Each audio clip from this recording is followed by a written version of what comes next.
is fleeting, while betrayal is timeless. Alas, life is crowded with lies. So be bloody, be brave, be happy. For at the end of every tale, nobody is who they seem to be. Prologue. Shorecroft. 15th day of the fire moon, 985th year of Lejeune.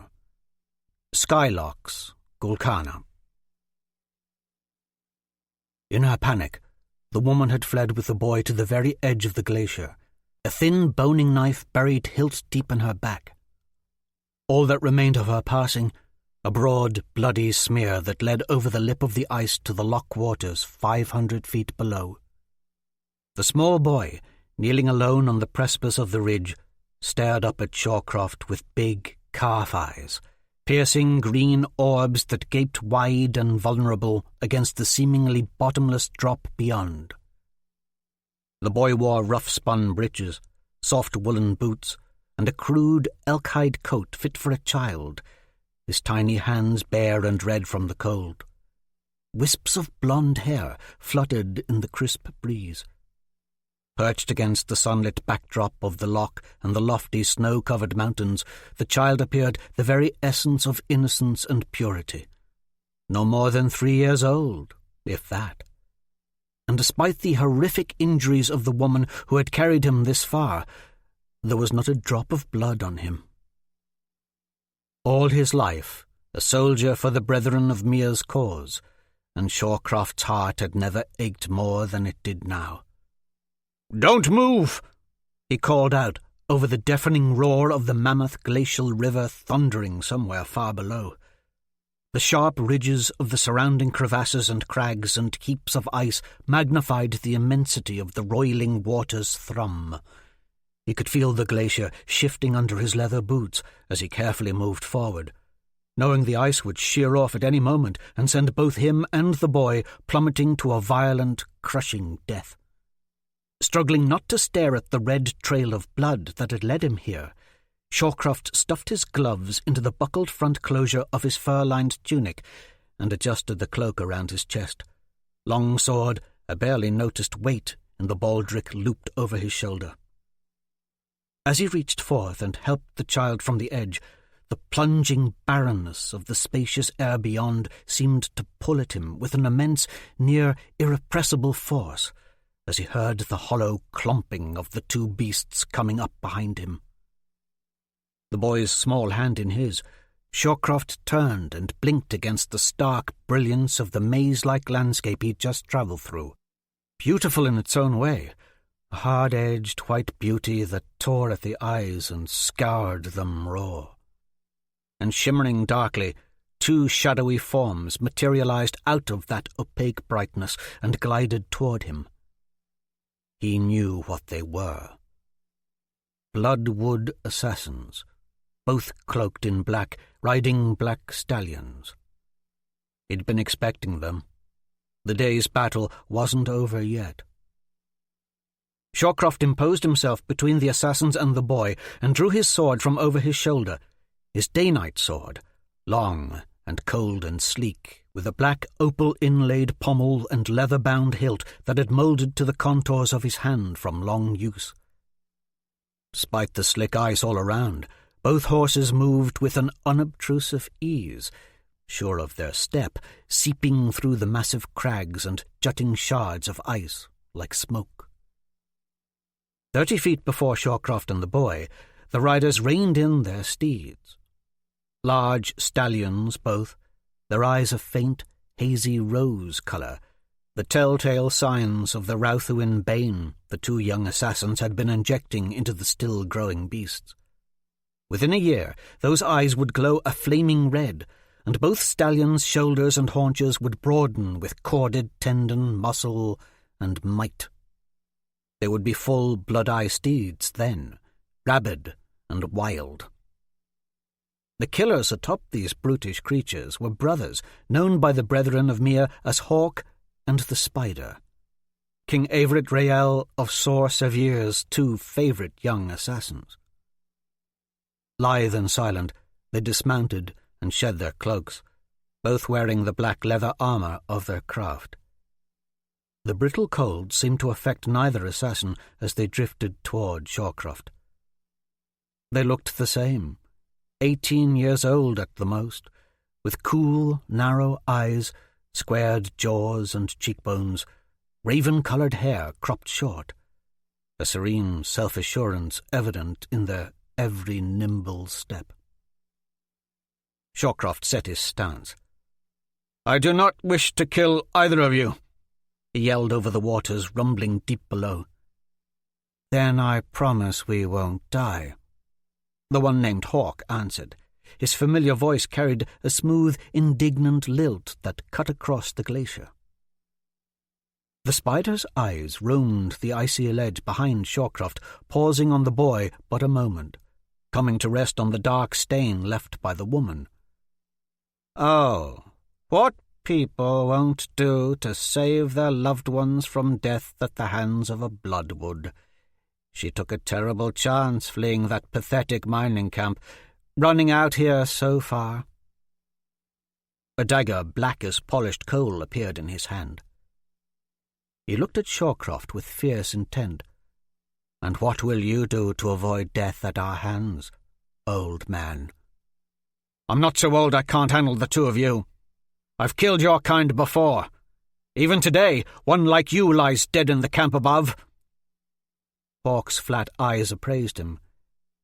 "We only want the boy." Shawcroft wasn't altogether certain the child shouldn't just die here with him now. It would at least bring the bleak emptiness of the boy's hard and lonely future to an end. One swift shove with my boot. He glanced down at the child, shivering just behind him, the rim of the ice so near. Hardly any effort at all. He could feel the glacier moving underfoot again, and repositioned himself. The two assassins launched their attack, like malevolence flowing, daggers seeming to materialize from hidden places in their armour.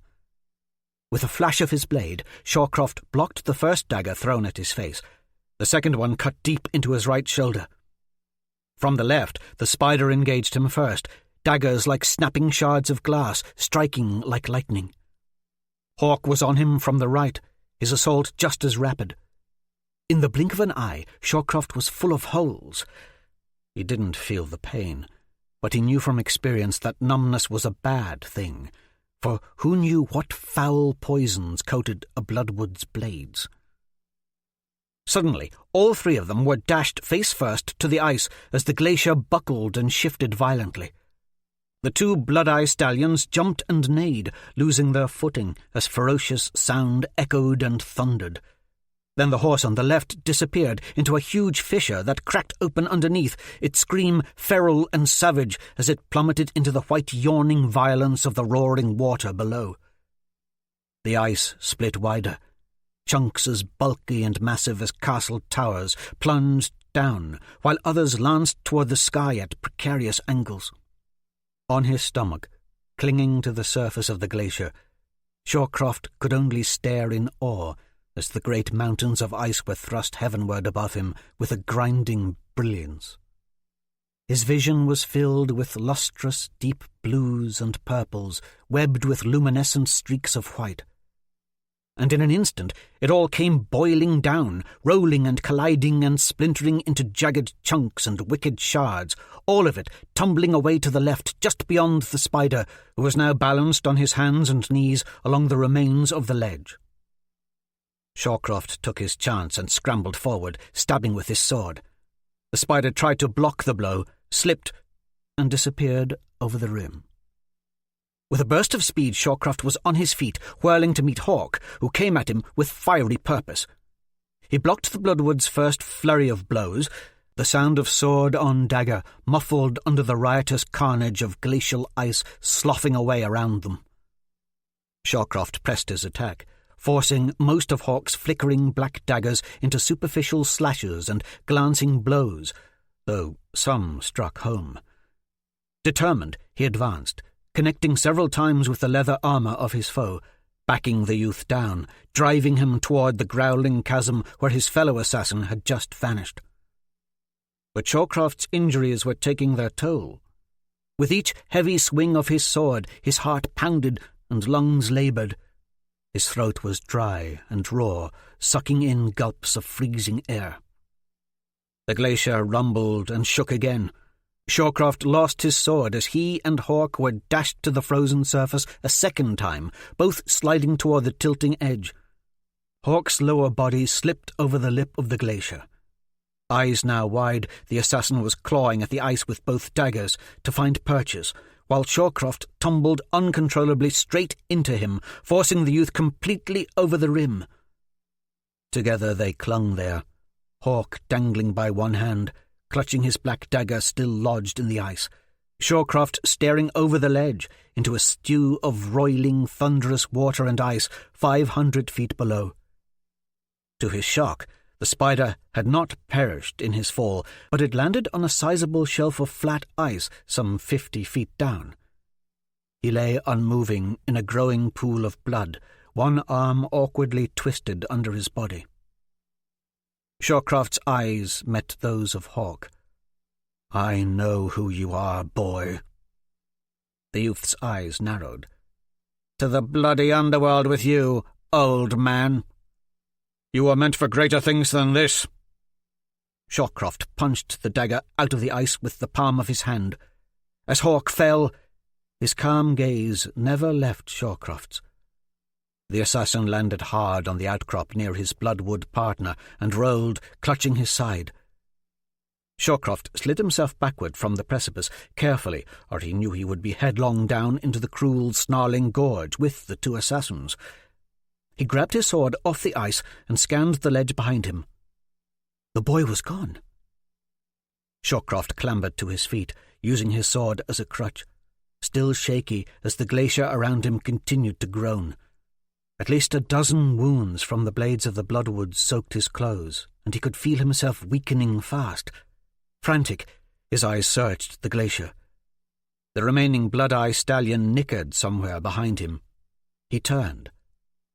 The boy was there, standing directly in front of the horse, one small hand reaching out to touch the lowered snout of the black beast. Shawcroft staggered toward the horse and child.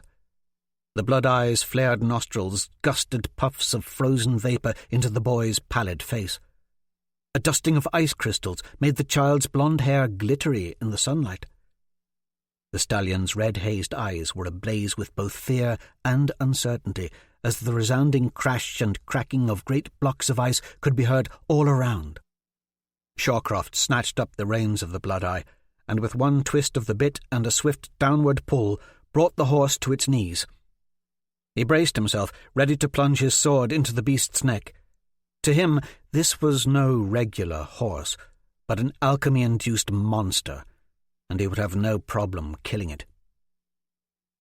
The glacier shifted violently again. The boy began to cry. It was then that Shawcroft realized he must survive, both he and the boy. He could feel the assassin's poisons working on him. If they could get back to Arca, the mining camp in the mountain valley just above the glacier, get back to where all this destruction had started, back to the burnt huts and dead villagers, he could possibly find his own murdered horse in the ruin, and the antidotes hidden within his saddlebags. Shawcroft let go of the stallion's bit. The blood-eye stood and scampered a few paces away. He sheathed the sword over his shoulder. Weary from his injuries and desperately wanting rest, he let the magnitude and horror of the day's events finally set in. But he would not shed a tear. Surely my conscience cannot be fading so soon. Fighting back all emotion, Shawcroft scooped the boy into his arms, mounted the stallion, and began his long trek back through the arduous maze of the glacier toward the destroyed mining camp, knowing one thing for certain. For good or ill, the plans set in motion by the Brethren of Mir nearly 3 years ago were now fully underway.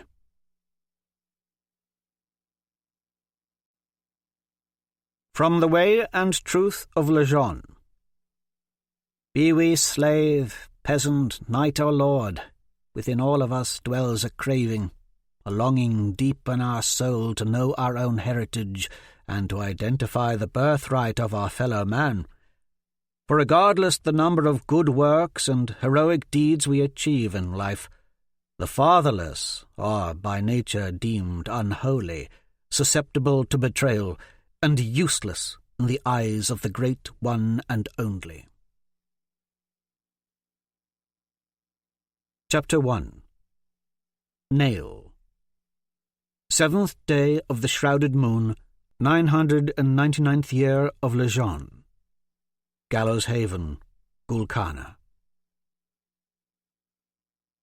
We become what we think. Leastways, that was what Shawcroft was fond of saying. Nail fancied himself a good artist. It was what made him the happiest anyway, charcoal and parchment in hand. That and dreaming of Ava Shea. He thought about both to an alarming degree. He also thought he was good with a sword. In fact, despite the pounding rain, things were going well. Nail ducked and raised his blade to parry. Steel cracked against steel. His hand stung with the impact. It felt good. He swung again, his momentum pushing him forward. He slipped, drawing Doki Little's sword harmlessly over his head. With a clatter, Nail fell to his knees, wooden shield ploughing into the mud, sword skittering off with a twang. "Bloody mother!" he cursed, helmet cocked sideways, obscuring his vision. "Fool! Concentrate!" His sword had landed just close enough in the grass that he considered lunging for it, but the tip of Doki's blade was already poised over him. "Yield!" Doki ordered, brandishing his sword menacingly. Nail was the strongest 17-year-old in Gallows Haven. He wasn't easily beaten. He imagined the grin now spreading over Doki's face under the helm. Stefan Wayland, Zane Neville, even Zane's brute of a shepherd dog, Beer Mug, watched, all waiting to see him stand and thrash Doki good. Jenko Brook was nearest, a look of pure amusement on his face. The Gallows Haven banner hung lifeless, sopping with rain, from the pole cradled in Jenko's arm. The other 40 young men gathered on the practice field held similar looks. A grin spread over the gruff, bearded countenance of their trainer, Baron Jubal Brook. Frustrated, Nail sat back on his heels. Too much daydreaming about Ava Shea. Tossing his gauntlets aside, he dug grime from under his armour with determined fingers and said, "A lucky twist of fate for you, Doki. 'Tis only this mud that's bested me." He shoved his gauntlets back on and tried to stand, feet slipping out from under him again. "Rotted angels!" he cursed. The air stirred as a chill wind stung Nail's face. The breath was sucked from his lungs. Lightning! His mind screamed in warning as a blinding flash flamed off Doki's armour. The boy was flung away with a crack of thunder, sliding on his back. Nail hugged the ground. The air was caustic, his lungs raw, mouth parched. White mist clung about his vision. A shower of sparks spiraled down around him, dissolving in the rain-splattered grass. The back of his sword hand sang with pain. There were muffled voices, as if he was hearing from underwater. Jenko Brook and Stefan Wayland were standing over him. "Lucky bastard," Jenko muttered, dark amber eyes shifting between Nail and the others. Zane's shepherd dog was barking up a riot. Stefan held forth a hand. Nail took it, stood on wobbly legs. He spotted Doki sprawled in the mud, arms and legs splayed out, blank eyes staring up at the rain. Doki's body had left a path where it had slid through the muck. His helmet was gone, and smoke drifted from the soles of his leather boots. Hoarse breaths swelled from his chest. "He's still alive!" Baron Jubal Brook bellowed, as he made the 3-fingered sign of the Lejeune cross over his breast and looked toward the sky. "Let's get him into town." Baron Brooke and his son Jenko, along with a few others, snatched up Doki's limp form into their arms and headed for town. The rest of the sodden troop, clacking and clattering in their armour, quickly gathered their belongings and followed the Baron south toward Gallows Haven. Nails struggled behind the rest, slogging through the muck, still in a daze. He looked skyward, eyes trying to focus as rain peppered his face. The backside of his sword hand still burned under his gauntlet. "Your satchel!" Stefan came up behind him, draping the bag's leather strap over Nail's shoulder. "You almost forgot it." "Right. Thanks." The words felt strange on Nail's dry tongue. He swallowed hard, still trying to regain his bearings. His satchel held his most prized possessions: prayer book, art supplies, collection of charcoal drawings. Claps of thunder boomed behind Nail and Stefan as they hustled their pace to keep up with the others. Patches of trees added some shelter from the rain, but the road mainly bore them through fields and farmland. Hedges, wattle and daub fences, and rows of stone lined their path. The hollow clanking of goat bells sounded in the distance. On occasion, Zane's dog would bark into the gathering darkness of early evening, as if something were out there following them. Through the fog that still covered his brain, Nail's imagination began spinning with unholy images that had plagued his dreams since childhood. The fiery forms of the nameless beasts of the underworld. Red-eyed beasts that seemed to haunt the minds of lonely children, those children born fatherless, motherless, and alone. Nail knew he was different. He was a bastard and unnatural. When they tottered by a candle-lit cottage, a whiff of wood smoke swirled past Nail's nose, the aroma clearing his mind of churning thoughts. Soon, the small company of trainees broke through a stand of evergreens, and Gallows Haven was a sprinkling of lights before them. To the right of their path, on a low, sloping hill overlooking Gallows Bay, was the empty husk of Gallows Keep. It had not seen use in centuries. Now its leaning, crenellated battlements rose over the village, nothing more than the ancient, broken-down remnants of a castle that was once whole. To the left was the village chapel. Nail felt sudden reassurance in its bulky grey presence. Despite what negative things Shawcroft said about the Church of Lejeune and its teachings, Nail felt there was safety held within the chapel's great arches, in the thickness of its walls and its stoic grandeur. Above the door, 3 large stained-glass windows inlaid with intricate designs threw colourful shadows across their path.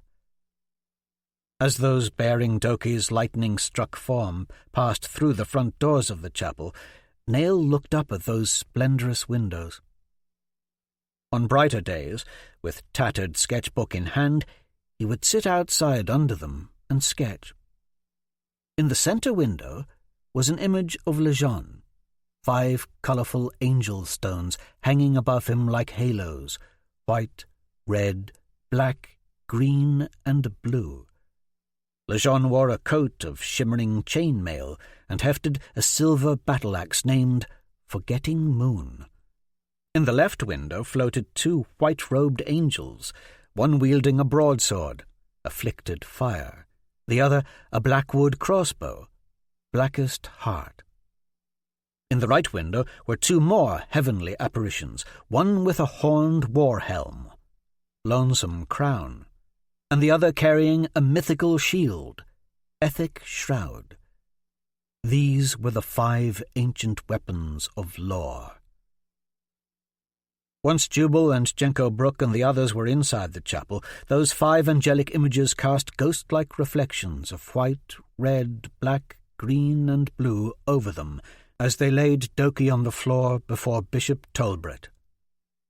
The bishop was a plain-faced man, short and balding. He wore the dull brown cassock and black sash of his station, with sacred white robes underneath. In the vaulted apse behind the bishop was a statue of Lejeune cut from rough-hewn stone, the muscular carving thrice the size of a normal man, naught but a loin-cloth about his waist, and a wreath of white heather atop his head. Lejeune bore a flawless face, but for the faint red line representing the fatal wound in his neck. He hung upon an even larger black-painted wooden replica of the atonement tree, its twining branches soared, almost reaching the ceiling of the chapel, filling the entire space of the apse. When Bishop Tolbert saw Nail, muddy and dishevelled, he shot him an unfriendly look. Nail dropped his gaze and peeled off his gauntlets.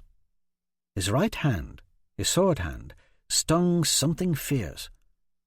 The back of his hand bore a thin burn in the shape of a cross. The fresh wound, so raw and red, almost seemed to glow. Nail didn't even notice the bile rise in his throat, or the gentle twisting of his stomach, for he'd seen the image of a glowing red cross on the back of his hand before. As a child, alone and afraid, he'd seen it in his dreams.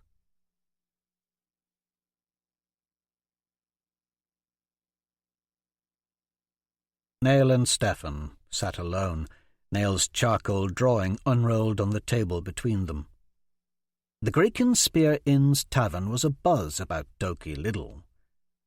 Late winter days along the southwestern shores of Gul Kana were likely to bring sudden bursts of rain that oft-times turned to snow, but lightning strikes so close to town were rare indeed. Doki's injury had reined in the normally boisterous mood of the tavern to a sombre crawl. Still, the barmaids were busy doing their jobs, and one young lady who worked here always had Nail's attention. Ava Shea. She was his age, 17.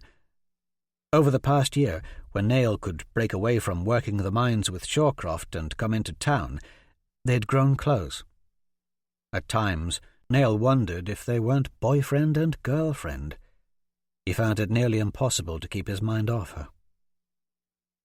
Thin and delicate as a willow leaf, Ava weaved her way through the tavern toward him, hands laden with 2 fresh mugs of beer. She wore a simple grey shift tied about the waist with a black sash. Her blonde hair fell in rippling clusters down her back, and in the torrid glow of the tavern's many hearths, those silken curls danced about her face like flame. As she drew near, her eyes met his with open interest, deep green eyes that always left him spellbound. He glanced down at his drawing, a sketch of a long-haired girl in a simple dress, carrying a water pail through a knee-high meadow of flowers.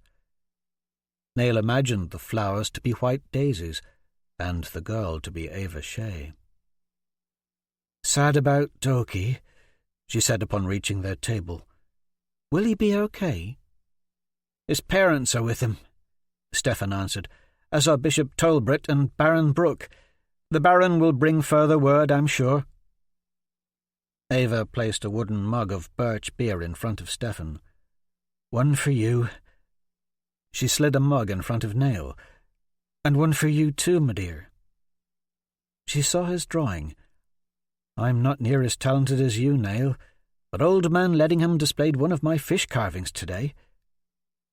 She motioned to the shelf above the bar that stretched along the far wall, her wooden carving set next to a clear jar holding the rare dagger-like teeth of a mermaid. "If I carve some otters and seals, he said he'll place them on the mantels of the travellers' rooms." "Your work is terrific," Nail said, happy for her accomplishment. "You're so sweet." She smiled a winsome smile, then dipped a small curtsy in acknowledgment before making her way back toward the bar. "I see Ava still sets her charms about you," Stefan said, pulling Nail's drawing across the table. "Calls you my dear whenever you're in the Graken Spear. She calls everyone, me dear. Nail's eyes followed Ava as she drifted through the crowd. The tavern was 50 paces across and 100 deep, and tables lined the breadth of it. A bar ran the length of the left side. The scarred surface of the wood floor was covered with a film of soot and ale. Cobwebs hid in the rafters, while the low-hung beams were draped with the pelts of silver wolf and black bear. The walls were lined with the mounted heads of boar, elk, and stag. Near the door hung the ivory tusks of a walrus and long, dried strips of Graken baleen. The owner of the inn, old man Leddingham, tended to a haunch of venison cooking on a spit in the open hearth in the centre of the room. Every Gallows Haven young man of 17 and 18, most still in some form of armour, to impress the girls, was crowded into the tavern. It was tradition. After arms training, the girls working at the Graken Spear Inn prepared a meal for the conscripts. Nail lived for the arms training with Baron Brooke and the hot meal at the Graken Spear afterward.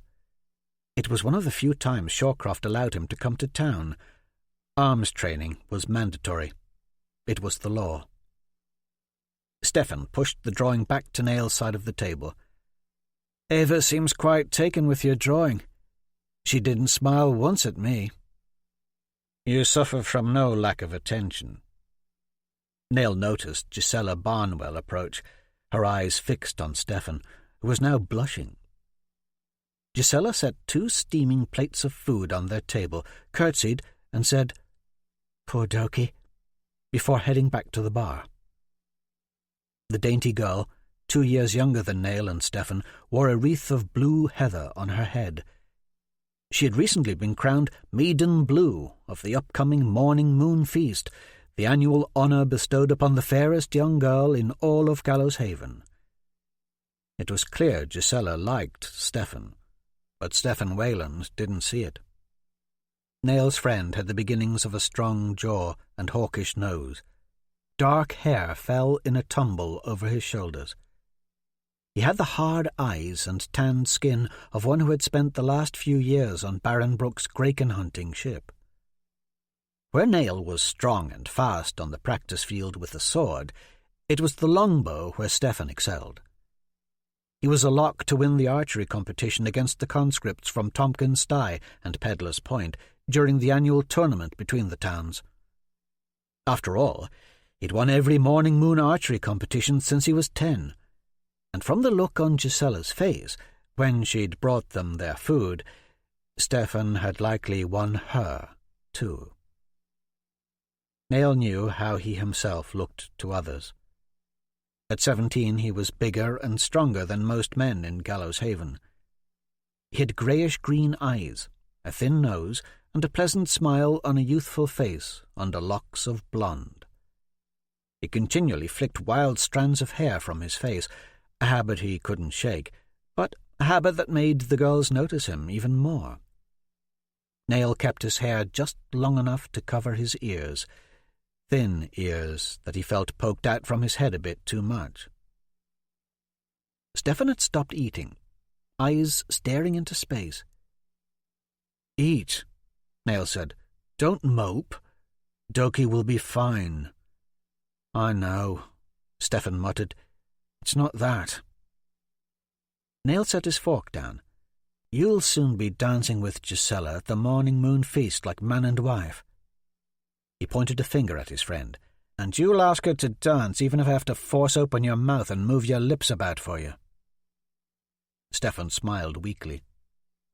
Zane Neville walked up. "I'll have that beer if you're going to do naught but stare at it." Zane plunked himself down on the seat beside Stefan, a heaping plate of food in hand. He snatched Stefan's beer as promised, and in 2 gulps it was gone. Zane's shepherd dog, Beer Mug, sat next to him, long snout resting on the table. Zane slid a piece of smoked salmon the dog's way. Beer Mug gulped it down, tail thumping the floor. Zane's large dog reminded Nail of the stealthy silver wolves that roamed the mountains near the gold mines above town. but unlike those wild wolves, Beer Mug was a good-natured fellow. Zane's round face boasted a plump nose, a smattering of freckles, and a bush of carrot-coloured hair that stuck up from his head like a big lit torch. He was tall, yet portly, and his sloping shoulders and pear-shaped body defeated his best attempts to squeeze completely into his training gear. Still, despite his plumpness, Zane was one of the best new Graken cutters in Baron Brooke's crew. "You two talking about Gisela Barnwell?" Zane asked, chomping a mouthful of potatoes. "She made mention she was glad to see you here tonight, Stefan. As Lejeune is my witness, I swear it's true. She was glad you weren't lightning-struck, as was Doki." "Stefan's frightened to death of Gisela," Nail said. "Wouldn't acknowledge her if she came up and slapped him in the face or grabbed him by the pecker." "Well, he's blushing redder than a billy goat's arsehole now," Zane said. "I'll wager he's probably already took her up in Farmer Weatherby's hayloft and buried his face under that skirt, her pretty little legs wrapped around his—" "It ain't like that," Stefan snapped. "I would never—" "Well, spank me rosy, someone's bound to. All you ever do is moon over her like a heart-sick pup. Act now, lest some other fellow snatch her up. I swear it, as Lejeune is my witness, someone will snatch her up right from under you." Zane had the irritating habit of saying, "as Lejeune is my witness," a half-dozen times in every conversation. Zane stood. "Perhaps I'll just throw Gisela to the floor and dry hump her right here in front of you." He leaned over the rear of his dog and mimicked a humping motion, tongue out, moaning. "Don't be crude." Stefan looked around frantically. "She might be watching." "Humorous as always." Zane sat and chomped a mouthful of salmon, spitting bits everywhere. Beer Mug eyed the food as it tumbled from Zane's chestplate armour to the floor, then licked it up. Zane's hefty older sister, Liz Hen, set a bowl of stew in front of each of them. The Graken spear was generous with its many courses of food. She was 19, tall, broad of shoulder, thick of gut, and bore a thatch of hair wilder and redder than Zane's. Beer Mug was glad to see her, tail wagging, ears alert. "I can't eat this." Stefan sniffed the steaming bowl. "Chunks of turnip, radish." Liz Hen swatted Stefan upside the head with a beefy backhand. "Feed it to the dog, then, you clodpole." "Ouch!" Stefan exclaimed, poking at the stew. "I'm only saying, does it look like I give her goat's fart what's in the stew? Could be pigeon shit for all I care. I'm only the innkeeper's big fat errand girl." With that, she stomped away. "Don't anger her so." Zane watched his sister waddle off. "I swear she'll take it out on me later. As Lejeune is my witness, she thinks she's the most important person in the whole 5 Isles. You're so damned dour tonight, Stefan. Doki'll be fine." "I've other news that weighs heavy on my mind," Stefan said. "My Uncle Brenda sent word from Bainbridge this morning. The rumours are true. The White Prince's armies have almost reached the Lejeune Towers. They're almost to the eastern shores of Windare." A chill travelled through Nail. Rumours of the White Prince's complete victory over Windare were true. It was dire news indeed. "Absolution is near," Stefan said. "Fiery absolution, as prophesied in the Way and Truth of Lejeune. On a clear day, from atop the walls of Lord's Point, you can see all 5 Lejeune towers lit up across the straits. Soon they'll be completely dark, extinguished by Aeros Riel. Aiden White is conquered now. Now Windare. The armies of Sor Sevier are coming. Soon Sor Sevier will own all the 5 Isles." "What of the beacon atop the fortress of St. Ondly?" Zane asked, patting Beer Mug. "Still afire," Stefan answered, "but only at the sufferance of the White Prince. My uncle says Aeros Rael will attack the coast of Gul Kana with his full might. Gul Kana is Aeros's ultimate prize. Sor Sevier men are bred to war and hunt. I'm for getting out of Gallows Haven. Come with me to Bainbridge. We can join a real fighting company there. My uncle will sponsor us. If he sponsors you, Nail, you'll no longer be ward to Shorecroft." "You're smack full of ideas tonight," Nail said, though he did like the idea of no longer being beholden to Shorecroft. The man had a cruel streak in him that was unpredictable at the best of times. Stefan always kept abreast of the goings-on in the realm. Nail admired his friend for that, but though he was full of lofty ideas, Stefan was wrong about a few things. "We'd hang for sure if we abandoned Baron Brooke and our duties to Gallows Haven," Nail said. 2 years' service to the Church and the Silver Throne. We're all called to serve. We must all put in our time. Who would defend Gallows Haven if we up and left? Who would protect the women and children?" "Nail's right," Zane added. "Conscripts like us can't just skip from town to town." He nodded at Nail. "Even bastards are not excused from service to Lejeune." Nail was not offended. Zane meant no harm. What he'd said was true. Even bastards served Lejeune and the Silver Throne. Everyone in Gallows Haven knew Nail's heritage. His master, Shorecroft, was the closest thing to kin he had, save a sister Shorecroft mentioned on occasion, a lost twin sister Nail dreamed he would someday find.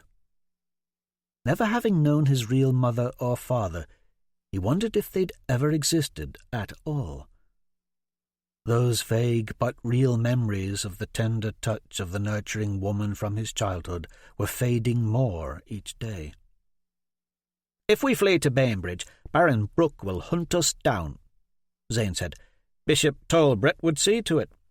Your uncle would be hard-pressed not to turn us in himself.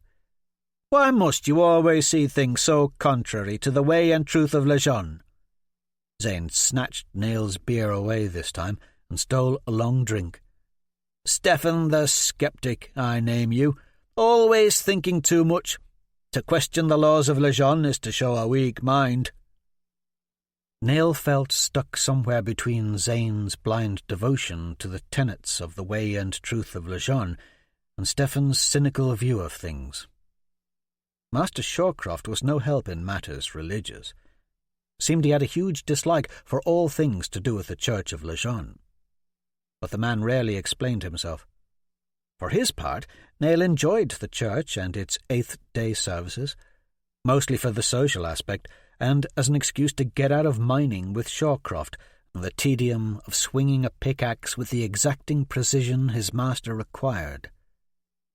Attending the weekly eighth-day services brought Nail closer to his friends, closer to Ava Shea. Plus, the ritual ember lighting rite was this spring. Nail had committed the ember lighting prayer to memory, repeating it in his head daily to the point that he could recite it forward and backward. "Stay here and die by the blades of an invading army, or leave and become hunted by our own countrymen." There was frustration in Stefan's voice now, a resignation echoing the futility of their situation. "That's if Baron Brooke doesn't get us killed. Can't he see our helms are lightning rods out there? We're likely to be fried like chicks in a kettle. I dare say even Bishop Talbot's white priesthood robes would offer more protection." "Don't joke," Zane said.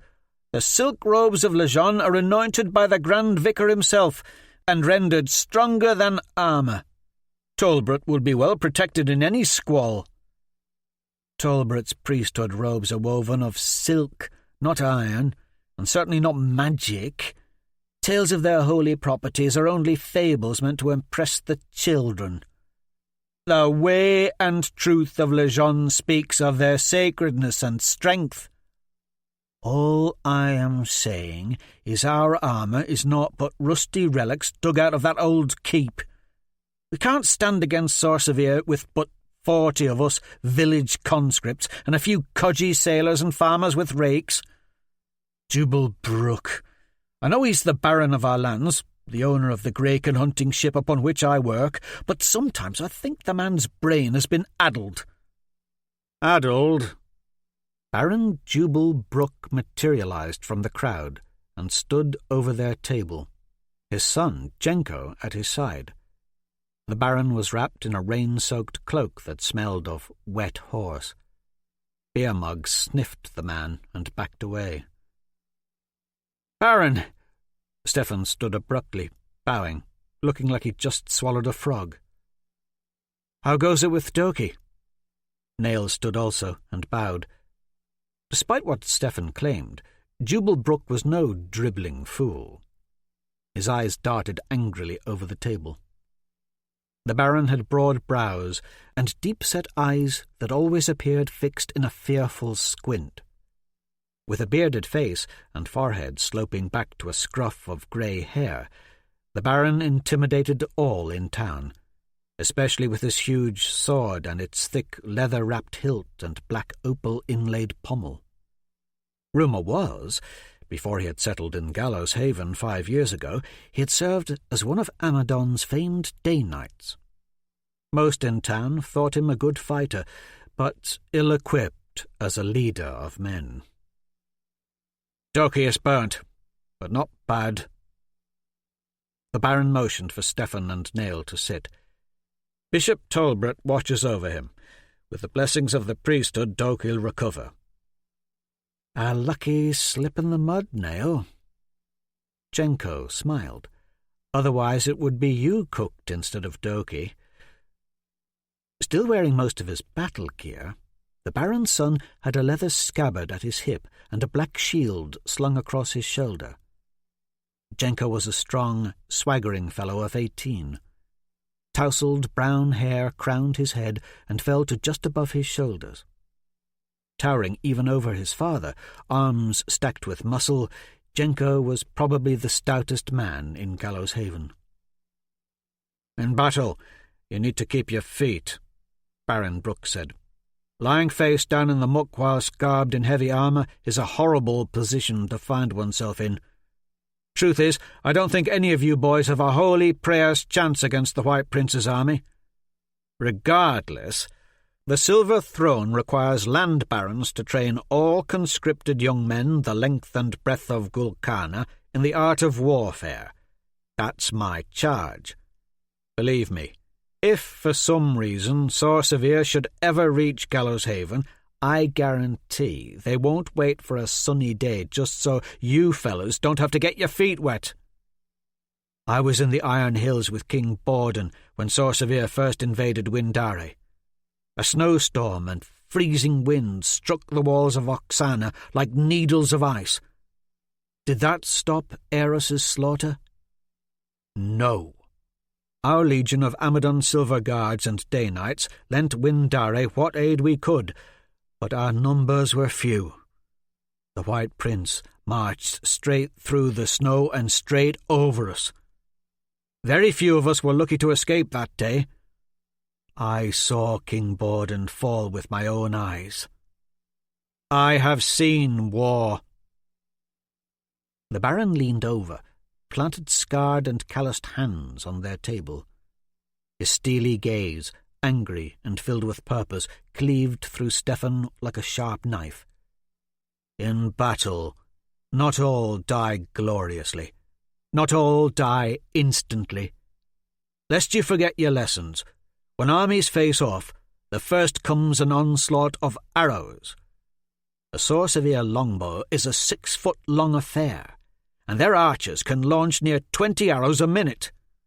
And when armies finally do clash, be glad for what plate armour you have, even if it's naught but rusted junk from that old keep. It will block most attacks. A well-placed sword thrust may not cleave chainmail, but it can drive the links down into your flesh. Then you've got yourself a real mess of a wound to deal with. Try running around the battlefield with chunks of your own mail lodged in your gullet as you slowly bleed out. Take your training seriously, all of you." "I'm good with a sword," Nail interjected. "Getting better with the—" "Where is Shawcroft?" Baron Brook tersely asked. "Still pissing his time away at the mines, I wager?" "He went to the mines early this morning," Nail answered. stung that the Baron had so casually dismissed his swordsmanship skills.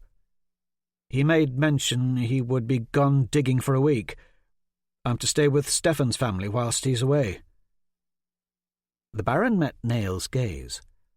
I was hoping your master would see fit to help me with you conscripts, but Lejeune knows everything that man does in those gold mines is of utmost import.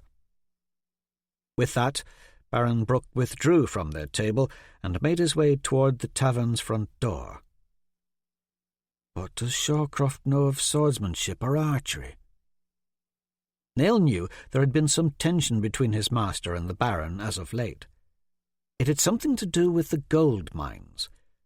Nail thought it of little import, but Jubal Brooke had just now said his master's name like it was poison on his tongue. That the Baron wanted Shawcroft's help with the conscripts seemed laughable in many ways. Jenko Brooke remained. He sidled up to their table, looking at Nail unflinchingly. My father's right, you know.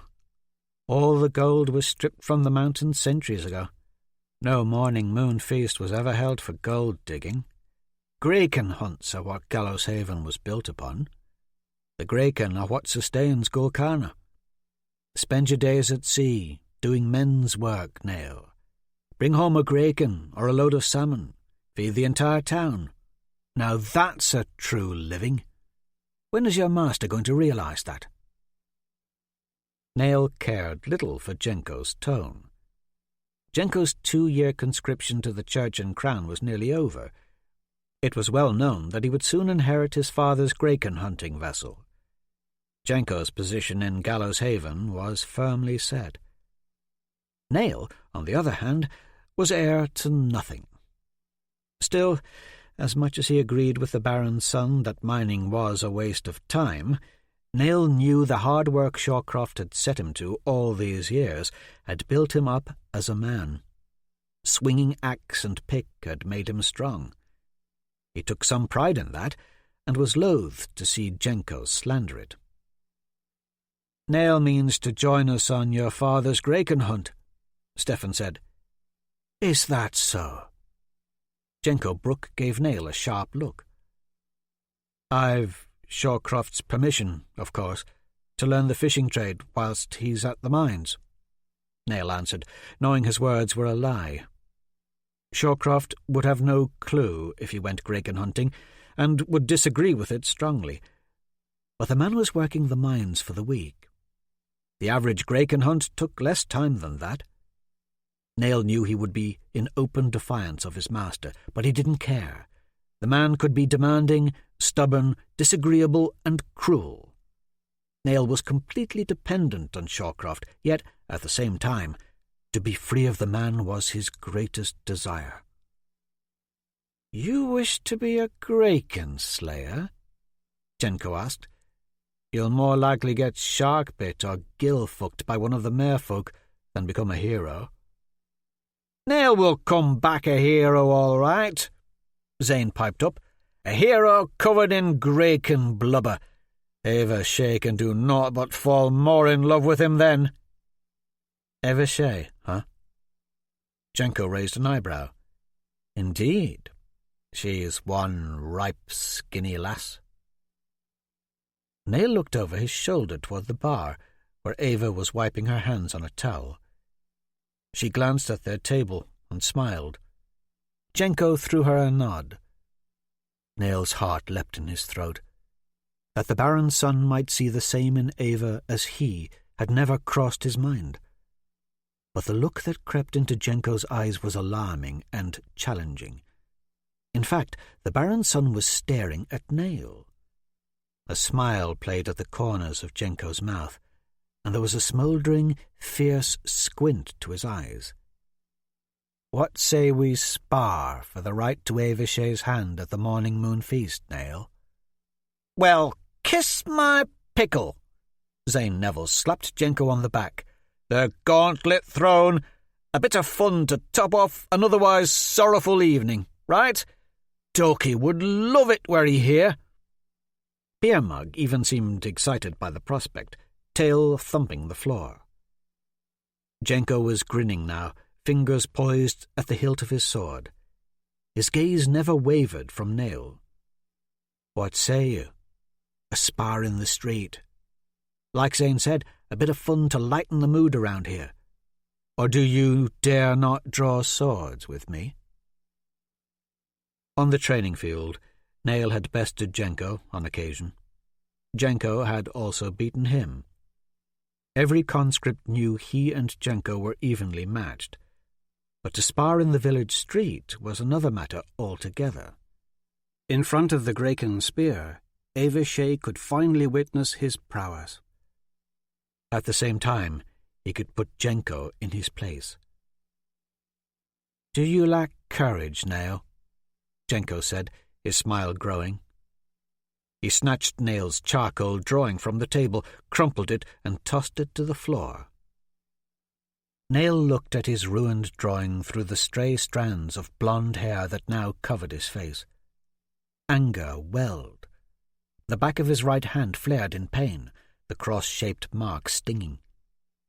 He knew the Baron's son was only goading him. Until now, he had never harboured any ill will toward Jenko Brook. Sure, he was the son of the richest man in town and could behave boorishly at times, but it was all talk to be ignored. However, this time his insults had done their job. Jenko's cocky grin was now poised above Nail, and Nail wanted to smack it from Jenko's face. A challenge followed by a friendly spar was normal fare at the Graken Spear once the beer took hold. The only problem was Jenko wasn't drunk, and this challenge had grown personal. Nail brushed the hair from his eyes, stood, and gathered his blade. "It's not lack of courage." He met the Baron's son eye to eye, then jammed his sword into the table point first. At the sound, Zane's dog jumped, as did the village conscripts sitting nearby. Nail kept his eyes trained on Jenko. "It's because we are not yet outside that I haven't knocked that smile from your face." Zane yelled, "Nail has just accepted a challenge!" The Graken Spear erupted in cheers. Soon the tavern began to empty, the eager spectators spilling out onto the street. "No steel," Stefan said, looking nervously at both Jenko and Nail. "We wrap the blades in sackcloth as usual." Jenko nodded, smile gone, eyes no longer fixed on Nail. The Baron's son strode from the tavern without looking back. A snub, as if Nail was of no account. A circle of spectators had already formed outside in the dark. Many bore torches, lighting the puddle-stained street in front of the Graken Spear and the blacksmith shop next door. The rain was just a drizzle now. Still, footing would be treacherous in the mud. Nail stepped from the wood-plank porch of the tavern down into the sludge. Zane stood there with his dog. Stefan wrapped Nail's sword in a long strip of sackcloth and handed it over. The crowd parted. Jenko waited in the middle of the circle, cinching his armour. His sword, already wrapped in strips of cloth, was near his shield at his feet. He donned his helm, snatched up his shield and sword, and stepped forward. Nail looked toward the Graken Spear. Several of the tavern girls were on the porch among the onlookers. Tilda Egbert, Polly Mott, Gisela Barnwell, Liz Hen Neville, even Eveshay. "I'm over here!" Jenko banged his sword against his shield. Nail put his helm on, wincing as he slipped his gauntlet over the cross-shaped wound on his sword hand. Once geared up, he felt outmatched before his foe. Jenko's sword was long and sleek, with a fine leather-strapped hilt. His iron-bossed shield was painted with a silver wolf's head. Nail's shield was all wood and painted with nothing. His sword an old blade found in the catacombs of Gallows Keep. Baron Brooke had scraped it free of rust before giving it to him last year. It was a solid blade, if a tad stumpy, and came with a crooked hilt and a patched leather scabbard lined with rotted fleece. Overall, it was thick, clumsy, ill-weighted, and terribly unbalanced. Still, ever since the Baron had handed it to him, Nail had worshipped the thing and slept with it near his pillow.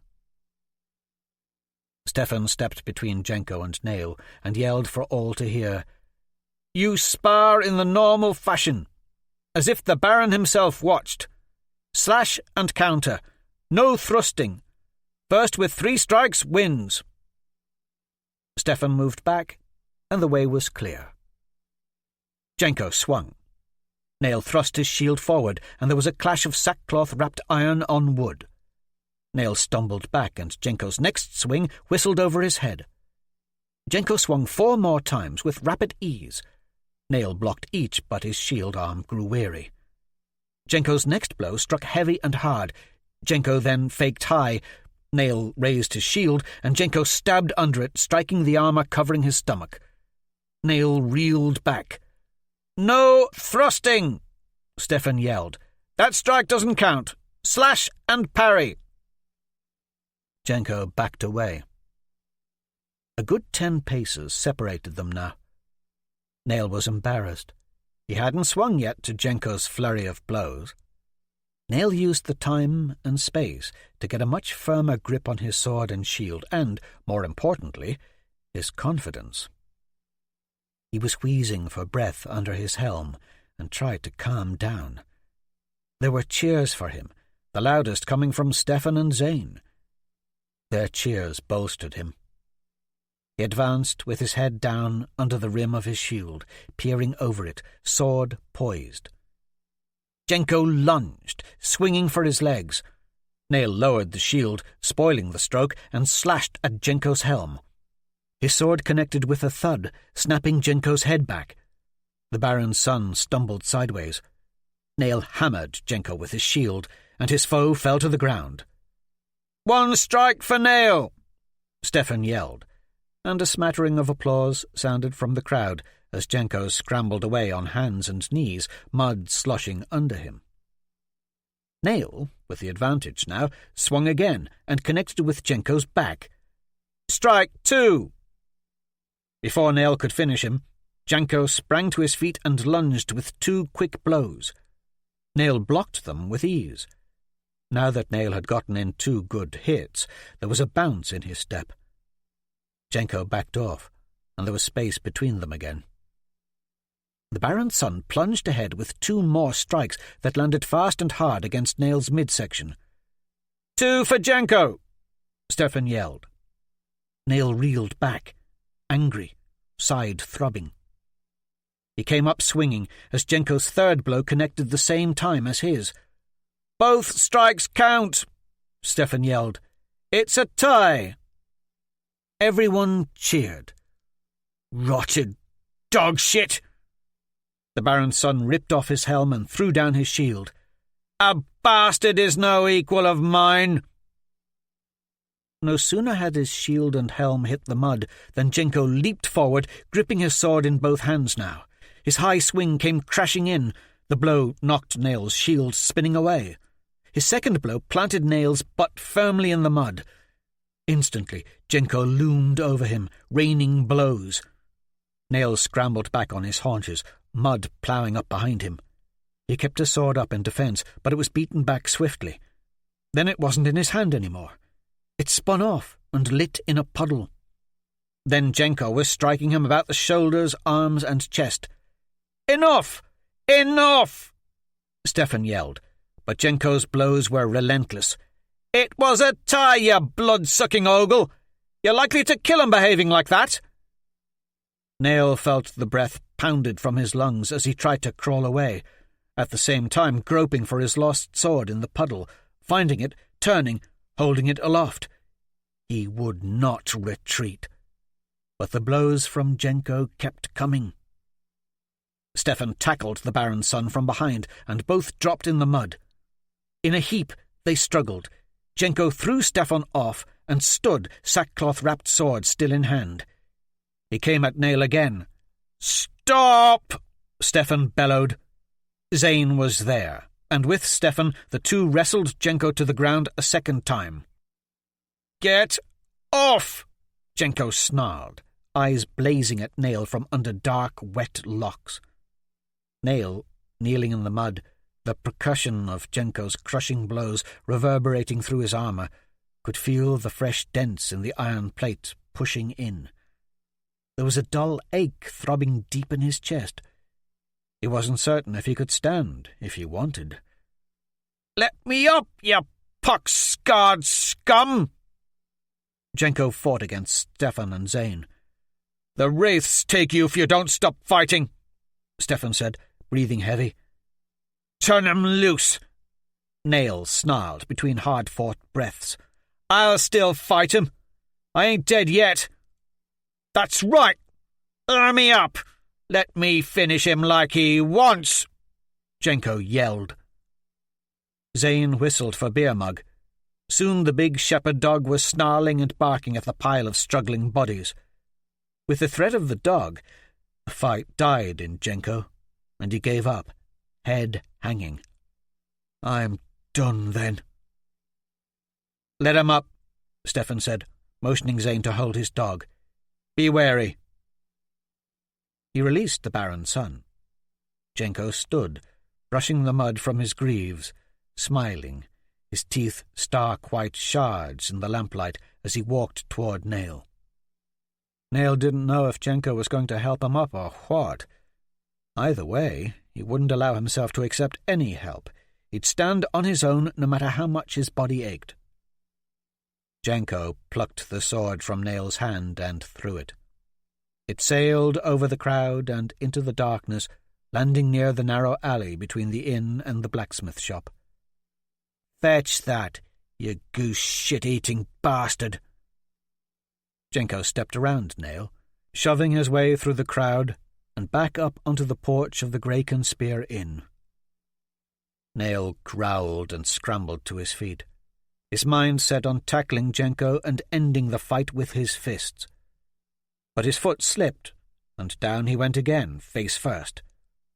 "Hold steady now," Stefan said, grabbing him by the arm. "Don't know what you did to piss Jenko off so, but I reckon it's got something to do with Ava." Nail's gaze followed the Baron's son. Under the torchlight, he saw Ava Shea leaning against the porch railing.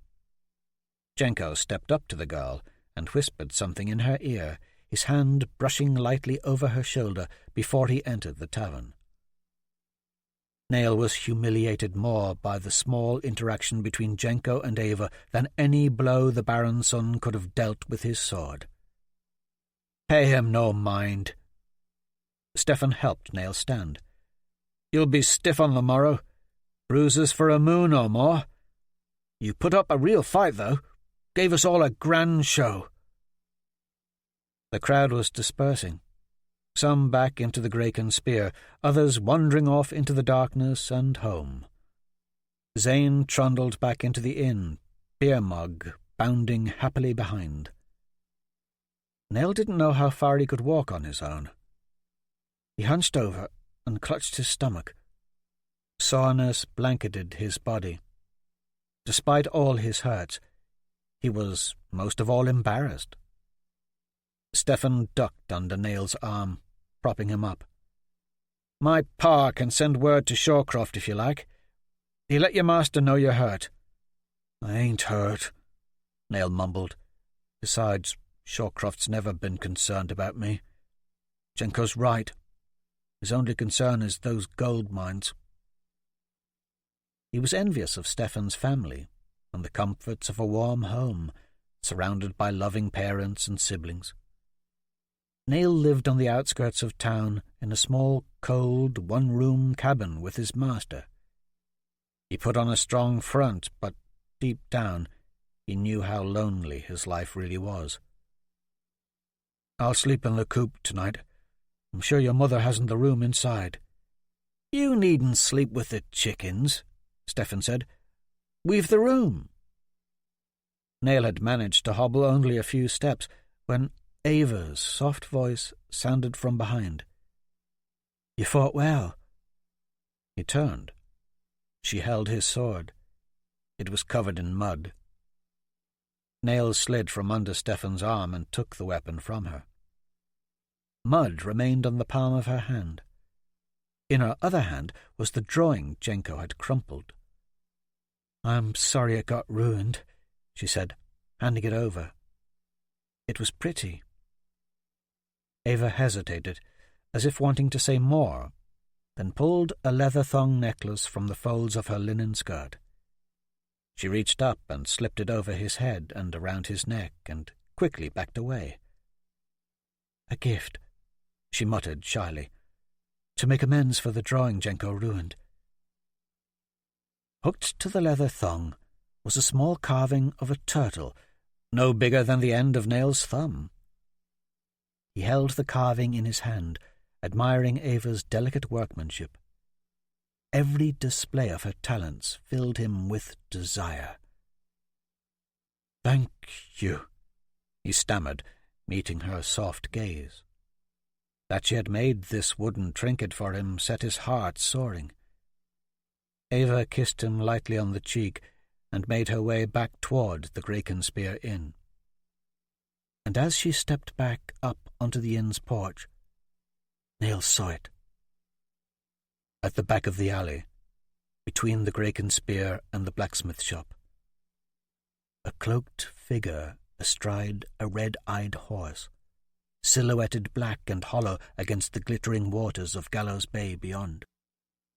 The glowing eyes of the horse were fixed on Nail like stark, smouldering coals. Other than within the darkness of his own worst dreams, Nail had never seen such a demon-eyed creature. His blood ran cold. "Do you see that?" He turned to Stefan. But Stefan Wayland was already walking toward home, and when Nail looked back into the blackness of the alley, the cloaked horseman was gone.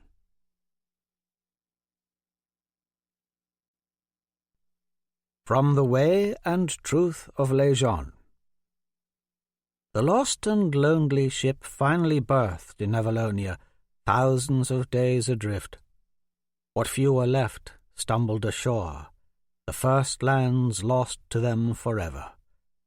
Desperate souls all, starving and weak, half-naked, garbed in animal skins. Still, these newcomers to the Five Isles offered up alms and blood sacrifice to the gods of their first lands. Chapter 2. Nail. 11th day of the shrouded moon, 999th year of Lejeune. The morning sea, south of Gallows Haven, Gul Kana. They had finally found the path of the Grayken. 2.5 days' journey south of Gallows Haven, in the great vastness of the morning sea. To the south and west lay the Firstlands, storm-shattered lands beyond the farthest reaches of the seas, where humans had first sprung. The Firstlands, continents rumoured to span tens of thousands of miles, were also rumoured to be barren of all humankind, shrouded in grey mists, inhabited by naught but ghosts. Those who foolishly sought them never returned. Thick storm clouds roiled overhead. Occasionally, thin shafts of morning sun poured heedlessly through breaks in the clouds, bouncing off the waves as the Lady Kindly cut a jostling path. Nail wobbled as he hustled across the deck of the Grayken hunting ship towards Stefan Wayland and Zane Neville. He hadn't stood on solid ground for days now. The ship dipped to the left as a gust of wind caught her sails, and he clutched the railing. 100 feet up, the canvas stretched and cracked. Those aboard the Lady Kindly had spent the bulk of the journey trailing nets and catching salmon. Bishop Talbot, an integral part of any hunting voyage, had spent his hours anointing various parts of the ship with vials of consecrated holy oils. Now the ship floated among a school of 15 Grayken, and Talbot prayed, offering up fervent thanks to Lejeune as the monsters of the sea rolled their barrel-like bodies up out of the water and plunged beneath. They were larger than Nail had ever imagined. Most looked 50 to 70 feet in length. The closest one to the ship was grey and sleek. It skimmed the surface of the sea for a while, half submerged. It had a long slit for a mouth, 2 round eyes, and flat fins on either side of its head, a blowhole on top, and a tail of 6 long tentacles that bunched and coiled in unison, pushing through the water. At the first sighting of the School of Graken, Baron Jubal Brooke shouted a torrent of orders, and a flood of men scurried up ratlines and over the deck. Large barrels were brought forth, the hanging skiffs uncovered. "Do your jobs," the Baron spewed forth. "Any man goes overboard fends for himself, or he's lost to the sea." With nothing to do, Nail had found this spot near the starboard railing with Stefan and Zane. Before they'd set sail, the 3 of them had ventured into the chapel's catacombs to visit Doki Little. The musty stone room under the nave had seemed a gloomy place to keep the lightning-struck boy. Dying embers smouldered in a fireplace. Bishop Talbot sat on a stool next to Doki's bearskin-covered bed and dabbed at the injured boy's head with a warm, damp cloth. He pulled the bearskin down, revealing the boy's chest and arms. A clover-like pattern of red burns dotted Doki's skin. The boy's chest rose and fell to the slow rhythm of his breathing. "His fingers and toes were black," Talbot said, "just like that frostbitten man from Peddler's Point who stumbled into the Graken Spear last winter. But the many priesthood blessings I gave the lad seem to have cured him of that." It was too bad Nail couldn't share the voyage with Doki, too. To hear the others tell it, Doki had a sharp eye, and was the best Graken spotter Baron Brooke had ever seen. But now the Graken were easy to see, wallowing in the sea, spouting air and water high. Seagulls circled above them, lonesome cries sharp and harsh. Then the sharks came. Nail couldn't explain it, but there churned in his gut an ominous feeling before the first shark arrived. He lost his breath as if a hush fell over the Lady Kindly. There was a boil and swell of water just before the shark's fin broke the surface, pale as bone. Nail took a step back from the rail as the grim white creature dipped below the water and glided under the ship. Soon there were more sharks weaving just under the surface, fins ducking in and out of the water. Though considerably smaller than the Graken, these stark, graceful ghosts of the sea left a deadly aura in their wake. A burly sailor ran up and tossed a salmon overboard. One shark lunged straight up, its jaws opened, lined with rows of teeth, its great bulk suspended there momentarily just above the water. The shark bit the fish in half, then slipped back into the sea and slithered away. A second shark stabbed the remaining half-salmon from the water. Give these sharks red eyes and leathery clawed wings, along with serpentine tails. They could easily pass as nameless beasts of the underworld.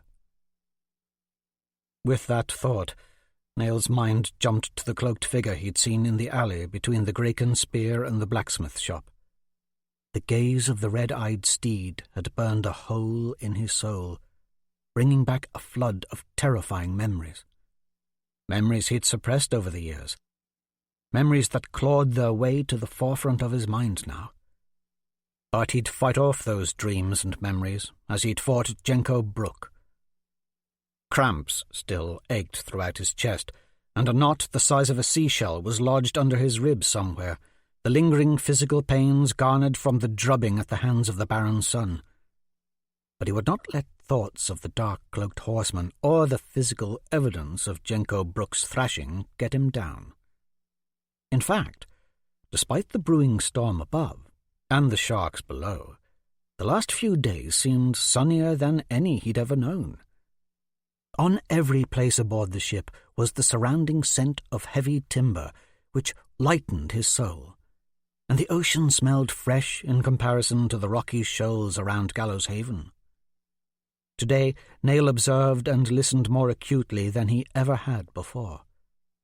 The very breath and whiff of the wind against his face filled him with a happiness he'd never experienced. He felt the thrill of the ship, the rhythm of its life, listened with rapt attention to each prayer of the bishop.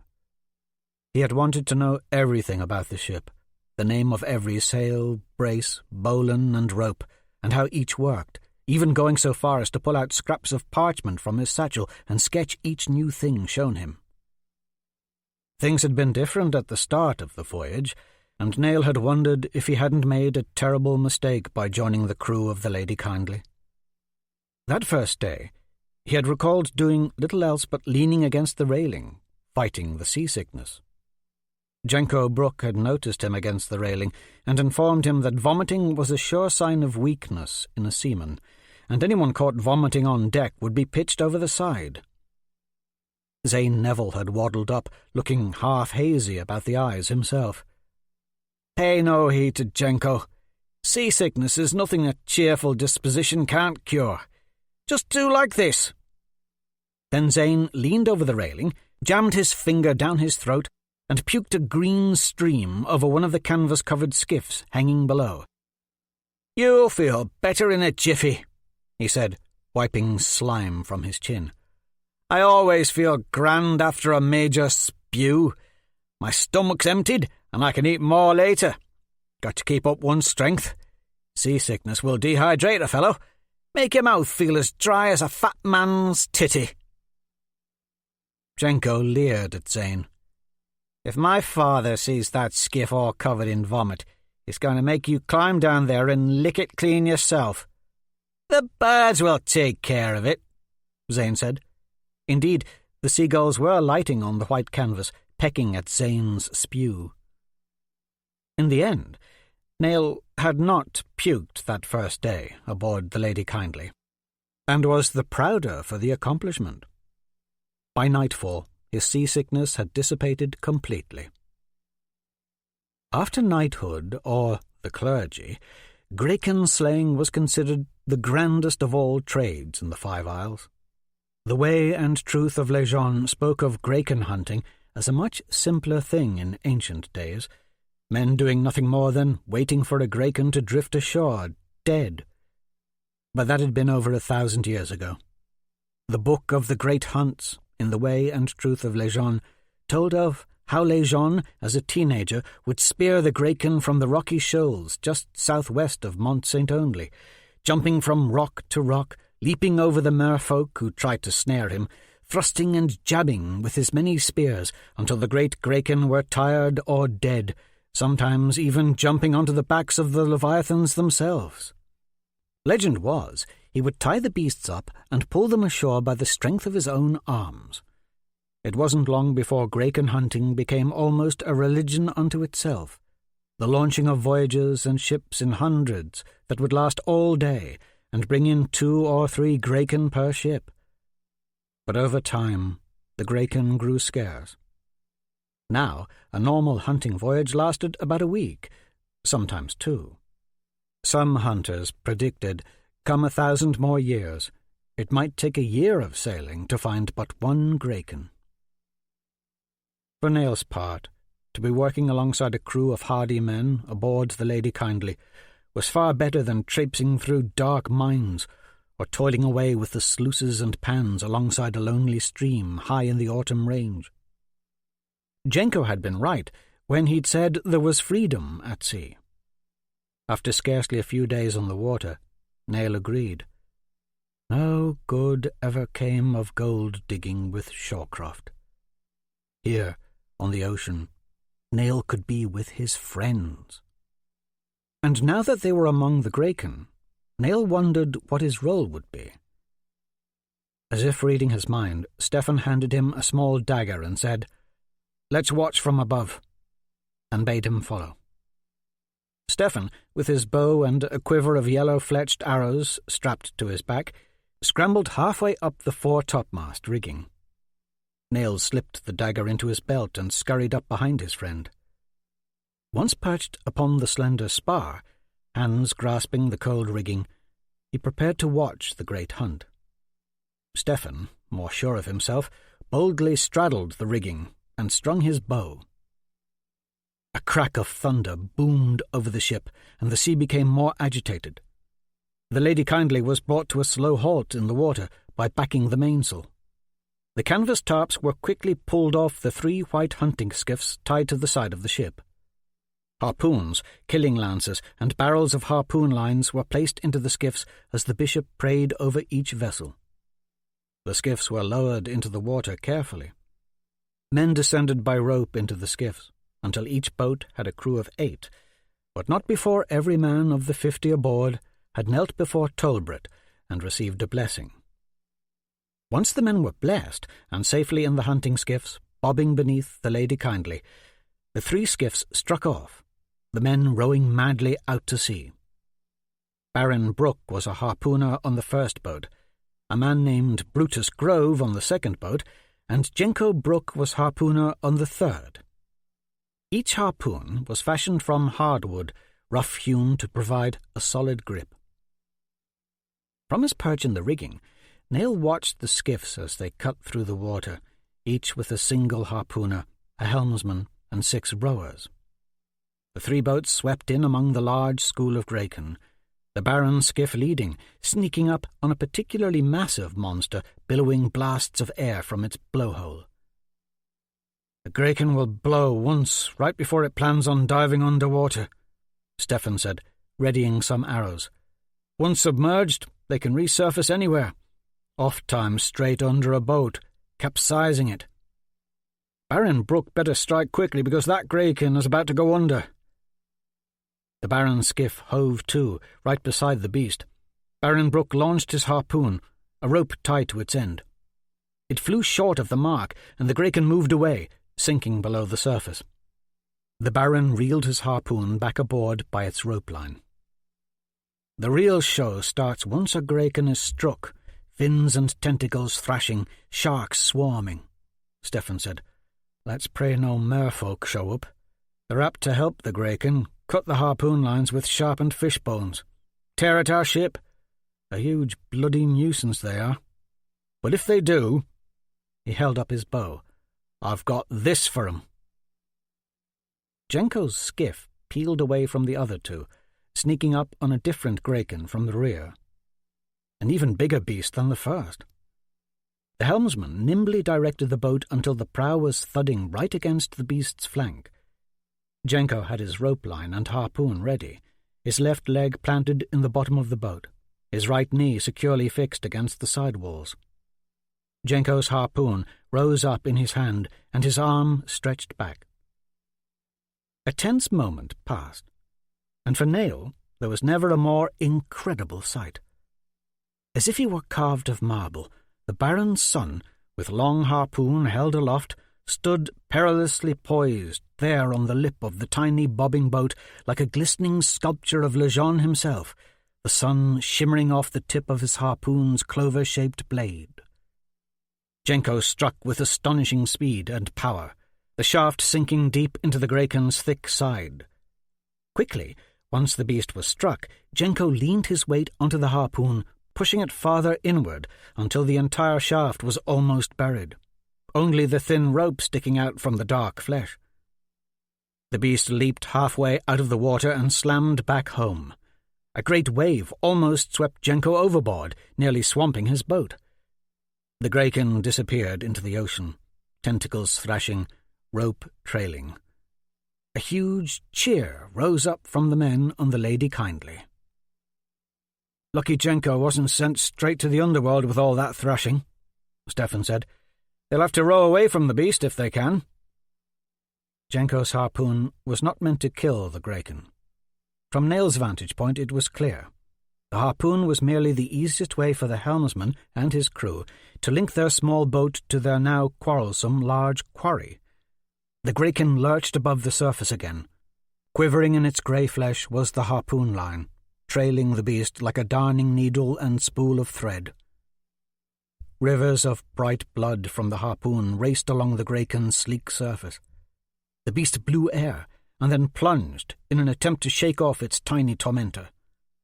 The rope snaked out of the barrel fastened in Jenko's boat, uncoiling and whipping down into the boiling darkness of the sea, following the Graken into the bottomless depths. The helmsman now held a hatchet over the rope, ready to chop it in twain if the Graken were to dive too deep, dragging their boat down. The two other skiffs sped toward Jenko's boat, and for a span of time there was no sign of the Graken, or any Graken. It seemed the entire school had beaten a hasty retreat into the far reaches of the sea. The rope ceased its whirring dance down into the blood-flecked ocean and went slack. There was silence, but for Bishop Tolbrett's rhythmic, prayerful chant. Nail thought the Graken had snapped the line and freed itself, or perhaps, down in the depths, unseen merfolk had cut through the line, as Stefan had warned.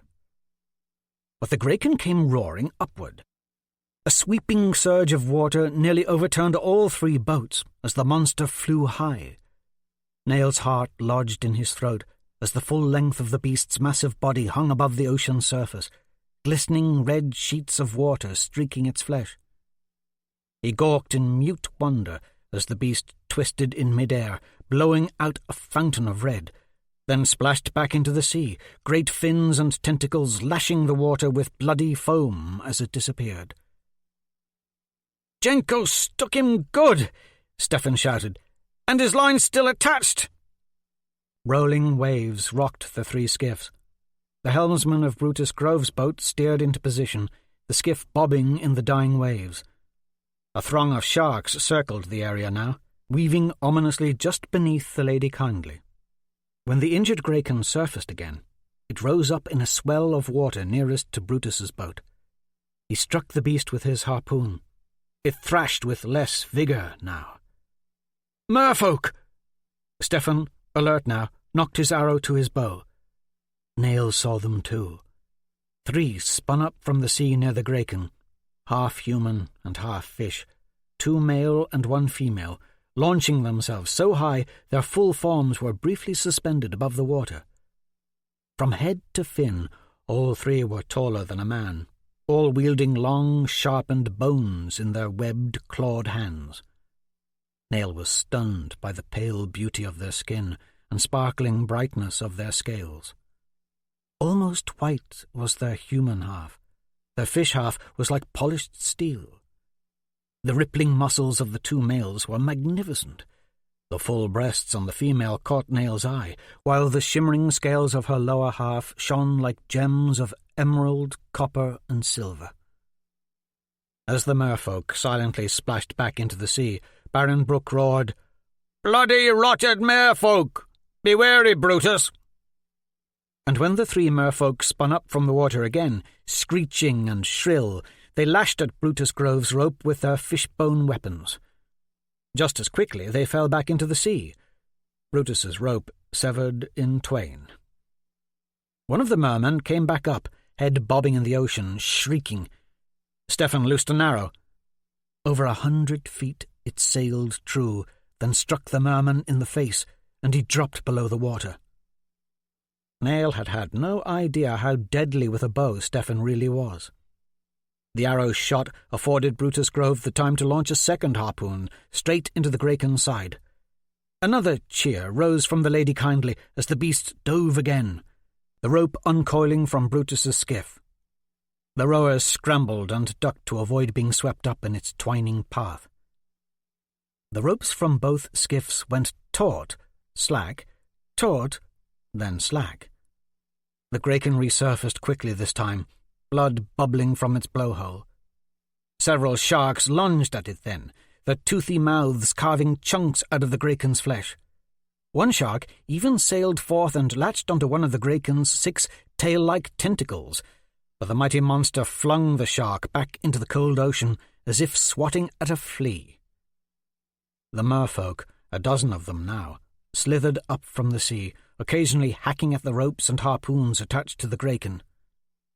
Nail noticed that some of the merfolk were small, children, some so tiny they might be babies. All of them fought and tore at the ropes attached to the Graken, some with sharpened bones, some with naught but their webbed, clawed hands. The shrieks that accompanied their fight pierced Nail's ears. The merfolk fought a losing battle as more harpoons from both Brutus's and Jenko's boats were launched into the Graken, and several more merfolk now floated in the water, dead, pierced by Stefan's arrows. This crazy, frothing battle between men and beasts sent a peculiar shiver through Nail. It was the most terrifying yet awe-inspiring experience of his life. The injured Graken drifted toward open sea. More harpoons slammed home. The Leviathan slashed with its 6 powerful tentacles and shot another pillar of bright crimson water skyward. 4 times it spouted, its dying lungs purging blood, choking, spouting and spewing, flapping fins and coiling tentacles beginning to tire. Baron Brooke clapped wildly at his harpooner's efforts, and so did the men aboard the Lady Kindly. The screaming merfolk had disappeared altogether as the Graken fought on, biting at the air, bleeding copiously into the sea, sharks in a frenzy circling, gouging out bits of its flesh. The beast slowed and stopped moving altogether, the skiffs bobbing. Harpooners on all 3 boats started hitting the Graken with the killing lances until rushing rivers of bright blood poured from its many wounds. The beast slapped the water with its tentacles one last time, but it was a weak gesture, and just that quickly the Graken rolled over and died, floating in a stew of its own oily blood.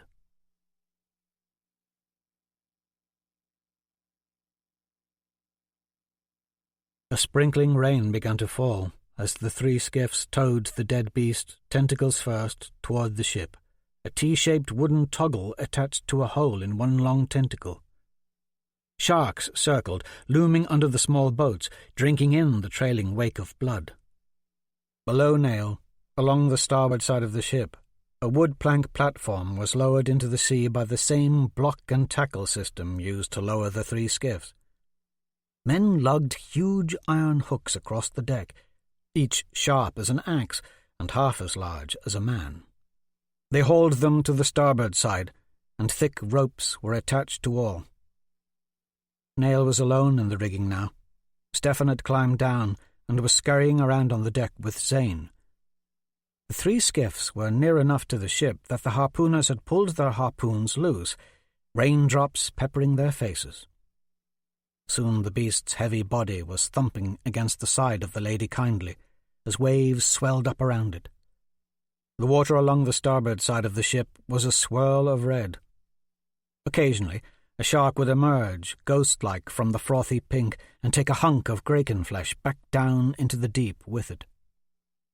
There soon came a wooden tap, tap, tap from somewhere under the water, and Baron Brooke cried out, "The damn-rotted mermen are tearing at the bottom of our ship. Let's make haste, lads. The sooner we get this thing up and out of the water, the sooner them ghastly fishmen will leave us be." There was a flood of movement on the deck below, and Zane pulled a long knife from his belt, grabbed a rope, and swung over the railing, straight down the side of the ship and onto the massive back of the Graken.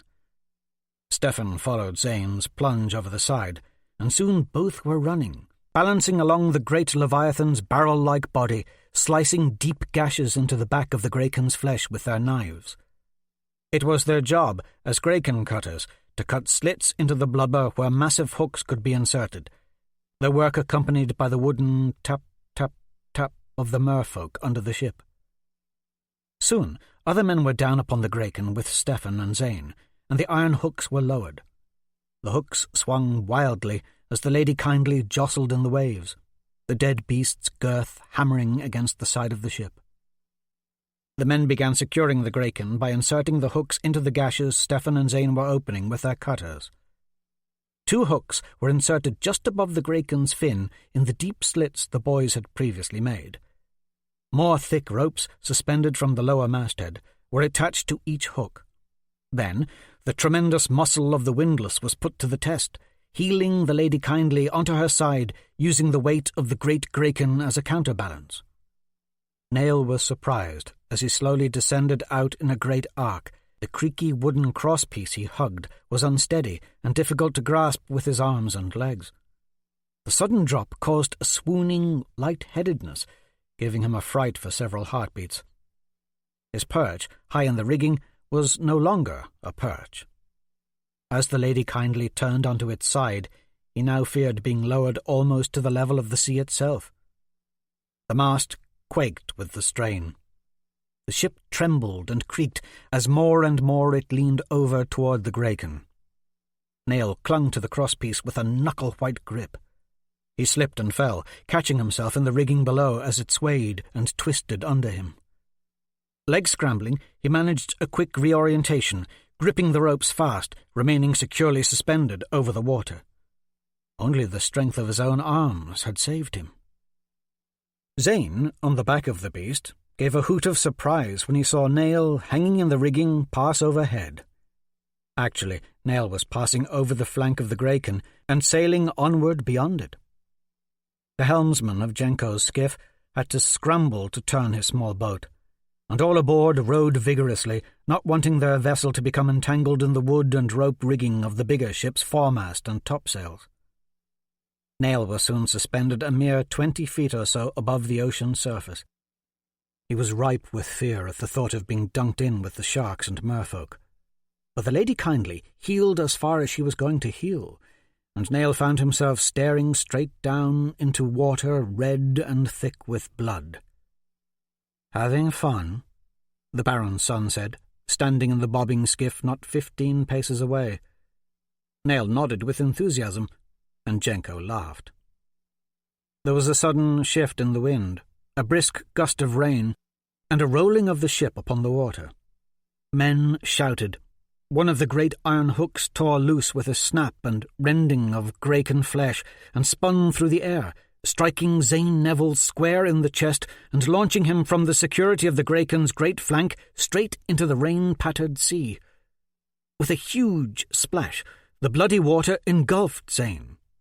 His hefty body vanished among a tangle of the Lady Kindly's foremast rigging and was immediately swallowed up by the frothing darkness of the water. Nail stared in horror at the scarlet bubbles below, all that remained of Zane's passing. He looked to the nearest skiff.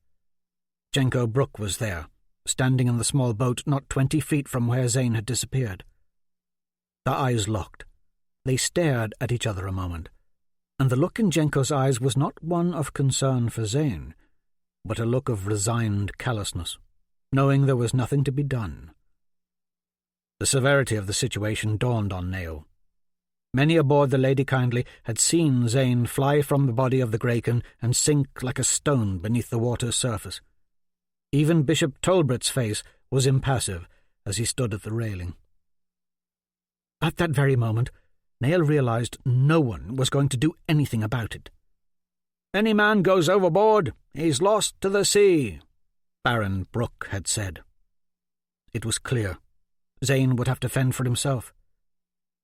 Nail's eyes sought Stefan and found his friend still planted on the Graken's back, horror etched in every line of his face. The hookman grabbed Stefan by the arm and forced him to help resecure the swinging hook under the Graken's fin. Nail's gaze flew back to the spot in the red churning sea where Zane had vanished. The rope rigging jerked back and forth in the water, then went still. Nail waited, staring, hoping his friend would resurface. But as the moments passed, he realized Zane was truly lost, tangled down there somewhere amongst all that rigging. Pale shapes hovered below the surface.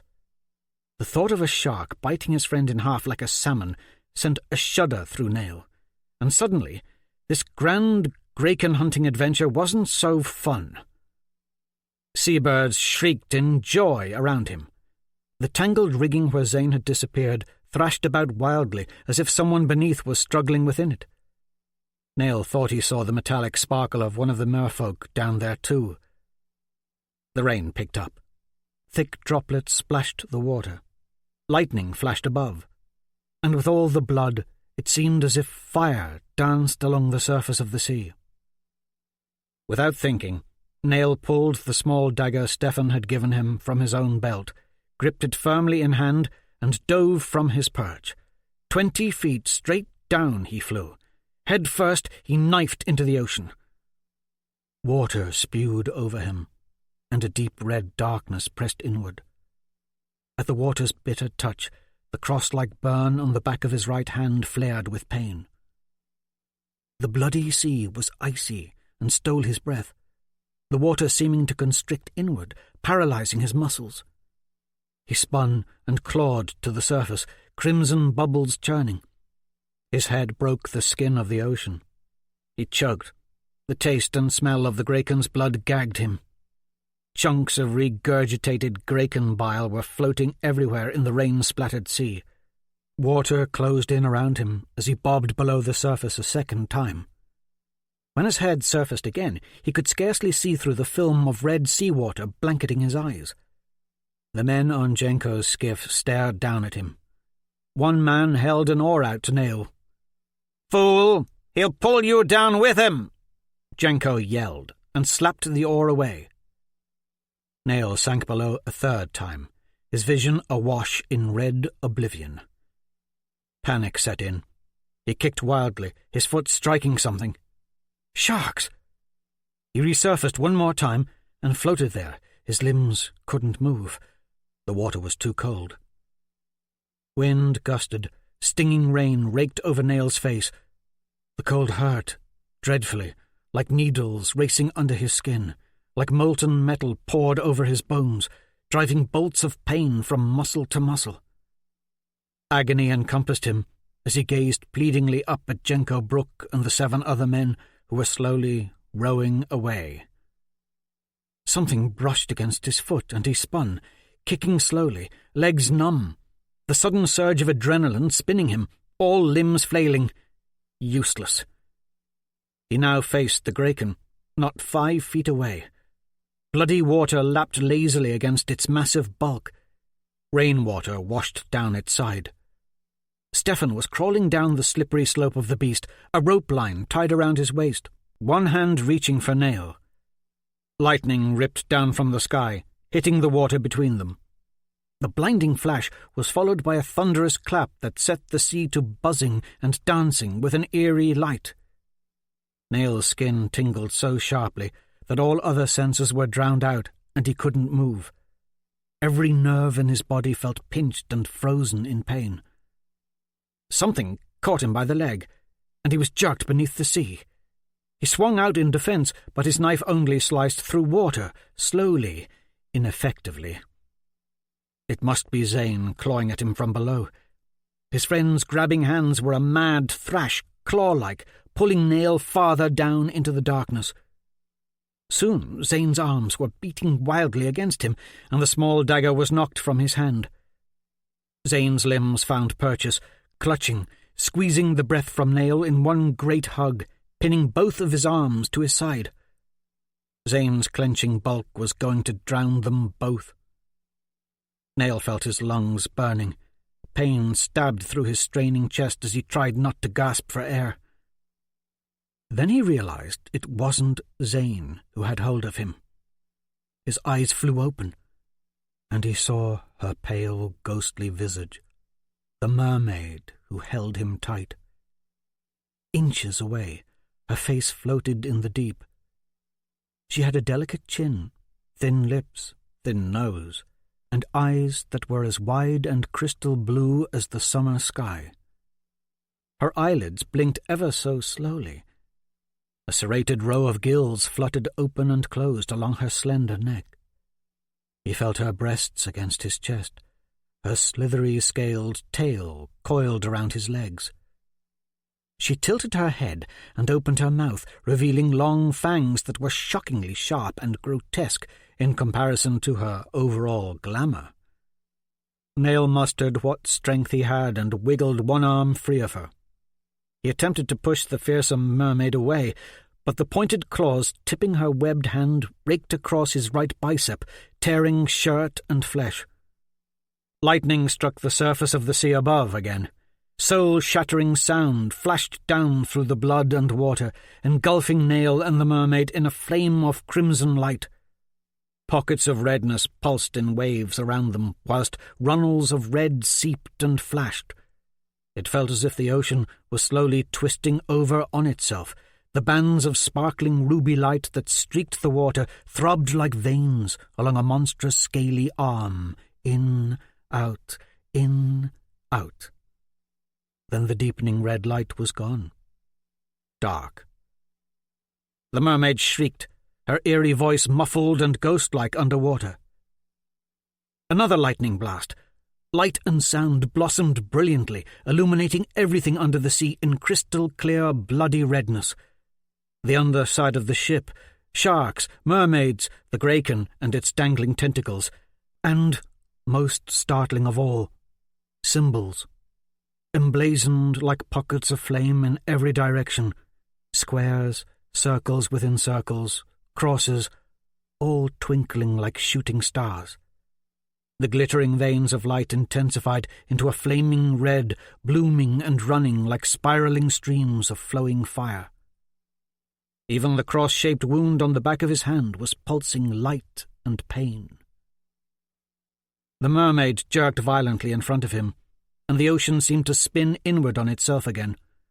The gleaming ribbons of fire wrapped around them both, then faded to a dull red, then dwindled and washed away to nothing.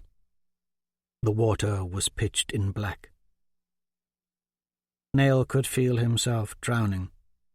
Eyes open or closed, he knew not.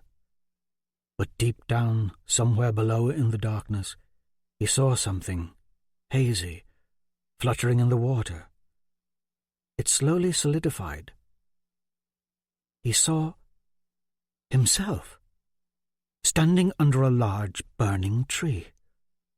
There was a knight with glowing white shield and horned helm astride a brilliant white warhorse, a blonde girl on the saddle before him, her hand a metal claw, and green, glowing eyes.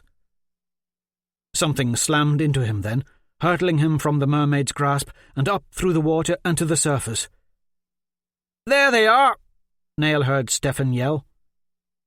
Nail took one blessed breath before a bloody swirl of churning water enveloped him again. When he floundered to the surface a second time, he realized Zane was there with him, eyes wide and rivulets of crimson water streaming from his sopping red hair down over his terrified features. They were face to face, Zane coughing, choking, spewing forth gouts of chunky water. The pale head of a shark broke the surface and eyed Nail from just beyond Zane. Nail found himself in the grip of utter terror. It screamed through his mind, drowning out any thought. Time seemed to freeze in that moment. His heart thundered. The sounds of Stefan's yells were silenced. The clap of the water beating against the hull of the Lady Kindly ceased. Even the shrieks of the seabirds were gone. Nail couldn't break his gaze from the milky, dark eye of the great white killer before him. At that very moment, he would have given anything to be back home, safe in the mountains with Master Shawcroft, calmly panning for gold by a cool, gurgling brook under the green pines and warm sun. A spear was thrust into the shark's head, and it calmly dipped below the red skin of the sea. And like a burst of thunder, Nail was aware of someone shouting, yet it seemed so far away, and he felt firm hands grasping at his shirt. He was roughly hauled from the ocean and dashed into the bottom of Baron Brooke's skiff with brutal force, instantly coughing out what scant air remained in his lungs. Soon, and with great effort by all the men in the skiff, Zane was pulled up and plopped on the deck next to Nail. Crystal-clear tears streaked Zane's cheeks as he raked madly at the bloody seawater coating his face. One of the merfolk was attached to his leg. It was a small one, a baby, its arms around Zane's calf, teeth buried in his leg just below the knee. Zane frantically batted it away. It flipped and flopped at the bottom of the skiff on its back, the gills on its neck splayed and heaving, mouth wide and round, spitting and screeching an ungodly racket. Its lips pulled back in a grimace, and its gruesome teeth were exposed, gnashing. Little arms thrashed and tails slashed as Zane kicked wildly at it. "Get that gill-fucking creature out of here!" Baron Brooke roared. One of the rowers deftly scooped the wiggling little demon onto the flat of his oar and tossed it out to sea. "Bloody beasts of the underworld!"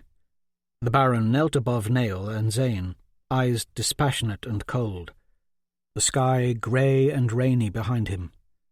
He seemed almost distracted, bored, as if his mind were on other things. "Back to it!" he yelled. "There's work to be done." Just like that, every man aboard the Lady Kindly sprang into action. Once rescued, Nail now felt the sodden, blood-covered weariness of his own body. He also felt he had just been awakened from some long, bizarre dream. His eyes stung from the salty water still dripping from his matted hair. Pain clawed at his lungs. The taste of death clung to his tongue.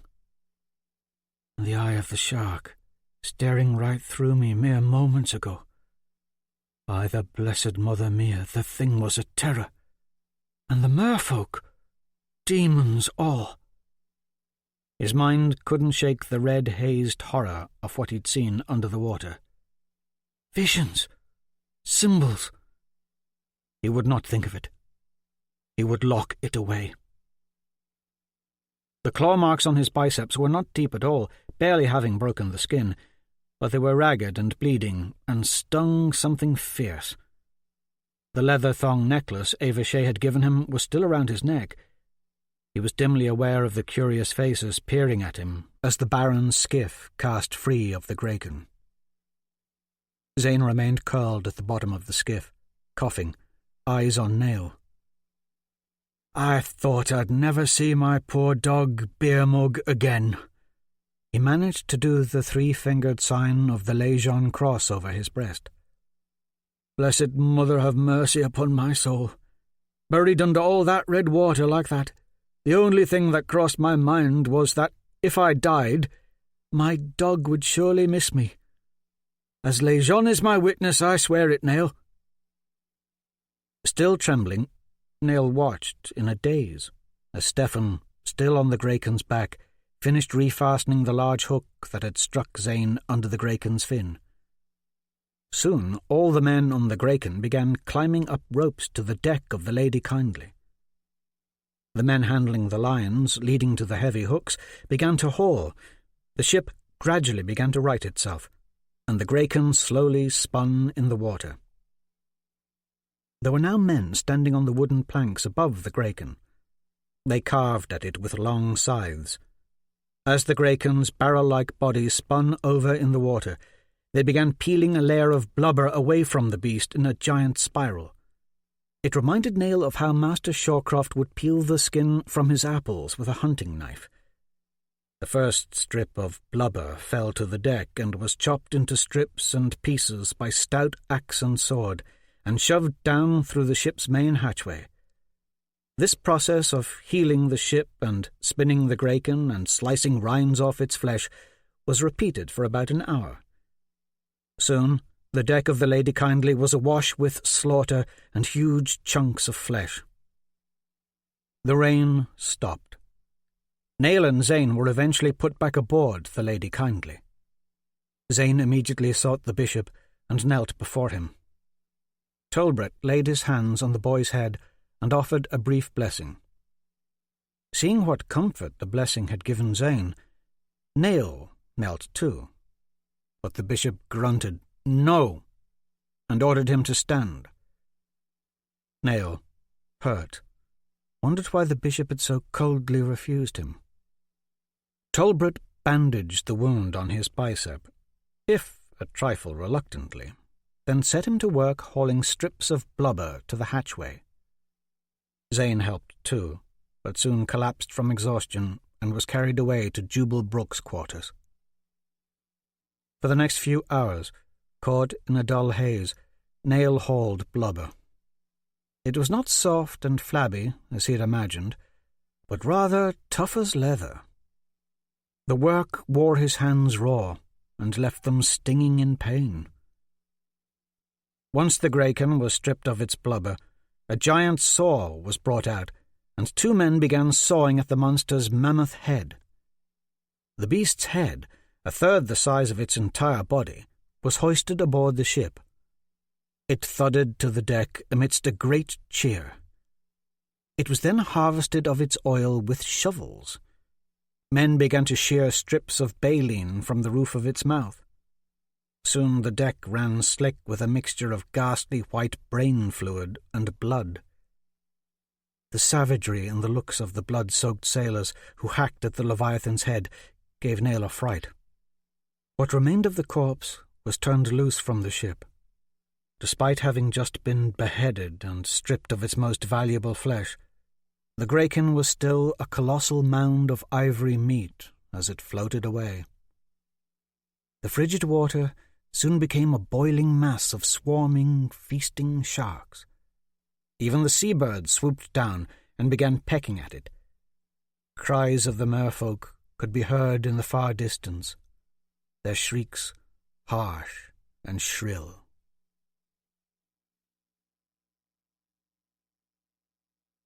"I've seen a man bitten in half by a shark." As he spoke, Baron Brooke gazed out at the tranquil, dark sea moving calmly by, his fur-rimmed cloak thrown carelessly over his broad shoulders, snowflakes gathering upon it. Nail, Baron Brooke, and Jenko stood together under the mizzenmast, whilst the rest of the crew partied on deck between the mainmast and fore. The Baron continued. "I witnessed the horror in that man's eyes as the shark rose from the water to engulf him, teeth grinding up his body as the shark swallowed his legs down whole, teeth engulfing his chest, then snap!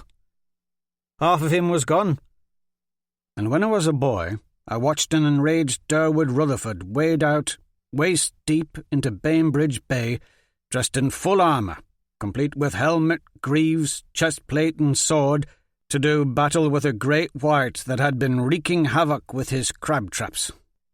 He lasted, 2 minutes before the shark shot forth and swallowed him whole.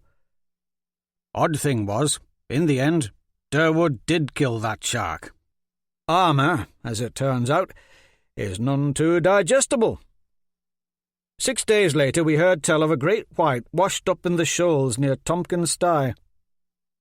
When the fishermen cut the beast open, imagine their surprise as a dead Durwood Rutherford spilled out in full armour, sword still in hand." Baron Brooke turned his gaze from the frosty sea and looked at Nail. "What I'm getting at, boy, is that it was a damn fool thing diving in after Zane like that. Not only for the sharks, mind you, but especially for those merfolk in the water.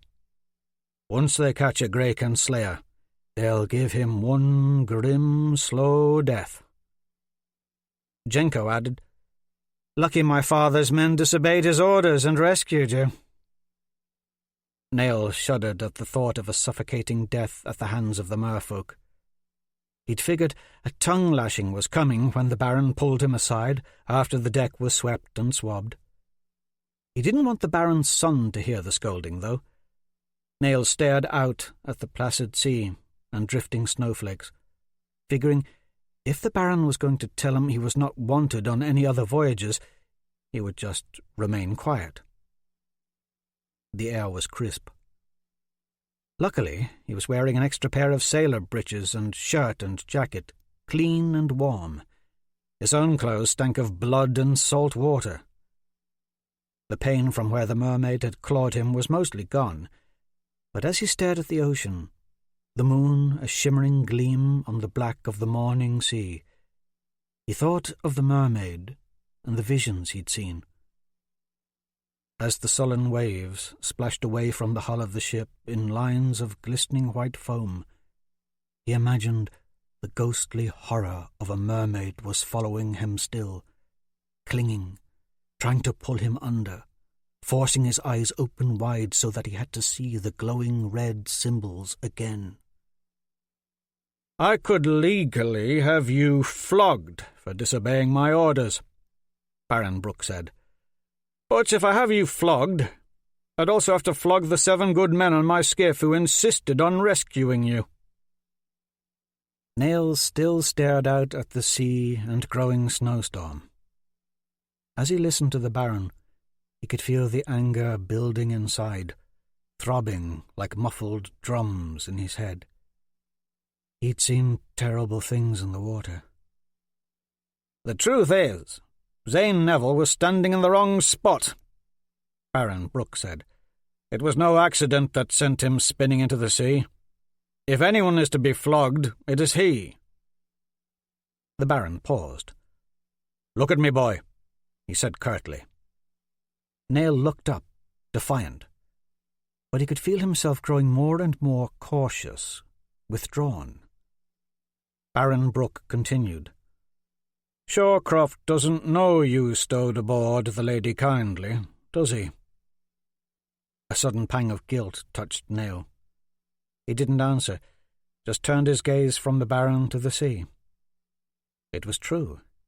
He had not told Shawcroft his plans. It was an act of defiance. On the one hand, Nail feared how his master would react upon the Lady Kindly's return. On the other, he didn't really care. He had found a kind of peace with his decision. If Shawcroft wanted to spend an entire week in the gold mines alone, then Nail figured he himself could do as he pleased. He would get scolded either way. "Had you died today, boy, I would have had to answer to that man.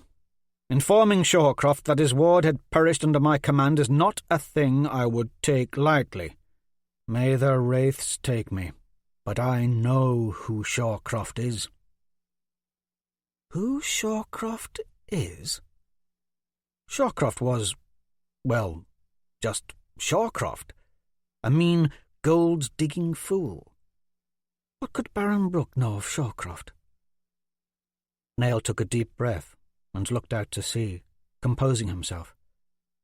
When he decided to turn and question the Baron about Shawcroft, it was Jenko who caught his attention. Nail found, to his immense irritation, that the Baron's son was leering at him with an expression of complete insolence. "I know what Shawcroft is capable of." The Baron's hard eyes softened, but only a little. "Truth be told, I approve your desire to find your own way in the world. Rooting around those dead gold mines is a waste of time. You already know that, don't you?" Baron Brooke was looking straight at him now, eyes unwavering. "I may have need of a 4th harpooner. Someone with a true set of balls. Someone with balls enough to defy his addled gold-digging master and go a-graken hunting. Someone with balls enough to jump into bloody shark-infested water." The Baron took a step back and held out his hand toward Nail. "You are welcome on the Lady Kindly any time she sails. Upon our return, I shall inform your master of my intentions for your employ."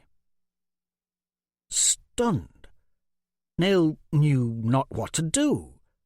Had Baron Jubal Brooke just proffered a formal offer of employment? "Am I now freed from Master Shawcroft?" He looked from Jenko to Baron Brooke and back. Jenko looked like he'd just eaten something sour, and that sour look on Jenko's face pleased Nail. So he reached forth and shook Baron Brooke's hand. "It was a foolish thing diving in after Zane." The Baron shook Nail's hand vigorously. "But a braver thing I have never seen." As Baron Brooke grasped Nail's hand, he looked at his son. "Jenko, my boy, you are stout and hardy and hard-working, but you need to show true bravery. Bravery like Nail has shown us today." Nail looked at the Baron's son. An angry, jealous glint formed in Jenko Brooke's moody eyes before he whirled and stalked away. Later that night, Stephen Wayland snatched Neil away from his game of cards with Zane in the crew quarters and hauled him onto the snowy deck to the cheers of the rest of the crew. Once on deck, Stephen stripped Neil of his jacket and shirt, removed the bandage from his right arm, and brought forth the ink and tattoo needle. The ink, Stephen explained, was the best of its kind, made from the soot of Graken oil lanterns and mixed with Avalonia molasses. "No weak squid ink is ever used for a true Graken hunter's tattoo," he claimed. "Only pirates and outlaws used the cheap stuff." When he was done, Neil couldn't have been more pleased with the result. Stephen's artwork, placed just above the mermaid's claw marks on his bicep, was the perfectly fitting image for Neil's maiden voyage. He was a full-fledged Graken slayer now. He had never felt more contented in his life.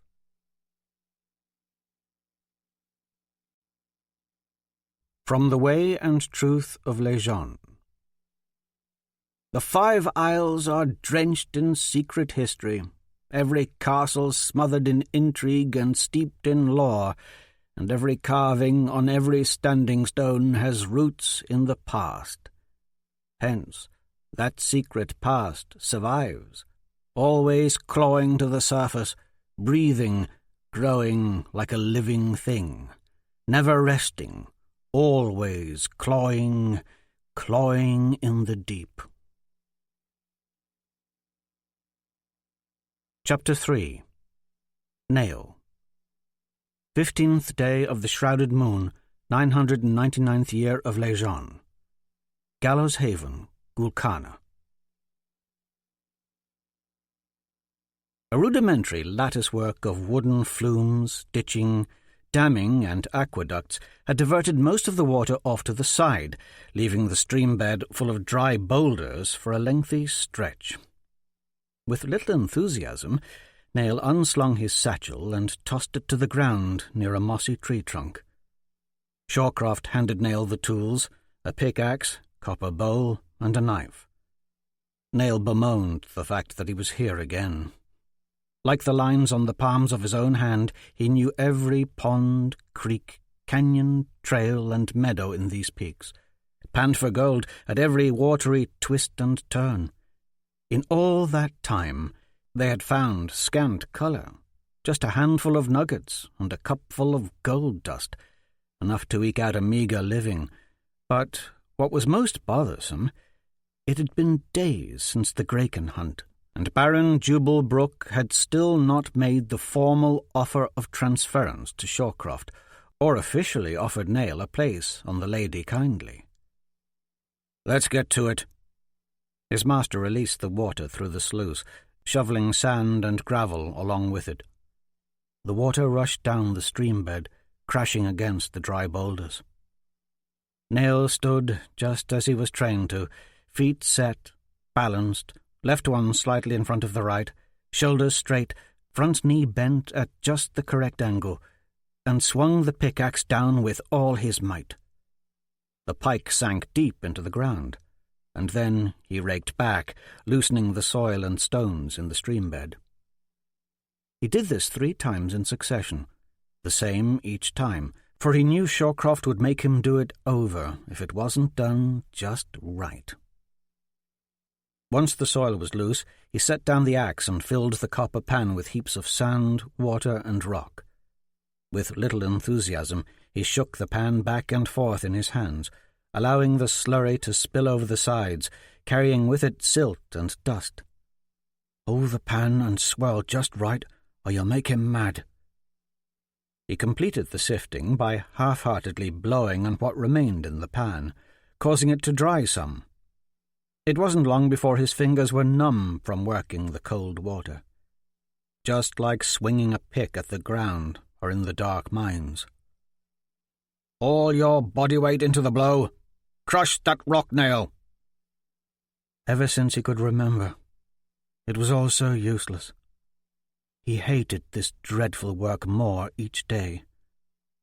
When will Baron Brooke come and save me from all this? He sat back and looked up the bank toward Lily and Bedford Boy. A circle of standing stones, weather-beaten and overrun with ivy, rose up regally behind the two chestnut-coloured ponies. Beyond that, breaks in the thick pine forests offered up glimpses of the steep, rocky slopes across the canyon and the hundreds of black dots marking the Rome mines and their tailings. He had spent the last 5 years working inside those mines with his master, always panning streams and toiling in mines, always swinging an axe at rock and tree, digging pits to snare game with the axe. Perfect footwork. Left, right, left. Hold your stance. Grip like this. Swing just so. Swing from the left. Swing from the right. Never use your hands to grab at the rock. Always rake with the axe. Pry the rocks loose with the axe. Let the tools do the work for you. Swing, pull, rake. Even before Shawcroft and Nail had relocated to Gallows Haven, they had worked the mines near Sky Locks. Nail a mere child, and later the mines north of Deadwood Gate. He had no memories of Sky Locks and the huge glaciers rumoured to dominate the landscape. Deadwood Gate he remembered well. His master would go off into the mines alone to work, same as now, leaving Nail to pan a stream like this. Or, toward the end of their stay at Deadwood Gate, Shawcroft began to work the mines with a young fellow named Culpa Barra. Whilst Nail was set to some other chore, usually involving a pickaxe and hard stone and the repetition of swings. Nail thought of Culpa and the sleek longsword the young man always wore at his side, how his master continually complimented it and Culpa. "Get to work," Shawcroft, standing on the slope above, leaning on his shovel, grumbled down at him. "Enough wool gathering." Nail stared at the mines in the distance. His master had been keeping him out of the mines a lot lately, preferring to work alone, leaving Nail to pan the streams like this. The man was growing more and more distant as time wore on. "We're not going into the mines today?" "Nope," Shawcroft answered curtly. The man was shorter than Nail, but stout and broad of chest. He had a thick neck and hard brown eyes that held an air of sturdy self-control. His black hair was shaved to stubble on his scalp. "So I can meet up with Stefan later and help him practice the ember-lighting prayers?" "Seems pointless, but if you'd like." "It's pointless to sift this stream," Nail said, just loud enough. "Why bother?" "We will work all the streams this coming summer. Together." "Why?" "Don't question. Just respect my decision. The mines are becoming too dangerous." "Too dangerous?" Nail did not believe that. There was always something of the mysterious about the man. Shawcroft was the only family he'd ever known, but they were not blood kin. All things considered, beyond the gruffness and oft-times cruel words, the man had treated him well enough. Though he had never truly felt like a son to Shawcroft, Nail had often wanted to hear that one word from the man. Son. Even the word friend would suffice. Or was that fellow from Deadwood Gate, Culpa Barra, Shawcroft's son? One thing was certain, Shawcroft had never concerned himself with any of his wants or hopes or dreams, nor acted the least bit curious about his drawings. And perhaps those were the reasons Nail wanted away from him so bad. With Shawcroft, it was nothing but mining, hard work, perfection with a pickaxe, and obey. Gold was Shawcroft's life. It always had been, and in all the years they had found scant colour. Just respect my decision. He'd show his master respect, all right. "In town they say you're naught but a gold digger and a lackwit." Shawcroft barely looked up, kept working. "Jubal Brooke asked about you a while back." "Did he now?" Shawcroft's stiff brow furrowed as he shovelled. Nail continued, chuckling. "Said you could help us conscripts with some sword training." There was a moment of silence. "Get back to work, boy," Nail knew the taciturn man had scant use for pointless conversation or sarcasm. He also knew Shawcroft would only be pushed so far. As he grew older, Nail liked to see how far he could push. He knew any mention of Baron Jubal Brooke would not sit well with his master. There was a history between the two Nail was not privy to. He figured Shawcroft must already know he'd stowed aboard the Lady Kindly, but the man was silent on the subject. Cruel words and punishment would come at some point, though. Better now than later. I'm sick of digging for riches that we are never going to find. Never have found. Patience, Nail. Shawcroft glanced his way, still shoveling. Patience. Patience, Nail repeated in disgust. It's always patience with you. Stand this way when you swing an axe. Set your feet just so. Turn your hips, shoulders up. Grip just so. Use the axe to pry away the rock. Over and over. Always tedium and patience. All for nothing. Shawcroft stopped working and stared down at him. The mountains hold music and magic for those who listen. And someday you will learn there are curious things hidden in the dirtier and darker places of this land. So keep sifting. Nail shrugged. I'd rather do something else with my life. Like most men, you would prefer a life of leisure. Hard work and precision in all things builds strength, character, and pride. Your mother wanted me to instill those things in you more than any other. She never took things such as hard work for granted. Nor should you.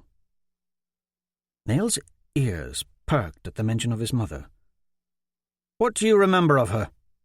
Nothing new since you last asked. Shawcroft went back to his shoveling.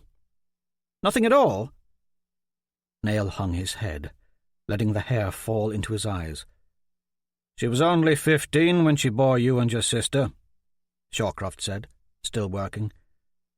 She didn't live long after that. I only knew her a short while. Before she died in that mining camp, the one the Oghul raiders destroyed.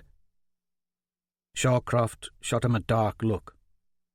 Nail knew nothing of his mother, aside from the fact that she died in a place called Arco, a long-deserted mining camp high in the Sky Lochs, a humble community destroyed by Oghuls, or so his master said.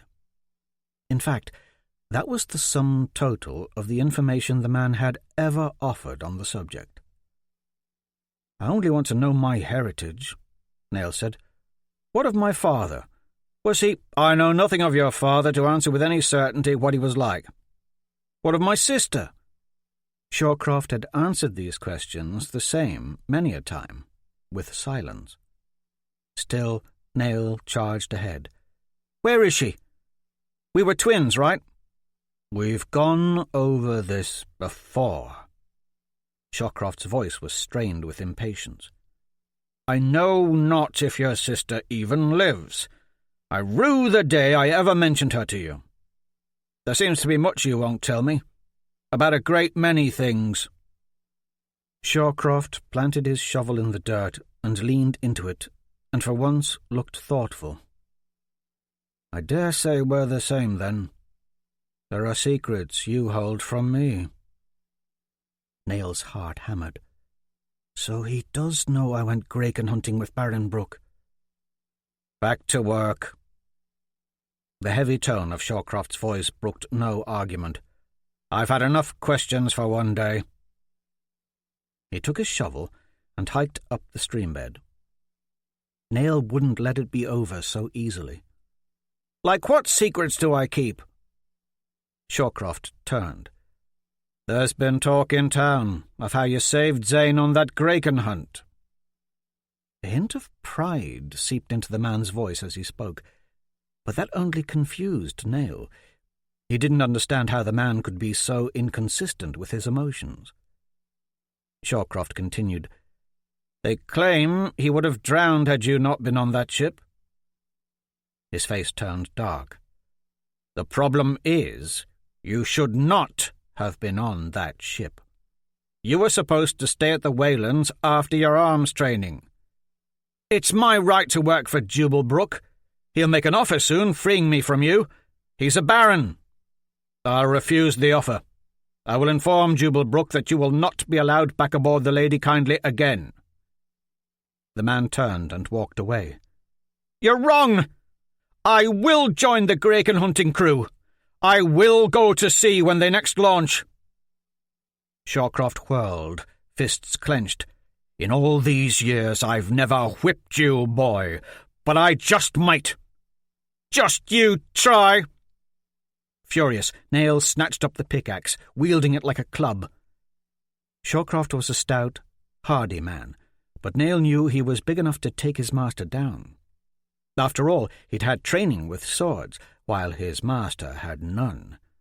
Shawcroft was naught but a dirty gold digger, a stout, dirty gold digger, but a gold digger all the same. "Lest you forget, I am charged with your safekeeping till the day you die." Shawcroft's face was harsh, scowling. "Now drop that axe before I snatch it from you and whip you with it good. A ward can be legally put to death for threatening his master." Nail simmered. The man was right. He dropped the axe. Shawcroft walked up forcefully. Nail backed away, but his master grabbed the leather thong around his neck and pulled Ava's wood carving out of his shirt. "What's this?" "A gift," Nail said with as much defiance as he could muster. "It's mine." "From a girl." Nail said nothing. "Don't grow too attached to any one person." Shawcroft yanked up the sleeves of Nail's shirt to his elbows. "Bruises." The man's gaze travelled the length of Nail's black and blue forearms, eyes lingering on the thin, cross-like burn on the back of his right hand. "I sparred with Jenko Brook." Nail brushed the man's hand away. The cross-shaped burn on his hand was still as red as the day Doki had been struck by lightning. "Looks like Jenko thrashed you good then," was all Shawcroft said. Nail felt his face flush. He certainly wasn't going to show the man his tattoo, or the scars on his bicep from the mermaid. He pulled his shirt sleeves over his bruises and stuffed Ava's carving down the neckline of his shirt. "Jubalbrook never was much of a swordsman," Shawcroft said. "You will need proper training. I should have taken it upon myself to teach you more about swordsmanship long ago." "More about swordsmanship?" Nail laughed hollowly. "You've never taught me anything about sword fighting. What do you know of it?" Shawcroft motioned for Nail to get back to work. "We're done talking."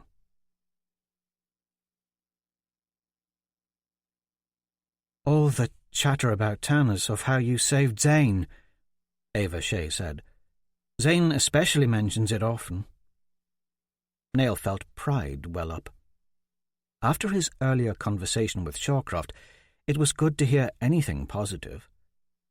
Far below, the waves in Gallows Bay rolled in from the west. It was near dusk, and Nail and Ava sat next to each other on a flat boulder near the edge of a sloping cliff high up the autumn range. She carved a small wooden duck, whilst Nail drew the scene below with sharpened charcoal. Stephen Wayland was shooting yellow-fletched arrows into a makeshift target he'd set up along the Rome mine trail, which wound up the mountainside behind them. Nail had met Stephen on the trail, as they oft-times did in the evenings with Doki Liddle. Stephen had brought Ava with him instead. Doki's recovery from the lightning strike was going well. He was up and walking some, but not up to hiking steep trails. Nail, Stephen, and Doki would usually study their ember-lighting prayers up here after Nail's work with Shawcroft was done, or practice with swords or bows. Their solitary perch was so high that seagulls circled beneath them. Far under the gulls, the distant green-tinged shoreline was thick with the first growth of spring. Patches of lush meadows, fields, woodlands, and rock fence-lined properties randomly dotted the landscape north and south of Gallows Haven. From so high up, the chapel and abandoned keep north of town looked like children's playthings. An armed silhouette paced atop the keep's western wall. Some poor sod Baron Jubal Brook had put to the watch. The courtyard of the keep was a clear swath of grass, soon to be packed with morning moon feast-goers. There were a handful of carts moving along the pathways. In the centre of town, near the docks, someone was sweeping the front porch of the Graken Spear Inn. On the beach just north of town, streams of black smoke rose into the sky, billowing from hundreds of black cauldrons filled with Graken blubber. Wood fires under the pots were melting down the leathery blubber. Baron Brook would sell the oil to traders. Fishing boats bobbed in the waters beyond the pots, the tiny forms of men casting nets into the ocean. Nail pulled up the sleeve of his shirt to his bicep, showing Ava the tattoo Stefan had given him just above the claw marks of the mermaid.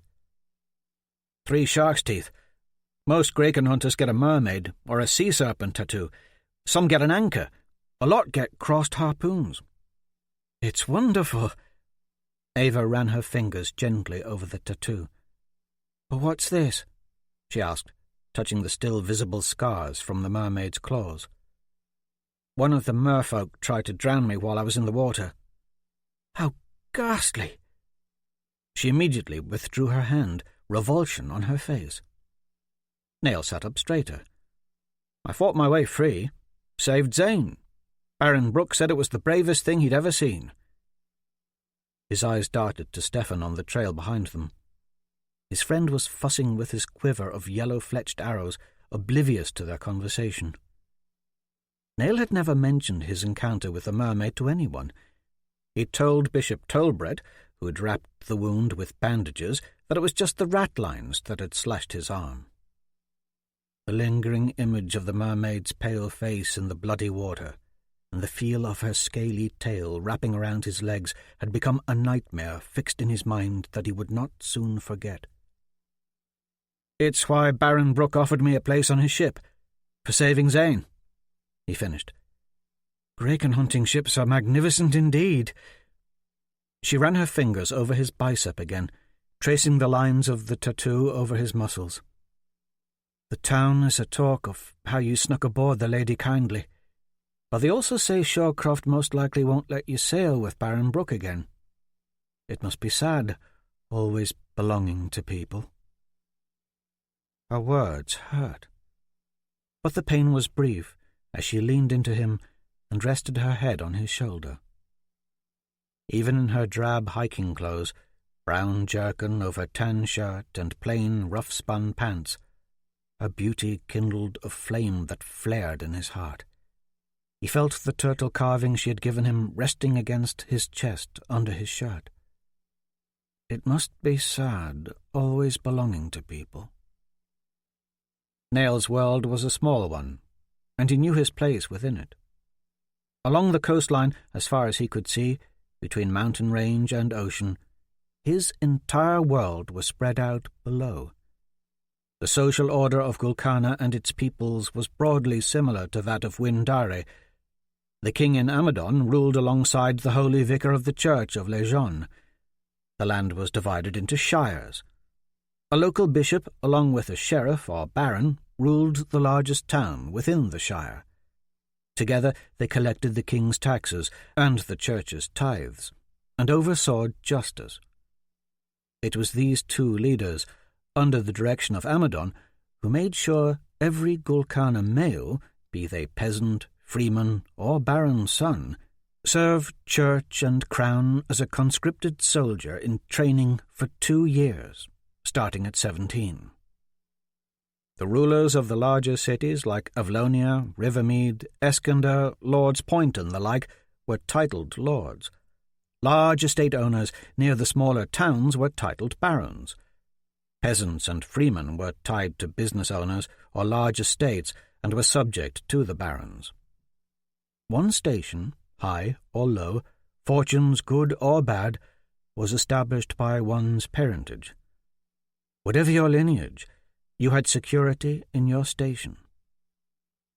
As a bastard, Nail was free only to follow his master's bidding unless a formal offer of legitimate employment was made by another of higher station, just as Jubal Brooke had offered Nayl a place aboard the Lady Kindly. Nayl knew he relied entirely on the goodwill of others. Still, he had always known he was different, creative and strong, better than others of no birthright. If a girl as enchanting as Ava Shea could see something in him, then anything was possible. Gazing down the mountain, he found the familiar shape of her home near the centre of town. It was half hidden under a large oak, a small two-room affair she shared with her 5 younger siblings, its thatched roof no more than a brown dot below, a curl of wood smoke twirling up from the chimney. Ava lived with her brothers and sisters in a house near the Gracon-Spear Inn that old man Leddingham had set them up in. She'd helped raise them since her parents had died. A sickness had taken her mother. Shortly after that, her father had been killed in a logging accident above Tompkins Sty. Nayl admired Ava's hard work and resolve in dealing with life's challenges. "Your house looks so small from up here," he said. A dog ran past Ava's home, a pinprick on the landscape as it sped through town, Zane Neville chasing it. Even from so far up, Nayl recognized Zane's awkward gait. The 2 specks ran past the harbour where Baron Brooke's Gracon hunting ship was nestled. Nayl could see people scurrying about on her riggings like spiders on a web. Beermug kept going, shooting past the harbour up the road, followed by Zane, chugging along behind. They both charged into a small field north of the chapel and ran in circles, Zane chasing, Beermug leading. Nayl could imagine Zane's laughter and the dog's barks of joy. "Who are you?" Stefan's shaky voice said from behind. Both Nayl and Ava turned to find Stefan Wayland with his bow taut, yellow-fletched arrow pointing up at a dark-cloaked horseman on the road behind them. Ava squealed. Nayl lurched to his feet. The horse on the trail was straight out of his childhood nightmares. A mare, sleek, black, and powerfully built, with feverish eyes like red glowing holes in its wedge-shaped head. Arteries and corded muscle pulsed beneath its glistening black hide. The rider was darker still, bathed in midnight against the greenery of the mountainside, a hint of black-boiled leather armour under the cloak, pale face mostly obscured beneath a hood. But when the rider pulled back the hood, Nayl was startled even further, for it was not the face of a man hidden underneath, but that of a young woman, and she was not just pretty, but beautiful, arresting even. Hair of exquisite silvery white waves framed her face. She had slanting eyebrows above striking green eyes, high-boned cheeks, and full lips. Some pale light glowed just beneath her skin, as though through a thin veil. And there was something achingly familiar about the way she spoke, her voice dark, musical. "My blade thirsts," she said, eyes on Nayl. Then she produced a black dagger from the folds of her cloak. A smile played at the corners of her mouth. Not quite a smile, but something fierce. In fact, there were things not at all human about the way this thin-faced woman moved. It was something ethereal, almost akin to the mermaid who'd nearly drowned him. And there were her perfect, narrow ears, pointed, just visible through the strands of lustrous blonde hair. She was no human, but a creature, a fae, a Vale. Nayl had never seen one of the Vale up close, only from ashore when the occasional Vale trading ship docked in Gallows Bay. 2 things were certain, though. Her bearing was commanding, and the dagger in her hand seemed to swallow all light. Her eyes were locked on his, large, almond-shaped pupils more brilliantly green than anything he'd ever seen. They tugged at him, drew him in, as if she were searching, pulling something, his thoughts, from his mind, as if she wanted to devour his very soul. "You are not of my blood." Her smile disappeared as she slipped the knife back into the folds of her cloak. "Still, they will be coming for you." And with a rustle of leaves, the frightening black mare and ghostly valet woman vanished into the thick green bracken above the trail. Stefan set down his bow. "She had an ill-favoured look," he said, pale-faced. "Let's go before she comes back," Nail said, heart pounding. He gathered his drawing supplies and satchel. "She seemed to know you." Avichet was looking at him. "Who was she?" "A Sor Sevier spy," Stefan offered. "An emissary of the White Prince, scouting our lands, I wager." Nail was too haunted by long-forgotten dreams to say any different.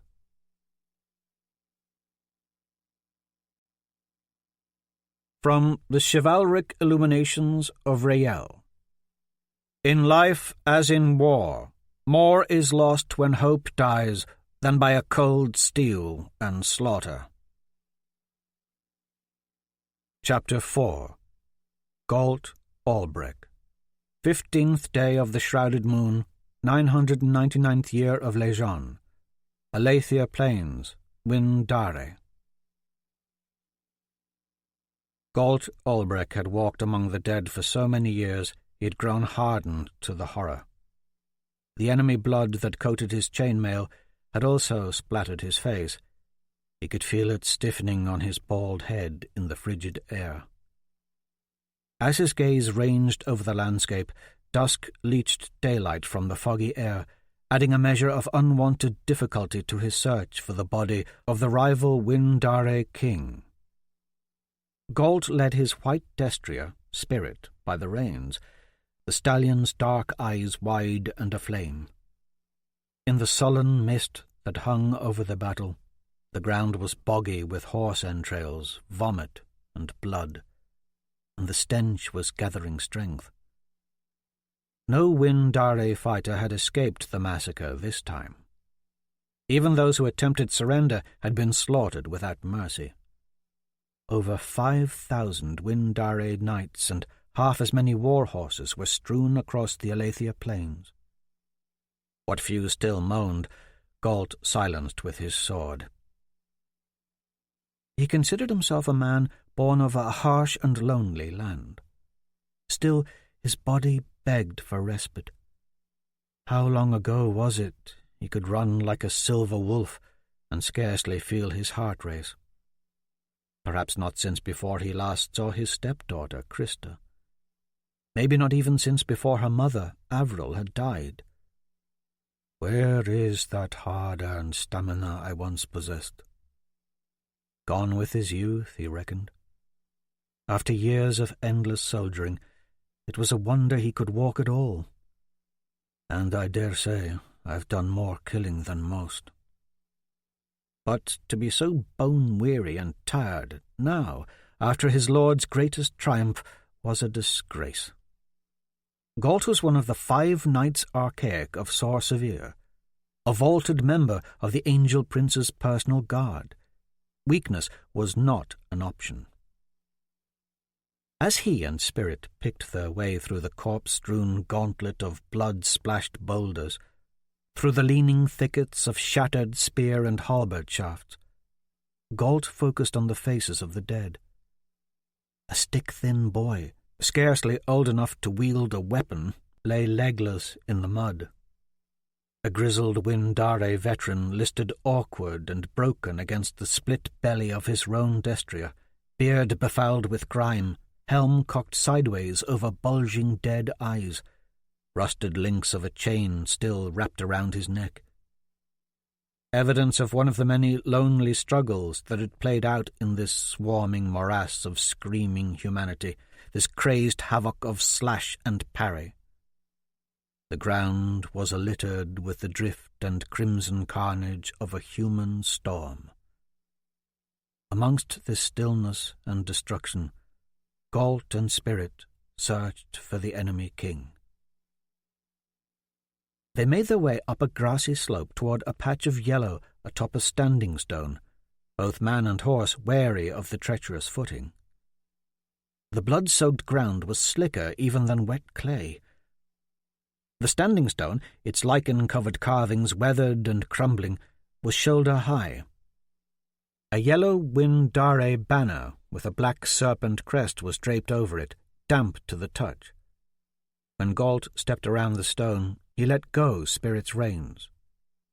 He had found the adversary the Angel Prince had tracked these last 5 years.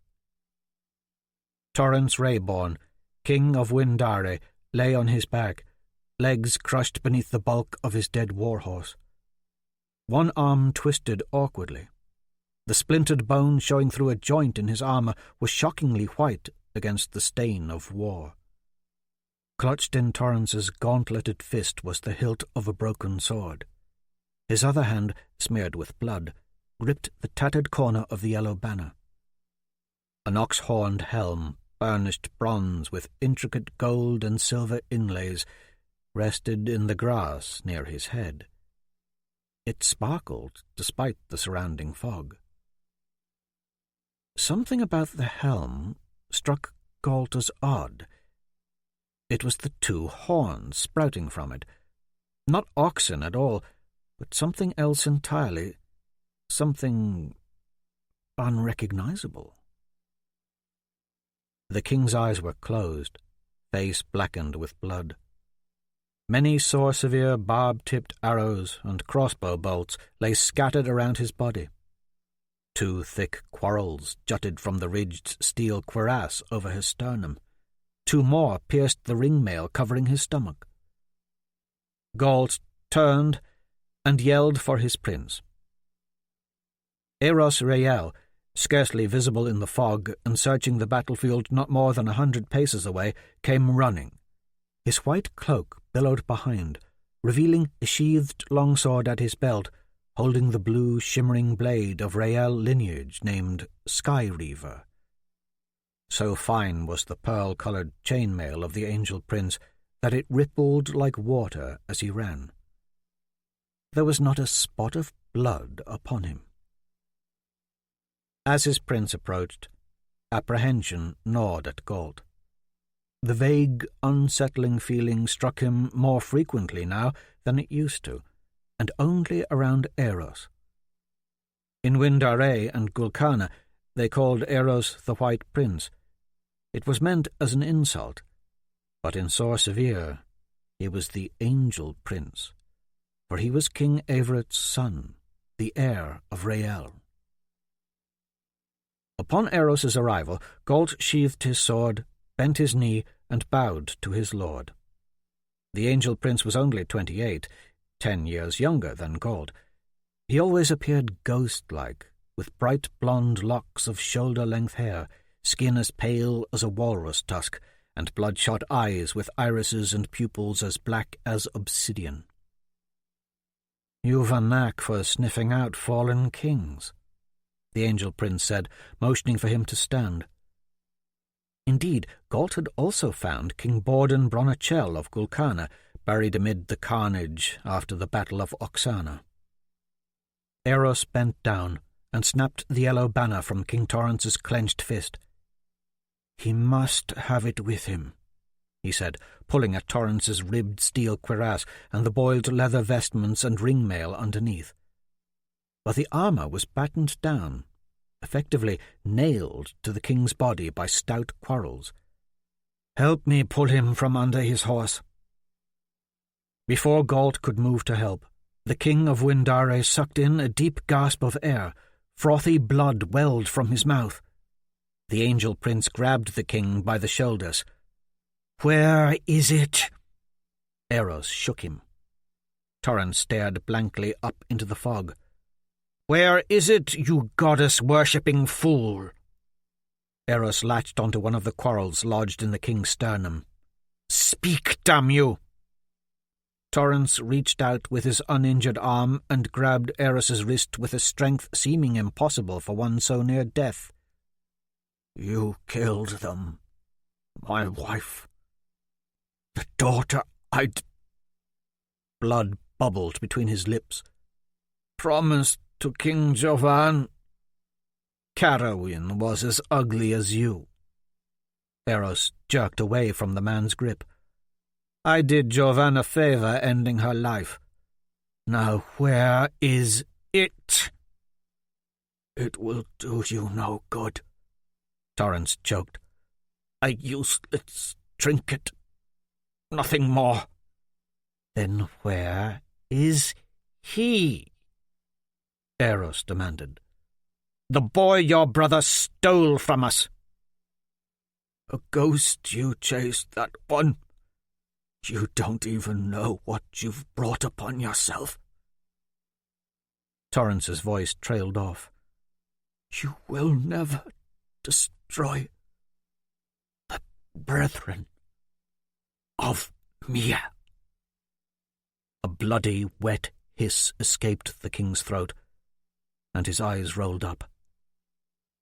"He may not know where the boy is," Aeros stood, "but he has it with him." The Angel Prince bent over the dead king's warhorse, rummaging through the leather saddlebag, throwing the king's possessions to the ground with a barely suppressed hunger.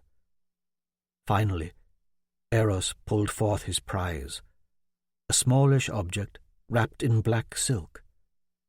"A distrustful lot, the brethren of Mia," Aeros said to Gault. "Torrance didn't even trust it with his own Windare countrymen, who fought and died at his side. He'd sooner place his faith in goddess-worshipping traitors and demented dwarves." Aeros slowly unfolded the cloth. Buried within was a green stone of curious make. It was somewhat flat and oval, with polished round edges. It rested graceful and perfect in his hand. By some trick of light, smoky waves of changing green colour passed over the stone's smooth surface, and its translucent innards appeared to dance and glow. "Tell no one of this, Gault." With that, Aeros Rael covered the stone with the black silk and slipped it into the folds of his cloak. He picked up Torrance's horned helm, cradled it in the crook of his right arm, and walked past Gault's stallion and into the fog. Gault was left alone among the dead. He stared into the swirl of vapour beyond his stallion where the prince had disappeared, and tried to catch his breath, not even aware he had been holding it in. The stone's brilliant radiance. That was no trick of light. After all, the world around him was shrouded in an ever-darkening mist. But the stone had glowed. The chivalric illuminations spoke sparingly of the stones, vague hints that they were cursed, but that they, along with the weapons of the 5 warrior angels, would find their way into the hands of the last heir of Rael before fiery absolution. And the helm, could it be? Lonesome Crown. Gault hearkened back to his youth. Born into royalty, he'd had a blessed childhood for a time. As a youngster, he had imagined myth and legend were part of his destiny. Whereas most in the 5 Isles believed the angel stones had been translated into heaven at the time of Lejean's death, Gault's mother, Princess Eveline van Hester of St. Ongley, had taught him different. Before her marriage to August Albrecht, lord of the Sor Sevier Nordland Highlands, Gault's mother had lived on the Isle of Aden White among the worshippers of Mother Mia, a religious faction who believed the 5 angel stones still existed. Before her death, Gault's mother had told him stories of the angel stones and their powers. Daydreams of quests to find lost stones had filled Gault's head as a boy. He was born in Stone Loring of the Sor Sevier Nordland Highlands in 961. 10 years after his birth, after a series of savage winters, the great spike famine struck, and the landscape of his childhood soon became a hollow and haunted place. The countryside was so crushed with cold and starvation, it was said that in places such as Rin and Tumult, once the sheep, cattle, and horses were gone, some women cooked their own babies, scooped the steaming vitals from their bellies, and ate. After that, Aden White raiders continually attacked and pillaged the northeastern shores of Sor Sevier. Most claimed it was the unholy union of Gault's parents, Argus, a believer in Rael, and Evelyn, a worshipper of Mir, that had brought on the famine and merciless Aden White attacks. During that time, myth and legend seemed to wither away for Gault. Within the span of 3 short years, his entire family was dead. Hunger took his 3 younger sisters. Assassins claimed his parents. At the tender age of 14, he was left completely alone. But over the years, Gault had rid himself of what youthful tenderness assailed him. Now, here he was, standing triumphant on the Aletheia plains, a mere few miles from the 5 famed Legion towers on this, the last battlefield for Windare. His homeland, Sor Sevier, had finally retaken another one of the lands stolen from her so long ago, conquered another one of the kingdoms that had plagued the northeastern shores of Sor Sevier with continuous vicious raids for ages. And what was that all about? In one fluid motion, Gault pulled his sword, whirled, ready. It was Enna Spades. She sat high and regal astride her own white stallion, Slaughter. Cursing himself for wool-gathering, Gault sheathed his blade and looked down at King Torrens and the crossbow bolts bristling from his body. "Well, Gault, have you no tongue?" Spades wore a silver cuirass over a long tunic of sparkling chainmail, and leather greaves also studded with silver. The dark blue cloak and pure white stallion she rode marked her, like Gault, as one of Aeros's 5 Knights Archaic. A wooden crossbow and a quiver of quarrels were strapped to her back. Her battle helm dangled from her left hand, and she gripped a bloodied longsword in her right. Spades was a tall, thin woman whose flowing hair hung in damp red curls around her face and shoulders. Her ivory skin bore a dusting of freckles about her straight nose and high cheekbones. Though she had fooled many a foe with her innocent looks, Spades was a deadly warrior. She now held her head high and proud, as if she were looking down her nose at Gault. "Are you like the Bloodwood?" she asked, her voice filled with contempt. "Has our Angel Prince taken you into his secret councils?" Gault felt himself grow rigid. He didn't want to be goaded by her now, or reminded of the Bloodwood. He remained silent under her withering stare. Spades looked past him to Torrens. "Or perhaps the dying Windare king keeps counsel with our blessed Lord Aeros." She planted her helm on the pommel of Slaughter's saddle and dismounted, sheathing her sword. She drifted toward the king's dead warhorse and, finding the saddlebag, discovered its emptiness and the scattered contents strewn about. "Someone's already been at this." She tossed the bag casually aside, eyeing Gault as she reached down and pulled one of the quarrels from the belly of the king. "This could very well be mine," she said, flipping chunks of flesh from the bolt's barbed tip. "Bears a certain familiarity. Their fickle flight in battle. Could strike anyone." She yanked all the quarrels from the king's midsection, save one lodged in his sternum, which broke off in her hand. "A shame." Her gaze slid from the king to Gault. "I believe Lady Death has finally taken another of her followers."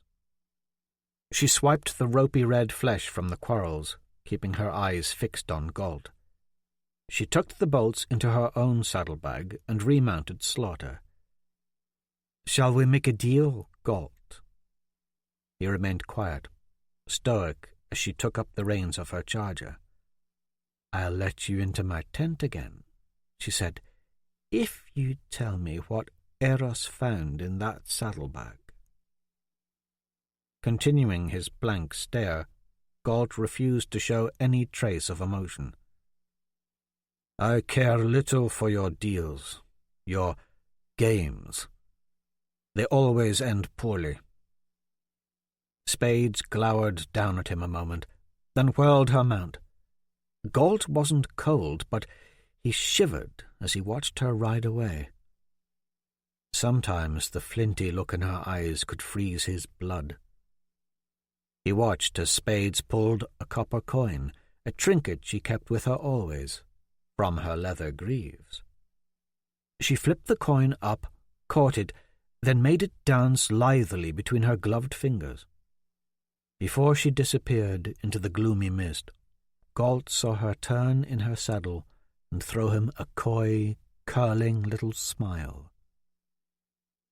Somewhere in the distance came the lone shriek of a crow.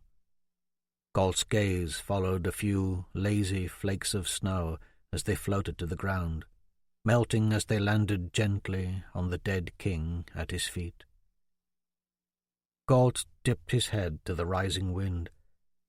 He blinked against snow that now blew into his eyes, took Spirit by the reins, and followed Spades.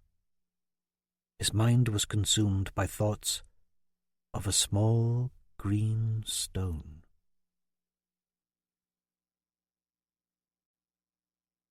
From the Way and Truth of Lejeune. Soon men found that others dwelt upon the 5 Isles, half men, stout and hardy, fey creatures, cunning and cruel, Ogul and merfolk, monsters of both land and sea, ferocious and bloodthirsty. But 'twas the tremor of the winged demon's fiery cry that rang like a hammered anvil upon the 5 Isles. Primeval, they ruled the skies, flame and power wreathed in iniquity. Man could naught but flounder before them.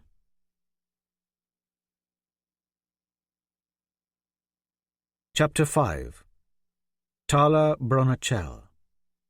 15th day of the shrouded moon, 999th year of Lejeune. Amadon, Gul Kana. Tala Bronachel and Laurie Le Graven stole through the silence that shrouded the forgotten corridor of Amadon Castle. The passage was hung with tapestries, decorative shields, and crossed swords. Empty sconces hung high on the walls. Glowing light warped through a stained glass window far above, and from it a web of colour danced on the floor. Swathed in soft leather boots, their feet made scarcely a sound as they ran, hair rippling behind. Tala, 16, had long straight locks of midnight. Laurie, 17, was tawny-haired, with sharp bangs that grazed her brows. Both wore tunics over black silken shirts and brown woolen leggings. They slid to a stop at the end of the hall, under the last velvet tapestry. Tala brushed strands of hair from her face and pulled a small dagger from her leather belt. Its jewelled hilt was bone-thin and fit snug in her fingers. "No danger here. I've this to keep me safe." She flipped the dagger up. It spun. She snatched it out of the air by the hilt and slipped it smoothly back into her belt, a trick the dwarf, Roguemore, had taught her. "You'll cut your fingers with that," Laurie said. When she and her cousin were little girls, Laurie had always been overly protective. But now that they were older, Tala was taking more of a leadership role in the friendship. She wondered if it was because she was sister to the king that Laurie allowed it. Growing up, Laurie had organised their childish games and wanderings into the castle's secret ways. Now it was Tala's turn, and she had a mind to turn their wanderings into actual adventures, like her older sister Jondralyn might do. Many hallways now separated them from Dame Mairgrid and the King's Chamberlain, Sir Landon Galloway. Tala had dismissed her tutor, Mairgrid, then merely walked out her chamber door, informing Galloway and the 2 silver guards that she and Laurie were off to visit her older sister, Jondralyn, whose chamber was just down the hall. But instead of entering Jondralyn's room, the 2 girls had continued on down the corridor, and the sleepy guards, ever apathetic at their stations, hadn't noticed a thing. Tala felt a pang of guilt knowing that Galloway and the guards would come under harsh discipline when the captain of the Silver Guard, Sir Lars Castlegrail, discovered they had lost sight of both the princess and her royal cousin. Tala drew aside the corner of the heavy gilt-worked tapestry that stretched from ceiling to floor. "A new passage Lindolf told me about." Behind the tapestry was solid block and mortar, but for one missing stone, roughly 1.5 feet high and 2 wide. A floor-level opening just big enough for a person to crawl into. Tala lay on her stomach and wiggled her head and shoulders into the hole until her upper body was beyond the wall, then pulled her way through. Laurie squirmed into the hole too, and the corner of the tapestry fell back into place behind her, hiding all trace of their passage. The small chamber they'd entered was scarcely big enough for 2. "A dead end," Laurie said. "An empty room leading no place." Laurie had dark eyes that held an innocence Tala found charming. Her cousin was stunningly beautiful, with straw-coloured hair that almost appeared to glow in the narrow beam of sunlight raining down from a crack up high. Dust sparkled in that tiny ray. There were many cracks in the stone walls around them, cracks where ivy crept in. Tala imagined the vines coming alive to strangle her and burrow into her skin. She shuddered, then grinned. "The thoughts that sometimes come a-creeping into my head." "Lindolf told me of a secret latch he and Glade found last year." Tala felt along the stone wall until she located the outline of a wooden door just above her own head. She found the bottom corner of the door, pulled forth her dagger, and slipped the blade into the crack. Fishing around with the blade, she heard a click and then the rasp of a hinge, and the door pushed inward. She pulled herself up and into the opening. A short, narrow corridor appeared before her, with a ladder at its far end. "There's better light up here," she called back to Laurie.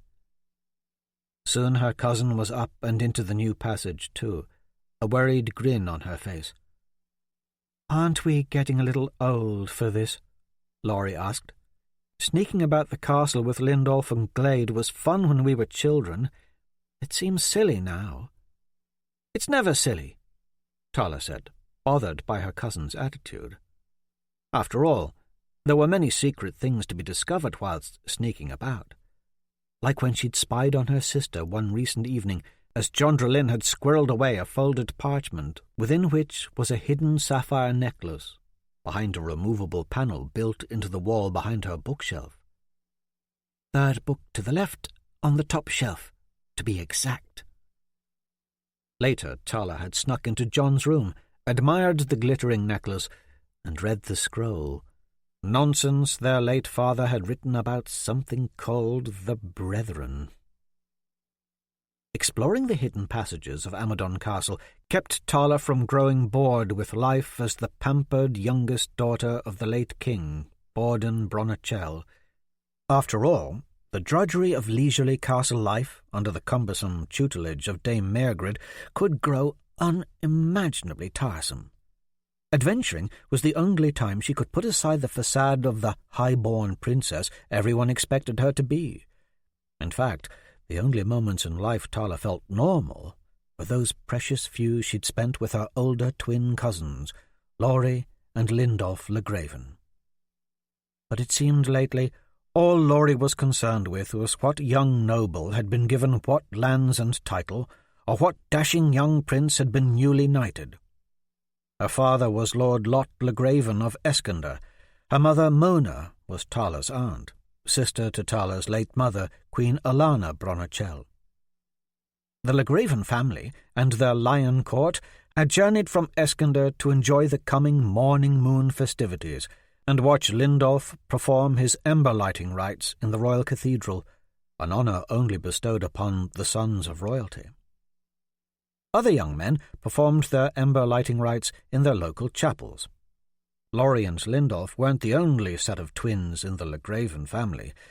There were also 12-year-olds Lorhand and Lilith. "Let's go," Tala said, beckoning. The two of them crossed the length of the corridor. Pink light began to filter in at regular intervals. Wind whistled through the arrow slits in the walls. Tala paused at one of the slender openings and peered through. It took a moment for her eyes to adjust to the brightness of the outside light, but once she did, beyond the pigeons perched on the battlements below, she could see the panorama of the city. Amadon, the largest city in Gul Kana, spread out before Tala as far as her eyes could see. The rotund royal cathedral, shaped like a crown, the sanctuary where the Blessed Mother Mia was buried, dominated the skyline. Next to the royal cathedral was the temple of the Legion statue, equally as tall. The cathedral and temple were the physical monuments of the great Legion and the Blessed Mother Mia. Pilgrims from the breadth of Gul Kana flocked to worship at these two massive edifices. Beyond the crenellated bastions marking the inner wall of the old city lay the exquisite ethereal hall of the Day Knights and the circular columned gladiator arena. Even farther out, like a barely visible kiss of green, lay the hallowed grove, a patch of sacred forest on the outskirts of the city, where the 1,000-year-old atonement tree still stood. Beyond that was the marbled mound that was the slave quarry at Riven Rock. Amadon's population had swelled in recent days.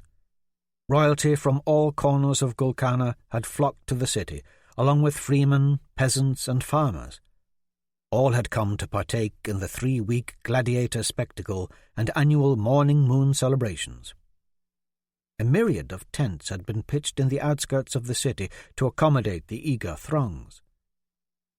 Tala looked down upon the warren of crooked and cobbled buildings and streets, with their narrow winding pathways with 2 parts revulsion and 2 parts excitement. The river Vale wove a sluggish, pale path through the centre of Amadon. The distant barks of a dog echoed off stone walls, mixing with the sounds of vendors hawking their products. Tala could imagine the teeming masses filling the marketplaces. Sailors, dwarves, ogles, urchins, bloodletters, and thieves milled through it all. Tala both loved and hated her city, as she both loved and hated the massive castle she called home. Completely engulfing what were once the steep cliffs of Mount Albion, high above the mouth of the River Vale overlooking Memory Bay, was the grandest structure in all of Gul Kana, Amadon Castle. It brooded over the city like an ominous storm cloud. Tala had lived her entire life within its walls. Skirted by a wind-tattered patchwork of outer buildings and hundreds of add-on structures, the castle boasted a daunting legion of crenellated battlements, spires, towers, baileys, courtyards, palisades, barbicans, and connecting causeways, all hewn of the greyish-black lava stone of Mount Albion and dotted with flags of silver and black. The sun was going down, and the castle's many spires stood rose-tinted against the cloudless sky. There was Blue Sword, Black Spear, and Confessor Tower, along with Martin Spire, Sansom Spire, and a dozen or so more named after dead Grand Vicars. Coy, Stein, Rion, Dareen, Swensong, Sember, and the like. A shaft of cool air brushed Tala's face, and she pulled away from the opening. They moved on, passing through another corridor, down twisting stairs, and into a red, high-ceilinged, spacious room lined with gritty wooden benches and a stone altar in the shape of a cross smack in the centre. The altar frightened Tala. High on the near wall was a large stained-glass window, each pane such a deep shade of red it cast a gloomy scarlet pall over everything. Along the far wall hung a tapestry graced with a beautifully stitched likeness of the Blessed Mother Mia.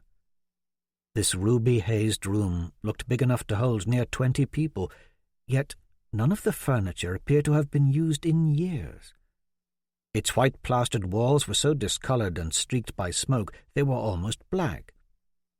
There were ashes and fragments of bone strewn around the base of the cross-shaped altar. Its surface was stained with a dark substance. Dried rivulets of blackness ran down the altar's sides, as if someone had poured tar over it. Or blood. Tala shuddered. "Let's go back," Laurie said. Tala's gaze roamed back to the tapestry of Mother Mia. She recalled her father saying the Rael worshippers of Sor Sevier never referred to Mia by name, but called her Lady Death. Tala did not like to think too long on things her father had taught her. He'd hurt her deeply going off to win Dare to fight against Sor Sevier, and never returning. She had loved him more than anything, and he had almost destroyed her in dying. She continued searching the room. Rags and furs were jammed into the many cracks lining the far wall to keep out the wind. 2 wood-plank doors were on the right. Neither was locked.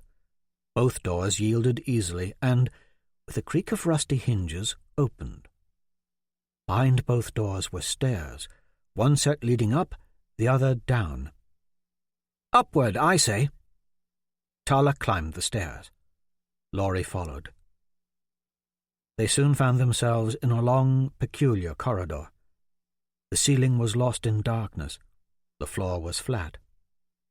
To the right, a rough stone wall rose straight up into black nothingness, but to the left, the wall was smooth and arced outward away from them at an angle, also disappearing into darkness. Atop this curved wall was a system of counterforts and flying buttresses, like the roof of a grand cathedral. Row upon row of these buttresses receded away into the darkness. Blots of shadow dwelled in the angles and alcoves. There was a faint orange glow in the distance. Tala and Laurie proceeded. It was as if they walked along the edge of a cathedral roof now. Only this cathedral was enclosed within the confines of the great Amadon castle. Ahead, cracks in the sloping wall shot spears of yellow light upward, as if lit with fire from underneath. Tala heard voices coming from below, and quickly realized where she was, above her father's study. She leaned over the curved wall until she lay flat against it, ear pressed to the cold stone. The voices were muffled. One was her older brother, the other her older sister. There was a stream of brighter light above, so she climbed. Once at eye level with the beam of light, Tala wedged her feet against the nearby buttress. Feeling safely perched on the curve of the wall, she peered through the crack. The study below was large, windowless. Stone floor worn smooth. 4 pillars held up the arched roof, and each pillar carried a burning torch. Deep rugs lined the room's centre. Iron double doors at one end were emblazoned with the royal crest, a silver tree. There was a stone hearth fireplace at the other end, crackling with flame. Weapons and armour were piled in one corner. From their crude workmanship, Tala figured the weapons were Oghul made. The room's lofty, curved ceiling was adorned with intricate carvings above a maze of wooden rafters. Next time she was in the study, Tala would make it a point to look up and find the crack she peered through now. "What can you see?" Laurie asked. Tala turned, shushing her cousin with a wave, then planted her eyes to the crack, watched and listened. "You don't understand the costly undertaking of a war in a distant land, John," said Tala's oldest brother, King Jovan Bronachel. 28 years old, he was wrapped in a fur-rimmed cloak fastened with a brooch of Valet-worked silver. He wore decorative ringmail under the cloak, and his hair was thick waves of shoulder-length brown confined by a simple silver band about his head, the royal crown. Despite his relative youth, he was tall, imposing, and radiated power. When he spoke, the timbre of his voice was deep. "The time-consuming cares of palfrey and charger alike, the provisioning of an army of men and beast, the food, logistics. It's not the overnight picnic you imagine it." Tala's older sister, Jondrelin, shook a sheaf of papers before Jovan. "Gul Kana should have stayed by Windare. Instead, you fled the battle 5 years ago after father was killed, leaving Windare to ruin and your betrothed to die at the hands of Aeros Riel. Do not lay that cow's death at my feet, lest you forget your own betrothal. A gross blunder and misjudgment father ever matched you with that thief and killer. I will not have you bring Squirek into this." Jovan laughed hollowly. "If not for the White Prince's war, you'd be married to that thief for nearly 10 years now, his traitorous little babies bouncing on your lap. And you'd be married to Carowin Rayborn, eternal bliss for one like you, I'm sure." Jovan's sharp brows narrowed at his sister. At 25, Jondrelin Bronachel was nearly 10 years older than Tala. Most deemed her the most beautiful woman in all the 5 Isles. 4 years ago, the mint in Avlonia had changed the image on its copper coin from the fabled Val-Vale princess Ariana to a likeness of Princess Jondrelin Bronachel of Amadon. Tala knew her older sister was a beauty. She was compared to John every day and in every way. Jondrelin, tall as any man, had long legs, a perfectly formed athletic body, full lips, and frosty blue eyes set beneath delicate brows.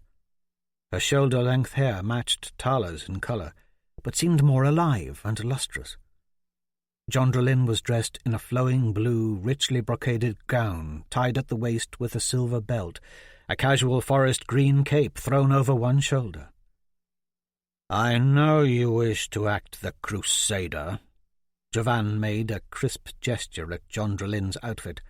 "I know you wish to throw that gown aside and prance around the castle dressed like a man, Hawkwood teaching you sword-fighting. It flies in the face of your ember-gathering rights. You're no warrior. You're not even fit to be a squire. You need to act more like a lady. Mother would be mortified. I've seen battle. A lady does not belong there." "In Sor Sevier, women fight alongside the men, doubling the size of their armies. Hawkwood has trained many women to fight." "Sor Sevier is full of crudeness and idolatry." "Be that as it may, Sor Sevier is at our doorstep. You placed too much faith in the advice of Grand Vicar Denarius and that valet you keep counsel with." "The Silver Throne keeps counsel with whom it chooses." Jovan's voice thundered through the room. "I don't need my sister telling me how to govern my own kingdom." Jondrelin threw the sheaf of papers at his feet. "There is growing unrest throughout your kingdom." In that one act, Tala saw the fire of their late mother, Alana Bronachel, in her sister. Queen Alana had died whilst birthing Ansel 5 years ago. Alana would argue politics with her father with the same fervour as Jondrelin argued with Jovan. These are the letters from starving, war-ravaged, plague-ravaged villagers of Windare. Hundreds more letters arrive on Roguemoor's doorstep every day. Letters from Arganmore, Aldrisek, Morgandy. Everywhere Windare people suffer, as Aidan White did before them. And now that the Lejeune Towers are under final threat, our own country fears invasion. We've even reports of Ogles trying to hasten their own Hagrin Ar prophecy by raiding Northland Towers here in Gul Kana. Ragnar Ar. And you do nothing. We've naught but ill-trained landowners and barons out giving farm boys 2 years' training in naught but how to fight with rakes and shovels. The White Prince from the west, Ragnar Ar Ogles from the north. The Ogles live for their Ragnar Ar prophecies. The Ogle raids are hearsay. We need to bolster our armies. We need real warriors. We need to forge weapons and armour. Lord's Point Abbeys are overflowing with Windare refugees. We are in the last minutes of the 11th hour before absolution. Javan cut her off. The great and last battle will be fought in Gul Kana, as was prophesied in the Way and Truth of Lejeune. Neither you nor Roguemoor can change the will of Lejeune. There was nothing to be done in Aidan White, and there is nothing to be done in Windare. Nothing, Jundrelin snapped. Fiery absolution need not happen. The prophecies in the Way and Truth of Lejeune are false. The dwarf brainwashes you with that kind of talk, as he did Squirek. You could have fought off the White Prince on Windare soil, as father willed. He gave aid to Aidan White and Windare against those earliest Sor Sevier raids. You yourself fought alongside father to defend Windare's western shores against the initial Sor Sevier attack. Do you not remember your own 2-year conscription to church and crown? Or have you now grown so complacent, so far removed from threat that you do not care? You could have beaten back Sor Sevier before they ever threatened our shores. We are sufficiently garrisoned, Javan answered.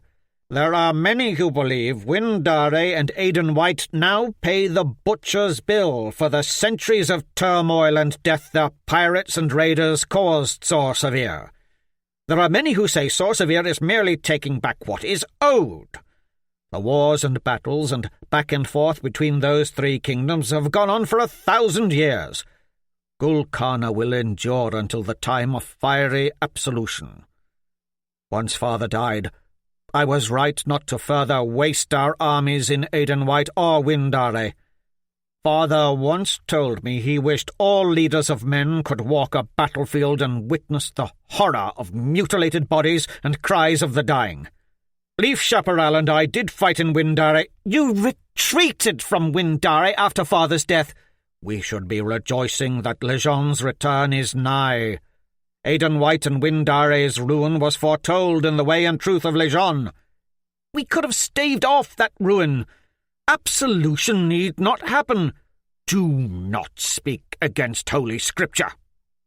When absolution comes, the Silver Throne will fight, and not a moment sooner. We will defend our own shores. Keep your swords honed, wrote the 4th warrior angel. Battle readiness has been built into the very fabric and culture of this land. Every village in Gul Kana is filled with men who have spent 2 years in training, preparing for the great and glorious day of absolution. Tradition has sustained Gul Kana thus far. Those are the words of Grand Vicar Denarius, Jundrelin snarled. He wishes for fiery absolution. We all seek the return of Lejeune. The king spun away from Jundrelin, drawing his sword. He moved to the hearth and poked at the fire with it. Tala knew her brother would brook only so much from his siblings. He could be a miserable, pious, rigid king who distrusted everyone 1 minute, and affable, congenial, and taking advice from all the next. He was loath to discuss Aeros Rael's war in Windare, the death of their father, or absolution. The Way and Truth of Lejeune spoke of the war before the return of Lejeune. It was prophesied that all armies of the 5 Isles would gather in Amadon and engage in battle. The streets would run with blood and fire.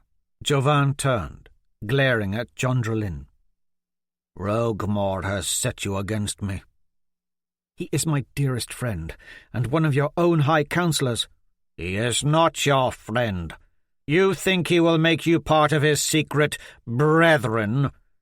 He keeps you in the dark on a great many things, John. He would have you believe the Brethren of Mir are all about defending Gul Kana. But there is more of the sinister to them than you know. He's already turned Squirek Van Hester against me. Because of that dwarf, I know not who to trust in my own court. In due course, I'll have the Day-Knights root every last one of the Brethren from their hidey-holes. I've heard Denarius say much the same. Does he now speak for you?" "We all swear fealty to Denarius. Even I, the king who sits the silver throne, am to heed his counsel above all others. Or did you forget your studies? Do you not attend worship service every 8th day? Or are you now buried too deep in the clutches of that dwarf and his goddess-worshipping cult?" The Grand Vicar just regurgitates the same worn-out platitudes of the vicars before him. Jondralin sounded exasperated. "Denarius believed Sor Sevier played a part in Mother's death when Ansel was born. Father believed it too. And now this foolish Brethren of Mir business lands your once-betrothed in prison. Squirek murdered one of the quorum of 5 archbishops of Amadon because of Roguemore's lies. The dwarf and his wretched moon scrolls have turned you against me. The Church of Legion has clearly deemed the moon scrolls of Mir unholy and had them hidden in the vaults. Squirek stole them for Roguemore and then murdered Archbishop Lucas.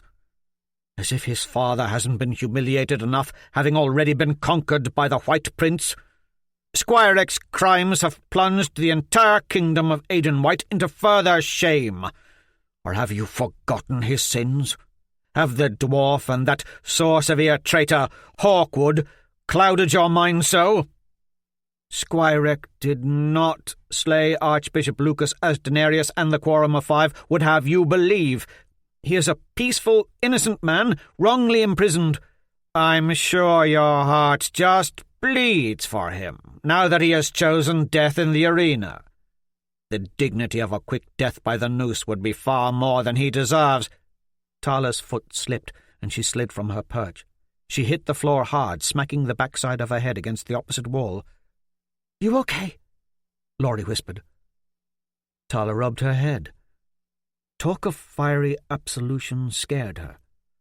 But to hear that Squirek Van Hester, the Prince of St. Only, the fallen prince of a conquered country, the man once betrothed to Jondralin when the two were but children, a man whom Tala adored like an older brother, had chosen the arena, put a lump in her throat.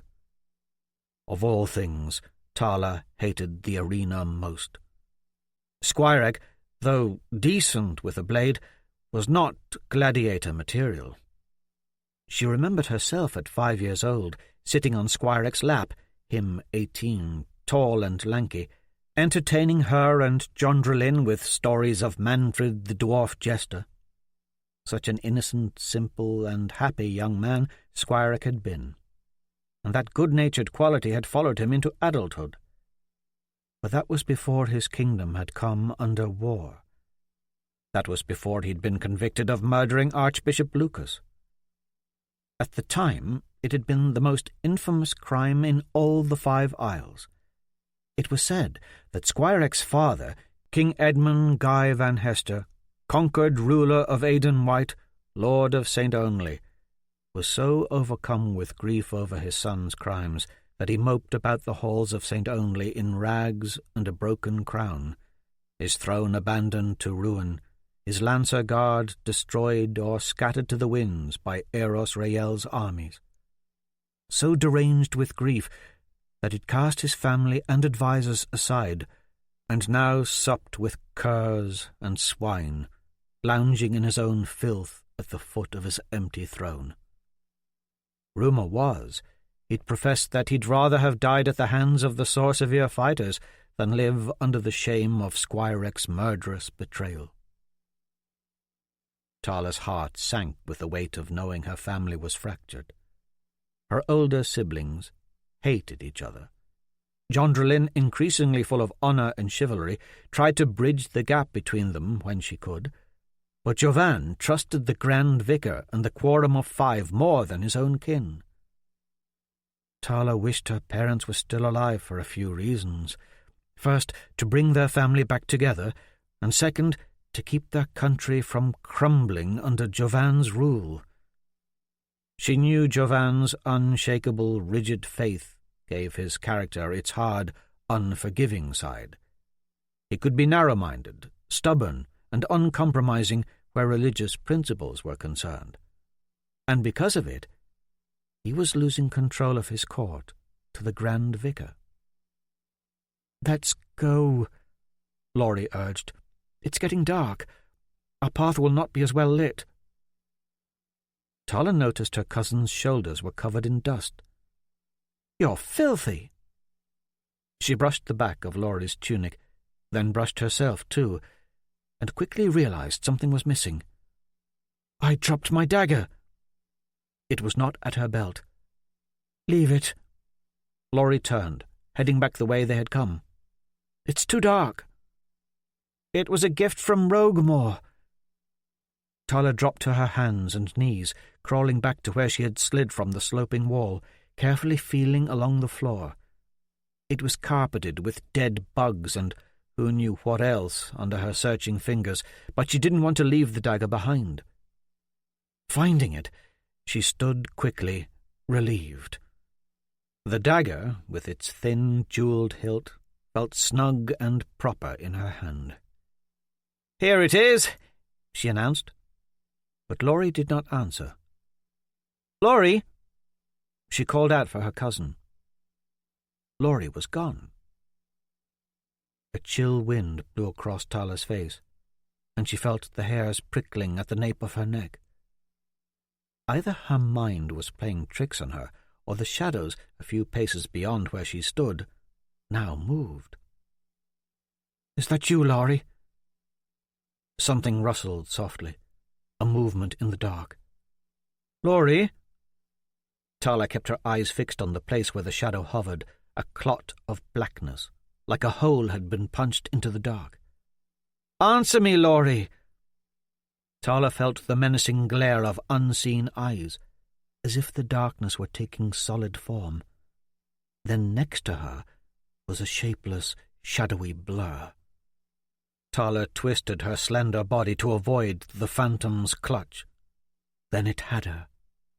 Trembling in every limb, Tala tried to squirm away, but the shadow held her fast by the wrist. "The secret ways of the castle are my lair." A voice of low and subtle tone issued forth, the sound neither male nor female, but soft and hissing. Tala thought about stabbing at the apparition with the dagger, yet fear gripped her. She could hear her own heavy breath as she struggled to free herself. "Laurie!" she cried out. "Be still," whispered the shade, its tightening grip now painful. "My blade thirsts." The shadow pulled her close, as if reading her thoughts. "Alas, killing you now would serve us not. So get from these passages, girl. Never venture here again." Tala couldn't breathe. She could barely make out the outlines of the one who held her. The dark figure wore all black and a black hood. A wan beam of light crossed over the hood and brushed the figure's eyes, which glittered faintly like water shimmering under the moonlight. It seemed those two sullen slivers of light glinted with malice. "Heed what I say." The voice was silky from under the hood. "A warning, this, and you won't feel it for some time, but I just stabbed you." Tala felt leather armor scrape against her arm, and the shadow was gone like the wind through the leaves. She whirled and fled. She reached the stairs and careened down them, nearly falling, leaping 2 at a time, until she stumbled out into the spacious red room with the blood-stained altar and benches. The faint pink light of dusk spilled through the windows above, illuminating her cousin's golden hair at the opposite end of the room. "What kept you?" Laurie asked as Tala drew near. "I thought you were behind me." Her cousin's face turned ashen. "Blessed Mother, Tala, you're bleeding." Tala looked. Her tunic and shirt were blood-soaked, and thick redness welled from a small hole in her chest just above her heart.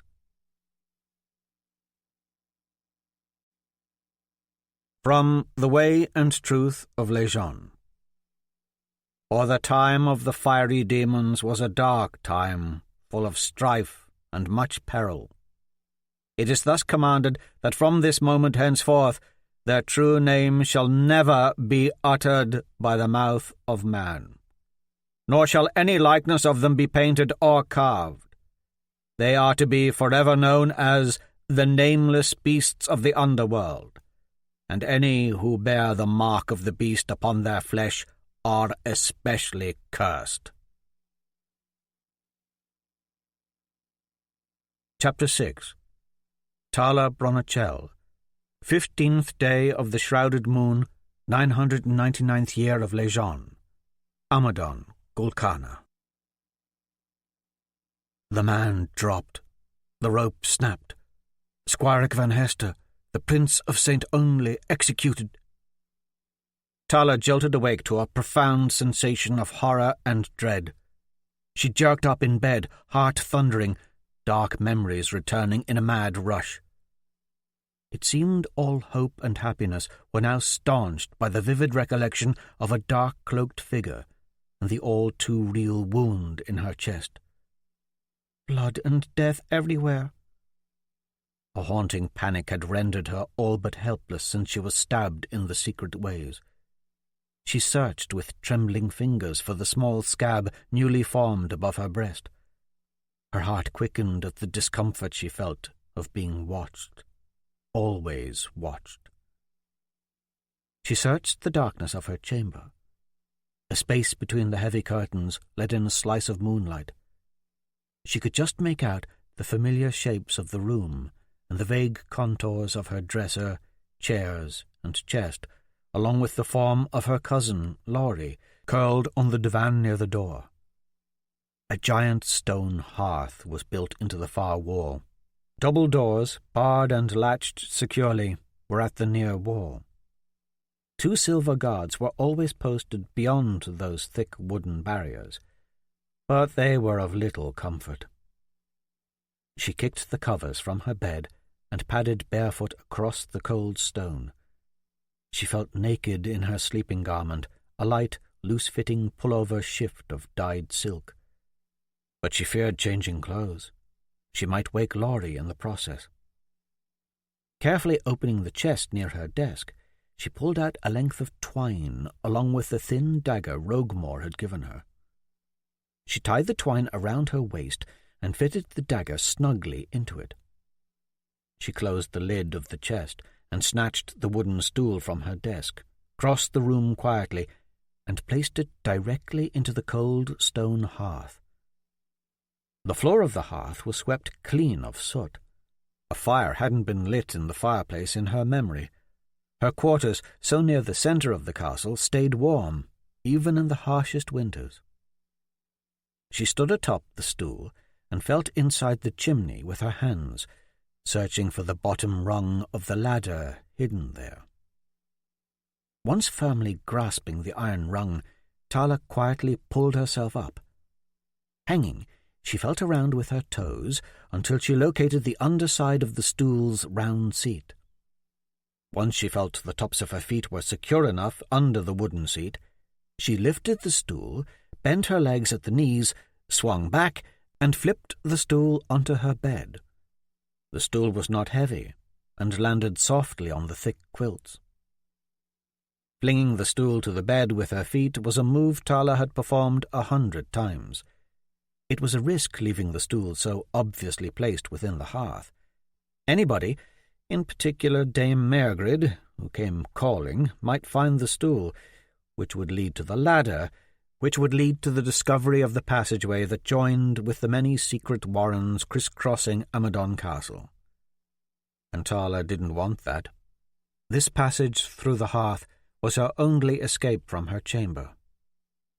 As she climbed, Tala passed several dark openings in the wall behind her, one a flue, the others tunnels leading to more hidden passages. As she ventured farther, the sounds of mice scurrying about the dark holes sent shivers racing up her spine. She imagined a shadowy figure, wicked blade ready to strike, lurking in every alcove. When Tala reached the 32nd rung, she felt with her hand along the wall to her left. There was a wooden door, closed and securely latched. With a flick of her fingers, it was easily unlocked. The small door swung inward, and she slithered through, letting it swing shut behind her. Blackness surrounded her on every side now. Still, she crawled forward, counting the rough stone tiles beneath her. When she reached the 20th tile, she dug her fingers into the cracks, lifted up the tile, and slid it aside. Underneath was another trapdoor. Tala lifted it up and over, its rusty hinges faintly squealing. The dagger was still pressed tightly against her hip, and at the moment it felt of little use against whatever dangers lurked in these dark warrens. Tala could see nothing down the new hole, yet she could feel its yawning presence. But she knew, from years of experience, that this ladder would eventually empty her into the stone hearth located in the bedchamber of her older cousin, Lindolf, used when the Legravens came visiting. Fishing with her toes, she felt for the comforting cold iron rung. Finding it, she descended. Once at the bottom, she wiggled free of the fireplace and stepped into her cousin's room, silken nightgown a complete dirty ruin. "That was the loudest clatter I've ever heard." Lindhoff's face peered from under his bedcovers, lit candle on the wall behind him. Tala crossed the room and sat on the end of his bed. He slid his feet aside, making room for her. "Why are you sneaking around so late?" He wore a bright red sleeping gown and a red cap with a white tassel. "You look foolish," she giggled. "It's warm, for night time," he said, tossing the sleeping cap to the floor. "No one can see me anyhow, unless the Silver Guard step in, which they might, after hearing you knocking about so." He looked to the double doors of the bedchamber. "Let's hope they don't summon Dame Mairgrid. I'd be loath to answer to that old crone now." Lindhoff had a way of always appearing worried. He only partially had the look of his twin sister. Laurie was pretty and graceful, Lindhoff awkwardly thin and gangly. Even the other set of Legraven twins, 12-year-olds Lorhand and Lilith, were blossoming into unbearably cute teenagers. Not Lindhoff, though. He had a head of short blonde curls and a terribly sunken, deformed face. The deformities were the result of severe burns he had suffered as a baby. The scarred flesh covered one cheek up to his forehead and down his neck, and had mangled both of his ears. Half the flesh on his face was stiff and dead, the skin cracked, flaking, mottled purple and yellow. "From now on, do not go into the secret ways," Tala whispered. "They are no longer safe. And do not let Glade talk you into any sneaking around when he gets here. I know you've planned many adventures for when he arrives, but I don't think it wise." "Why?" Tala pulled the neckline of her silken shift aside, revealing the tiny dark scab just above her breast. "I was stabbed." "Stabbed?" He reached out and touched the wound, worry in his voice, fingers cold against her skin. "How so?" "I was in that passageway you told me about, near the western wall between the armory and the abandoned rookery, just above the Queen's pantry. I met a cloaked stranger there who ordered me to stay out of the passages, then stabbed me as a warning. I fear some sort of witchcraft was used. I never felt the blade. Your sister was with me. She saw nothing. I made up a story about falling on a nail. I don't think she believed me. Did you see his face, this person? No. Goosebumps tickled her flesh as she tried to recall anything of the dark stranger. I know nothing of the cloaked person or how to find him again. You should not have gone off a-wandering without me or Glade. Lindhof was clearly shaken. We should tell Jovan. And have him question why I am sneaking about? Tala asked. He could have the Day Knights hunt for this cloaked fellow. Tala shook her head. No. He'll just have the Day Knights and Silver Guard watch me more closely, and that's the last thing I want. Probably so. There's something else I need to tell you. I heard John Drelin and Jovan speaking about Squirek van Hester. He's chosen the arena. Arena? Horror washed over Lindolf's face. Squirek has some training, but not the stomach to kill as the gladiators do. He's like me, but twice as tall and frail. I fear he will die horribly, begging in the end. I pray Jovan will put a stop to it, Tala said. She stood and moved toward the hearth, feeling the tears well in her eyes. I cannot bear the thought of watching him be stabbed or, worse, dismembered or beheaded. She hadn't seen Squirek van Hester since he had been imprisoned, but she wanted to go to him now and pray at his feet, pray that Lejeune spare him this fate. But he was being kept in the dungeons of purgatory. Just stay out of the secret ways, she said. I beg you. This is the last I'm using them. Ever.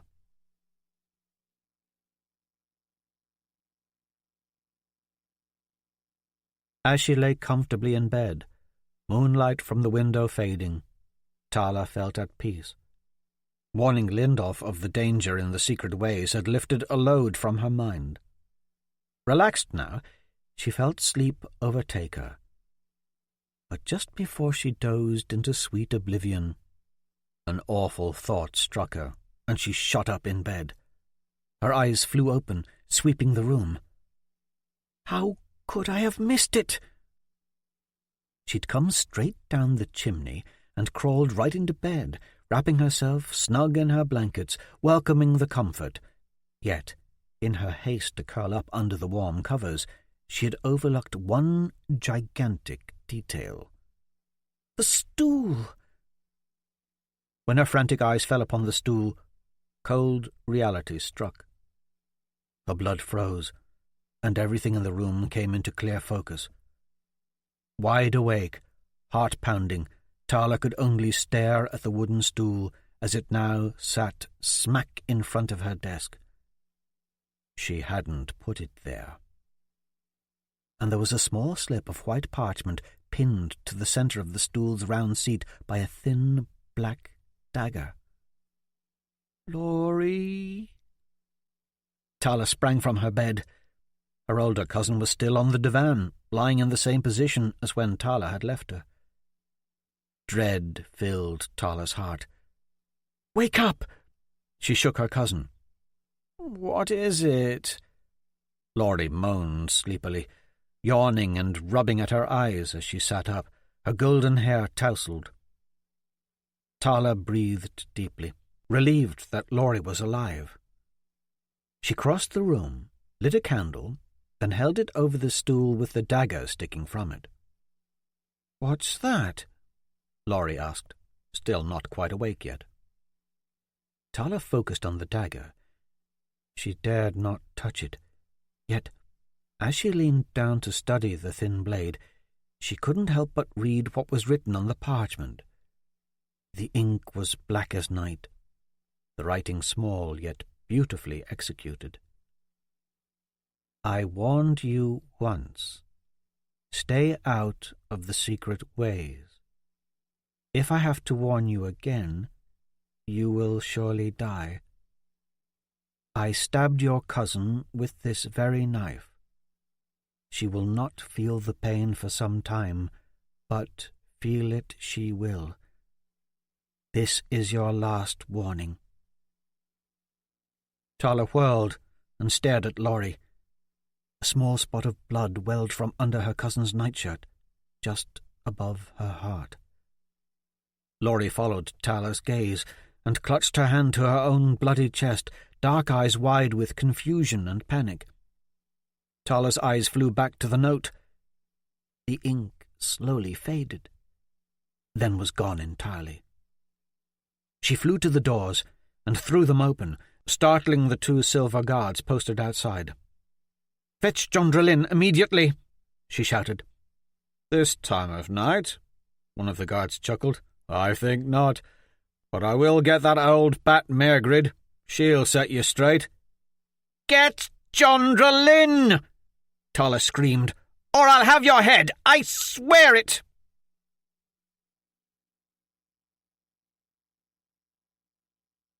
"It's definitely bloodwood." A worried look was set into the deep creases of Rogue Moore's leathery face as he examined the dagger stuck in the stool. He ran short, thick fingers through his grizzled beard. "It's coated with some sort of numbing agent, most likely lavender daisy. A bloodwood never parts with his blades. I fear this dagger is a dire message indeed. Meant for who, though?" The dwarf pulled the blade from the stool and held it up to the candle flame. It looked to be one single-moulded piece of polished-hewn glass, black as the underworld and twice as scary. Candlelight didn't even flicker in its inky blade. Its very surface seemed to swallow all light. He set the blade on the stool again and looked at Jondrelin. Tala's older sister, even having just been woken in the middle of the night, with mussed-up hair, wearing naught but a maroon jacket over her night-clothes, looked radiant in the dim candlelight. Tala, always self-conscious around Jondrelin, straightened her own dirty night shift, grabbed a comb, and nervously began brushing her own hair. "You were smart not to touch it, Tala," the dwarf said. With his beard, squat and stout stature, and sunken-eyed face, Rogue Moore always reminded Tala of an angry boar. Yet despite his rough and coarse look, the dwarf was one of the few ambassadors in Jovan's court who Tala even remotely liked. "Was also smart to call for your sister, and not Jovan." Rogue Moore turned and examined the wound above Laurie's heart. Tala's older cousin held the neckline of her nightshirt low enough for the dwarf to examine the wound. "What's a bloodwood?" Tala asked. "The most deadly of creatures," Rogue Moore answered gravely. "A trained assassin from Sor Sevier. That we've one lurking about the castle amuses me not." "Someone from Sor Sevier tried to assassinate me?" Laurie looked horrified. "Had a bloodwood wanted you dead, you would be dead. Your wound is meant as a message. This assassin wants us to know of his presence. Hawkwood could answer many questions for us. I will speak to him later about this." "What do we do?" Tala asked. "How do we get rid of this assassin?" "We can't," the dwarf answered. "I've only ever known one man who could kill a bloodwood." He reached for the slip of paper previously pinned to the stool by the assassin's dagger. The paper was blank now, useless, its writing completely faded. The dwarf pulled forth a small round tin from his pouch, opened it, dipped his fingers into the fine black powder within, then rubbed his fingers over the blank slip of paper. Soon the assassin's words were legible again through the smeared black powder. Rogue Moore read the note and looked up at Tala. "You've been skulking about the innards of the castle again, haven't you?" What did you put on there to make the words appear again? Tala asked, hoping to redirect the dwarf's hard gaze. Ink from the squid of the Sor Sevier Straits was used to write this note. The dwarf studied the writing, brow furrowed. Rare and expensive. The ink fades quickly, but the writing remains intact. The dwarf paused, his eyes boring into Tala's. Tell me what you're hiding from us, girl. What have you seen? Nothing, Tala answered. Don't think me daft. I've the silver wolf's eye. You've been jittery since we arrived. Laurie was just stabbed. Jondralin leaped to Tala's defense. Someone snuck into her room. They could have both been killed. You are right. Rogmore's face softened. I can be gruff and oft-times insensitive. It seemed Jondralin's beauty bewitched even the dwarf as he gave his apology, but his eyes quickly fixed on Tala. Still, John, your sister hides something. Tala was stabbed too, Laurie blurted. Remember, Tala, you said you fell into a nail, but I knew it was no puncture from a nail. What happened when I left you? Jondralin's gaze shot to hers. Did you see a bloodwood in the secret ways? Tala shrank away from her sister's searing look. We must know any information you have of this bloodwood, the dwarf said. Tala felt unseen eyes watching her. She dared not speak. This bloodwood assassin from Sor Sevier could be peering in on their conversation now.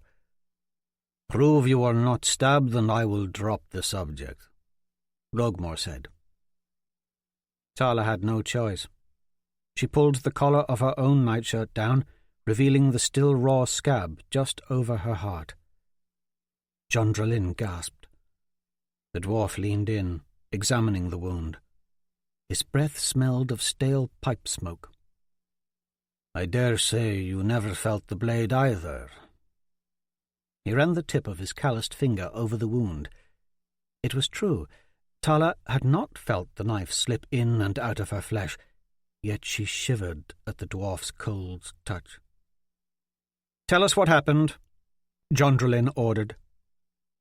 Tala described the encounter with the cloaked figure earlier that day in the passage above her father's old study, and how she had been stabbed. At the behest of Rogmore, she also recounted the conversation she'd heard between Jondralin and Jovan. "An innocent conversation, that," Jondralin said, worry etched in her voice. "Things my brother and I argue about all the time."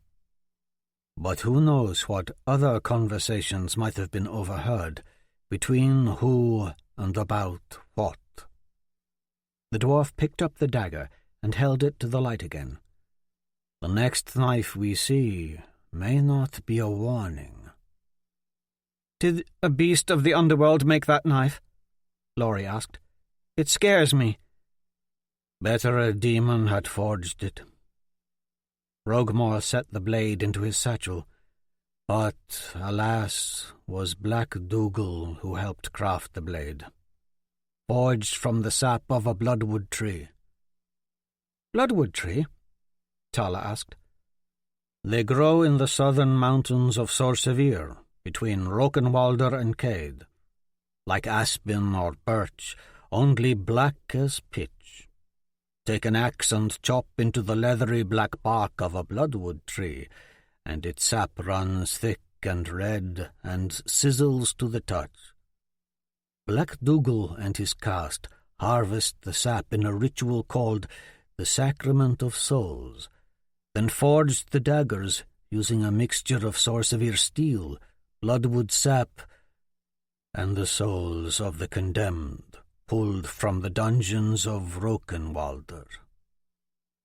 This makes the blades light and hard and indestructible.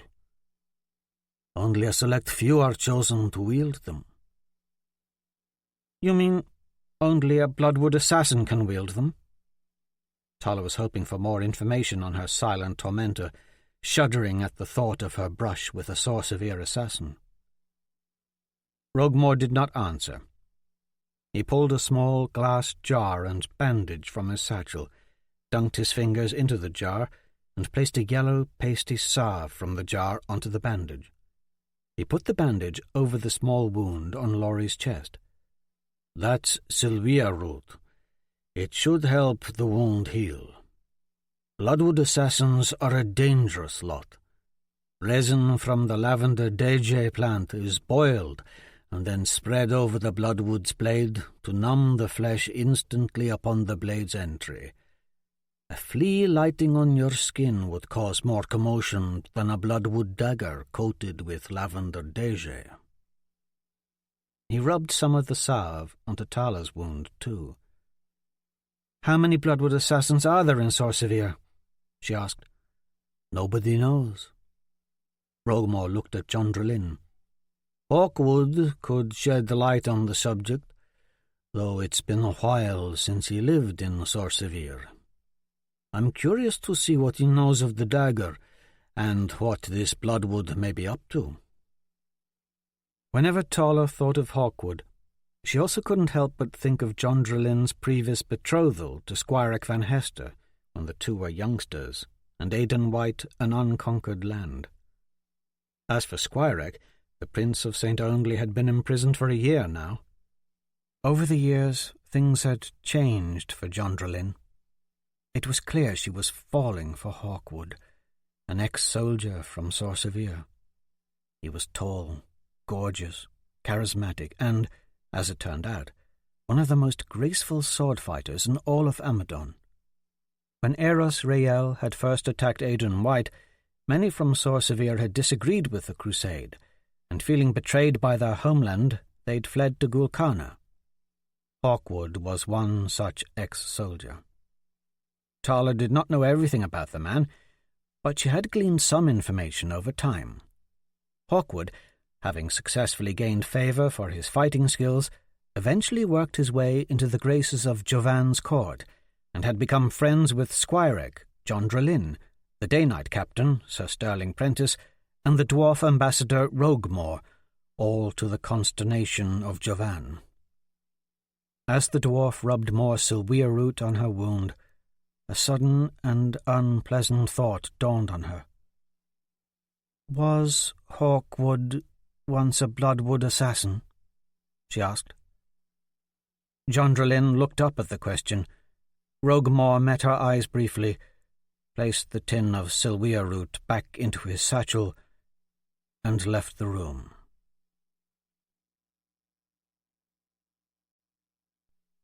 From The Way and Truth of Lejeune.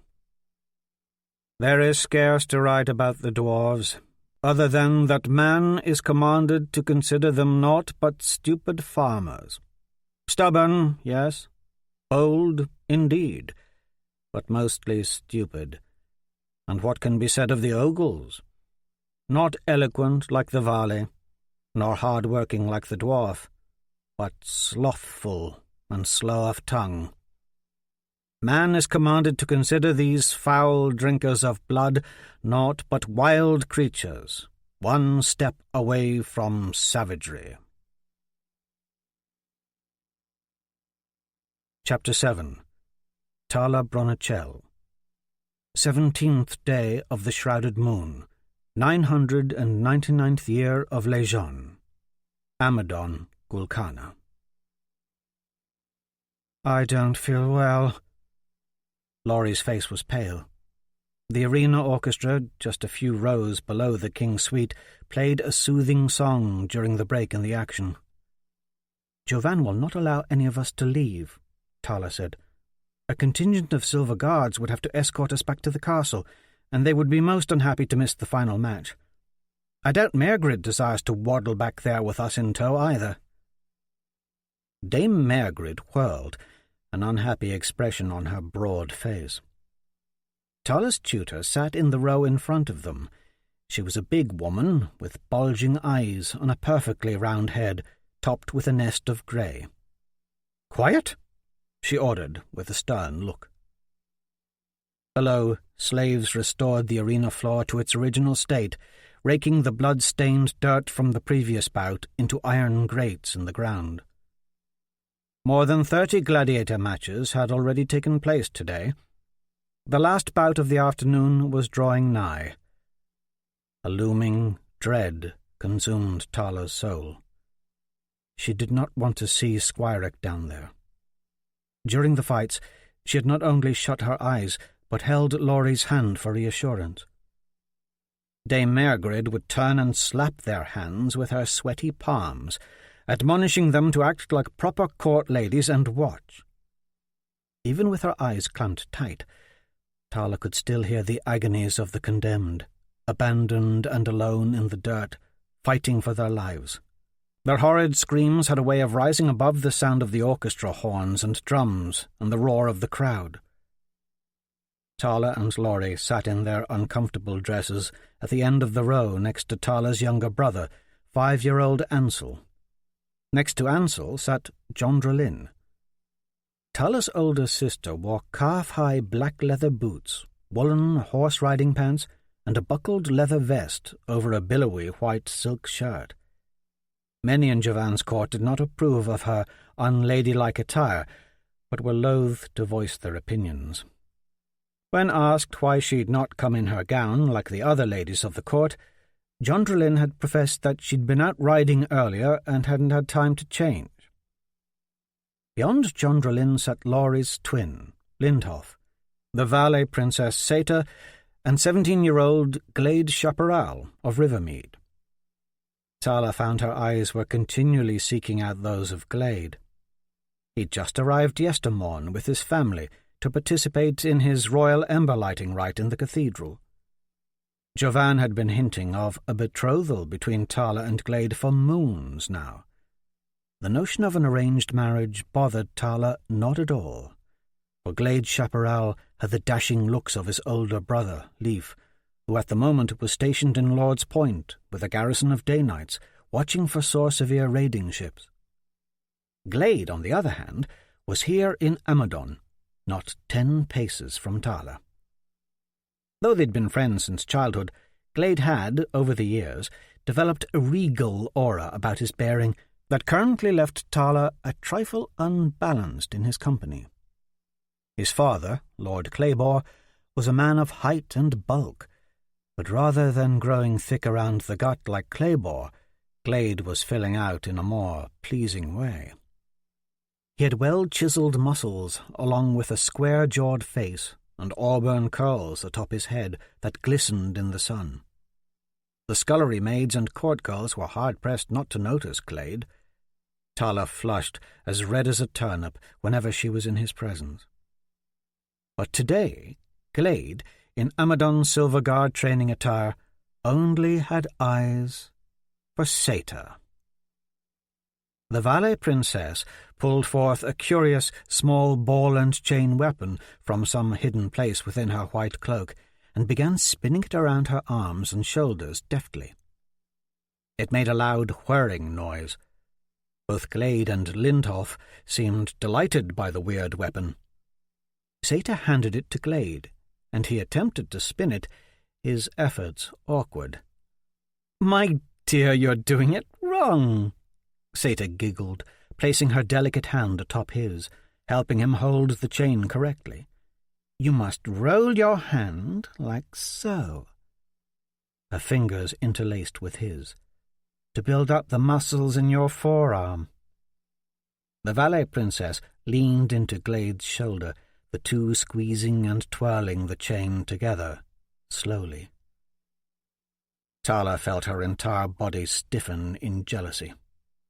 Seta was smooth of skin and bright of eye, with flowing blonde hair of such a white hue it was almost blinding.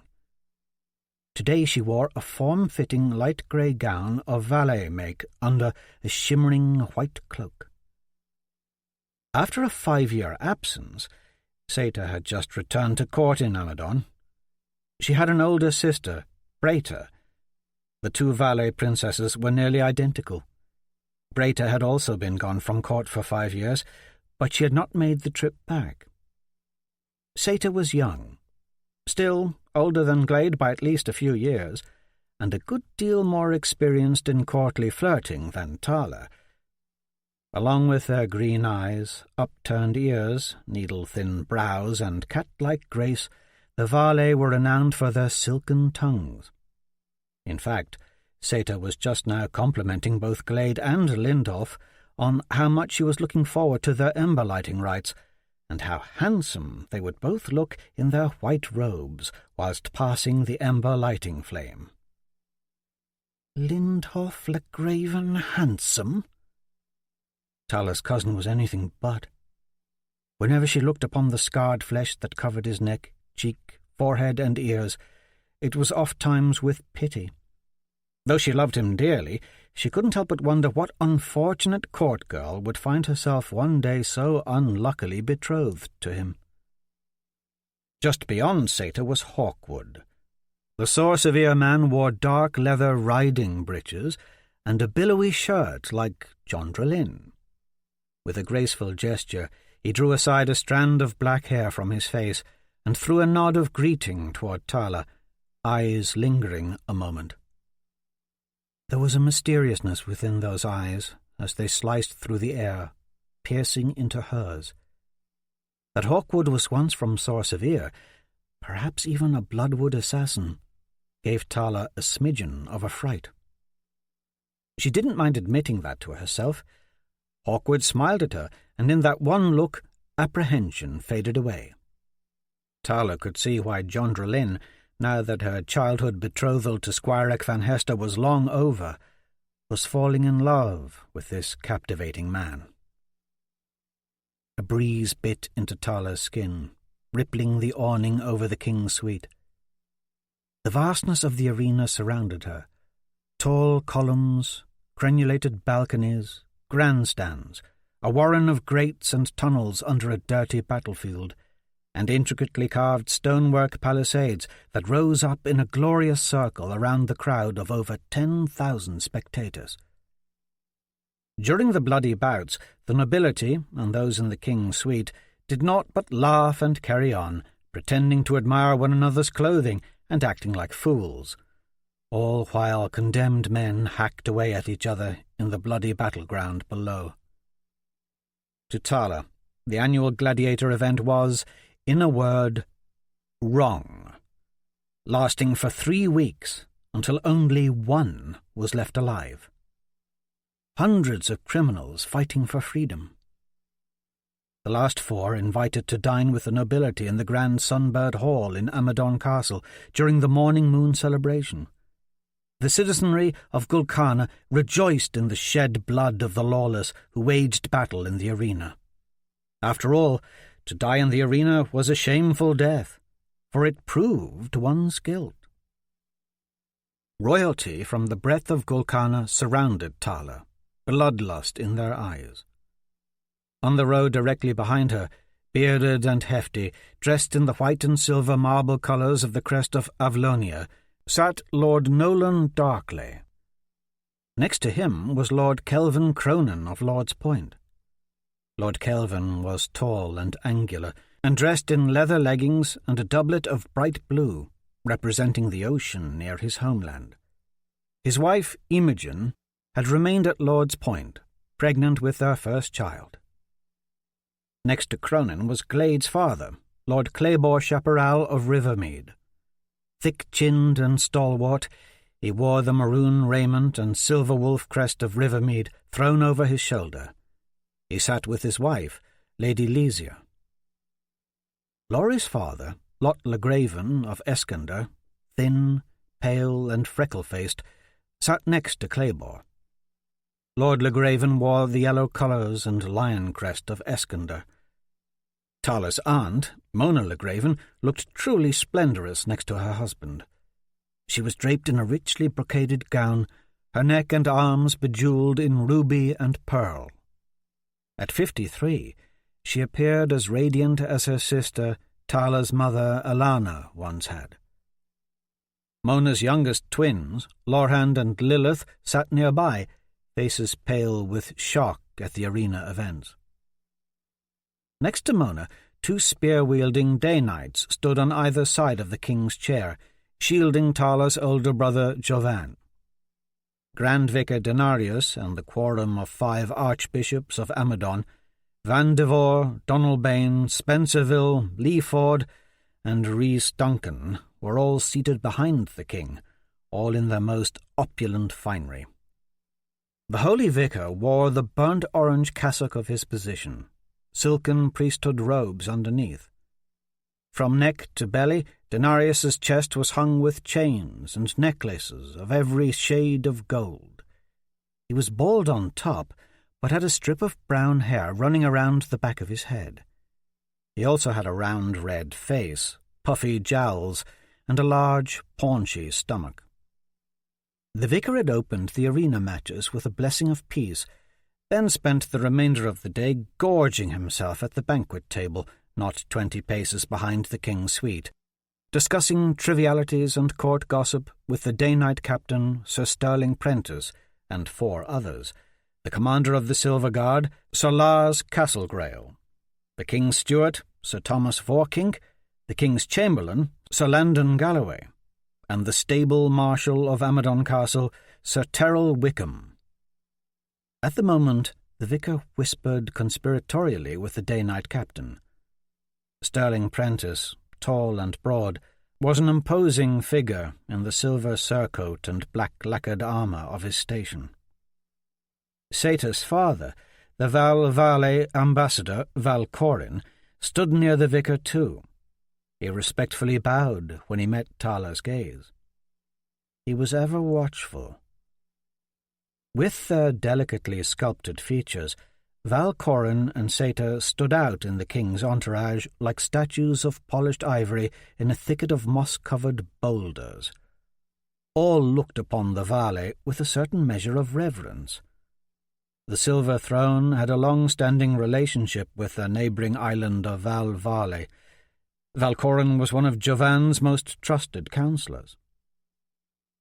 "I know Jovan will let us go back to the castle," Laurie said, pulling Tala's attention away from the Val Valle ambassador. "Must we stay even a minute longer? Ask him. I'd likely get yelled at for asking." There was a rattle of chains as the wrought iron gates on either end of the arena rose up, followed by a thunderous sound as all 10,000 spectators lurched to their feet. The immensity of the crowd's roar never failed to leave Tala shaken. The last 2 combatants of the day strode from under the gates and into the arena. Tala's heart was instantly in her throat. One of the fighters looked familiar, yet vastly different. Squirek Van Hester. He was twice the size she remembered. Still tall, 6.5 feet, but not lanky, not awkward. He was all might and muscles now. His blonde hair was long and rested in sweaty strands down his bare back. He wore leather greaves over his pants and a thick leather belt around his waist and little else. A sheathed longsword was strapped high on his shoulders, with leather straps crisscrossing his back. His chest was totally bare, but for the square gladiator brand showing red and raw upon the flesh of his shoulder. The herald above the king's suite approached the copper tubes that magnified his voice and bellowed, "The Red Demon of Windare versus the Prince of St. Only." His announcement was met with silence, for the Prince of St. Only was the most notorious and hated criminal of an age. To slake their thirst for justice, the crowd had come to see him die a painful death. Like a pack of baying dogs, they began to boo.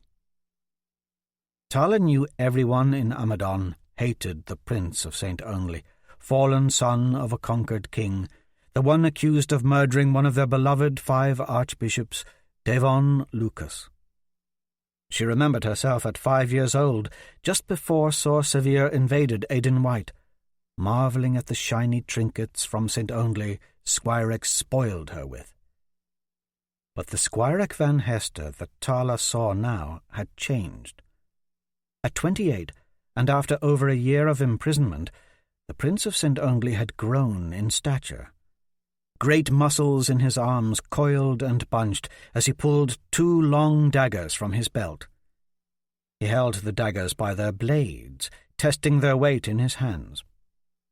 That Squirek had chosen to wear so little armour made Tala even more afraid for him.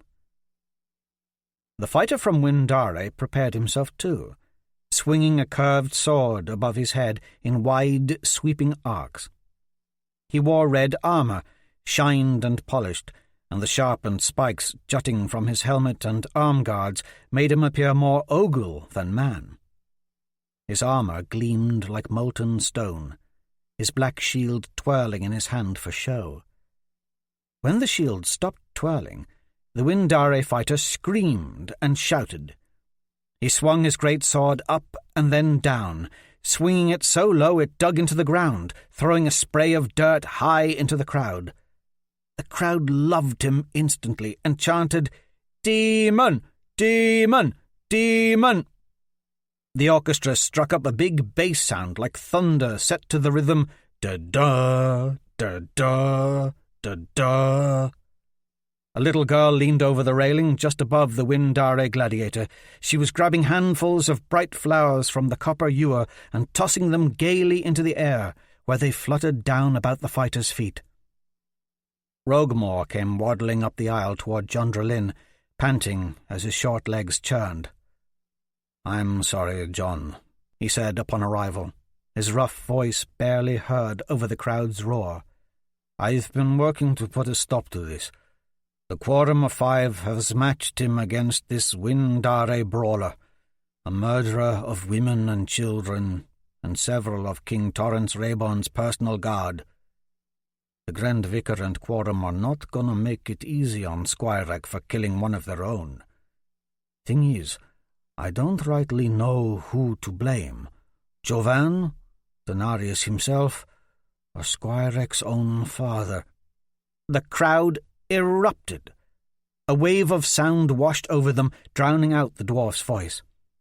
The red-armoured gladiator charged across the arena toward Squirek with a shout, arousing "da, da, da, da" crescendo from the orchestra, spurring him on. The Prince of St. Only stood his ground, aimed one of his daggers, pulled back his arm and let throw. The silver blade cleaved the air with a snap and bounced from the charging fighter's helm. Still the devil ran, his shield up and his sword poised for the killing stroke. Instantly, Squirek aimed the second dagger. The raging demon closed in and swung, his great sword whistling downward in a crushing path towards Squirek's neck. But the sword never reached its target. Instead, it spun from the demon's hands to land in the dirt as the Windare man staggered, the hilt of Squirek's second dagger jutting from under the face guard of his spiked helm. The man in red stumbled on wobbly legs, triumphant no more. The rising tide of music silenced. In one smooth motion, Squirek pulled his own longsword from its sheath and swung downward, burying the blade into his opponent's neck and shoulder. The red helm flopped from the gladiator's head as a great gush of blood spewed upward from the wound, obliterating the Windare man's face and chest in a thick crimson spray. As he toppled to the ground, there was a smattering of cheers. Then silence. Only a handful of flowers rained to the arena floor at the herald's cry, "The victorious Prince of St. Only!"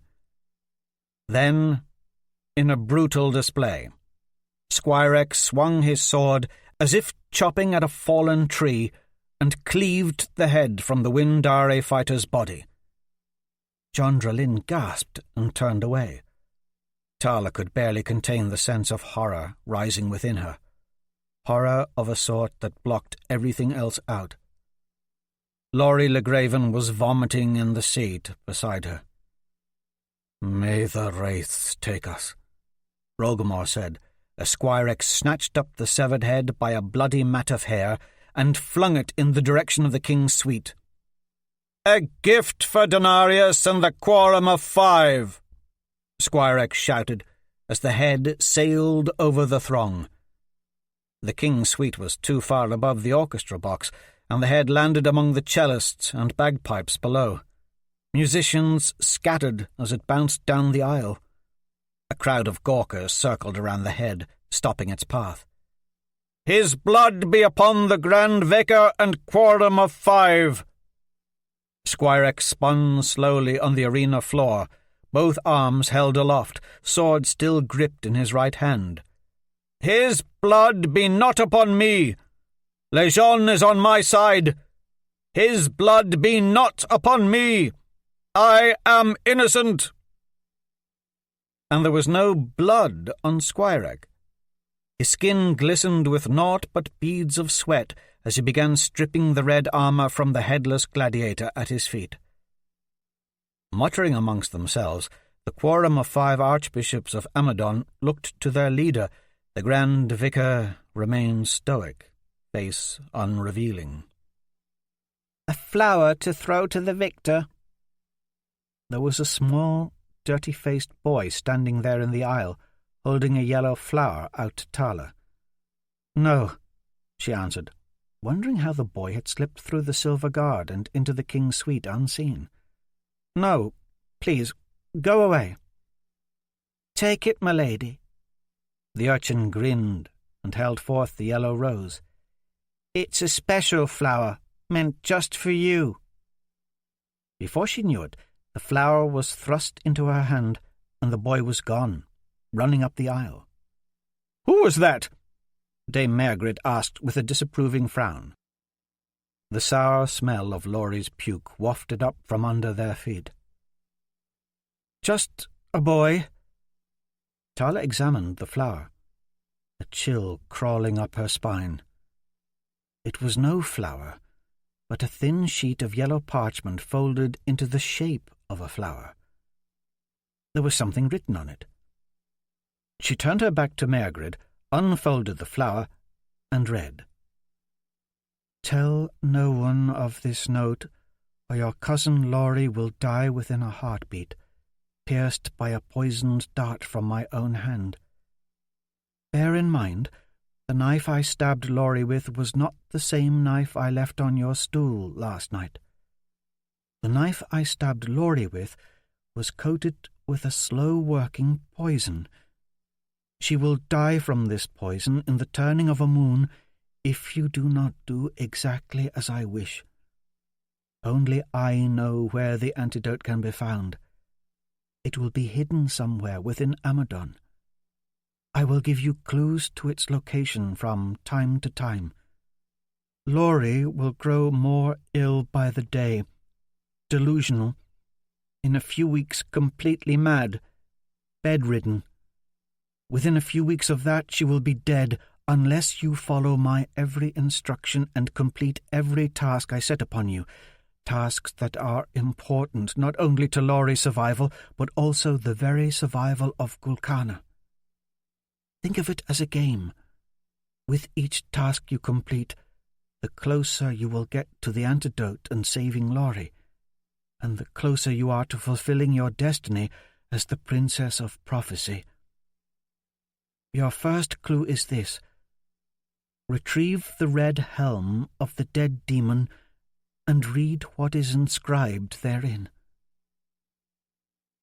"The red helm of the dead demon?" Tala's eyes flew to the dead gladiator. The note couldn't possibly refer to the spiked helmet worn by the Windare gladiator. On the arena floor, Squirek was tearing the red armour from his vanquished foe.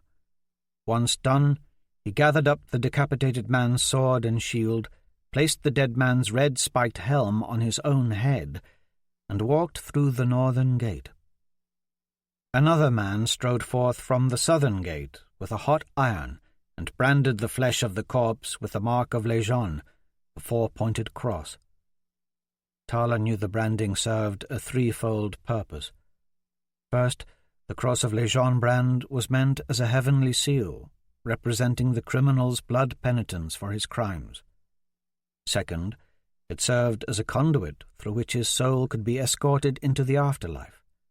And third, the hot iron was a means by which those faking death would be sufficiently roused back into battle.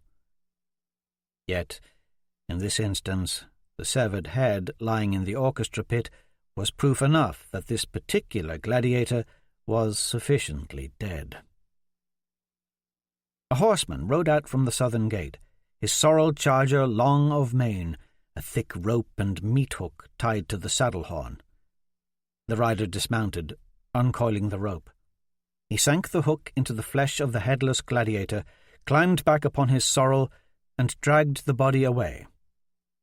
With that, the crowd began to disperse in ferocious high spirits. But to Thala, it now seemed the world had somehow gone temporarily mad.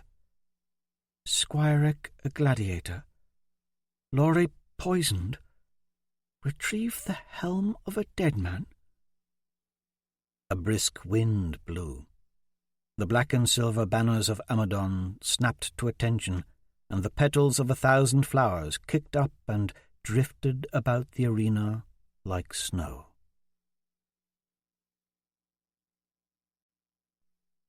From the Moon Scrolls of Mir. We journey most naturally in the state of deceit. O gentle and naive reader, so trusting and kind, I, your blessed Mother Mir, beg of you, do not put faith in the writings of the last warrior angels, for they set out to deceive the hearts of men after Lejean's death, like unto the mad illuminations of my son Rael. The way and truth of Lejean, that whoredom of perverted history and falsehood the last warrior angels have penned, is rife with lies. Chapter 8. Jondralin Bronachel. 17th day of the shrouded moon, 999th year of Lejean. Amadon Gul Kana. Jondralin immediately loved the place. Despite the confines of the hood she kept pulled over her head, she saw enough. The first thing she noticed about the filthy horse saloon was its sour stench and the wretchedness of its patrons. It was a dusky, smoke-filled place, with low slung beams complete with a motley collection of sailing decor, wheels, flags, oars, nets, planks, harpoons, hooks, anchors, and the like.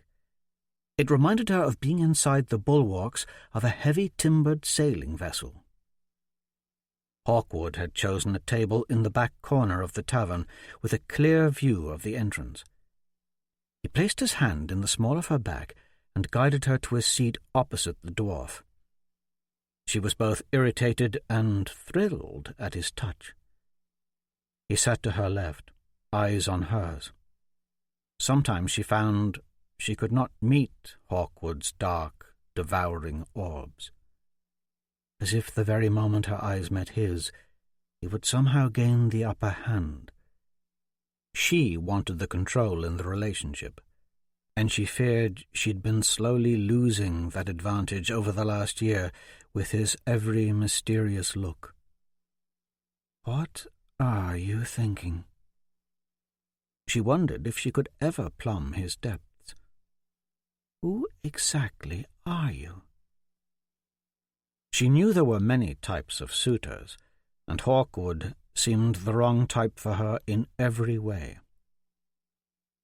You have a way of locating only the finest establishments.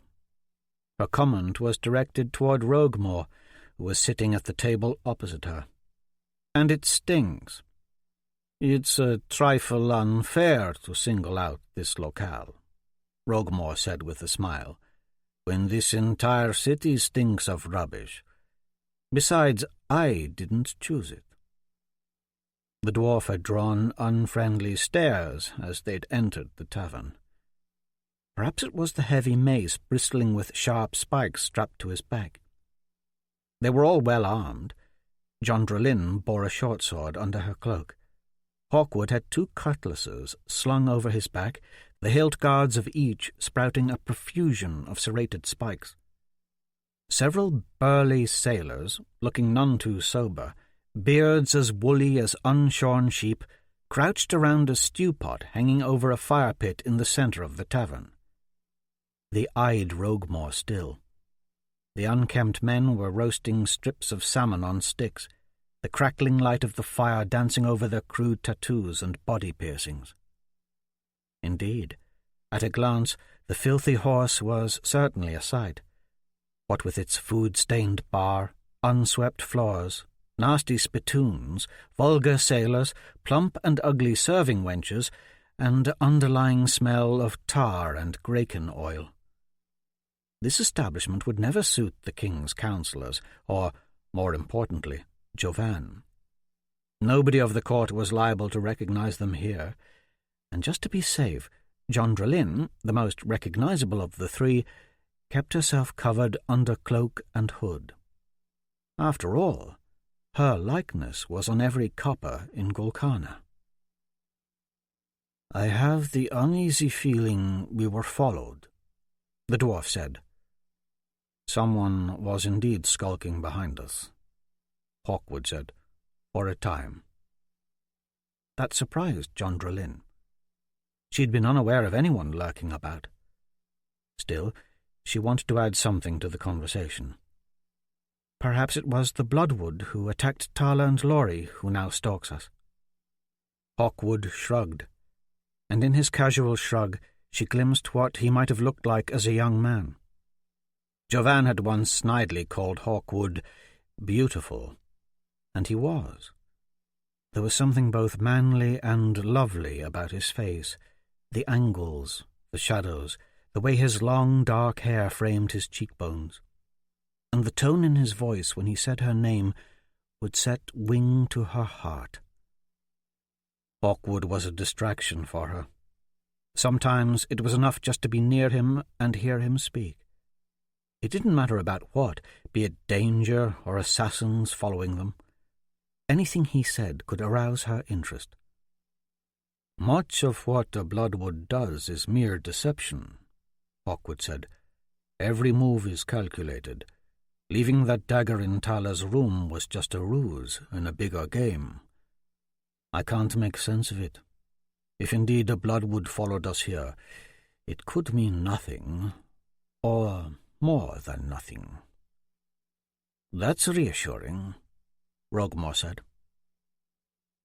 As the three had journeyed to the docks, the air had been brisk, with only a few torches lighting the dark streets. The cobblestone lanes of Amadon proper had turned to mud the nearer they got to the bay. Ramshackle buildings closed in, hovering one atop the other. If someone had lurked in the shadows, Jondrelin hadn't sensed it. She was in a good mood. Hawkwood wasn't the only one on her mind tonight. Squire's victory in the arena had put her in jocular high spirits. His victory had stirred something deep within her. Could I still love him too?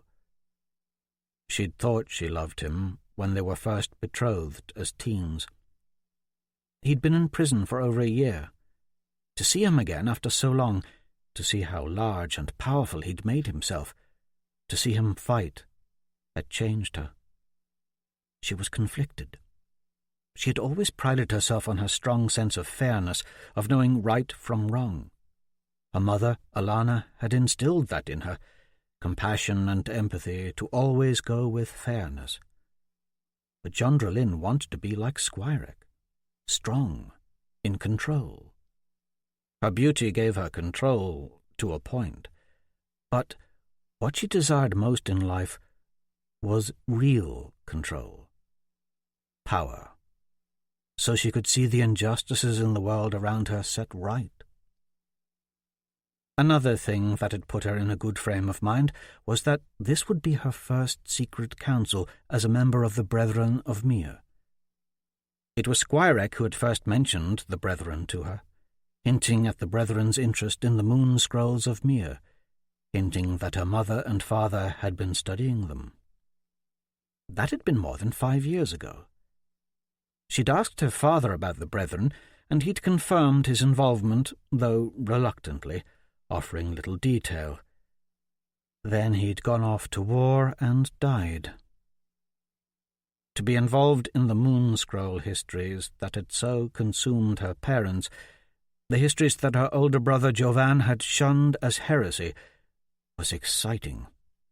In fact, to be a part of anything not involving Jovan was part of her quest for control, part of her quest to see both her family and the Five Isles at peace, to see the wrongness of Aeros Rael's brutal crusade put to an end. But lately she harboured a seething dislike for her older brother. Sure, as a youngster she had idolised Jovan, but when they'd reached their teens, he turned surly, cynical, bitter, abusive. She recalled a time when she was 13, Jovan 16. She'd memorized a certain prayer from the Way and Truth of Lejeune quicker than he.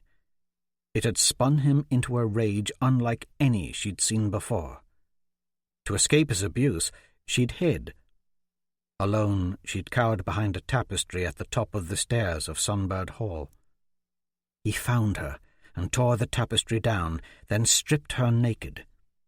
She had struggled, especially when he tore at her clothes, but he was too strong.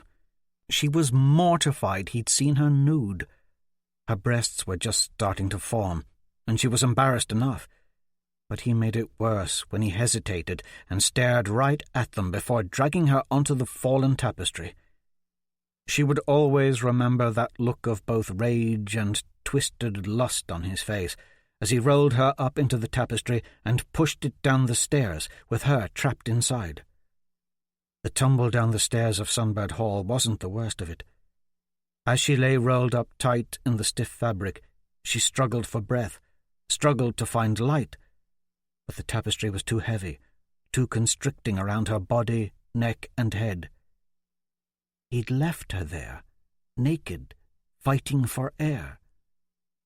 She eventually slithered free of his cruel trap, but she began to hate him from that day on, and the bullying and abuse only continued. Now she was learning swordcraft from Hawkwood, and becoming quite good. It bolstered her confidence in many ways. Plus, he was sharing history books with her, secret books that were opening up her mind about a great many hidden things. She was glad to finally be a part of the Brethren of Mere, a group led by a dwarf who she loved like a father. She wanted to prove herself to Roguemore and Hawkwood in any way she could, but she wanted to prove her mettle to Jovan more than anything. She shrank behind the hood of her cloak as a tavern girl, a surprisingly fetching young thing in a low-cut corset with a close-fitting jacket that revealed an ample portion of pale flesh, brought 3 mugs of mead. The deep cleft of her cleavage bubbled above the fabric of her corset as she bent in front of Jondrelin and set the mugs upon the table. "Get a knifeful, lassie," the tavern wench said. "Perhaps you'd prefer I just pulled down my top and smacked you about the face with them, huh?" "Are you always so crude?"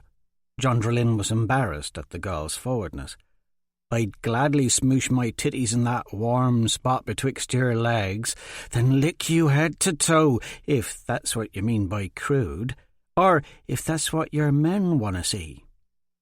"It's quite all right," Roguemore smiled. "Just 3 plates of salmon, please, and perhaps your name, so we can inform the proprietor how helpful you've been." "Name's Delia, and I'll get you all the salmon you want." She looked closely at Jondrelin. "You're a familiar face under that hood. Do I know you?" Jondrelin lowered her head. "Just the salmon, please," Hawkwood said, diverting the girl's gaze. The serving wench winked confidently at Hawkwood, twirled, and sauntered away. Jondrelin felt her cheeks flush. That another woman would flirt with Hawkwood in front of her rankled, yet it seemed he hadn't even noticed the girl. But that wasn't so surprising. Hawkwood was a man who carried himself like he was comfortable around any type of woman, from the fairest princess to the crudest dockside whore. In fact, he carries himself like the type of man who might one day make love to me, rough and proper. Not like Squirek as a teen, full of doting duty and awkward formal watchfulness, never daring to overstep the bounds of their betrothal, always chivalrous. She knew Squirek had loved her back then, and she'd grown to love him. But Squirek's young love was a possessive love, all gushing emotion and timidity. It won his heart and jealousy out in the open. But wasn't all young love full of awkward insecurity? They were all grown-ups now, and Hawkwood treated her in a way that made her feel confident and free.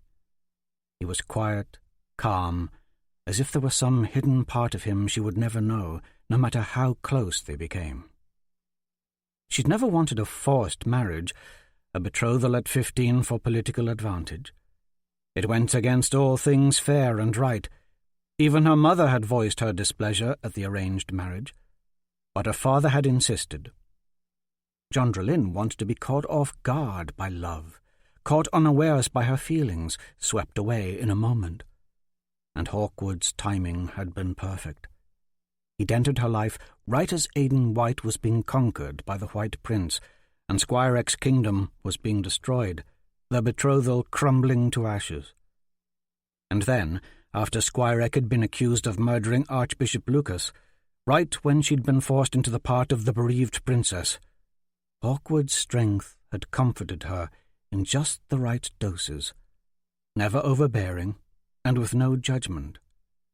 Yes, his timing had been perfect. Yet, seeing Squirek again today, all solid muscle and force, had stirred something deep within her again. Can a woman love two men at once? This friend from Val Valley we're to meet. Hawkwood leaned in, voice scarcely above a whisper, as he addressed the dwarf. You say you've never met him before. Might not even be a him, Roguemore answered. But others in the Brethren I trust vouch for this valley. Our dear departed king and queen vouched for this valley. This valley is the truest of friends, they say. I admit I am nervous about this. Hawkwood nervous? The dwarf chortled. For a valley to belong to the Brethren of Myr is strange indeed, and for a valley, be they male or female, to show their face in a sailor's tavern like this is stranger still. Well, this tavern was of the valley's choosing. The note was specific. Trust no one. Hawkwood turned to Jondralyn. That is the Brethren's creed. Roguemore looked grave. Hawkwood's too cautious. Sometimes we must trust. In fact, there is one we have trusted, one in whom we've all confided, one who is not with us today, yet plays his part. Let us not forget about Squirek. I had not thought him capable of killing, Jondralyn said, her mind in instant turmoil. Squirek had changed. He had definitely shown something to her today. How do I explain my sudden feelings for him again? How did he get so strong, imprisoned so? The dungeons under the arena can be a complex place, Roguemore answered. Alone, in a cell, with naught but time, one can fill water skins as weights for strength training, and for the right price one can even purchase Ogul fighters to escort you to the prison yards and train you in the more brutal forms of sword fighting, whilst the turnkeys you've purchased look the other way. Squirek has been preparing to win his freedom. Her heart was hurting. I worry he's going to die, and I'll be forced to watch his slaughter. She did have feelings for him, and those feelings had caught her unawares. Everything serves a purpose, the dwarf said. Another of the brethren's creeds. Squirek is where he is meant to be. He's prepared for this. All we can do now is pray for him. My only fear is that the Quorum and Grand Vicar have the games rigged against him. From what I've seen, Hawkwood said, Squirek seems quite capable of surviving whatever the Quorum has planned. He's become a strong warrior. We must trust in fate, Rogmore added. Yet he looked worried. But I must admit, I do fear for his safety. He is like a son to me. Jondrelin's eyes sharpened as her gaze travelled to the front of the tavern, where the double doors swung open. A cloaked figure stepped in. Her back stiffened at the sight. A whisper of dread billowed through the room toward Jondrelin as the doors swung shut and the figure moved toward the bar, face and hands concealed within the hood and sleeves of the black cloak. "Is that our friend?" she asked in a hushed tone. "Our valet friend we're to meet?"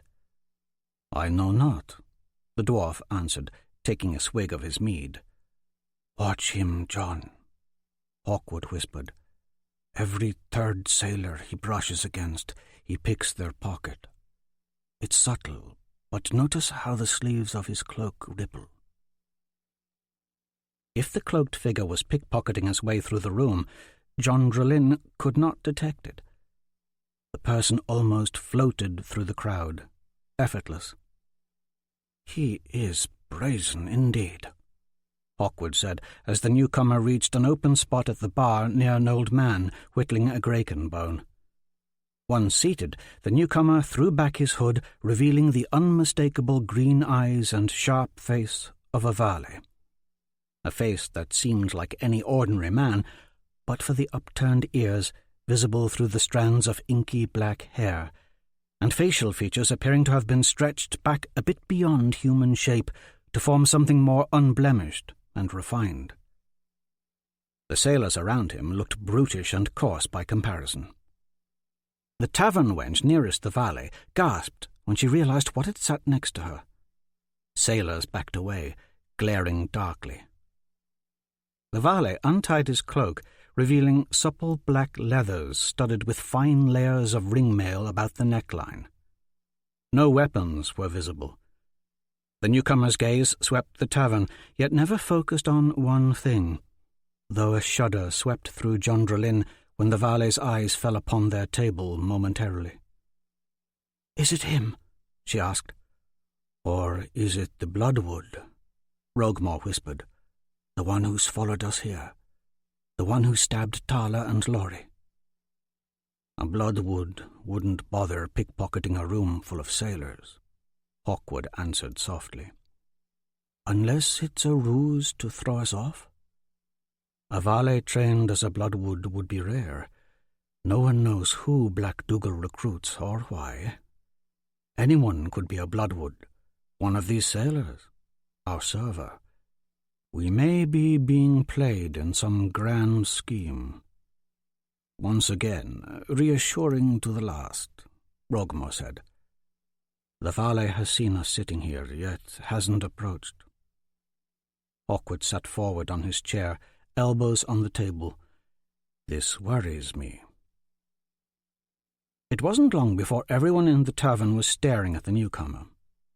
For a valet to enter a dockside tavern in Amadon so casually was tantamount to starting a riot. Jondrelin gripped her chair for what she knew was to come, figuring this particular valet would not last long here, Bloodwood or not. The unfairness of the way the valet were oft-times treated in Amadon made her seethe. Sure, Jondrelin was used to the valet. The Val-Valet ambassador, Valcorin, and his daughters, Breta and Seta, had lived in Amadon Castle on and off for many years. The valet bore much more of a resemblance to humans than did dwarves or ogles, but with an added flawless, otherworldly, cat-like grace. John Drellin had never been around Valcorin or his daughters without being reminded by their large, perfectly formed eyes, elegant pointed ears, and almost see-through skin that it was a valet she was near, not an ordinary person. As a race, they possessed an acute, almost wolf-like sense of hearing, along with an uncanny, clairvoyant nature. Valets were so perceptive, it was as if they could read one's mind.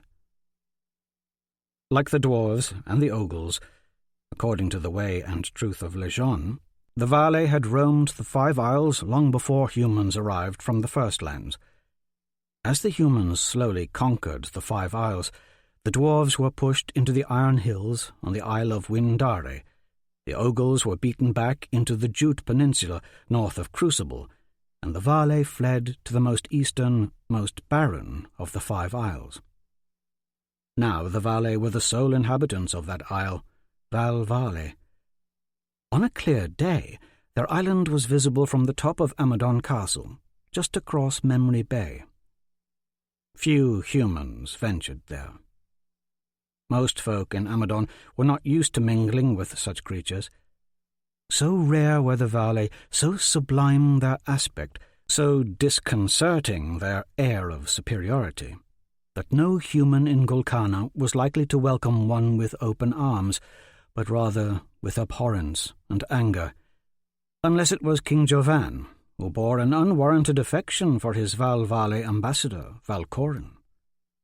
True, a lot of this distrust was brought on by their own arrogance, but this radical hatred of the valet, among the commoners, was wrong, and John Drellin did not like it. Sailors in particular hated the valet. In fact, a handful of grinning sailors approached the black-haired valet now. The tavern was silent. "Pointy-eared foreigners are not welcome here," the largest sailor sneered. He had a ragged mass of red hair jutting from his head, and a wild beard covered his jowls like a shrub afire. "Best you swim back across the bay from whence you came." "And if I don't?" The valet's tone was casual. "I'll chop off your head and toss it into Memory Bay myself." "I'd think a scab like you would find it hard to locate Memory Bay." "Do you wish for a quick death?" the man snarled. "As much as I'd like to bandy insults about, I should probably just order a drink." "As I said, you'll find we don't serve your kind here. Are you deaf as well as pointy-eared?" Many in the tavern laughed at the pirate's witticism. Rage at the sailor's ignorance and prejudice was simmering within John Drellin. These were issues her mother, Alana, had fought against her entire life. Issues her mother had warned her to never tolerate. Shunning anyone was not the way a daughter of Alana Bronachel was ever to behave. "I have come here unarmed." The valet removed his cloak and set it over a stool. Indeed, the lithe valet looked unthreatening among the burly seamen. "The sailors of Gul Kana will forever hate the valet," someone yelled from the crowd. "What with the tolls you make us pay to pass through the Valais Channel?" A channel the valet dug for Gul Kana's purposes. The valet appeared to be growing bored with the conversation. "The treaties and fees were set in place ages ago. However, I dare say you all know nothing of true sailing. The sailors of Gul Kana are more like a bunch of bloated children mucking about in boats." With 2 hands, the red-haired sailor shoved the valet against the bar and drew his sword. "I'll be chopping your head off now, child."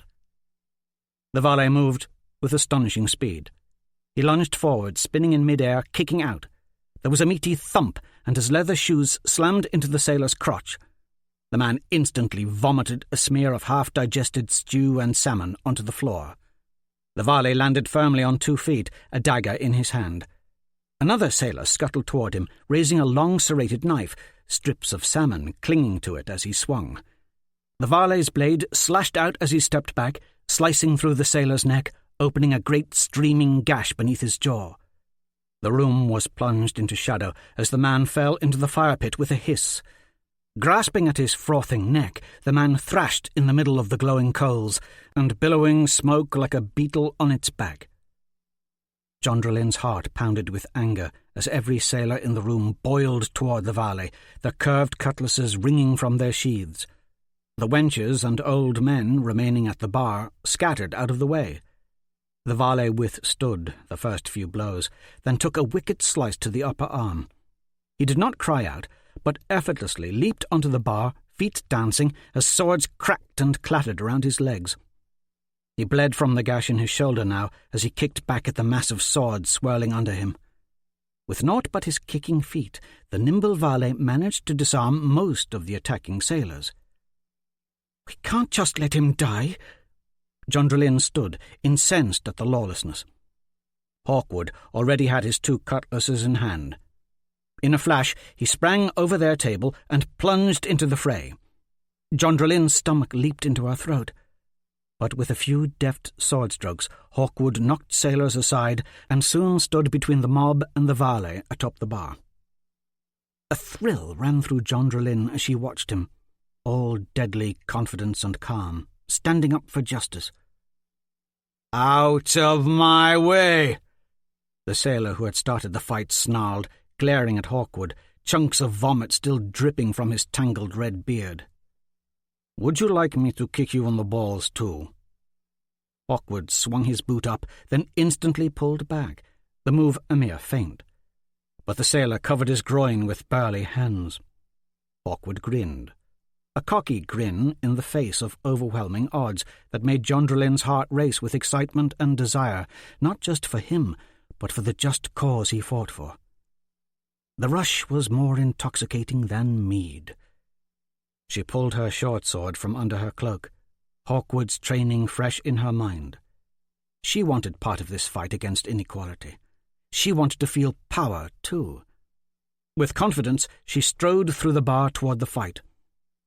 The fire flared up as someone pulled away the body of the dead man. The tavern was aglow again, but silent. The air was rank with the odour of burnt flesh. "Let's kill this Valet lover too," the red-haired man growled, and lunged bare-handed toward Hawkwood. Hawkwood thumped the sailor on the head with the flat of his blade, and the man staggered. Bloodlust swelled up in the tavern, death firmly planted in the eyes of the rest of the mob. As one, they rushed Hawkwood. Jondrelin leaped to his defence. The man nearest Hawkwood fell dead, face pulverized by Roguemore's spiked mace, his drawn sword clanking against the floor. "Stop this madness!" the dwarf roared. "I refuse to have my dinner interrupted by the squabbles of the degenerate!" His mace came back up fast, bloody, and poised for another blow. Jondrelin pulled up, stunned at the brutality of the sailor's death. So close. She'd seen men slaughtered in the arena, and not so much as blinked, but this fellow had just been standing right next to her. Her hooded cloak was splattered with his blood. The room was silent, save for the wretched gurgles coming from the faceless man who now twitched on the wood-plank floor under the dwarf. Roguemore's attack had been blunt and fierce, and far less intoxicating than Hawkwood's smooth fighting. Jondrelin's heart thundered. "Now a dwarf fights us," the red-haired sailor growled. "I suppose our blood-sucking ogle will come a-traipsing in here next." He still looked convinced that the remaining sailors could rout these interlopers who had ventured unwelcome into their tavern. Hawkwood, Roguemore, and the injured Valet held their weapons up, ready. Jondrelin felt the blood roar up within herself as she moved toward the bar and joined her companions and the injured Valet, her sword wavering before the sailors, too. Now they were 4. Roguemore grabbed her by the arm and pulled her roughly behind him. The hood fell from her face. A murmur ran through the crowd as someone muttered, "It's her." Someone else stated loudly, "Princess Jondrelin." A sombre mood struck the room as all came to realize who she was. The red-haired sailor looked green as he bowed. "Pardon, my lady." "No pardons will be granted tonight," Jondrelin said. Mustering her courage, she shrugged the dwarf's hand away and stepped forward, feeling every eye upon her. There was real danger here. There was a man with a brutally smashed face lying right in front of her. But her mother had taught her, face all challenges, never run away from them, especially if you are in the right. "Seems this varlet was accosted for no reason within my brother's city," she said. The injured fellow atop the bar held his hand over his right arm, blood welling from the wound. "Come down." She sheathed her weapon and held forth her hand. "The way is safe now." She helped him down. "Thank you." The valet bent his knee to her and sat gingerly on a stool. There appeared to be a hint of mockery floating behind his luminous green eyes. Hawkwood handed him a rag, which he used to staunch the flow of blood from his wound. Jondrelin turned. Her eyes were now trained on the sailor. "Foreigners, even varlets, are welcome in Amadon. They are free to go about their business unmolested." The red-haired sailor quivered in anger. "2 of my friends lay dead, one from the varlet's dagger and one from the dwarf's mace. Blood price must be paid. Even kin to royalty are not immune to blood price. Murder was committed here tonight." "Blood price?" She stepped dangerously within reach of the sailor, but on purpose. "I think not." She was used to most men cowering in her presence, intimidated by her looks alone. It was the one distinct advantage of being beautiful and tall. Her height and looks served her well, but more importantly, she wanted to intimidate this man with her station, confound him with the validity and virtue of her words, threaten him, and show him she was not afraid. She had trained with Hawkwood for a year. She knew if it came to a sword fight she could take him with ease. Plus, Hawkwood, Roguemore, and the valet fellow were behind her. The question was, could the 4 of them take on an entire tavern of angry sailors? She stared down the man before her. "You will treat all who enter this tavern as if they were royalty, be they valet, dwarf, or ogle. Understood? Or do you dare question my authority?" Her gaze met that of Hawkwood. She could see the pride in his eyes at her words. She faced the rough patrons of the saloon a little taller now. The sailor looked for help amongst his friends. There were a few nods between the sailors. When the red-haired man turned back to her, a wide grin lit his face. "I challenge the valet to a pirate's duel. Blood price to make amends for the death of my comrades. That is how fairness is meted out." A buzz of agreement travelled through the tavern. Pirate's duel? Jondrelin had never heard of such a thing. She fought down a gust of anger at the sailor's brashness. "Explain this pirate's duel," she demanded. The sailor only smiled at her, a rust-coloured, toothy grin that rankled. She couldn't fight her anger. "The valet is too injured for any duel." She drew her sword a second time. The moment had come upon her so suddenly she was not quite aware of what she herself was even saying. "I shall fight you in his stead." "Fight a woman?" The sailor sneered. There were guffaws and hoots from the onlookers. "I dare not kill the king's sister. I will be a hunted man." Roguemore grabbed her arm again. "You do not know how to fight as they do." The valet stood, pulling his dagger from the folds of his black leather armour, eyes trained on Jondrelin. "With all due respect, I can fight my own battles, thank you very much." The entire room was staring at her now, waiting. She was shocked to her core by the look of cold anger now on the valet's face. "It was kind of you to procure a duel on my behalf," he said, But now that you have, please stand aside. I fight my own battles, my lady." His words had a sharp, dangerous edge. His brow narrowed, and he stared at her, eyes unwavering. The valet smiled, but it was an angry smile, dark green gaze fixed on her. The look the valet gave was startling, really, as though she had been playing with a harmless kitten that swiftly revealed it was a full-grown, saber-toothed lion. "He's right," the red-haired sailor said. "The valet can fight his own battles." "It's settled, then." Roguemore shoved himself between Jondrelin, the sailor, and the dark-haired valet, separating all three. "A pirate's duel it is. Blood price." Jondrelin was swallowed up into the background as the crowd formed a circle and the two combatants prepared to fight. She couldn't help but feel that something important had just happened here, and she had missed it. Just moments ago, she had felt so sure of herself, felt the anger and the readiness for a fight burning within her, the power, and firmly believed in the justice behind it and her skill. Now she felt she'd just suffered a swift and humiliating defeat in the eyes of Roguemore, and perhaps even Hawkwood. She'd made a mistake in letting the hood fall from her face, and compounded it by acting a fool.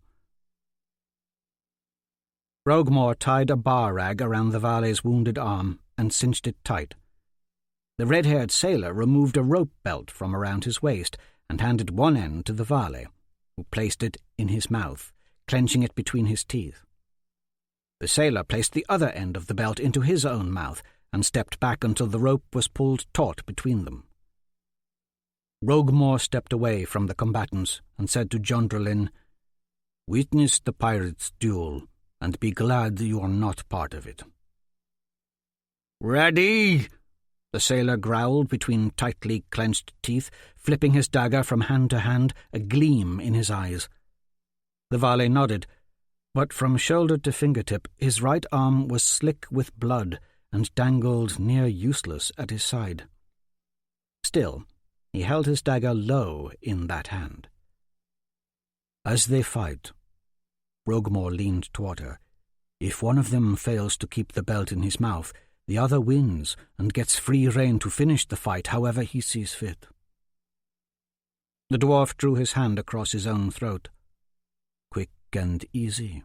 Otherwise they hack away at each other with that belt stretched between them and nowhere to retreat. If the valet's got any fight left in him, they'll both be hacked to ribbons. And that's a bloody long and painful way to die. Be glad this fellow likes to fight his own battles." Jondrelin could feel her face flush. She'd never admit it, but indeed this pirate's duel was beyond anything Hawkwood had taught her. She could see no honor in it. It started quickly. The sailor lunged, his dagger looping out in a wild arc. The valet danced aside. The crowd urged the sailor on. He swung again. The valet ducked, and the blade whistled over his head. The valet swung, wincing visibly in pain. The sailor laughed through clenched teeth, jerking away from the valet with force, thrashing his head around, yanking violently on the belt. The much bigger sailor effortlessly whipped the valet about, yet the lithe fellow managed to keep his feet, managed to hold fast to the belt with his teeth, his neck straining with the effort. Seeing he couldn't shake his foe from the belt, the sailor stabbed out again. The valet leaped aside, swinging his own weapon, but to no avail. His swing fell woefully wide. The injured right arm was clearly hampering the valet's fight. He was panting for breath, all limbs dragging. As the two fighters circled each other, rope belt taut between them, Jondrelin could see triumph in the sailor's eyes and weariness in the valet's.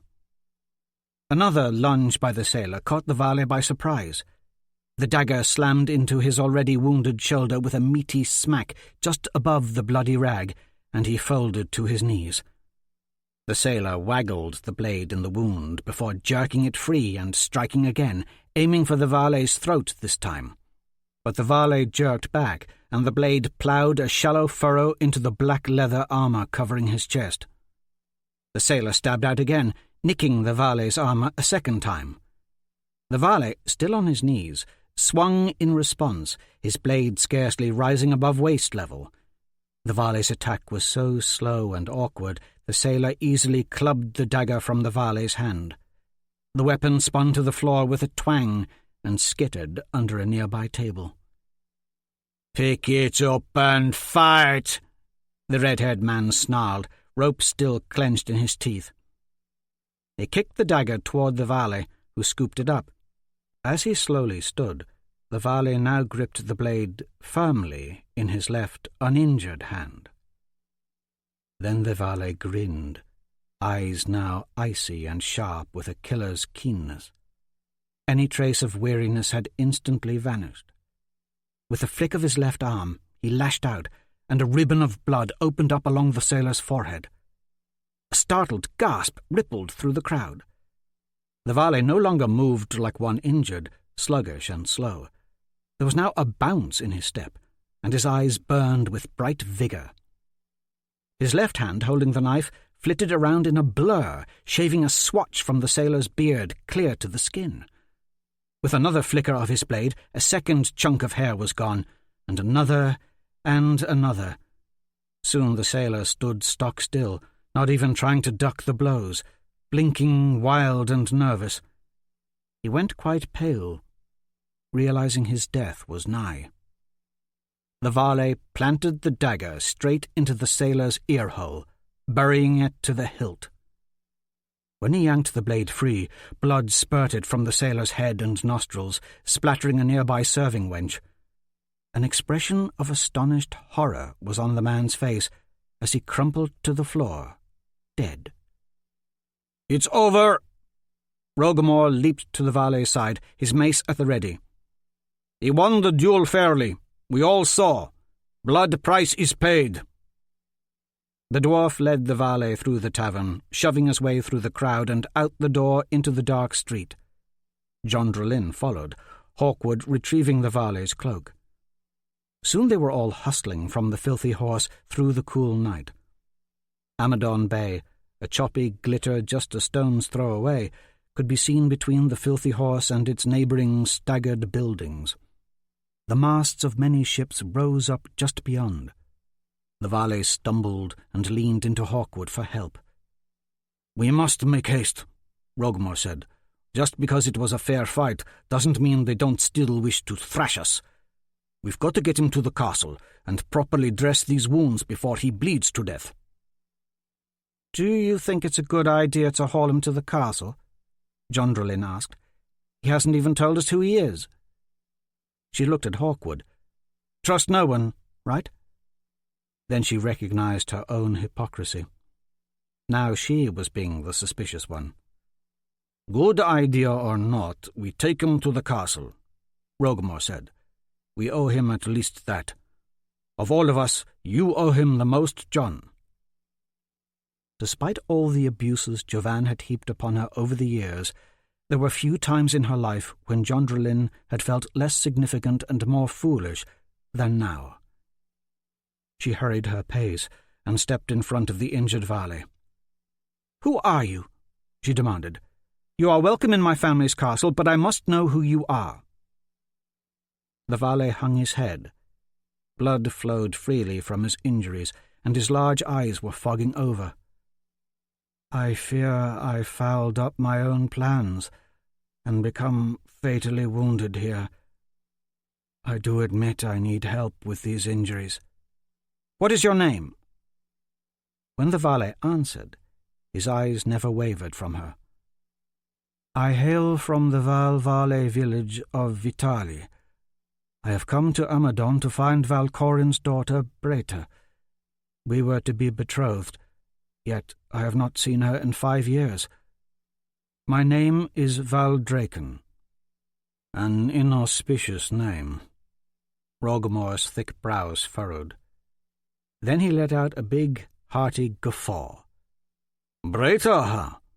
Foolish behaviour becomes the heart. But you will be sorry to hear, lad, that Breta did not return with her sister Seta. She is not at court."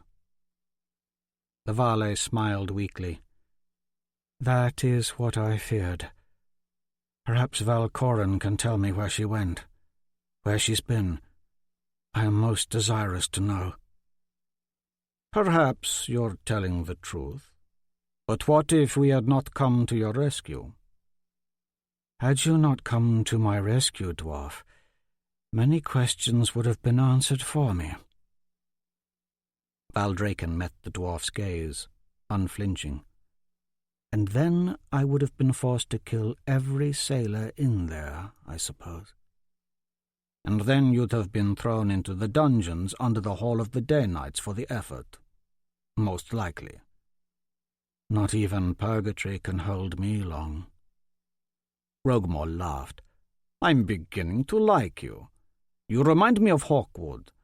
Life's a game to the likes of you two." But the laughter quickly drained from his face, as if he could mask his irritation no longer. "No, all is a ruse with the likes of you two." "You misunderstand my motives, dwarf," the valet said. "I realize I've caused much trouble for you tonight. I promise to repay your kindness." "It's more like those sailors from the tavern will repay us," the dwarf said, shaking the valet's cloak. The pockets jangled with coin. "Now, what is your real purpose in coming to Amadon?" The valet gingerly reached into the folds of his cloak and pulled forth a gold coin, handing it to Rogmore. "This should assure you of my true purpose, dwarf." The dwarf looked the coin over and fixed his cold eyes upon the valet. "Ordin was wise when he chose you. Lejean save us. Be it ill fate or misfortune that has brought you to us, Valdraken. Lejean save us." Frustrated, not understanding much of what the two were going on about, Jondrelin pulled the hood of her cloak over her head and cinched it tight around her neck. Her hands came away slick with blood, splattered blood from the sailor's head Rogmore had earlier smashed. She unhooked the cloak and tossed it away into the gutter, and followed Hawkwood, Valdraken, and the dwarf back to the castle.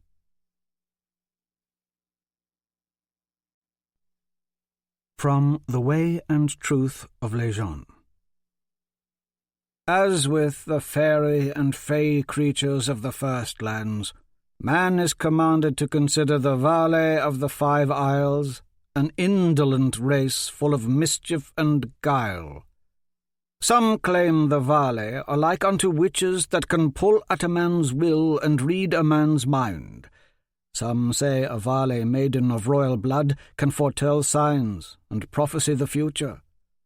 But who would dare believe such foolishness? Chapter 9. 17th day of the shrouded moon, 999th year of Lejean. Gallows Haven, Gul Kana. "Come." Shawcroft beckoned. "There's something you need to see." His face disappeared as he let the cabin doors swing shut. Nail rose from his bed of straw in the loft, grabbed his sword from under his pillow, and descended the ladder to the bare stone floor. There was one window to the left of the door, and another window in the loft, where Nail slept under a deer-hide blanket. Both windows were covered in oilcloth. A brazier filled with coal, its smoke drifting to the thatched roof above, sat by the cupboards near the door. Shawcroft's bed was under the loft and framed in logs, upon which lay blankets of silverwolf fur and elk hide. The first thing Nail noticed when he stepped out of the cabin was the bonfire raging in a clearing just beyond the corral.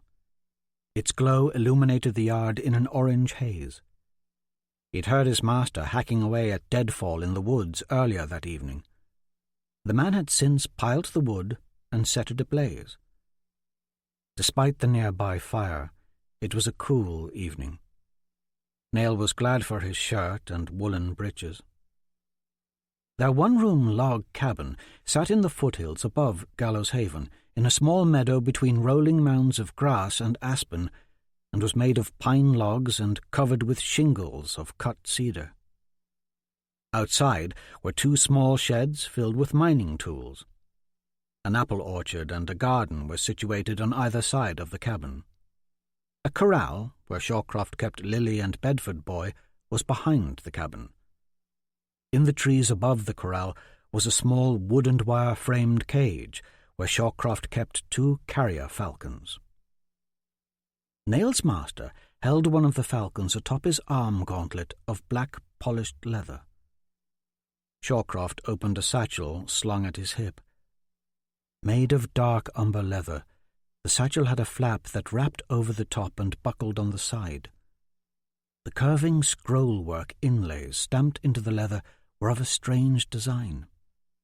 Many a time Nail had run across Shawcroft hunkered under a tree or lazing near a stream, studying the books and scrolls he kept in the satchel.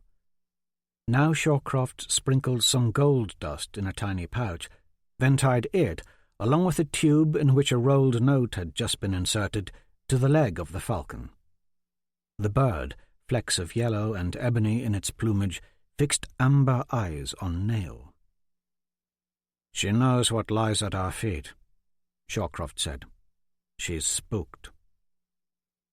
It was then that Nail noticed the rolled-up elk hide on the ground. It was tied with rope on either end, and looked larger and heftier than any hide Nail had seen before. Something moved within it. He took a step back, gripping his sword. His eyes flew to Shawcroft questioningly. The man whistled, and the falcon took flight and soared away eastward. The sun was going down, and the falcon disappeared into the last streaks of sunlight carving through the jagged peaks of the autumn range. Nail marched forward and kicked the elk hide, then prodded it with the tip of his sword. "Don't do that," Shawcroft said sternly, pulling him away.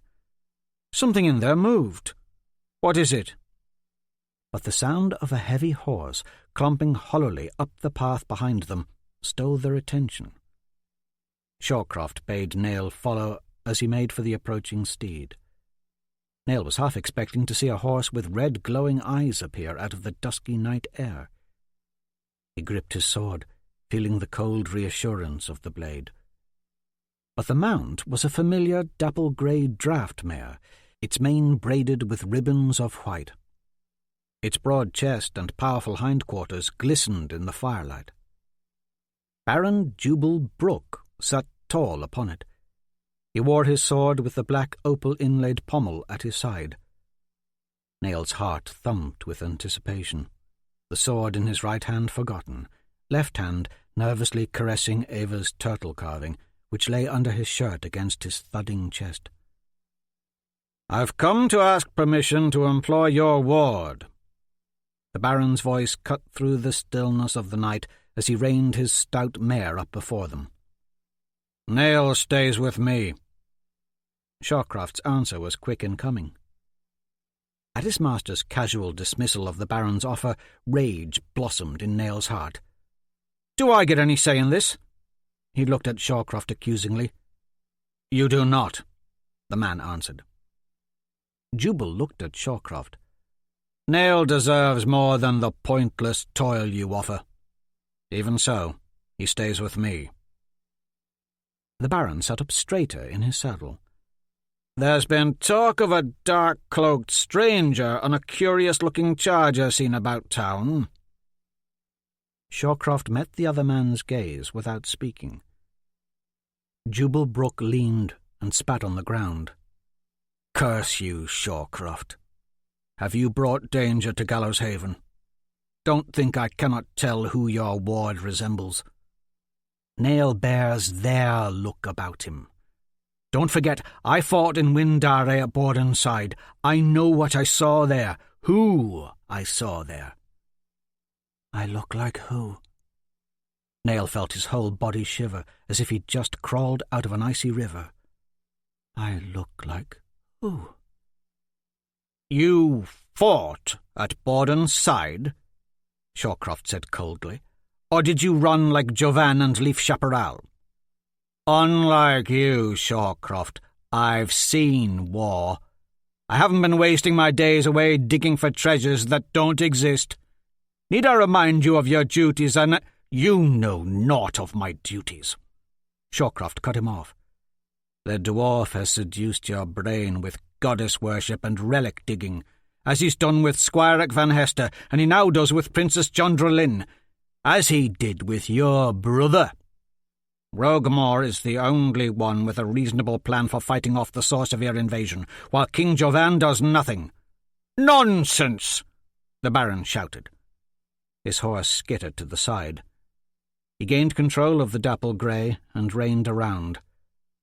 "What would help against the Sor Sevier invasion is if Sir Roderick Rayborn was to cease his treasure-seeking and teach these Gallows-Haven conscripts what swordcraft he knows."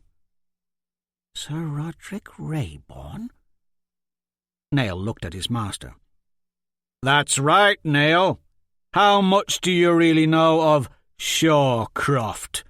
Baron Brooke snarled Shawcroft's name this time, as if he loathed hearing it even pass through his lips. Nail was startled at the venom in the Baron's next words. "To think Borden Bronichel trusted so much to a traitor like you! I should behead you myself here and now!" The Baron threw back his hood and drew his sword. The weapon threw shards of orange from the light of the nearby bonfire. His dapple grey neighed and took a few steps back. "Our disagreement need not come to blows." Shawcroft's voice commanded the knight as he stepped toward the Baron's horse. He grabbed the reins near the mare's jaw and pulled the animal's head straight to the ground. As Baron Brooke tumbled forward, Shawcroft snatched the sword from the man's grasp. The Baron hit the ground with a clatter. Shawcroft calmed the dapple grey with a soft word in its ear. The draught mare knelt there, head pressed to the turf for just a moment before Shawcroft let go its reins. The horse jerked upright and galloped down the path. Nail found it hard to believe, but in one fluid motion his master had brought the thick-necked mare to her knees and disarmed the Baron. How well do I really know him? Sputtering, the Baron scrambled to his feet. "Perhaps you forgot, Sir Roderick. I was once a Day-Knight too. I am not impressed by your tricks." "A good Day-Knight would have been ready for my tricks." Shawcroft threw the sword down at Jubal's feet. "And you were hardly a good Day-Knight, Jubal." "At least I was discharged with honour." The Baron's voice had lost its edge and was bordering on a whimper now. Still, he snatched his sword and held it out, steady, poised to strike at Shawcroft, who was unarmed. "At least I was given lands and title and a ship, and with those lands, orders to spy on me. Jovan knows of the Brethren of Mere. He knows of your heretical beliefs. This is a battle you cannot win," Shawcroft said, seemingly unconcerned with Baron Brooke's weapon. "If you swing that sword, I will kill you. And what purpose would that serve the village? They need your training. Don't waste your life because of our differing views. Don't find so much offence in Roguemore and his followers. The dwarf made many promises to Borden, as did we all. The vagaries of the way and truth of Legion have always been a problem between some. We in the Brethren of Mere, what we do, what we seek, are none of your concern." He turned away and dusted his hands. Baron Brooke pointed his sword at Shawcroft's back. "I only want you to fulfill your duties as a former Day-Knight and help these boys learn to fight. Eros Rael is aiming for Gul Kana. These young men are under my charge. I must train all of them, including Nail. That alone should make you see things as I do. Nail is no longer your concern." Shawcroft turned toward the Baron. "I will train him myself." "Will you, Sir Roderick?" Baron Brooks snarled. "You treat Nail with an indifference bordering on contempt. You're not half the man your brother was. A real warrior was King Torrance. He would have raised Nail proper." The Baron sheathed his sword. "Do what you want, sure, Croft. But as a sworn Day Knight, it's my duty to help train these young men, Nail included. I will expect him on my training field with every other boy in Gallows Haven."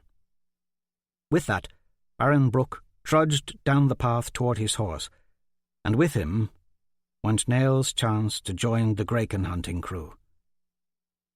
"Fellow's had a bug up his arse ever since we arrived in Gallows Haven," Shawcroft muttered. "He is hot-blooded and far too quick to anger. He is no leader of men." Resentment and confusion grew within Nail. "He called you Sir Roderick. What did he mean? He talked of King Borden Bronichel. Isn't he dead? Who are you?" "We've more important issues at hand," Shawcroft said. "I've something you need to see." He led Nail back to the cabin, stopping short of the bonfire near the rolled-up elk hide.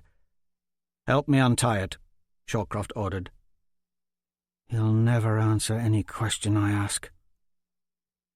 Nail, not in the mood to do anything his master wanted, scowled. Still, he jammed his sword into the dirt and reluctantly knelt before the tanned hide. It took some work, but he loosened the rope, pulling it free. Shawcroft threw back the flaps of the stiff hide. Hidden within was a person. Nail scrambled back in fear. It was the shadow from his nightmares. The Varley rider on the trail. He could tell it was her from the black leather armour, pale young face, and astonishing silken hair. Her eyes opened, almond-shaped green pupils darting between Shawcroft and Nail. There was not a hint of fear in those cold jade orbs. Her mouth was bound and gagged with a bloody grey rag. A thick twined rope was spiralled tight around her body from head to toe, keeping her secure. There was an arrow jutting from the top of her shoulder, most of its shaft buried straight down deep in her leather-clad body, the side of her head almost resting against its blue-feathered top. Another arrow was lodged in her chest, its shaft bloodied and broken off a few inches above her black leather armour. Even injured, there was a serene beauty to this creature that left Nail breathless. "Where's her demon-eyed steed?" Nail looked around frantically. "A Varley bloodwood," Shawcroft hissed. "Black Dougal's cast is long-reaching if he's trained a Varley. Some prophecies are coming to fruition, Nail. There are things you may see and hear tonight you best keep to yourself." Nail stepped up to the elk hide. In the light of the nearby bonfire he could detect a hint of pointed ears under the silvery nest of the Varley woman's hair. He recalled her words to him on the trail. "You are not of my blood, still they will be coming for you." "Her daggers," Shawcroft said. "Her cloak, all of it, I left with her horse, dead and rotting at the bottom of that old elk trap we dug years ago." A hint of pain filled the Varley woman's eyes as Shawcroft touched the broken shaft of the arrow lodged in her chest. "Luck and fortune that I was able to capture her at all. One does not simply catch a bloodwood. Foul, demon-spawned filth." Anger flared in her pain-drenched countenance. Still, a bloodwood can be killed. Shawcroft pulled the small boning knife he used on salmon and muskrat from his belt and knelt at the Varley woman's side. "They are not invincible." He cut through the grey rag tied over her mouth. "I've killed them before." "Killed them before?" Nail's heart was beating a little faster now. "I doubt I can get her to talk." Shawcroft pushed the hair away from the Varley woman's face and placed the blade of the knife to one of her ears. "But I aim to try." The Vale woman's eyes changed from angry to fearful, and with that fear, Nail realized how young she was, perhaps not much older than he. "Ears are the one thing that makes a Vale a Vale." Shawcroft pressed the edge of the boning knife against her flesh, pushing. "Tell me your name, and you can keep yours." The Vale woman said nothing as Shawcroft pressed down with the knife. Dark redness welled from under the blade and soaked downward into her white hair as she struggled against her bonds, trying to pull away from the pain. From the rapid rise and fall of the leather armour, Nail could see she was panicking now. "Stop!" he shouted, never imagining Shawcroft capable of such cruelness. In a lifetime spent with the man, he'd never seen such brutality. "Leave her alone!" Nail lunged for the knife, but in a flash Shawcroft tossed the blade aside. Nail felt his arms instantly pinned to his chest as his master picked him up in a barrel hug and then dashed him straight to the ground. Air whooshed from his lungs as he hit hard. Dazed, he tried to stand. The old man was stronger than he would have ever imagined. "We must see this through, boy!"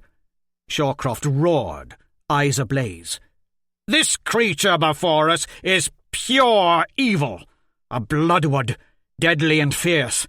She must not be allowed to live." Nail lunged at Shawcroft's legs, and they both hit the ground. As they wrestled in the dirt, the rage against the world's many injustices boiled within Nail's heart, feeding him. Shawcroft had denied him his due on Baron Brooke's ship. Now the man was going to mutilate a Vale woman for no reason. Nail drew strength from his anger and pinned the man to the ground underneath him. But Shawcroft threw him off and stood. Nail rose to engage him again, only to be met by a sharp slap to the face that sent him reeling against the cabin, head throbbing as he slid to the ground, vision blurred. "Bloodwood assassins have hunted us your entire life, boy." Shawcroft hauled him to his feet and forced him to his knees beside the Vale woman. His hand on the back of Nail's head, he made his ward look. Her eyes were wide as she stared back at him. Blood swelled from the cut under her ear and pooled under her hair. Dazed, Nail could feel his own warm blood trickle from the lip his master had split. Shawcroft had never struck him before. That was shocking enough, but it was the man's words that had their effect. "Bloodwood assassins have hunted us your entire life, boy." His head pounded. It felt as if the back of his skull had been caved in. His chest felt on fire, the same feeling, he imagined, as when Doki Little had been struck by lightning. An agony coursed through his body, and his lungs felt raw, mouth parched. As Shawcroft's words churned over and over in his head, the inside of his skull began spinning with unholy images he'd thought long forgotten, fiery forms of the nameless beasts of the underworld, mermaids in the deep, red eyes and red glowing symbols, a pale-haired girl on a white stallion, her hand a metal claw. There was danger here. Is this Vale Bloodwood evil? Nail felt his entire body grow slack in Shawcroft's hands. He slumped against his master in exhaustion, head swooning, aching. "Has the fight gone out of you yet?" Shawcroft released his grip on the back of Nail's neck.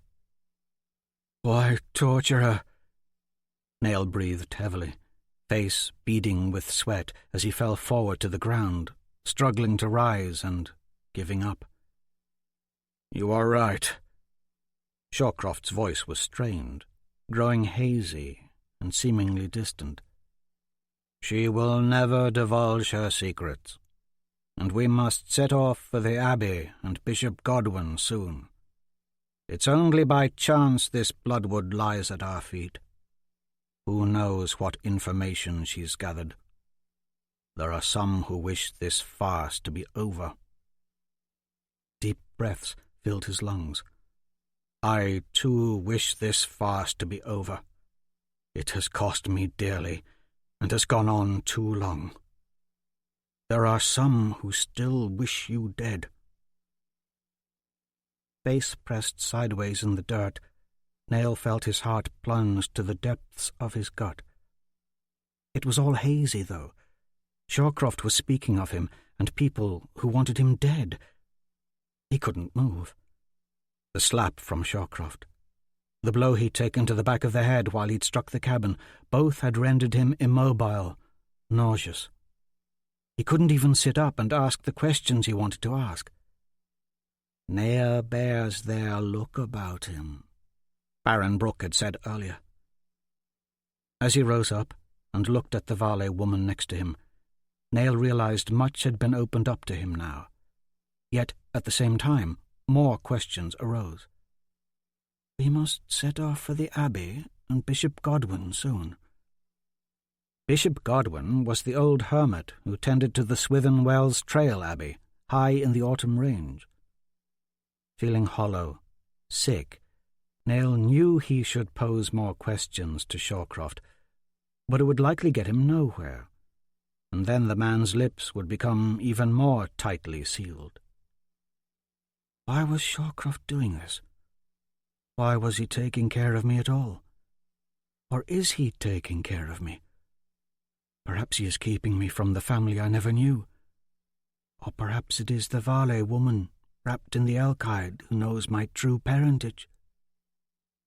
I dare say I've lost more to Black Dougal and his cast of bloodwoods than any man alive. Shawcroft jerked the white arrow lodged in the Valet woman's shoulder straight out. Her mouth opened in silent agony as the arrow's barbed tip pulled strands of muscle and sinew from her wound. Dark blood blossomed and gushed. The barbed arrow had severed an artery in its removal. Shawcroft left the broken arrow in her leather-armoured chest. He then folded the stiff elk-hide back over the Valet woman's bound body, lifted her up, and carried her straight to the bonfire and tossed her in. Nail sat there on the ground and watched him do it. Watched her burn. Before he passed out completely and remembered no more, he heard the Valet woman's screams above the crackling of the flames.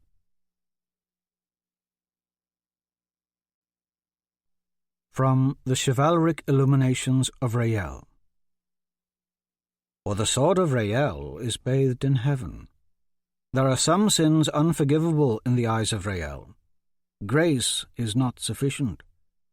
Only by the shedding of one's own blood can forgiveness be attained. 'Tis only by the chivalric rule of blood penance that one's station can be restored at the side of Rael.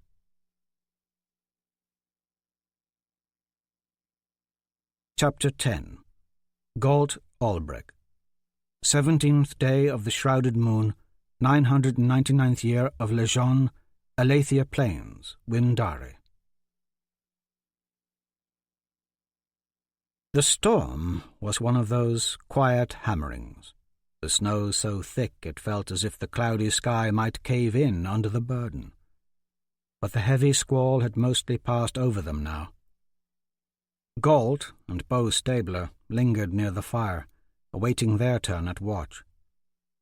Gault's destrier, Spirit, tied in the birches behind them, nickered in the cold. Shine, Slaughter, and Battle-Axe, the white archaic stallions belonging to Stabler, Spades, and Hammerfist, respectively, stared out into the snowy darkness beyond the camp. 50 paces to the north, near the southernmost Lejeune Tower, was Aeros's tent, large as a good-sized cottage, complete with partitioned rooms, a bath, closets, cabinets, bookshelves, and a 4-post mahogany bed. Hammerfist and the Bloodwood stood just outside the tent's entry. Enna Spades was inside with Aeros.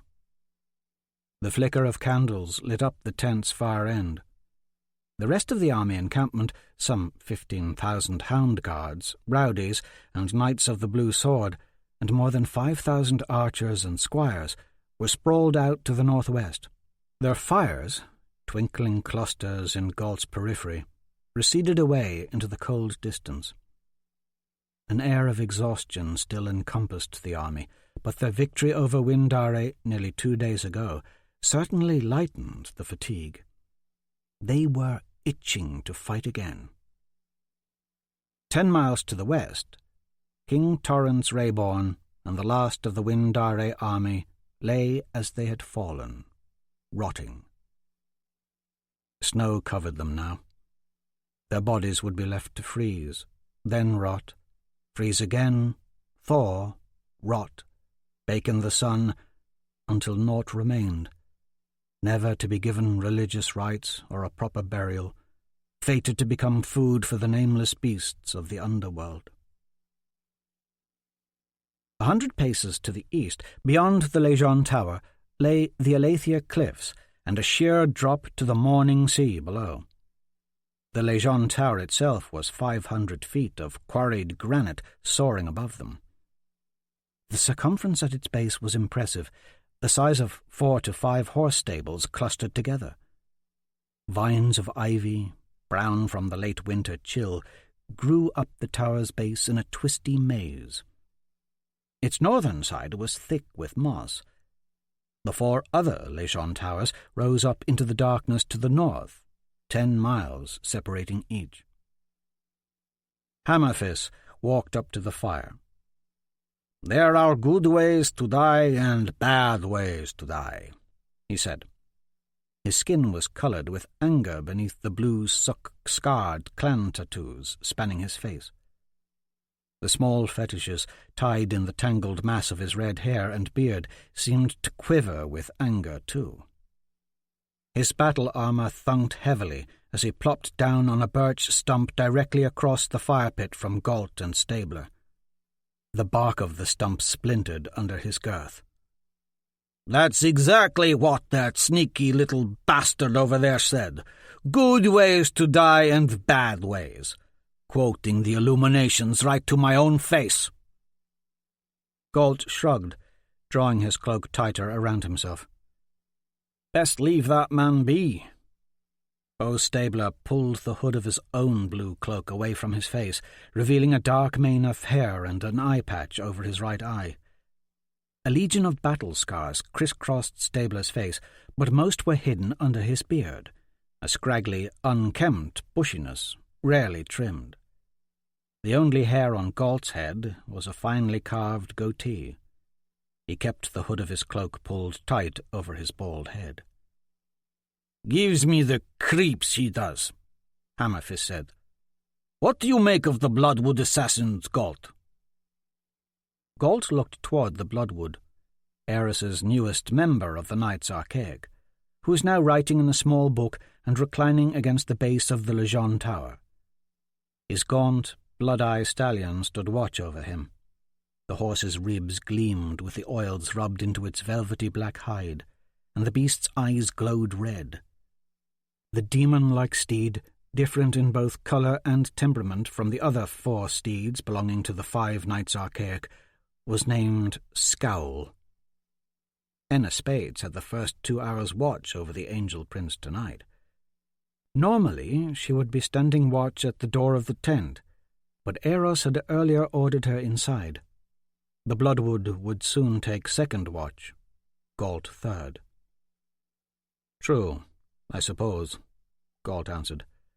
"There are good ways and bad ways to die." Hammerfist chuckled, fetishes jangling in his beard. "Aye, nothing but nonsense that, and after spouting such foolishness he went and claimed to have just stabbed me." "He claimed to have stabbed you?" "Aye, the wicked sneak." "You'd think a stabbing would be something you'd notice." "Indeed." Gault looked back toward the Bloodwood again. Everything about the man seemed dark, treacherous. Wrapped in tight-fitting black leathers, no weaponry visible, the Bloodwood looked, as Hammerfist would say, wicked sneaky.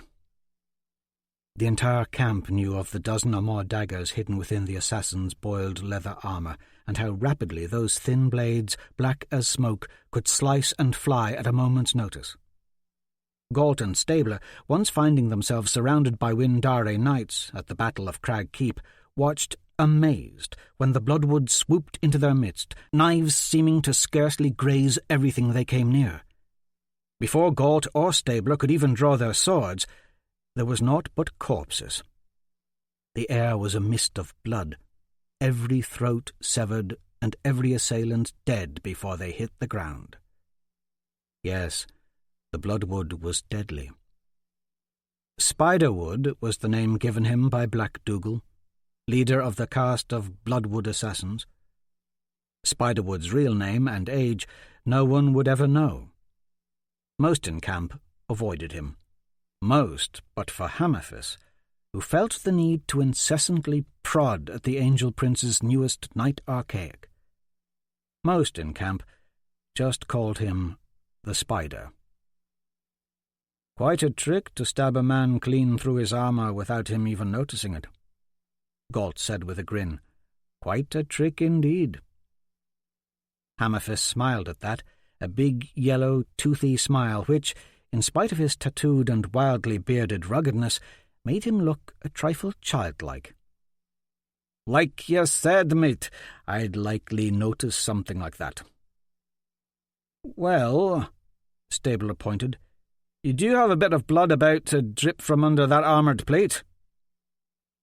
Despite having but one eye, Beau Stabler was Aeros's best tracker. He possessed an uncanny ability to see things normally unnoticed. Sure enough, a tiny dot of red had seeped from under the big man's chest-plate armour and now dripped to the ground. Hammerfist looked down and ran his hand under the armour. His fingers came up bloody. "Lady Death, take me!" He jerked to his feet, unbuckling his plate cuirass, stripping off his leather tunic and undershirt. Both tunic and shirt sported a small hole and fresh bloodstains. Under the armour, Hammerfist wore a peculiar-looking necklace of thin, pointed mermaid teeth adorned with jewels. The necklace looked right at home, set against the wild red curls and muscular grandeur of his bare chest. He quickly parted the mat of hair above his heart, locating the pea-sized wound just under his collarbone, probing it with his meaty forefinger. "The wicked, sneaky bastard!" "A bad way to die, that there," Stabler said. "I hear his knives are poisoned." "Forged of some foul witchcraft they are," Gault added. Hammerfist looked up from the wound, genuine fear set into his eyes. "He was King Everett's favourite torturer for a time, you know," Stabler pointed out. "Probably practised that trick on some poor sod pulled from the dungeons of Rokenwalder. Perhaps you're next in line for Dougal's Sacrament of Souls." "I'll show him a thing or two about torture." Hammerfist turned toward the Bloodwood and yelled, "Hey, you, sneak thief!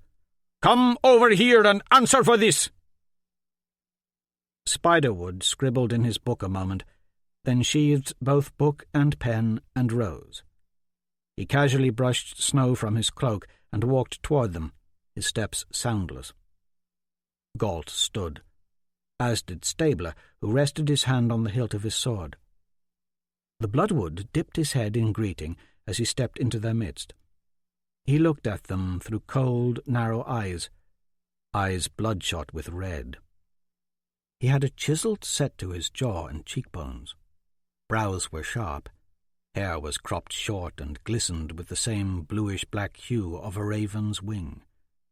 A quiet, icy confidence clung to him like a vapour. Still, at 7 feet, Hammerfist towered over him. With thick-set, immensely powerful shoulders above a barrel chest, massive arms and stout legs, Hammerfist had the look of a man who could uproot trees with his bare hands. "If you value your life and want my respect, you'll have to earn it in some other way," he said, chest puffed out, bright blue eyes looking down on the Bloodwood as he pointed to the wound on his own flesh. "Respect you earn on the field of battle with hard steel. You can't cheat your way into it with black daggers and your sneaky assassin ways." "No," Spiderwood's eyes strayed toward Aeros's tent. "As I see it, there are a great many ways in which one can earn respect. I kill how I please. As do you. Clumsily, I might add, with scant style or grace. But you are Hammerfist." He bowed. "I am Bloodwood." "Clumsily!" A flush of rage spread over Hammerfist's face like a rash. "You tread on dangerous territory." "Oft-times your great bulk crowds me." Spiderwood motioned to the wound in Hammerfist's chest and shrugged. "A mere warning, that. Next time you venture clumsily within my reach, I make it painful."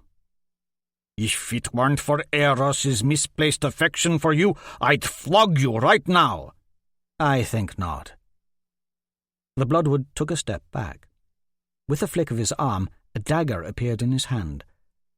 "My blade thirsts.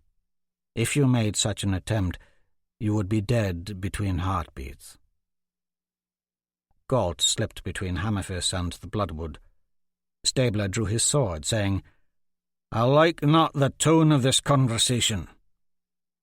Hammerfist grinned at Spiderwood, pushed Gault aside, and stepped easily within the Bloodwood's reach. "I see your true heart now, full of weakness, lacking in courage. That's why you rely on your sneakiness, your devilry, and your childish acrobatics. It's all a ruse with you. The truth is, you'd like to fight me now that I stand mostly naked before you, my gear scattered at my feet. Do not mock my ways," the Bloodwood said. "No, do not mock ours.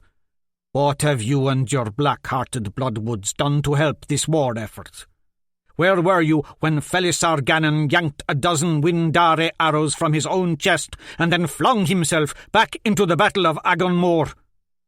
"I've heard the tale a dozen times.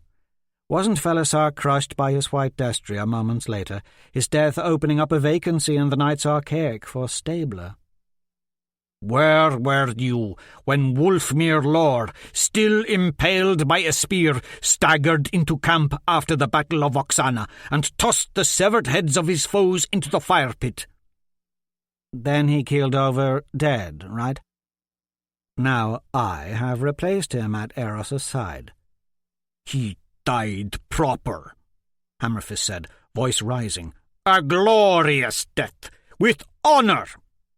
"Perhaps," Spiderwood drawled, "but I see nothing before me but a brutish idiot practised only in the fine art of clumsily swinging an unwieldy spiked ball about. True, you've won battles, smashed the heads of the blindly unaware. You recount the same barbaric stories to your fellows here every night."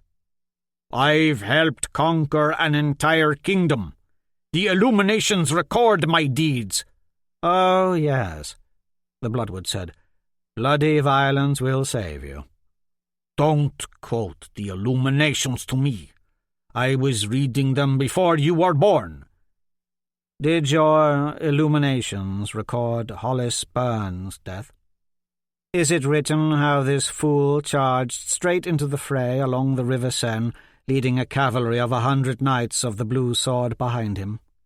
Does it tell of how Sor Sevier lost many good men that day, most sinking like stones, while the rest, floundering in the river, were crushed to death when 500 Windare foot soldiers fell upon them?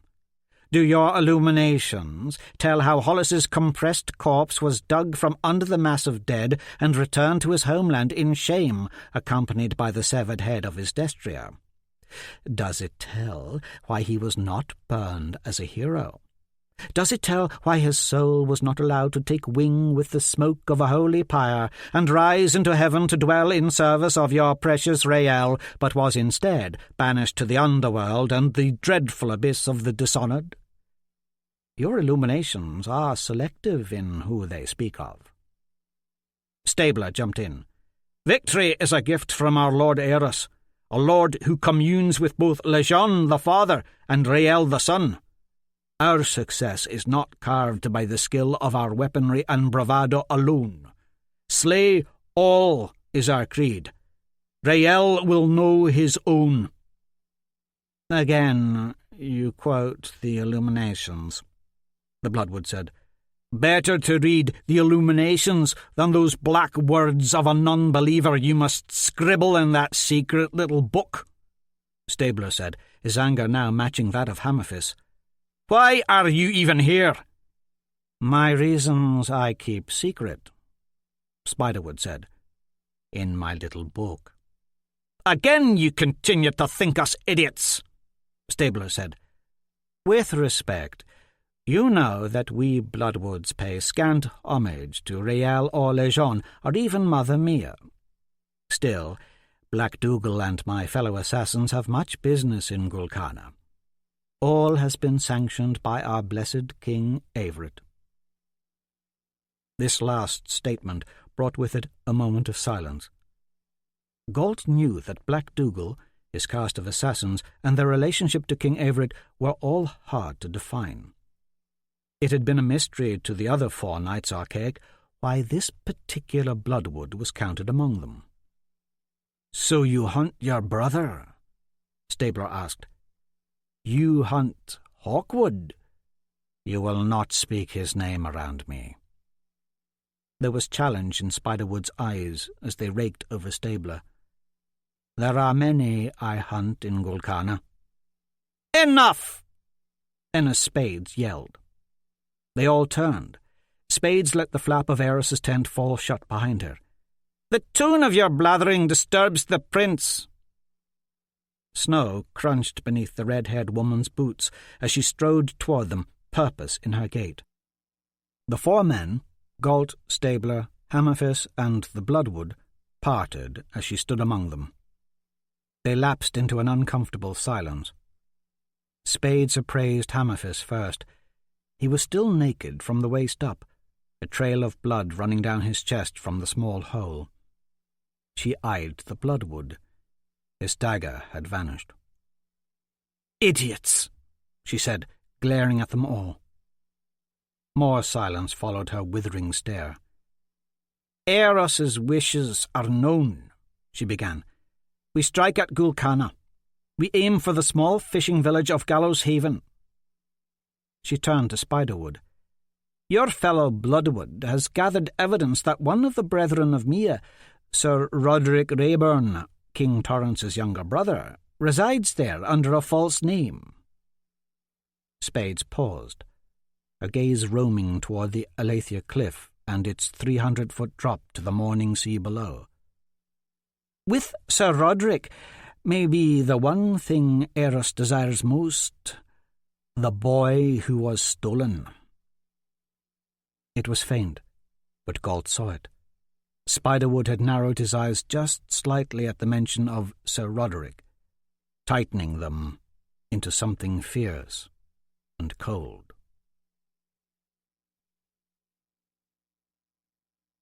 Gault, Stabler, and Hammerfist slumped back down in front of the fire, the quibble between the Bloodwood and Hammerfist forgotten, anxiety building within each as they thought upon the upcoming siege of Gul Kana.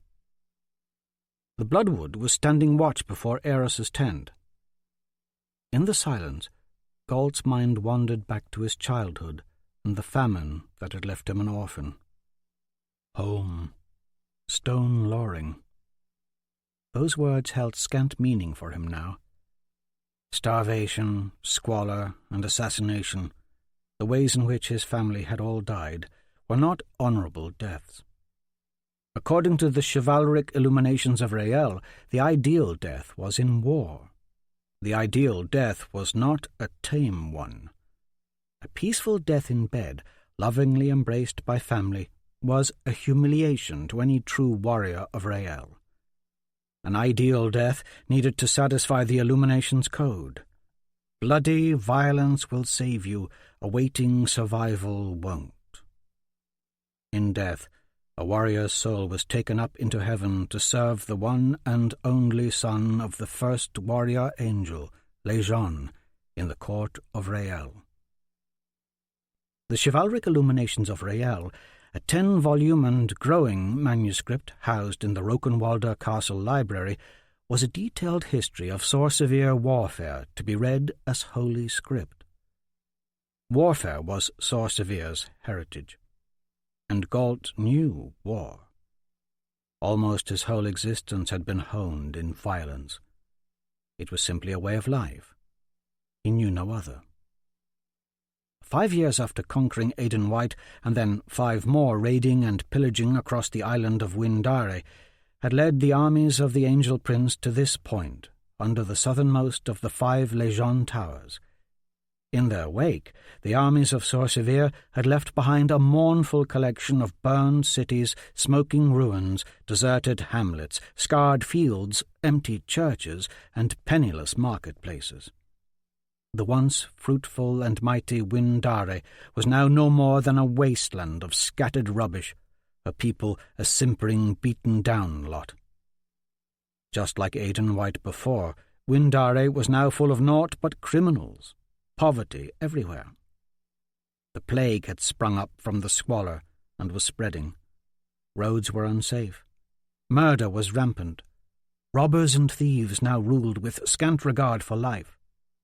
All was now exactly as it should be, exactly as both Aidan White and Windare had deserved. The decades and centuries of savage attacks on Sor Sevier shores were finally avenged. Slay all. Rael will know his own, was the Illumination's creed. Yet the truth was, in battle, most men, some even fully knighted, were a disgrace. They pissed themselves, shat themselves, then found themselves stuck to the pointy end of a better man's sword.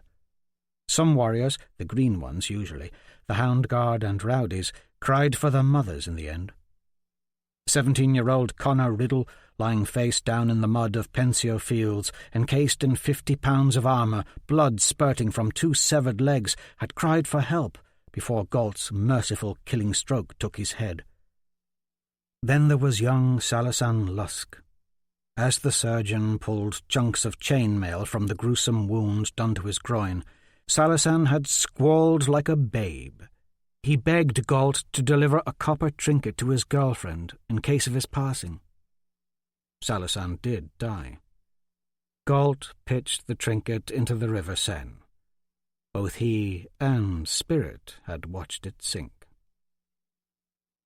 10 years of war. Now here they sat, the Angel Prince and his 5 Knights Archaic, Gault Albrecht, Beau Stabler, Hammerfis, Enna Spades, and the Bloodwood, camped smack under one of the 5 Legion towers, its ever-burning fire put to sleep forever, smothered with the bodies of the enemy knights guarding it, and left to dwindle down to naught but smouldering coals and fetid smoke. Their crusade to retake the 5 Isles had now reached this point, the easternmost edge of Windare, atop the Aletheia cliffs, the morning sea the only thing now separating them from their ultimate goal, the island of Gul Kana. Gul Kana, the Illuminations claimed, was a rich and fertile land, infested with nothing more than gluttonous wretches who worshipped Legion in blasphemous, gaudy cathedrals and temples, a place where the people would wail and flagellate themselves before an enormous sculpted statue of Legion, hailing it as an effigy of the great one and only.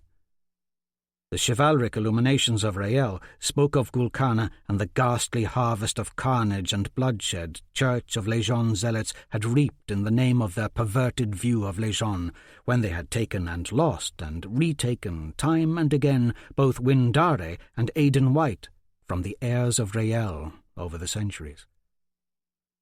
Aeros Rael would take Gul Kana as he had retaken Aidan White and Windare. He would give Gul Kana its fiery absolution. For that which was taken in blood can only be regained in blood, spoke the Illuminations. As the prophets foretold, on that day of absolution, the Angel Prince of Rael would reign as the true one and only returned.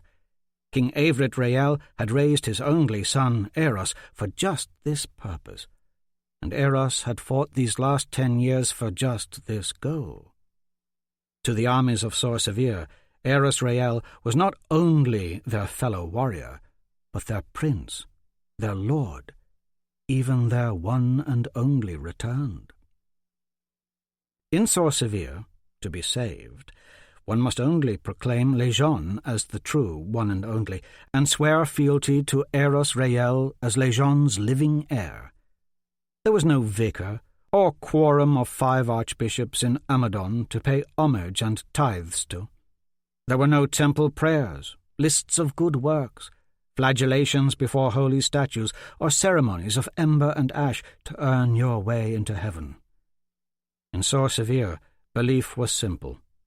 Study the illuminations and believe in Rael, Lejeune's only son, and Aeros, his living heir and warrior for the faith. And Aeros had more than proved himself in battle these last 10 years.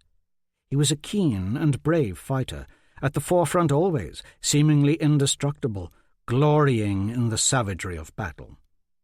Never injured once. He'd been trained by the best warriors and killers King Eivrit could offer. Aeros was Eivrit's prize, his pride, his joy, and both were driven by this one goal of ushering in absolution. All of which brought Gault's mind around to something else. Thoughts of the brilliant green stone Aeros had found on the battlefield had lately consumed him. To see it one more time is all I'd need. He looked to the soaring height of the Lejeune Tower. Its witch-born flame had been extinguished nearly a moon ago, doused forever, as was prophesied. But Gault took little solace in that final act of triumph. Years ago, the very thought that he himself might be an integral part of fulfilling that ancient illuminations prophecy would have thrilled him no end. But now, after so much war and death, he scarcely cared. Now all he could think of was a small green stone, and that frightened him. Was it really an angel stone? That was the question he'd been mulling for the last few days now. He wondered if his mind hadn't played some trick on him, wishful thinking combined with the stories of his mother. He pulled his cloak tighter over his shoulders like a mantle. It would soon be his turn at watch. The snowy, wind-dark night would soon grow bone-chilling. The flap of Enna Spade's tent folded aside. She stood there, still wearing most of her armour, tossing a copper coin in her hand, her special coin, a trinket that had a history. Spiderwood, still standing watch, looked at her briefly, then turned away. Spades showed no emotion. Gault knew her well.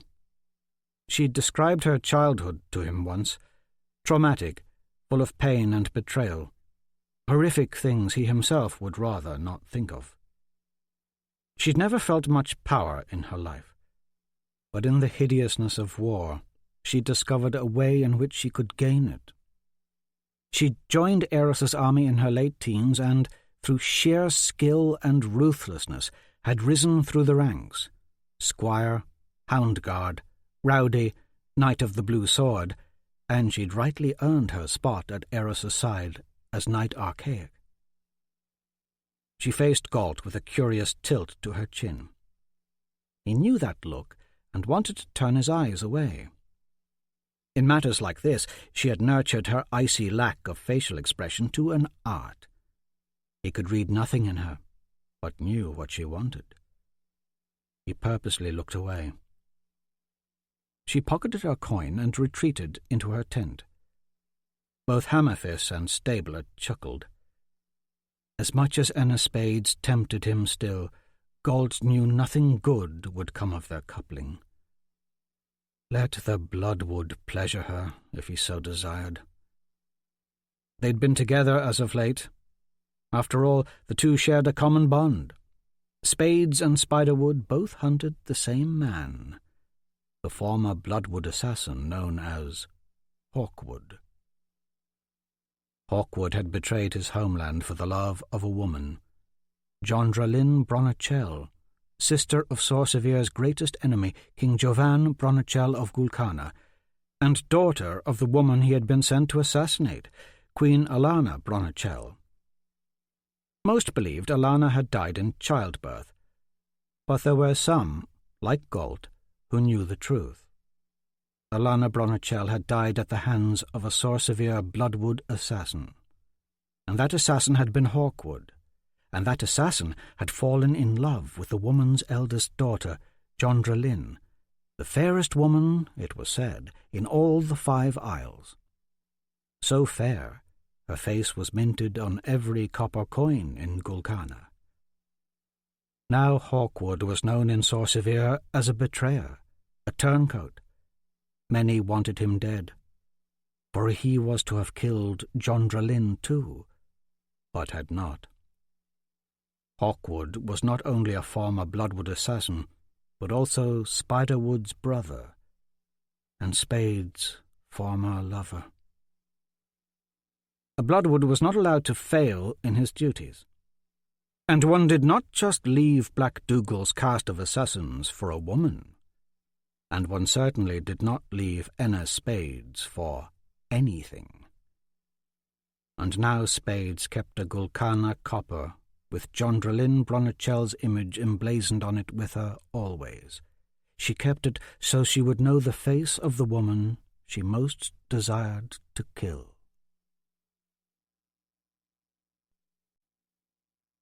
From the Moon Scrolls of Mir. In this embattled world, man held faith in invisible forces and hostile spirits, oft-times doing the bidding of the wraiths that fed in his soul. To appease the winged demons who ruled with fiery death, man erected altars of sacrifice. It was a time of selective loyalties, a time of great betrayal, a time of celestial divinations that one holy and pure and strong of mind would be born by the sea, blessed with the mark of the cross.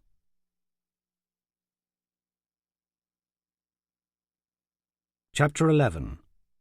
Jondrelyn Bronachel. 18th day of the shrouded moon, 999th year of Lejeune, Amadon, Gul Kana.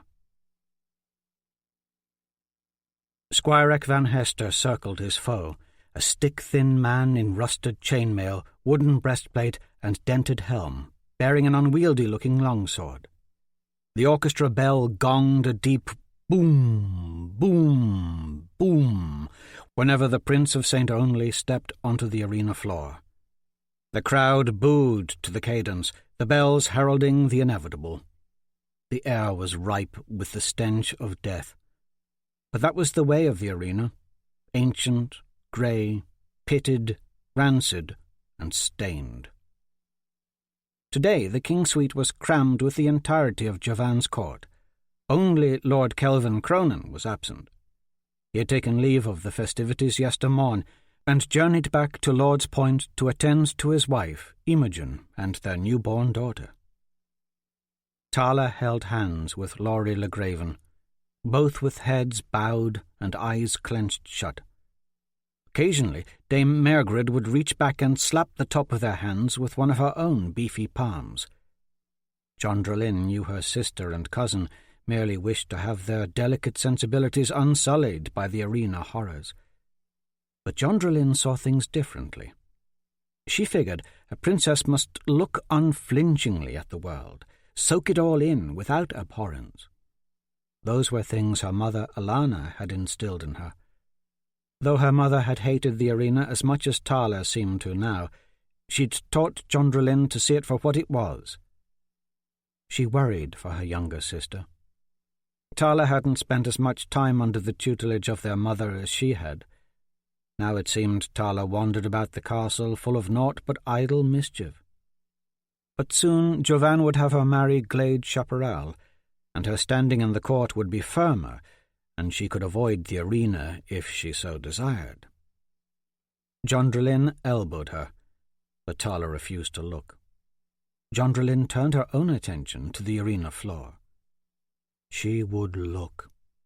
Though she still feared for Squireck's life, watching his brute power in action was magnificent.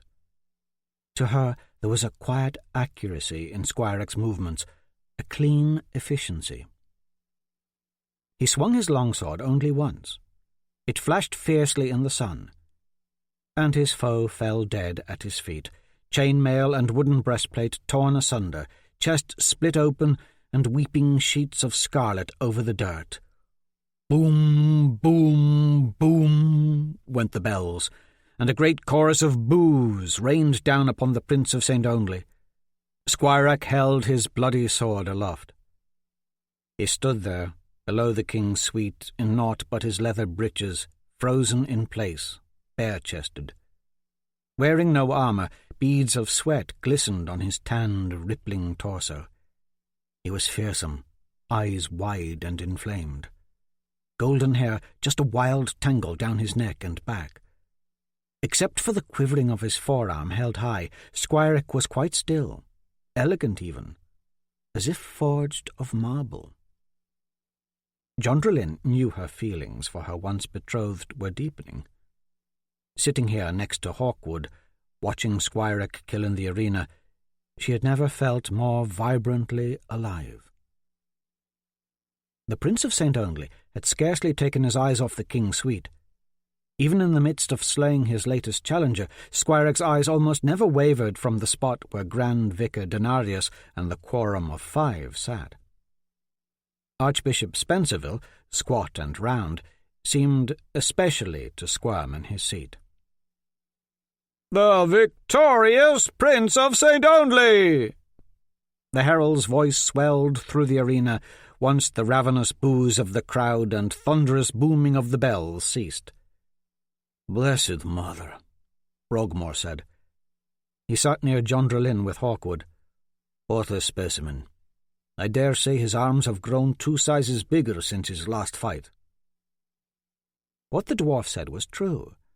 Squireck's body was as chiselled as the sculpture of Lejeune that graced the rotunda of the temple. Down on that arena floor was a true fighter, a true warrior, a real man, all sculpted muscle and confidence. A feeling of complete and utter inadequacy filled Jondrelin then. A desire to build up her own physique to match that of Squireck's instantly consumed her. She, too, wanted a warrior's body. But as a woman in Gul Kana, what chance was there of that? "I will find a way." Hawkwood was looking at her curiously. She wondered if he knew what she was thinking. On the floor of the arena, Squireck swung his sword and chopped the head from the dead gladiator, then picked it up by the hair and flung it high into the air. It sailed over the bulk of the orchestra, landing among the drum section just below the king's suite. The musicians gasped and scrambled away. "This man's blood be upon the Grand Vicar and Quorum of Five!" Squireck yelled, holding his arms wide in supplication. "His blood is not upon me!" He turned and stalked away. The arena crowd booed with more vigour and flame. Once again, Squireck Van Hester exited the arena, his body free of blood. This had been his 4th win without suffering so much as a scratch. The headless corpse was branded with the cross of Lejeune, and the body dragged away. As the dirt of the arena floor was raked, the orchestra struck up a soothing melody, and the crowd patiently awaited the next match. A Silver Guard pikeman leaped down into the orchestra pit and snatched up the head of the gladiator. He flung it back onto the arena floor, where it landed in a spray of dirt for the sandrakers to gather. "Someday," Frogmore said loud enough for all in the king's suite to hear, "one of those heads is bound to reach the lap of one of our beloved archbishops." There was a defiant challenge in the dwarf's stance, and a dangerous rising of his bushy brows. "Best watch your mouth, dwarf," Grand Vicar Denarius chortled, staying seated. His thick hands were folded over the lump of his stomach. He took a deep breath that sounded more like the grunt of a boar. His eyes, prickly and wandering, appeared to miss nothing as he continued, "Yes, best watch your mouth, or you'll soon be down with Squirek, running about in that arena on your stumpy little legs, begging for your life." "Is that a threat, Denarius?" The dwarf faced the quorum of 5. Archbishops Leaford and Donalbain stood as if to protect their leader, the latter tall and stick-like, always reminding Jondrelin of an old scarecrow she'd once seen. Vandervoort, Spencerville, and Rhys Duncan stayed seated, but they were the more heavy set of the 5, Spencerville particularly round of gut. The Grand Vicar's scrutiny of the dwarf was unwaveringly long. It seemed as if the dwarf was momentarily taken aback by the intimacy of the unending look from Denarius. "Fools!" Jovan snarled, leaning forward in his chair. "Can't you see the Prince of St. Only makes us all look like simpletons?" He looked to the day-knight captain, Sir Sterling Prentice. "See to it that Squirek is imprisoned separately from the other fighters." With strained impatience etching his face, he stood and addressed the entire suite. "The Prince of St. Only's training is at an end. He is to be given naught but bread and water by the guards. On pain of death, nobody is to visit the arena prison without my leave, or perhaps I will just have him moved back to purgatory." "That is unfair!" Jondrelin shot to her feet. "I won't have my sister questioning me in public." The king snapped his fingers and pointed to the exit. "Have her removed, Prentice." Since Jovan had grown up and become king, his childlike bullying had only become worse, but in a different, sinister, more official kind of way. Now he had other men, like Sterling Prentice, do the dirty work. Prentice motioned to the 4 day knights standing guard behind the king. They moved toward her with purpose. Hawkwood stood, hand on the hilt of his sword. Each of the 4 day knights drew his weapon. Everyone froze. The tension was thick. Jondrelin was at once flattered that Hawkwood would risk so much for her, and irritated that he just assumed she could not take care of herself. "Please, Jovan, Your Excellency," Jondrelin's aunt, Mona Legraven, stood and bowed deeply. "Don't quarrel. Grant us leave to just sit and enjoy—" "Do you wish to be removed too?" The king's face was lit with rage. Mona slunk back into her seat next to her husband, Lord Lot Legraven, who now looked ill. Jovan shot an icy stare at Hawkwood. "Remove your hand from the hilt of that weapon, or else my day knights will cut you down where you stand." Hawkwood kept his hand where it was, cool gaze unwavering. "Do not do this, lad," Sterling Prentice said to the Sor Sevier man. "You've been a great help in training my men. That I appreciate, but I must do as my king commands. My men will slice you to ribbons on my orders. Make no mistake." Everyone looked between Hawkwood to Jovan. The king stood tall and sure, rage on his face. As a young girl, Jondrelin had always been reassured by the breadth and firmness of her older brother's shoulders, the rigidness of his posture, the squareness of his young jaw. But when they'd reached their teens, those attributes turned Jovan into a more formidable tormentor to her. That rage everyone now saw in his face, she'd seen before. Again she recalled when she was only 12, and he 15. Jovan, having become enraged over some triviality between them, cornered her in a dark corner of Tin Man Square. He ordered her Silver Guard watchman away, then threw her to the ground and stomped her arm and leg muscles beneath his heavy boots as she lay helpless on the ground. He made her promise to never tell their father, or he would scar her face until she was so ugly no man would want her. John Drolin, fearing he would follow through on his threat, obeyed. She had seen the determination for cruelty in his face. Yes, today he stood tall and sure, but now those attributes just added to the crazed look of him. Everything he ever did was full of brute unfairness and spite. Where had he learned such unkindness? Their father had never been like that. Alana Bronichel had not been totally blind to her son's meanness as a child, and had tried her best to correct that in him, but she would hate who he had become, as John Drolin did now. In fact, John Drolin hated him more than ever before, as he motioned to the captain of the Day Knights. "Remove her from my sight. Kill anyone who tries to stop you." John Drolin shoved away the first Day Knight who attempted to grab her. "If I'm to leave the arena, it will be under my own power." The captain of the Day Knights appraised John Drolin with a heavy-lidded gaze. "The order was given to me. I aim to fulfill it. I will escort you from the arena whether you like it or not."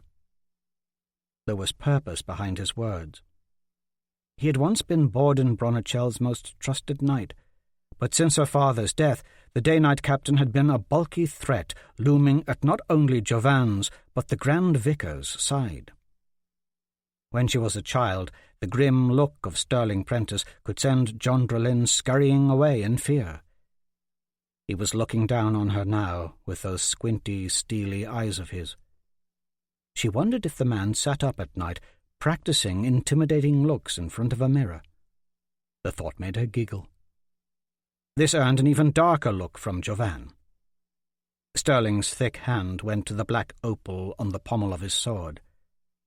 The man followed her brother's orders to a fault. Grand Vicar Denarius spoke. "You should take little offence at your sister's words, my king." He was puffed up like a toad in his seat. "Though she is one most beautiful, she is only a woman, barely more than a silly court girl, really. They never grow out of it, the court girls. It is why you don't see them in the bishopric, or as lords or nobles or kings. They know not what they do, and John Drolin knows not what she says. It's the dwarf who fills her head with such folly, having her believe she is more than she is. And that Sor Sevier turncoat who teaches her swordcraft does her no favours either. Just look at how she dresses. She thinks she is a real warrior, thinks it unfair that squirek go without training and food. But what does a woman know of the arena and its workings?" "I know exactly of what I speak," John Drolin snarled. The vicar sat back in his chair, chubby and self-contained. "I agree with our holy vicar," the Val Valais ambassador Valcorin said in his very peculiar, taut voice, just above a whisper. Everyone had to strain to hear what he said next, his words directed at Roguemore and Hawkwood. "Ever since the Dwarf Council in Ankar sent you to Borden's court, you've stirred up nothing but trouble for the Silver Throne, Sir Dwarf. And you, Hawkwood, are naught but a dirty Sor Sevier turncoat and assassin." "I'm no assassin." Hawkwood's retort was dismissively casual, eyes narrowing at the Valais ambassador. "Nor am I a traitor." "You're both a traitor and an assassin," Valcorin said. "You know it. I know it." John Drolin looked closely at the long-eared Valais. There was a certainty in the way he spoke that brooked no argument. His eyes were a light green, and in that moment she was able to see the flecks of gold dusted through them. His daughter, Seta, sitting next to the injured Valdraken, appeared amused by the entire conversation. That angered her. "Remove my sister, the dwarf, and Hawkwood from my sight, Prentice," Jovan ordered with impatience, his eyes fierce and commanding. "Now!" Sterling Prentice and his 4 Day Knights moved forward, wary. Hawkwood spoke calmly. I dare say it will take more than just you and 4 day knights to escort me anywhere, Prentice. His sword rang the rest of the way from its sheath. Jondrelin's heart leaped straight into her throat as 2 of the day knights advanced to defend their captain. But Stirling stayed them with an upraised hand. The Val Valle ambassador was smiling now too. To Jondrelin, it felt as if the entire episode had been orchestrated by Stirling and Valcorin for just this purpose, to catch Hawkwood, and possibly even her, in this very position. She took a step toward her brother, but was immediately blocked by the bulk of Stirling Prentice, who grabbed her roughly by the arm. Hawkwood raised his blade. "Take your hand off her." "Are you calling me out?" Prentice growled. "Are you issuing challenge to a day knight?" Hawkwood's eyes lanced into those of the day knight captain. His sword did not waver. "I've a proposition to make." Valcorin weaved his way between everyone, commanding the attention of all. He looked at Jovan. "Stirling Prentice has stumbled upon a grand idea. If Hawkwood is so insistent upon defending Jondrelin's honour, Your Excellency, I say we let him. We are nearing the morning moon celebrations, after all. What better way to celebrate than a duel to settle a point of honour?" "Yes," Jovan clapped. "I like the way you think, Valcorin." A smile played at the corners of his mouth. "The 4 day knights against Hawkwood. A week from now, Black Glass Courtyard. A duel to the death to settle this." "No, please, brother," Jondrelin said, weary, truly expecting nothing to come of this save more suffering. "Is there no other way? This is all a misunderstanding." "Hawkwood and the dwarf have poisoned you against me long enough," Jovan snarled, rage etched on his face. "Even turned you against our holy vicar, against Lejeune. It is a father's job to raise his children in the truth of Lejeune or be damned. But our father is dead. It's now my duty to keep you in step with the Church and its teachings. I merely do the will of Lejeune, ridding you of those who turn you against me." In the background, Grand Vicar Denarius nodded his approval. Jondrelin knew Jovan was set in his ways. There was no arguing with him, especially in the vicar's and Quorum's presence. When her mother was pregnant with Ansel, she had spoken to Jondrelin of her fear that if Borden was killed in war, and Jovan took over as king, her son would fall prey to the political machinations of both the Grand Vicar and the Val Valle ambassador, Valcorin. And she'd been right. Jovan was beholden to both to an alarming degree, and Jondrelin found her brother's constant piety and bullying in the name of Lejeune ultimately dangerous for Gul Kana. Ever since hearing some of the Brethren of Mia's interpretations on Lejeune, the Blessed Mother Mia, and the baby Rael, Jondrelin wasn't sure she believed in the Church of Lejeune's infallibility any more. She hadn't prayed of her own accord in moons. There were tiny effigies of Lejeune throughout Amadon Castle, but she no longer paused to kneel before them as she once had. "You 4 day knights," Jovan pointed to the 4 surrounding Hawkwood, "make yourselves ready for the duel. I will bestow treasure and holdings near Knightley upon the one who strikes the head from the villain before you." "4 against 1, Jondrelin shouted. "It's not fair." "And when I win?" Hawkwood asked, sheathing his sword, as if in acquiescence to the coming fight, eyes on Jovan. "What holdings and treasure do I get?" "When you win?" Jovan laughed. "What could you possibly want besides your feeble right to live a short time longer than you normally would have?" The arena herald's voice sang out through the stadium, announcing the next match. The orchestra struck up a wild chord as the next fighter strode onto the field. One was Shkil Gar, the killer ogle from Jute, a 7-foot-tall, leathery beast of a fighter in rusted mail armour who lumbered into the arena to the beat of the orchestral drums. He slowly swung his heavy warhammer to and fro above his head. The crowd booed the ogle voraciously. He answered with a smile, baring teeth like yellow-rusted knives. "When I win," Hawkwood demanded over the roar of the crowd. Jovan scrutinized the other man with a scowl. "The matter is settled.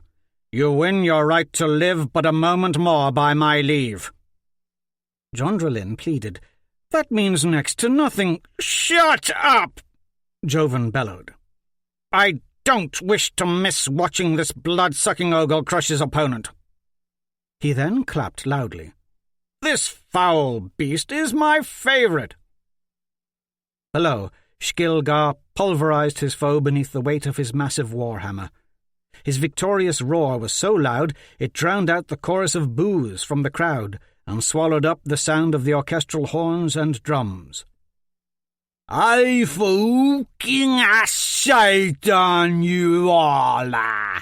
he bellowed in his thick Oghul accent, booming voice deep and jarring. "I fuck on your mothers!" The ogle's thunderous shouting brought the entire arena to silence. Skilgar tossed aside his warhammer and grabbed the fallen gladiator under both arms. The ogle lifted the limp corpse so he was face to face with the dead man. He bared his teeth, lips curling back, drool running from the corners of his mouth. He bit into the mutilated flesh of the dead man's pulverized neck and sucked the still warm blood from lifeless veins. That was the last thing Jondrelin saw as the day-knight captain escorted her, Roguemore, and Hawkwood from the arena.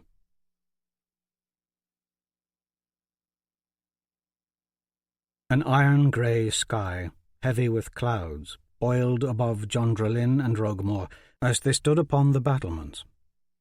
The arena matches had ended earlier that afternoon. Below, Tala and Laurie, along with Lindolf, Legraven, and Glade Chaparral, watched Valcorin's daughter spar with Valdraken in the centre of Greengrass Courtyard. Valdraken's injured arm was in a splint and heavily bandaged. Still, he fought off Sator's flurry of attacks with ease. "Look how fluidly the valet fights," Jondrelin said. "Even with one arm in a sling, Valdraken can beat back any threat Sator poses." "Indeed, the valet are a different breed in many ways," Roguemore followed. Jondrelin could hear the valet princess's lilting laugh even from her perch overlooking the yard. Greengrass Courtyard was a private royal garden, roughly 300 paces long by 100 wide. It was located about 3/4 of the way up Mount Albion, near the centre of Amadon Castle, directly below the King's Gallery and the great Sunbird Hall. There were perhaps 24 such courtyards scattered about the many levels of Amadon Castle. The largest, Tin Man Square, was nestled between the 2 towers of Thessoa, just below the great gatehouse, about halfway up Mount Albion. The sight of Valdraken's skill with a blade left a sombre residue of bitterness in Jondrelin. She'd blundered miserably in the filthy horse saloon. It made her feel inadequate in every way. To me, it seems Valdraken let those sailors in the saloon injure him intentionally. Someone with the valet's skill could have beaten them back. She turned to the dwarf. "Have you met with him since he came to the castle last night?" "He is saddened that Breitha is not at court with Sator, but he's brought news from his homeland. He claims Valcorin has fallen out of favour with the Val Valle royal family.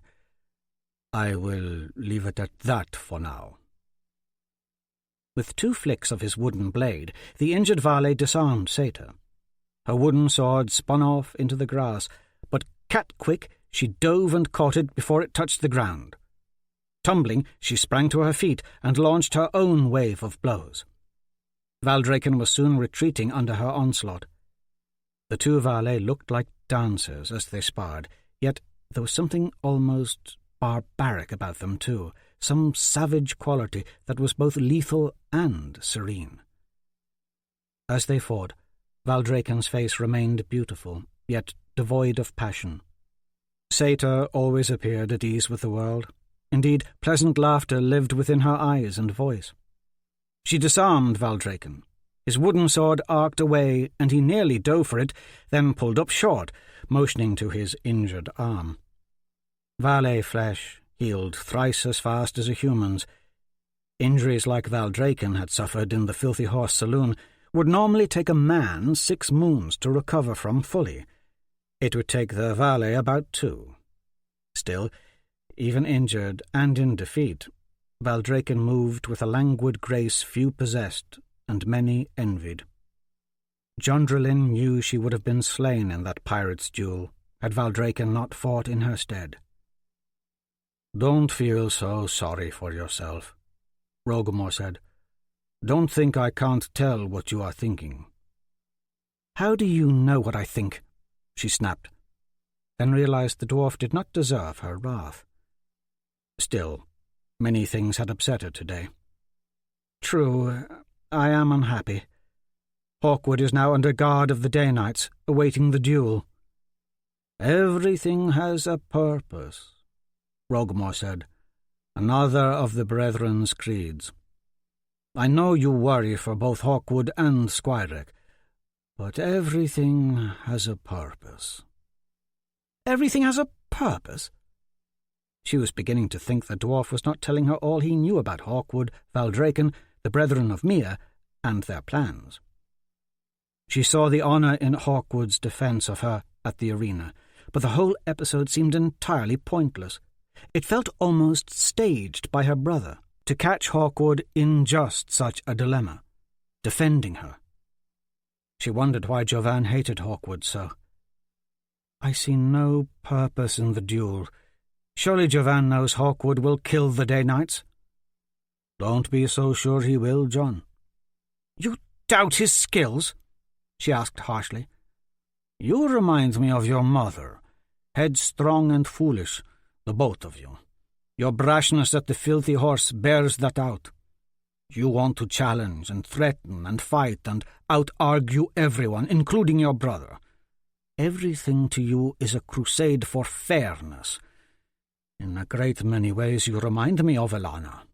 She acted as such with your father. She challenged him as you challenged Jovan, but she was far more cautious than you." "Me challenge and threaten and fight and argue? It was you who mocked the Grand Vicar, you who initiated the entire argument that led up to this pointless duel." "Jovan's court is much like the arena. You have the quorum, the Grand Vicar, the Valet Ambassador, countless other lords and barons, all vying for Jovan's attention and favour.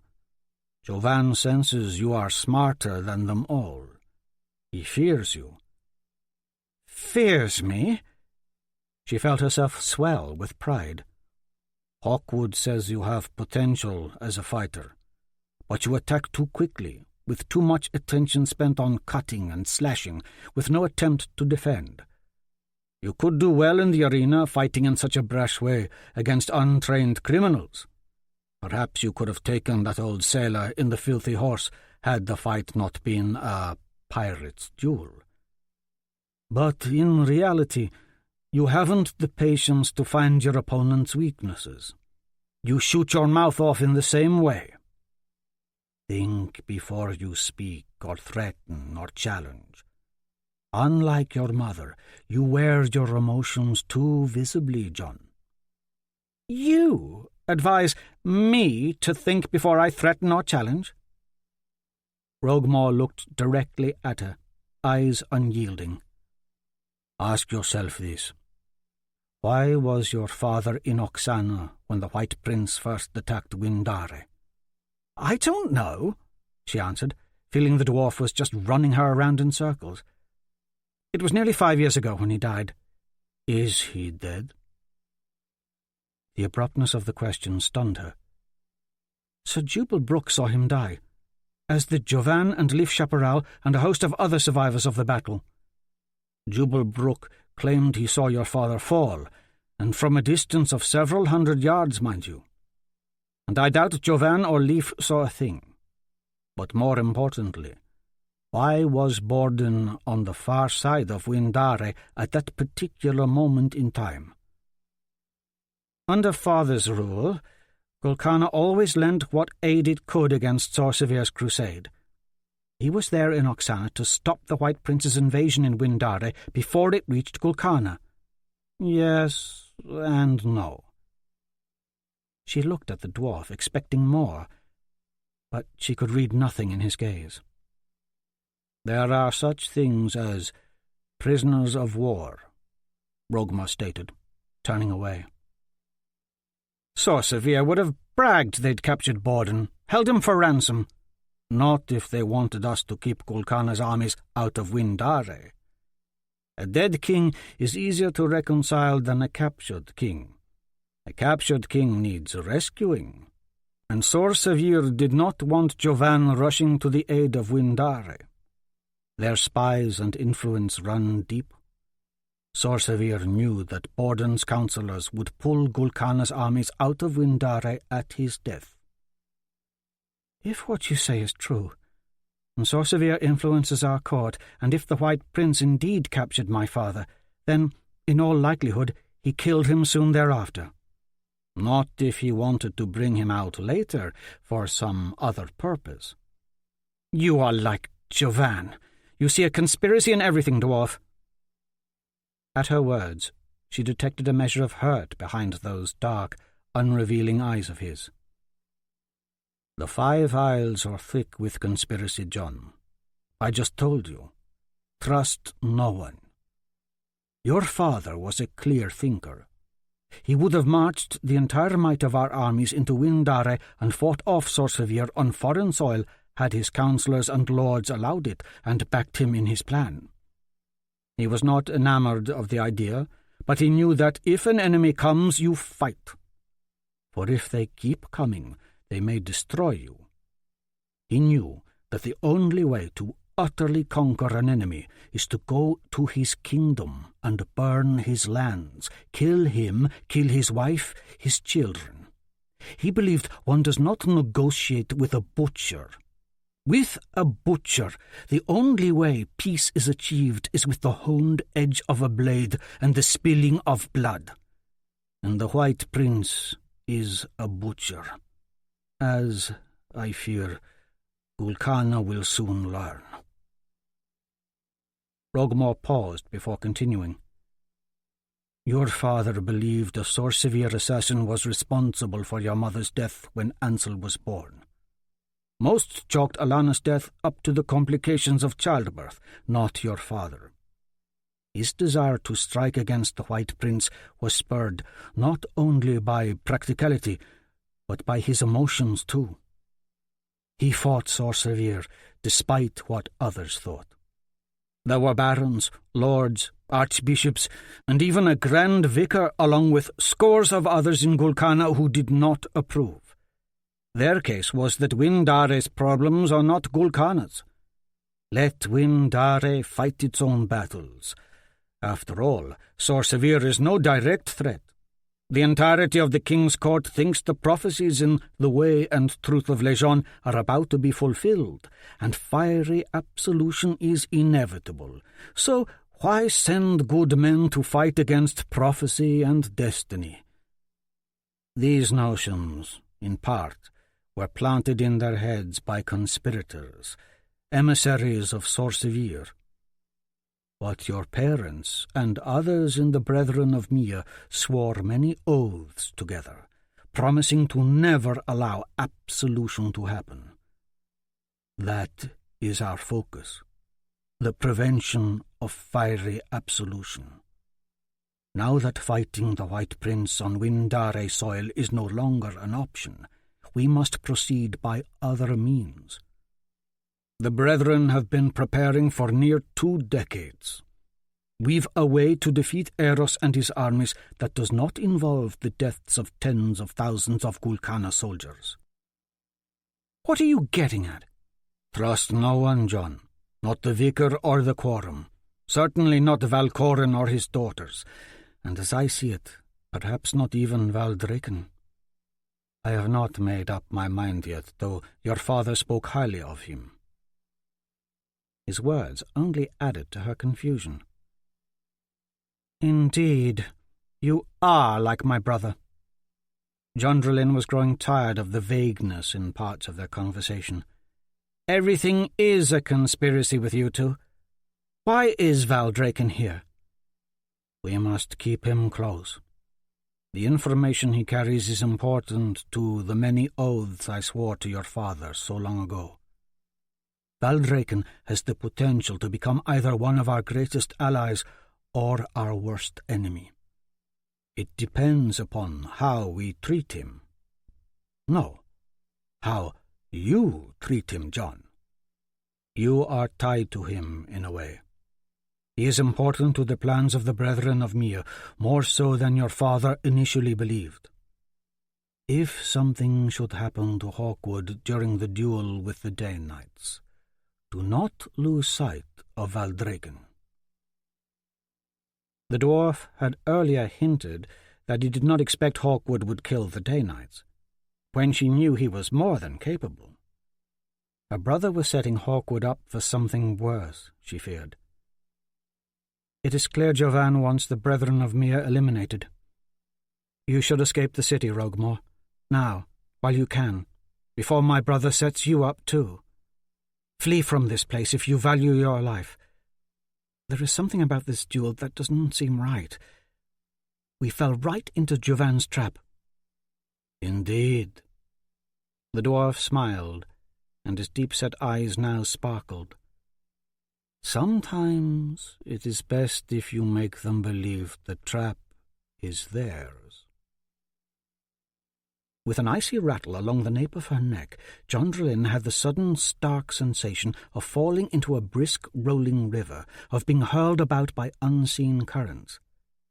Around Roguemore she often felt she was an unwilling participant in a very large game, a game so far beyond her she was helpless in it. Yet, still, within the midst of this spinning battle, she was both frightened and thrilled. Like her father and mother before her, Jondrelin wanted to be part of the Brethren of Mir. But who were her allies? Hawkwood? Squireg? Roguemore? She had made her bonds with each of them for sure. But had she chosen them, or had they chosen her? And what was the Brethren's true purpose that Roguemore had just spoken of? "We've a way to defeat Aeros and his armies that does not involve the deaths of hundreds of thousands of Gul Kana's soldiers." How? This question ran around her head like a rat trapped in a cage. Roguemore's grey eyes met hers. "Hawkwood and I both agree. Valdraken was not the only one who followed us into the Filthy Horse Saloon. There are others, many in fact, who are watching us from every angle." With those parting words, Roguemore turned and strode away along the battlements of Amadon Castle. Jondrelin looked toward Satyr and Valdraken in the courtyard below, confused, uneasy, and afraid. But something the dwarf said earlier had given her an idea. "Jovan senses you are smarter than them all, John. He fears you."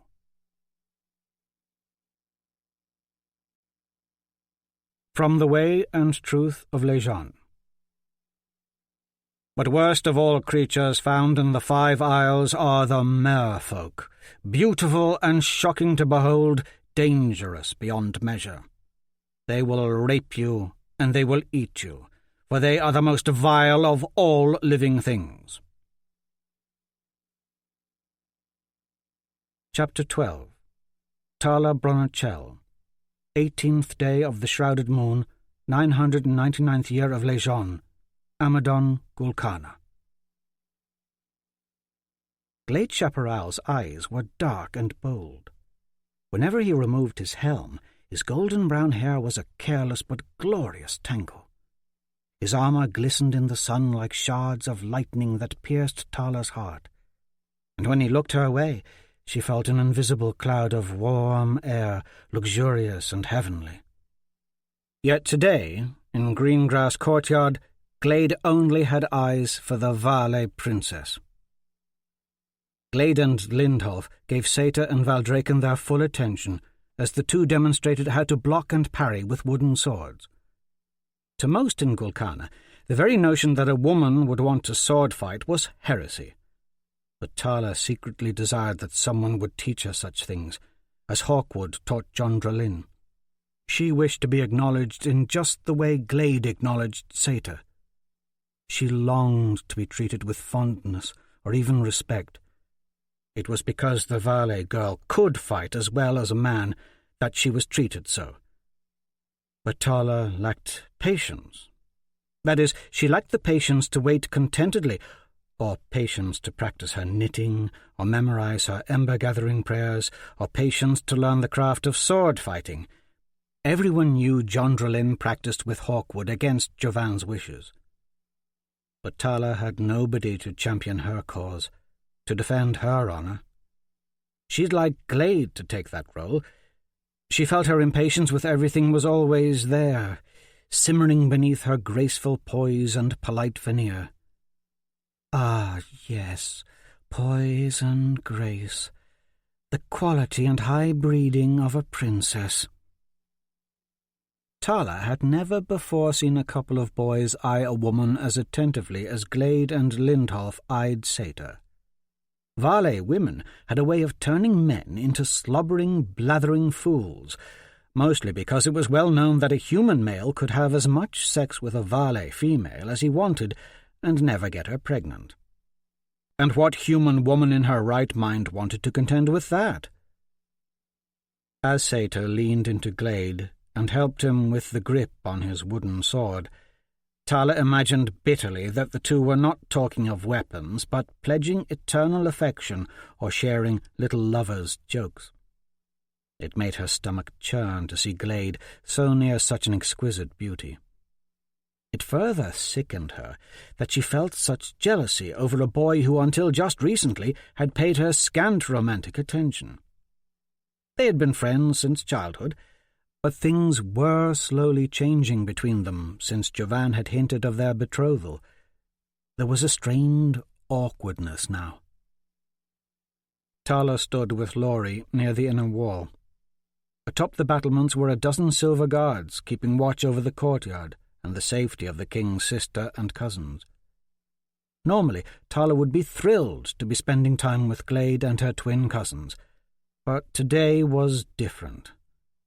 It had been almost an entire week, and still she'd done nothing about the assassin's note.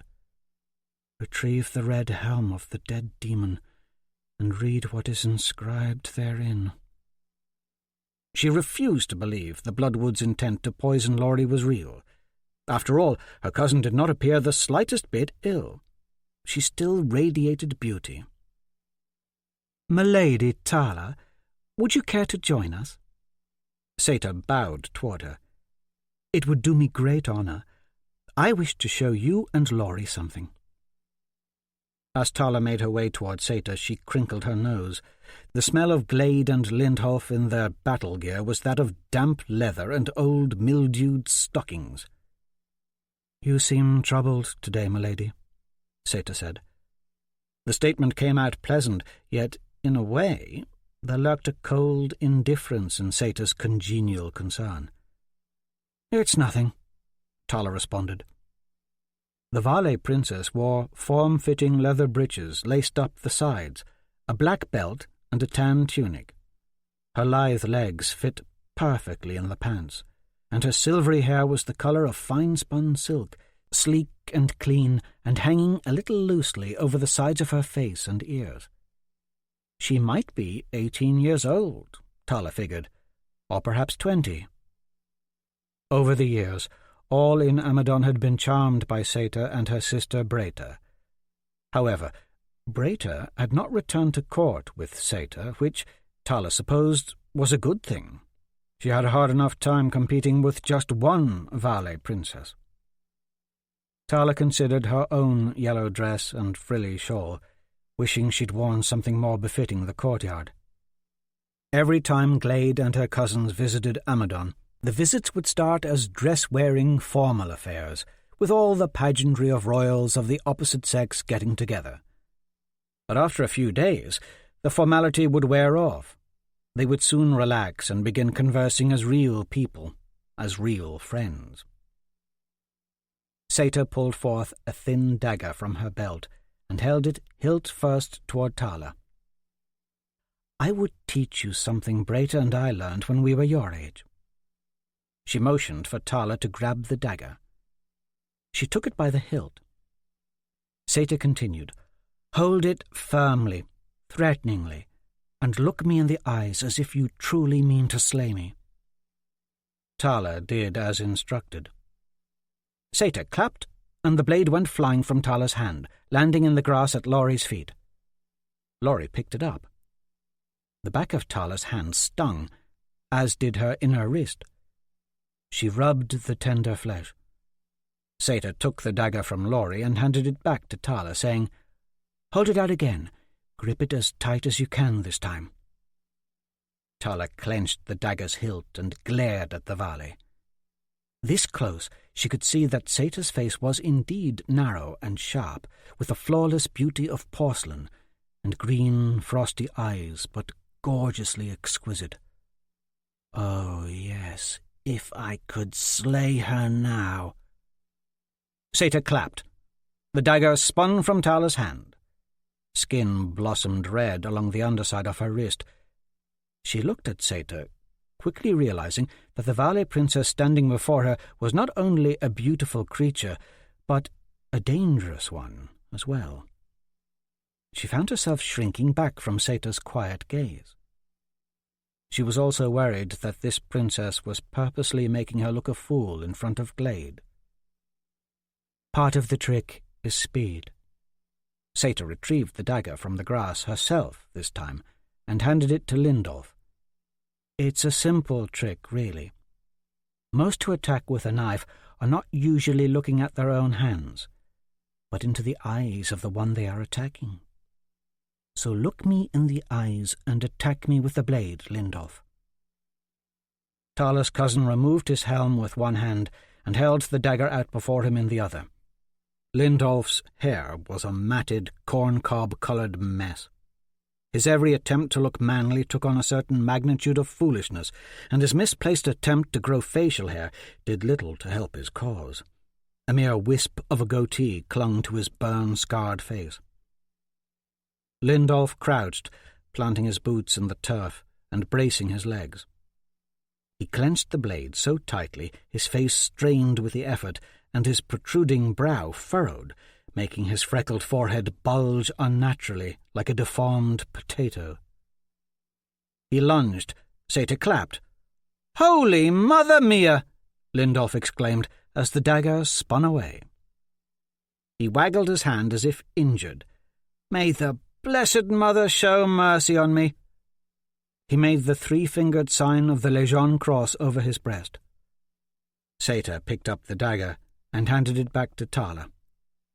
"I'll show you where to strike, and why it works." Tala held the dagger out, and Seta touched the inner part of her wrist. "If you strike hard on the inside of the wrist, here, just below the palm, at the same time striking the back of the hand..." Seta put pressure on both spots against Tala's hand and pushed. Involuntarily, Tala's fingers slowly folded open and the dagger slid free, dropping to the ground.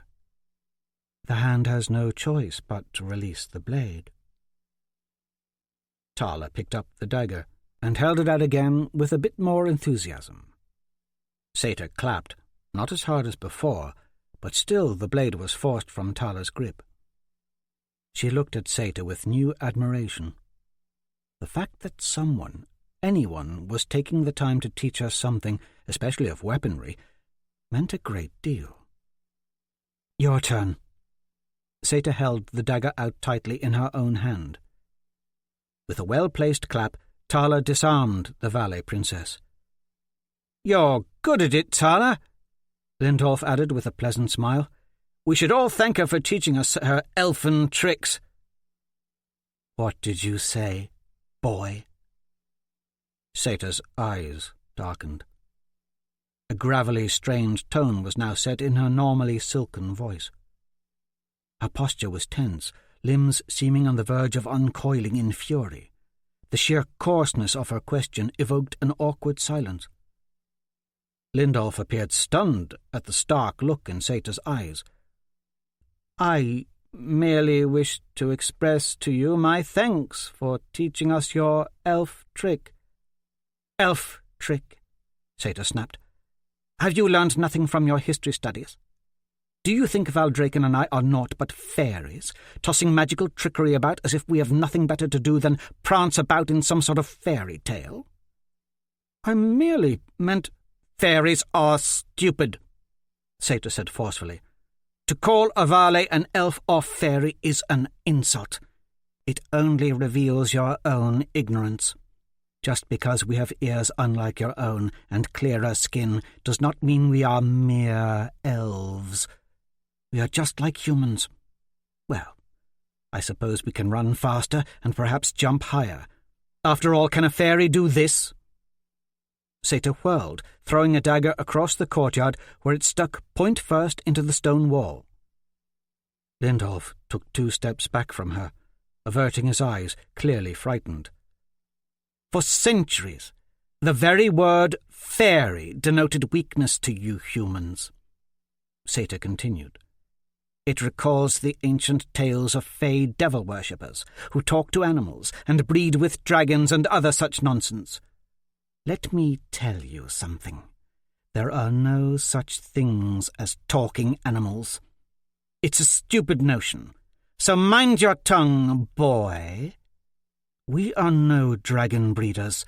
We leave that filthy practice to the ogles." A fearsome silence fell upon the group. Sata had just dared speak the forbidden word, dragon, the most damning of all curse words. That she had uttered such foulness in front of royalty belied the seriousness of Lindolf's insult. Valdraken held a dagger under Lindolf's chin, forcing his head upward so the boy had to look him directly in the eyes. Tala was instantly gripped with lightheadedness. She looked toward the battlements. The complacent guardsmen seemed oblivious to the goings-on below. Beyond the guardsmen, dark clouds roiled, cresting the battlements, blocking out the sun, setting a chill into the air that cut straight through the thin fabric of her dress. Tala shivered as Valdraken, jade eyes smouldering, made a shallow nod before lifting a knowing eyebrow and saying, "She's only joking, you know." Realization dawned in Lindolf's eyes first, and he backed away from the knife, caressing his throat, and clapped. The dagger spun from Valdraken's hand. "Nicely done," Sata smiled, "but I must say the look in your eyes was precious." "Bloody rotted mother!" Glade said, as if expelling a lifetime's worth of pent-up air from his lungs. "I seriously thought I was going to have to take up my wooden sword and wade in between you 3. "Well, I should have kept up the ruse a while longer." Sata sounded dryly amused. "You doubt my skills, my lady?" Glade puffed his chest out, his tone quite jovial. "I dare say you and your one-armed valet friend would be hardly a match for me." "Perhaps," Sata said, then addressed Lindolf. "If you can pull your dagger from the stone wall, I'll personally give you 300 gold Vale medallions." All eyes turned to the dagger Sata had thrown, the dagger that was now protruding from the solid stone wall of Greengrass Courtyard. "My dagger?" Lindolf, confused, reached behind his own waist. "My dagger's right here at my belt. Wait. How?" Glade laughed. "She lifted it right off you, man." "Aye." Valdraken handed Glade the dagger that he had previously held up to Lindolf's throat. "And here's your knife back, too." Glade took the dagger, brow furrowing, one hand feeling for his own sheath behind his back, and when he found it empty, a smile spread over Valdraken's face. Even one-armed, a valet is dangerous. Elf tricks indeed. Glade bent his knee before Satyr, smiling. However, my good friend Lindolf Legraven offended the daughter of the ambassador, inferring she was naught but a fairy. He brandished his wooden sword. Must I defend her honour? Defend my honour? Satyr tossed back her head and laughed. Don't bother. Tala found Satyr's light-hearted laugh quite pleasing. Overall, she was enjoying her time spent under the tutelage of the two Vale.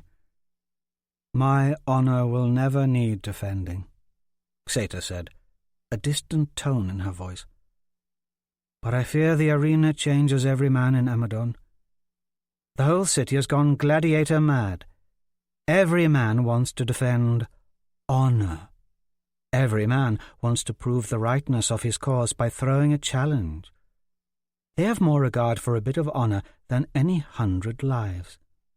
To place personal honour or the defence against insult above the safety of those around you is the behaviour of an Ogul raider, or worse yet, the behaviour of kings, princes, councillors and archbishops, as if Lejeune truly cares who wins. Glade countered. The way and truth of Lejeune deems duelling to be sanctioned by Lejeune. The gladiator pit is full of glory, a way to prove one's innocence before Lejeune, and a way for the guilty to suffer pain. It's the most honourable event in all Gul Kana. You're being a bit hypocritical, Satyr, a familiar voice interjected. Wasn't it your own father, Valcorin, who first suggested that Hawk would duel the 4 day knights? Jondrelin looked both wild and beautiful as she approached. She wore a long coat of silver chainmail, an old Amadon silver guard short sword strapped to her back, silver shield and helm in hand. When Satyr did not answer, Jondrelin carried on. Even the Knights of Sor Sevier follow their own rule of blood penance, a fight to the death to defend one's honour. We all must learn to fight, even me, even you. Jondrelin met Tala's gaze, then both Glade's and Lindolf's too. The boys looked at her like they couldn't believe she was dressed like a man, in actual armour. Jondrelin's eyes turned back to Satyr. Unlike our vigilant guards, I was watching Satyr teach you those tricks with the dagger. Impressive for one so set against duelling. Though I am trained with a blade, Satyr said, I see no honour in duelling. Our histories are rife with the glory of duelling, Glade interjected, eyes still trained on Jondrelin's garb. Some of the most worthy combatants who've risen gloriously from the arena matches have gone on to become some of Gul Kana's most worshipped men. The gladiator matches are a religious occasion to celebrate Lejeune's great sacrifice. The arena is a way in which criminals can atone for their own sins in combat, and when the guilty die, their spilt blood mixes with the soil of the arena floor and is considered sufficient sacrifice. As you've said, Satyr nodded. If I may speak, Sir Glade. Valdraken stepped forward. There are plenty of unbelievers who have won duels. How is this reconciled in Lejeune's plan? Glade nodded in acknowledgment.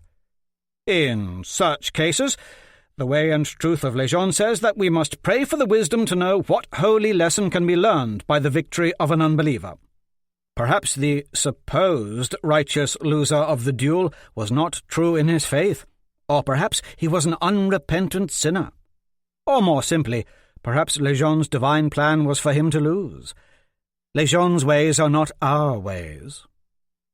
Glade looked skyward as the first few sprinkles of rain pinged off his armour.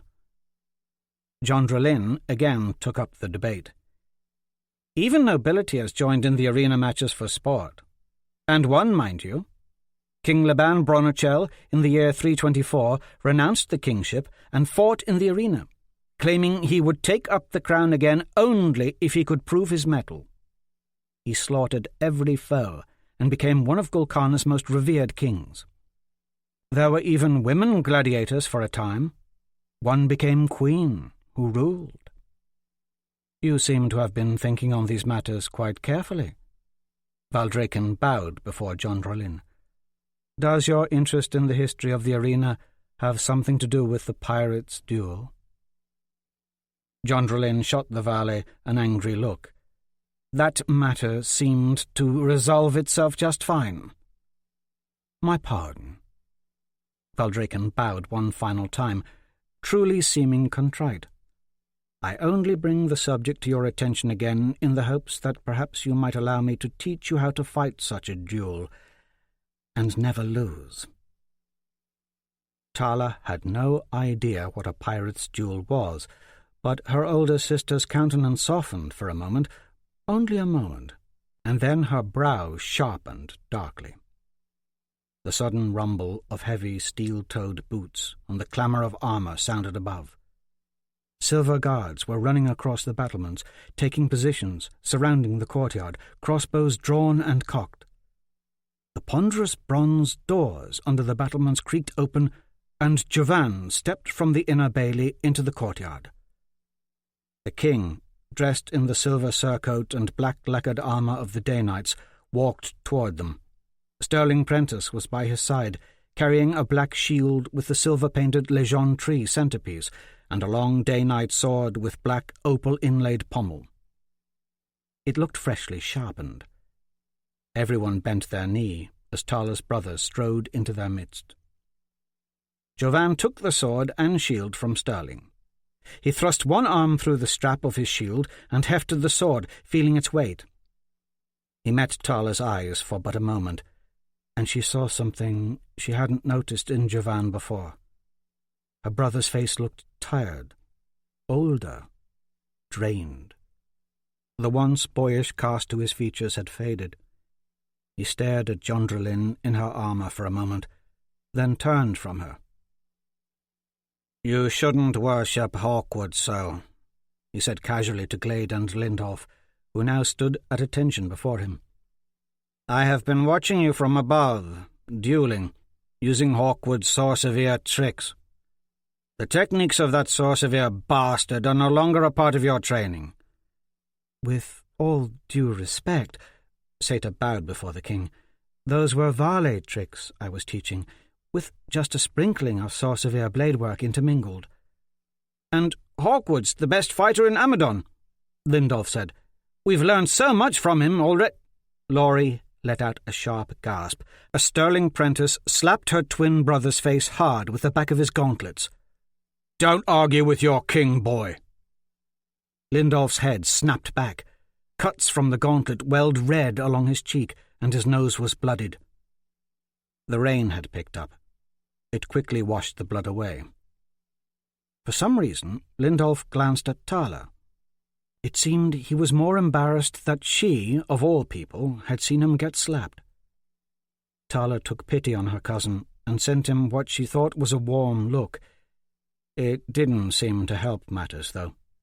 When Lindolf looked back at the captain, both hurt and rage glinted in his eyes. "Yes, be mad at me, you snivelling arsewipe," Sterling said. "But mind your manners, too. I will remember this day and your ill-advised words." He turned and addressed all the soldiers gathered around. "The king is right. We should be wary that a scoundrel such as Hawkwood has been allowed to live and train among us for so long. You are henceforth forbidden to practice any swordcraft he has taught you." John Drolin stepped in front of the Day-Knight captain, anger on her face. "Hawkwood is my friend." Tala was stunned when Jovan swung his sword. John Drolin pulled her own short blade, barely in time to block the blow aimed at her head. Tala's ears rang with the sounds of steel on steel. The sharp twang and clank of Jovan's naked blade striking against that of John Drolin carried with it a certain foreboding and reminded Tala of the real sounds of death and battles in the arena. "What's the meaning of this?" John Drolin stammered, backing away from her brother, sword at the ready. Tala sensed that every crossbow bolt in the battlements above was raised and aimed straight at her sister. Rain fell harder now, the drops dampening Tala's dress and streaming across her cheeks. She was assaulted by a gloom that settled into her heart. The courtyard had now become a joyless place. "The folly of Borden's eldest daughter is at an end," Jovan said. "I am your older brother, and I am your king." He thrust his shield out and readied his blade for another strike at Jondrelin. "If you love Hawkwood so much, then let us fight, sister. It is what you want, after all, to prove your manhood. Disarm me, and I call off the duel between your friend and the Day Knights. You lose, the duel goes on as planned. 1 week from now." Jondrelin's answer was quick in coming. With surprising speed, her sword lashed out in a wide swing aimed beneath the king's shield, meant to sweep his feet away. Jovan jumped backward and thrust his shield to the ground. Jondrelin's sword clacked against the shield. They backed away from each other, swords poised. As her older siblings circled each other, Tala found it hard to believe they were actually fighting with bare steel. Neither wore a helm, and rain plastered their hair around their heads and ran in rivulets from their faces. Tala shivered from the biting squall that poured down. How had it so quickly come to this, a duel between siblings to settle other people's problems? Seta was right about the folly of dueling. Something had definitely changed in Jovan since the kingship had been thrust upon him. The older brother Tala had once admired was becoming more distrustful of everyone, including his own sister. Tala wanted to shout at them to stop, but as the younger royal sibling, she knew she must act normal, appear unconcerned, remain stoic, as if a duel between brother and sister were a mere diversion from her normally uneventful, solitary, routine-dominated life. It soon looked as if the early blow Jondrelin had delivered would be her only one. Jovan blocked the rest with his upraised shield. At the same time, he was attacking repeatedly with his own sword, beating Jondrelin about the arms and shoulders, quickly wearing her down. Jondrelin's chainmail was the only thing saving her from serious injury. The weight of her sword was becoming a disadvantage now. Even though she wielded a short sword, her every swing was more laboured than the last. Jovan was thrusting his shield up under her guard, pushing her backward. Jondrelin had no choice but to retreat, winded. Once they were separated by a few yards of turf, Jondrelin bent and sucked in air, but Jovan allowed her no respite and lunged. Jondrelin raised her sword to block, but it was knocked from her hand. She fell to her knees from the impact. "Done!" Jovan placed his booted foot against Jondrelin's chest and shoved her backward onto the muddy grass. "It appears Hawkwood will duel the Day Knights as planned." He handed Sterling Prentice his shield and sword. Both men walked from the courtyard in silence, and the crossbowmen along the battlements retreated from sight. "Well," Seta said, as Jovan and Sterling disappeared through the far tunnel, "I see the pecking order has clearly been established. As if we didn't already know." Jondrelin gathered up her fallen sword. Still kneeling, she dropped back to her haunches, the short sword now gripped in both hands, resting on her legs. Her head hung low. Matted strands of hair partially obscured her face. Rainwater ran from the chainmail in sheets. Tala took 2 steps toward her sister but stopped as Laurie Legraven slowly folded to the ground directly in front of her. "She's fainted!" Lindolf rushed to his sister's side. Seta and Valdraken knelt over Laurie. "We must get her out of the rain." Seta felt Laurie's neck for a pulse, shielding Laurie's body from the rain with her own. Tala's heart was pounding. She tried to take hold of her deeply rooted emotions, A breath, another, yet there remained a puddling warmth sinking within her chest, a faint swirl of dread growing in her gut. Could it be the assassin's poison was truly eating at Laurie? "We should carry her to the infirmary." Lindolf cradled his sister's head. "Help me lift her, Glade. She's been hiding some terrible bouts of sickness lately, looking pretty for the court but puking her guts out in our chamber in secret." Seta pulled a small wooden box from the pouch at her waist, stuck 2 of her fingers into it, and rubbed her fingers under Laurie's nose. Laurie's eyes darted open as she shot to a sitting position, sneezing and coughing. "What was that you wiped under her nose?" Lindolf asked. "Just a little fairy dust," Seta answered, smiling. "A magical elf concoction my pet mouse taught me how to make." But her attempt at humour was lost on Lindolf as he put one arm around his sister's shoulders, whilst his other hand held wet hair out of her face. Laurie sneezed. With Glade, Lindolf helped his sister to her feet. "I'm taking her in," he said, as Laurie's sneezing turned to a hacking cough. Then she vomited. "Rotted angels," Lindolf muttered, looking up at Seta. "Bloody Mother Mia, what did you rub under her nose? It's made her spew." "Its purpose was to make her spew," Seta said. "It all has a purpose, Lindolf. Everything I do." Tala felt a tug at her arm and turned. It was Jondralin. Her older sister was sodden with mud from the field. As Tala looked upon Jondralin, a vague weight of unease was burrowing into her heart. The cause of her consternation was in the look that her sister gave her, an almost pleading look. Jondralin's eyes travelled slowly, deliberately, from Tala to Laurie and back. "I'm going to need your help," she said, moving closer. There was a splattering of rain across her shoulders, and she smelled of wet leather and cold armour. She whispered in Tala's ear, "Yes, Tala, I think you're the only one who can help me now."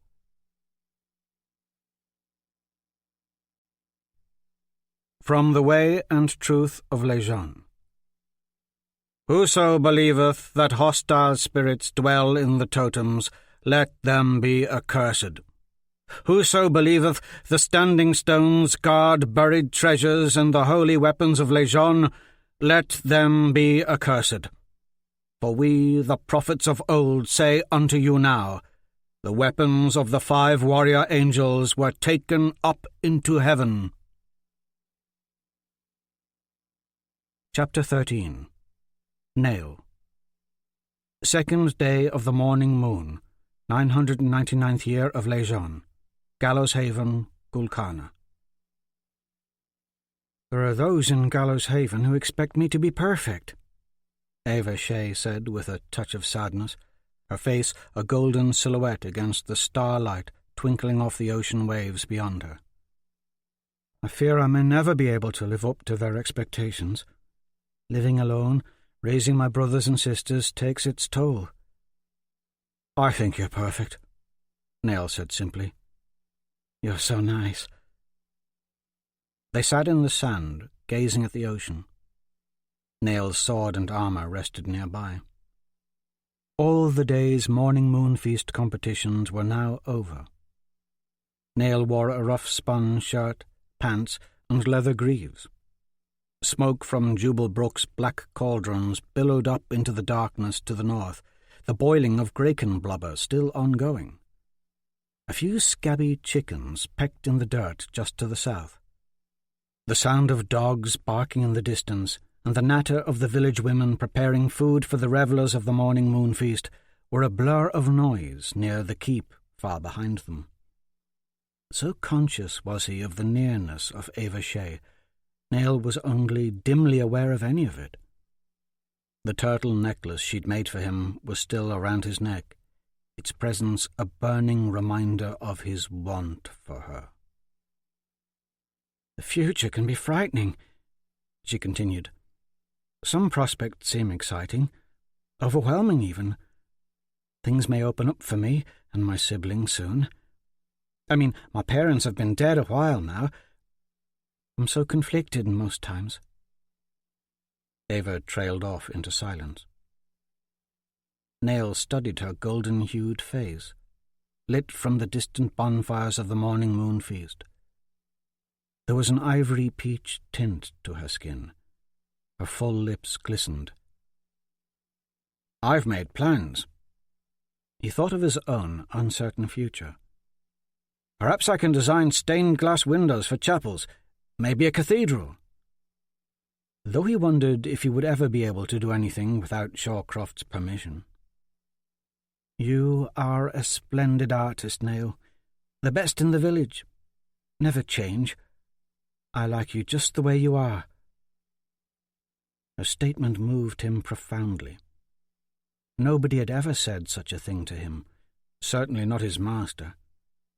Her words sharpened his desire for her. He leaned in and kissed her. Her lips were soft and tasted of cinnamon. She pulled away a little quicker than he would have wanted and rested her hand in his. "You're so nice, so strong, handsome too. You will make some lucky girl very happy one day." Nail didn't know quite what to make of her last comment. But in the moonlight, her soft glowing eyes sparkled like pools of cool water. There was a scent of flowers about her. He ached to kiss her again. "That odd woman we saw on the mountain," she continued, looking nervous. "That cloaked woman on the red-eyed horse who spoke to you. Did you know her?" Nail shuddered, imagining the valet woman's terrified face as Shawcroft put the knife to her ear, the screams as she'd burned. "She was just a lost traveller or something." "There's been talk of a Sor Sevier spy in town. Was it her?" There was real worry in Ava's eyes. "Will the White Prince attack here?" "Why would he attack here? Gallowshaven is so small." His mind was whirling. "You are not of my blood. Still they will be coming for you," the valet woman had said. Shawcroft had called her a bloodwood. "Bloodwood assassins have haunted us your entire life, boy." Stephen Wayland had drawn his bow on the woman that day. Nail had done nothing. Stood dumbfounded as she'd muttered nonsense at him. Some days he wondered if he truly had anything to offer anyone. Stephen was the best bowman in Gallowshaven. Earlier tonight, just outside the keep's courtyard, he'd won the morning moon feast archery competition. His prize, a finely carved, solidly weighted Amadon silver guard bow from Baron Brook. Gisela Barnwell, maiden blue of the morning moon feast, had kissed Stephen right then and there. Even Doki Little had attended the competition, his face showing scarcely any signs of his lightning burns. With an enthusiastic shout, Doki had assured everyone that Stephen would win the archery competition against Tompkins Tie and Pedlar's Point conscripts when they held their annual tournament between towns. "Do you believe in the way and truth of Lejeune?" Ava asked, resting her head on Nail's shoulder. "Do you believe in Lejeune?" "I reckon I believe," he muttered. Shawcroft certainly took issue with much that was taught within the Holy Book, and some of those doubts had been instilled in him. But his master rarely explained himself when it came to matters of faith.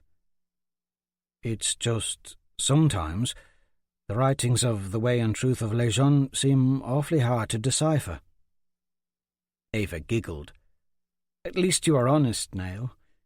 You say what comes to your mind, even if it is nonsense.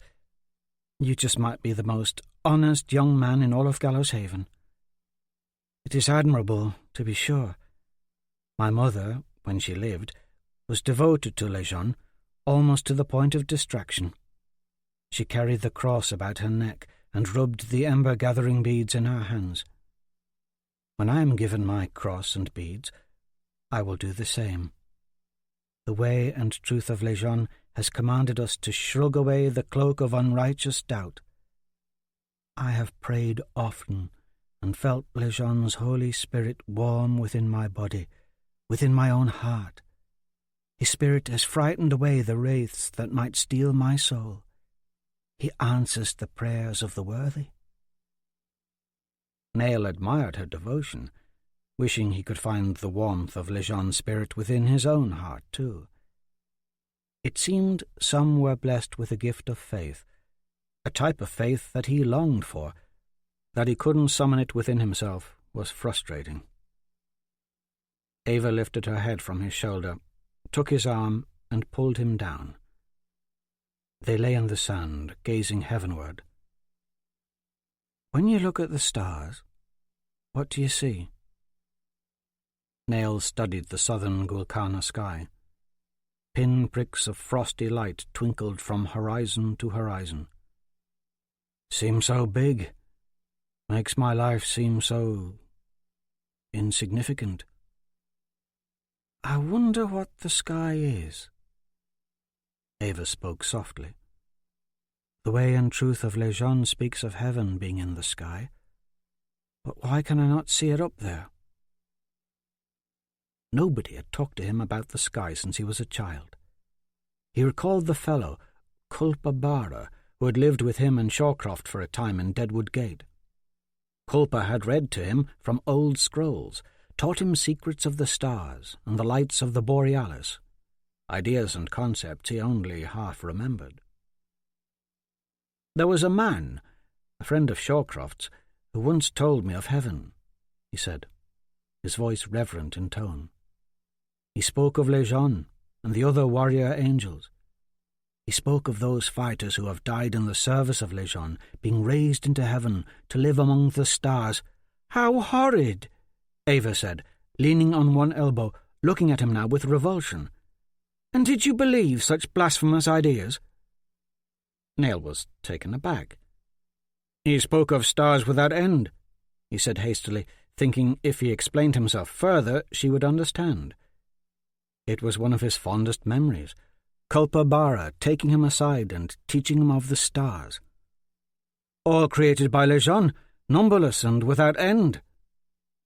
Ava sat up, folding her knees against her chest, wrapping her arms around them. "He seems full of Mia-worshipping witchcraft, this man. Heaven is a glorious place of spirits, not warrior angels living among the stars. The stars are too small. A warrior would crush a star between the tips of his fingers. I don't recall Bishop Tolbert reading anything like that out of the way and truth of Lejeune.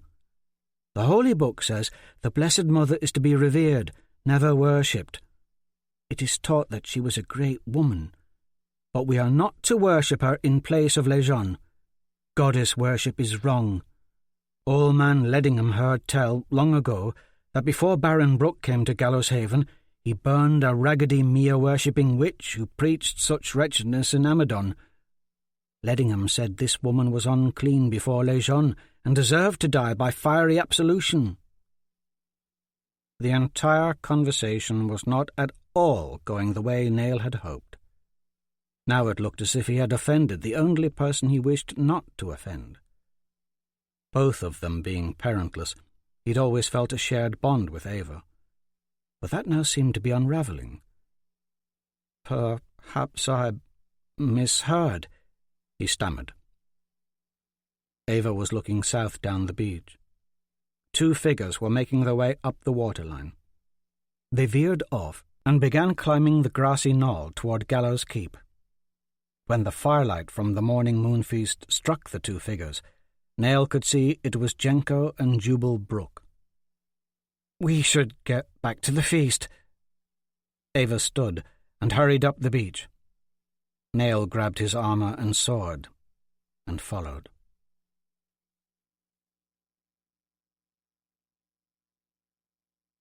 "There's one too many boys here." The bishop strolled up from behind, brown cassock brushing the ground beneath him, prayer book in hand. "I've not enough ember-lighting robes for you all. There's one here who will not be fitted tonight." Every boy in front of the chapel hung his head, none in the group daring to make eye contact with Nail. Even Stefan, Zane, and Doki looked away. The silence lasted a while. Nail's eyes crawled up the steep face of the chapel, gazing toward the stained-glassed windows high above. Somehow, he knew what was coming. The disappointment seemed almost too unfathomable to grasp, especially in the state he was in, slightly drunk. He felt the sword at his hip and looked down at his pile of armour, stacked against the chapel's outer wall with the armour of the other 17-year-old boys. "Nail's been studying for moons." Stefan's face blanched, a dark shade of red. "He knows the ember-lighting prayers better than all of us. I've only so many robes to go around." Talbot reached out and pulled Nail away from the group as if tearing a thistle from the garden. Nail looked toward the others, pleadingly, yet he knew no help lay there. In fact, at the moment he just wanted to find a spot in the trees behind the chapel and relieve himself. He had to piss something fierce. "Too much drink at the feast." Stefan spoke again. "I will sit out the ember lighting this season. I'm not feeling up to the task anyway. There's always next year. I shall allow Nail to administer the fire in my stead and wear my robes." "Nail sits out," Bishop Talbot spoke emphatically. Stefan shook his head. "I don't mind. Just reserve a robe for me next year." "Listen, boy, lest I smack you," the bishop growled. "Nail will not put on an ember-lighting robe today, nor will he ever, as long as I live." He riffled through the pages of his holy book, quickly finding what he sought. "The way and truth of Legion clearly states, and I quote from the Acts of the Second Warrior Angel, 'A bastard shall not enter into the smoke and fire. Even to the 10th generation shall a bastard not enter into any ember-lighting or ember-gathering of Legion.'" Talbot closed the book. Nail's heart plunged in humiliation as he looked at the pile of armour through the locks of blonde hair that veiled his face. He felt the lightning burn on the back of his hand flare in pain. It wasn't the words of "the way and truth of Legion" themselves that angered him. It was the venom within Talbot's voice as he read those words that stung. In that one moment, Nail came to a sudden realization of what Bishop Talbot truly thought of him. It was sobering. He realized it wasn't just what Talbot thought of him, but it was what everyone in Gallows Haven had always thought of him. A bastard shall not enter into the smoke and fire. In this world, a bastard was truly nothing. Even in a world created by the great and merciful Legion, a bastard was nothing. He kept his gaze trained on the cold ground. "At least Ava Shea sees the good in me." He felt Stefan's arm on his. "It's all right now."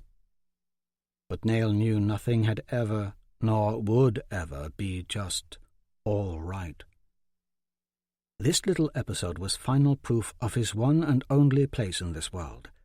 No one needed a bastard, not even Master Shawcroft.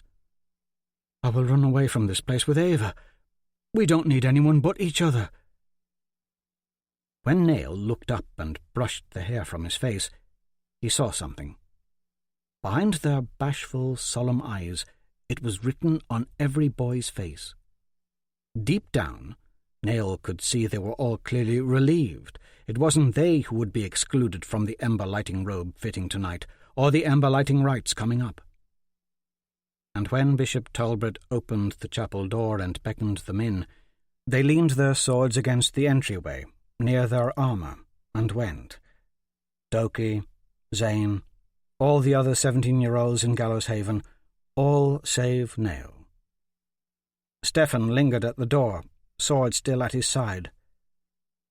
"Just go," Nail said. fighting the pain in his bladder, wanting to just run off into the woods and piss. Stephen drifted soundlessly into the chapel, leaving Nail alone with the bishop, shuffling from foot to foot, the stinging pain in his bladder almost too much to bear. There was no kindness or mercy in Talbot's stare.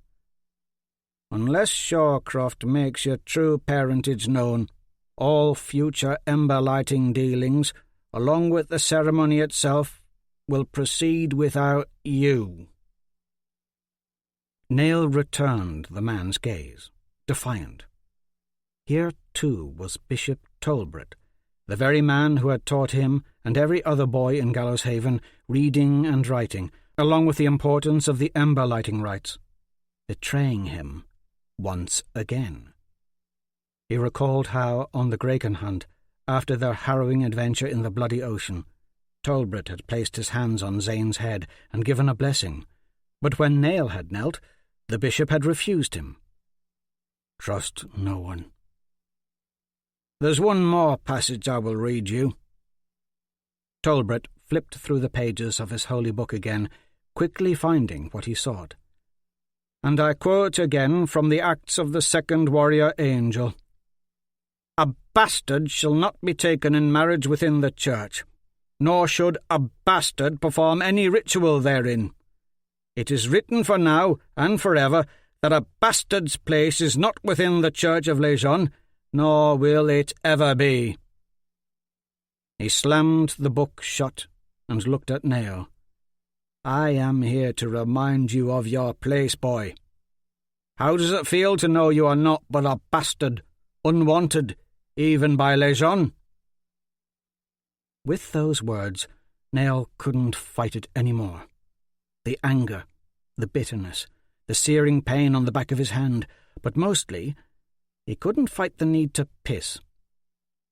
He slapped the Way and Truth of Lejeune from Bishop Talbot's hand. The book hit the ground with a dull thud. The bishop, face lit with rage, bent to snatch it up, but Nail had already pulled down his leather greaves and the front of his breeches, just low enough, and released a raging, warm stream of piss on the book. "To the bloody underworld with you!" Bishop Talbot snarled, jerking his hand away. The two stared at each other a moment as Nail finished, then pulled up his greaves. "I ought to order Baron Brooke to hang you!" The bishop stormed into the chapel, leaving his Way and Truth of Lejeune reeking and wet on the ground. Nail stood there stunned at what he'd done, almost in tears. But he would not cry. Not over this. He would never cry. Not over anything. Not the wisest thing, pissing on Talbot's book. Shawcroft came up from behind. Nail turned, disappointed, ashamed, drunk, surprised to see the man here tonight. He didn't care at all. Music struck up in the centre of the keep's courtyard. Leaving his armour, Nail made his way toward the keep, Shawcroft following, Nail scarcely noticing. Villagers had started dancing under the canopy of evergreen boughs near the keep. A row of boys played bagpipes under the Gallows Haven banner that hung from the wall of the crumbled inner courtyard. Several women shook deer-horn rattles as a row of old sailors banged on drums stretched with elk hide. The clatter of their thin, graken-bone drumsticks striking the taut skins sent up a rhythmic beat. Even the village elders, who typically sat about the feast smoking their spirit pipes, rose to dance. Ava Shea was in the middle of it all. She had 2 white feathers tied in her hair. In the torchlight, the feathers glowed like a flicker of flame against her flowing blonde locks. She danced with her eyes focused on the ground, swaying, her arms over her head. Her frayed woolen skirt rode low on her hips. Nail noticed a hint of white flesh and the curve of her buttocks peeking above the skirt line when she moved a certain way. As she danced with her arms held aloft, twirling, her faded tan shirt lifted just enough, exposing her belly button and the tantalizing curves of her midriff to the torrid glow of the bonfires.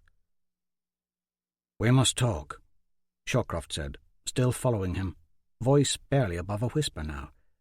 "We must talk of what I found in the mines." He grabbed Nail, turning him. Nail only noted what the man was doing and saying with a certain detachment, his eyes on Ava as she twirled slowly, her waist swaying like a slender fall of water. "You must understand," Shawcroft continued. "I had good reason for killing that valet Bloodwood." Nail pulled his gaze from Ava. He had not expected the man to mention the valet woman again. He thought he detected a small measure of sadness creeping into the man's eyes. Then he realized it was not necessarily sadness growing there, but fear. "I wanted you to know that dark creatures such as her can be killed." Shawcroft spoke in a frank tone. "I fear we will run into more of them in the coming days, and I do not want you to be scared. That woman's motivation is destruction and pain. Indeed, the motivation behind all a Bloodwood does is to destroy. War is coming. There are things that the White Prince and his minions may seek to annihilate in every corner of Gul Kana. Secrets are hidden within the very fabric of this land. In the coming days, Nail, remember that. Hatred and vengeance are a dangerous combination." The man's words only angered him. "Hatred and vengeance are dangerous. That I'm to remember while my own mother's name remains hidden from me, whilst I am forced into servitude to a man who cares little for my well-being.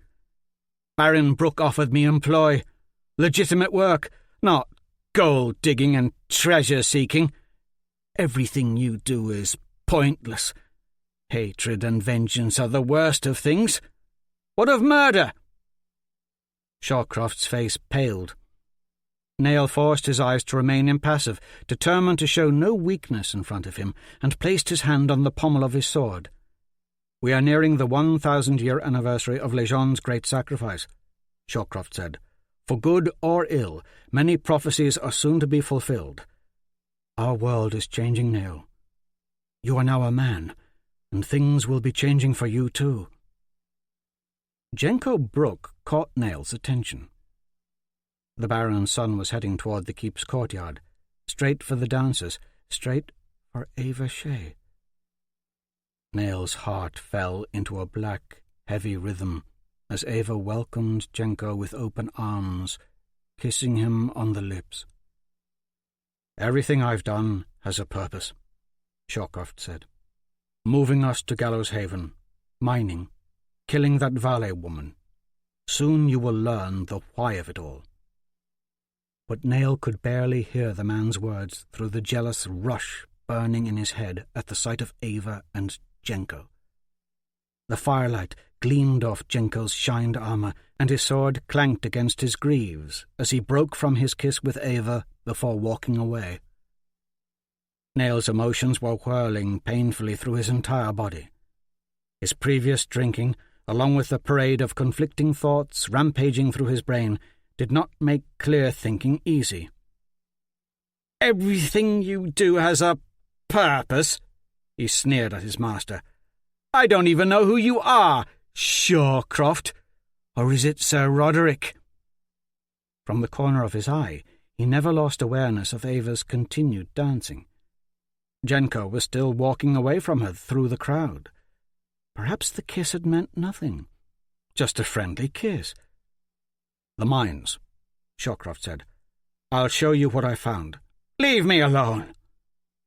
Nail stalked away, no longer listening, anger welling in his heart, souring his insides.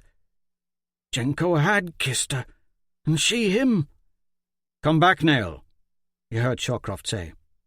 But he kept going, kept walking. He unclenched his jaw and smiled as he approached Ava. The bonfire's light was playing on her skin.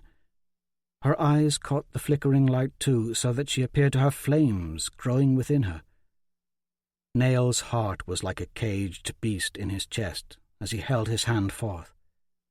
Somehow, He knew his heart would stop racing once he felt her delicate touch. "May I have a dance?" he asked. "I dare not, knowing Jenko watches." The look in her eye was one of shame. Nail's hand froze, now poised awkwardly before her. "I'm with Jenko tonight." Nail could feel his pulse like a drum in his ears.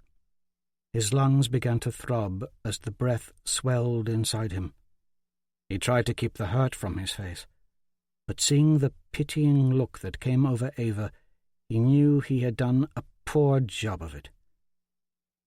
"You're a good friend, Nail, like a brother to me. I can always count on you. We've shared much.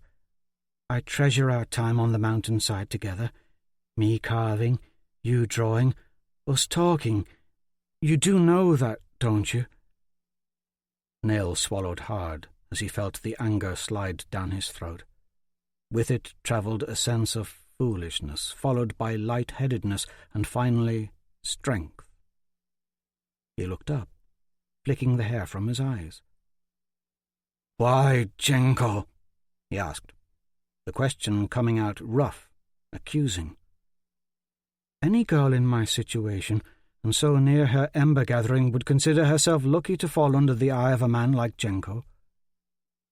A good deal of the softness in her voice was now missing. "His future and standing in Gallows Haven is assured. A blessing for me and my siblings. Jenko will be captain of a Graken hunting ship some day, a baron even. I've spent my life praying for such fortune."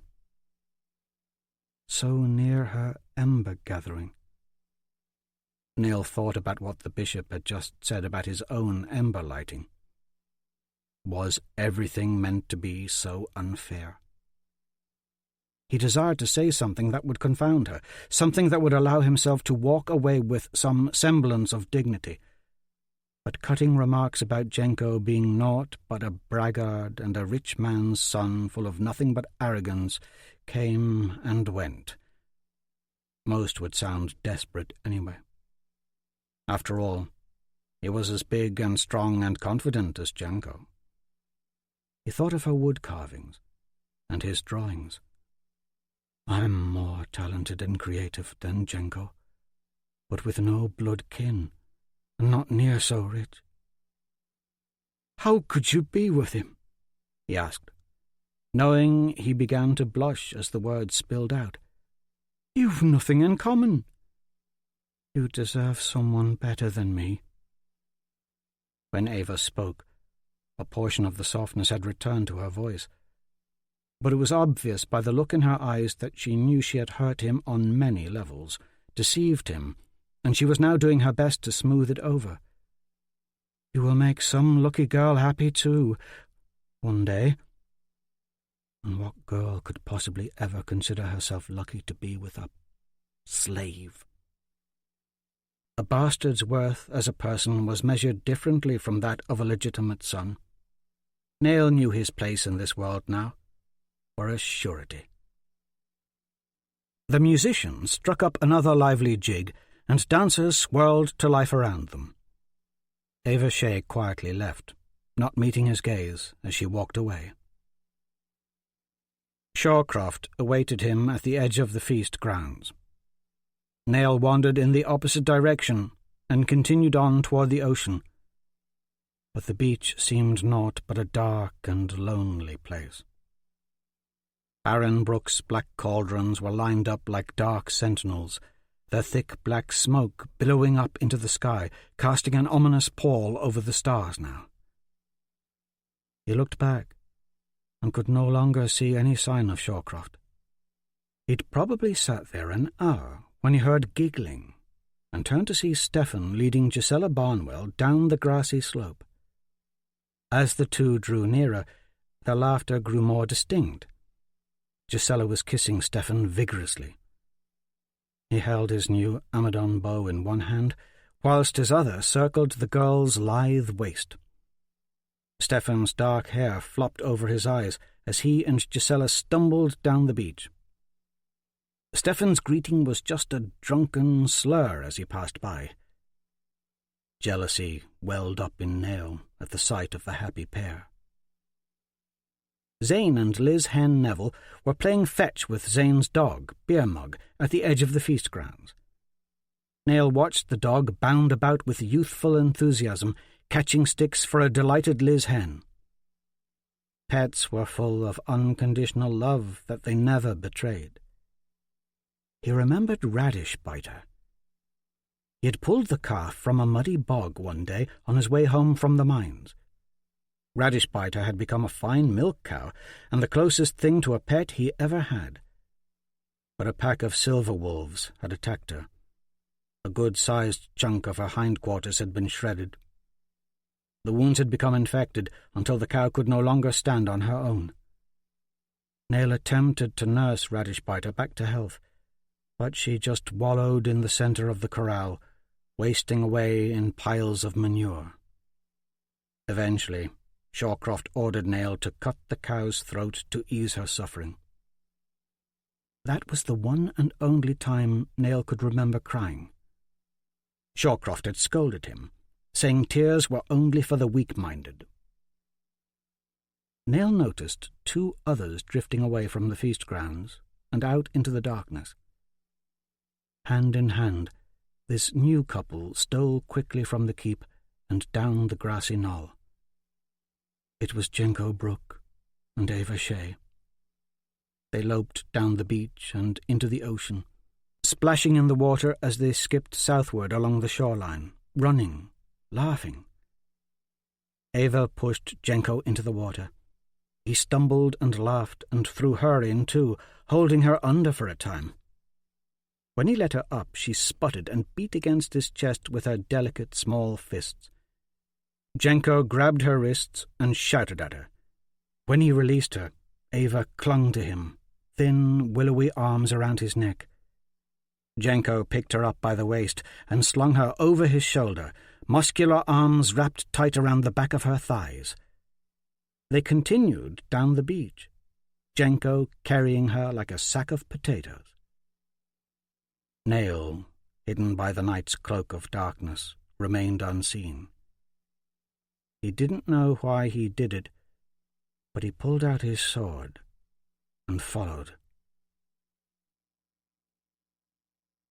Baron Jubal Brooke's manor was a dark silhouette against the moonlit sky a mile south of Gallows Haven. A 2-story grey stone affair, complete with an upper floor and a basement and a long wooden wraparound porch, the manor was set against a thicket of tall oak. Many outbuildings, sheds, and barns dotted the land round about. Nell marvelled that the Baron and his son lived alone in this vast expanse. The night was alive with ghostly colour, everything bathed in a pale silver sheen. He had lost track of Jenko and Ava in the darkness. Sword still drawn, he circled the house, moving with as much stealth as he could muster. He heard a goat scratching at the dirt behind a picket fence, its bell tinkling. That and the drone of the nearby ocean added a sense of dread to his mission. He detected the sound of voices, and a sparkle of yellow light sprang up between the slats of a barn less than 100 paces south of the house. Nell headed that way. He could hear talking, male and female, the timbre of Jenko's voice rough in contrast to the soft pleading of Ava. As he approached the barn, Nell imagined the girl struggling to free herself from Jenko's clutches. He felt for the reassurance of his sword. Torchlight flickered through the wood plank walls of the barn. Ava giggled. Nell's blood froze as he realized there was no fear in her voice or sounds of a struggle. Nell drifted closer to the barn and risked a glance through the wooden slats. With his face pressed against the coarse wood, he peered through the crack. The lofty barn was filled with an orange glow of hay and light. A centre post in the barn held a lantern hanging at eye level. Above that was a hay-filled loft. In the alcove, under the loft, stood Ava, naked from the waist up, lamplight flickering along the gentle hollow of her stomach and the quivering swell of her chest. The delicate curve of her hips was mesmerizing, but the real shock was seeing the pale pertness of her exposed breasts, nipples the color of faded roses. Nail's mouth went dry. Jenko Brook stood directly behind the girl. He was also shirtless, his dark tousled hair nearly brushing against the underside of the hayloft above. Ava closed her eyes and leaned back into him, her golden blonde curls nestling softly against his corded, muscular chest. Jenko's bulk swallowed her up as he wrapped her in his arms. The two stood that way for some time, almost seeming to melt into each other. Motes of straw dust floated about them, yellow sprinkles in the torchlight. Nail's heart thundered, and blood rushed to his head. He made a conscious effort to slow his own breathing. His vision wavered. Something beyond jealousy rushed through his stomach and curdled his bowels. And when Jenko's hand slipped down into the folds of Ava's skirt and caressed the spot between her legs, Nail turned and ran. As he dashed away into the forest, legs pounding, the night around him was naught but a vast realm of anguish and hurt, a floating landscape of suffering that rolled its horizons onward endlessly and forever. Total loss engulfed him, with searing pain. His running dwindled to an aimless walk. He found himself panting, gasping for air. His lungs burned, and loneliness sang its unforgiving song. His fingers still clenched the hilt of his sword with a rigid resolve. They ached from the strain. He spied a fallen tree branch on the ground before him and struck at it. The branch snapped in twain as his blade bit into it, both sides popping up into the air. Lurching forward, he found another fallen twig and busted it also. A lone aspen tree rose up in his path. Screaming aloud in a black and violent need for absolution, he hefted the sword over his head and brought it crashing down against the tree. White bark splintered and snapped. He struck the tree again, then a third time, a fourth. Tightly drawn anger flared bold and brilliant, then narrowed into a grim, icy blade of rage. Then came a sickening twang as his sword snapped just above the hilt, and the blade spun away into the forest. He held the hilt of the shattered sword up, not knowing quite what to think. The broken blade stared right back at him, as if to say, "You pathetic, pathetic fool. Now look what you have done."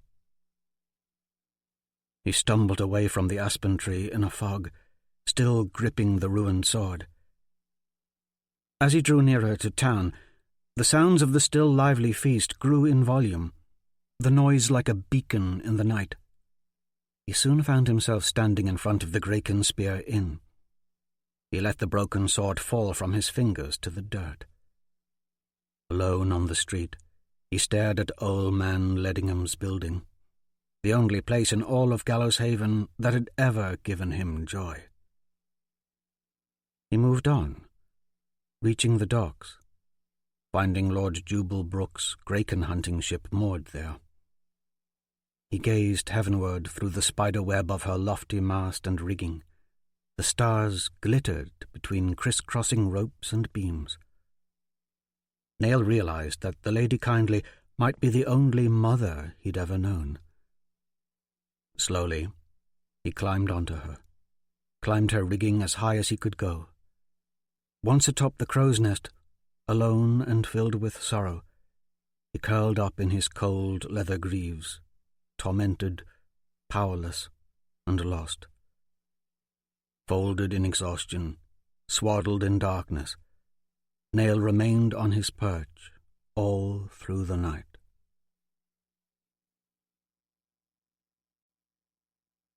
From the Way and Truth of Lejeune. Wars raged across the breadth of the 5 Isles. Man turned against man, Vale against dwarf against ogle, and those who rose to become demon lords railed against all. Atop their fiery winged steeds they ruled. Chapter 14. Tala Bronichel. First day of the morning moon, 999th year of Lejon, Amadon, Gul Kana. His cell is at the end of a blind turn in the corridor, behind an outer door that is shut off from the other prisoners. Rogmore felt the wall of the passageway with calloused hands. We will proceed into his cell undetected easy enough. Jondralin held the torch to the wall, illuminating it. His task couldn't have been more accommodating to Tala's own needs had she prayed to Lejon asking such favour. Things were falling into place. Tala had twined together a wreath of heather, a crown of flowers wrapped in white thread. The gift was Jondralin's idea, as were the sack of food and crock of water. All for Squirek van Hester. Rogmore had guided them to the Amadon Castle's stables, and to a sewer grate hiding under a stack of dung-riddled hay at the rear of the fourth stall of the second row. Under the grate was a circular hole and a ladder, which they climbed down a considerable length. Once at the bottom, a dark path sloped down even farther underground.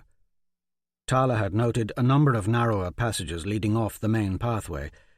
There were many locked iron grates, and the dwarf knew all the secret latches. "Fear not, Tala," the dwarf had said. "A maze of hidden doors and dead ends, but I always find my way out." Tala, too, had a keen sense of direction, and a knack for memorizing passageways. If she'd been to a place once, she could get there again. The passageway eventually levelled off, and they continued single file through a narrow tunnel, the dwarf leading, Tala in the middle, and Jondralin, carrying Squirek's food and water, bringing up the rear, all in heavy cloaks with hoods pulled up. Water wept from cracks in the walls, splashing their feet. From the smell, Tala figured they were traipsing through the sewers of Amadon. She'd felt the need to breathe through her mouth to avoid the stench. Her imagination began conjuring up images of a dark-cloaked bloodwood with poisoned daggers lurking around every turn. At one juncture, Rogmore pointed out a stairway that disappeared up into the gloom, telling her that it emptied out of a sewer grate near the docks. If the castle were ever attacked, that would be a good escape route. Tala made note. After a dozen more turns and dark hanging stairways, they reached the very spot they now stood in, facing a grey stone wall, feet soaking, clothing smelly and cold. "I may talk with Squirek about things best kept secret," Rogmore said, locating a hidden latch on the wall, silently working it with his fingers. "Things regarding Sir Roderick Rayborn. Whatever you overhear, neither of you repeat to anyone." The dwarf motioned for Jondralin to extinguish the torch, and they were plunged into blackness. With a faint creaking, a portion of the corridor's wall swung open a crack, and dim golden light spilled forth from a small room on the other side. The dwarf bade them enter. Jondralin squeezed through the door first. Tala had to duck as she stepped into this new place. "Stinks in here," she said. "Quiet," whispered Rogmore. He removed the mace strapped to his shoulder, wedged it between the door and wall, then stepped over it and into the room behind her. Tala's eyes quickly adjusted to the dim light.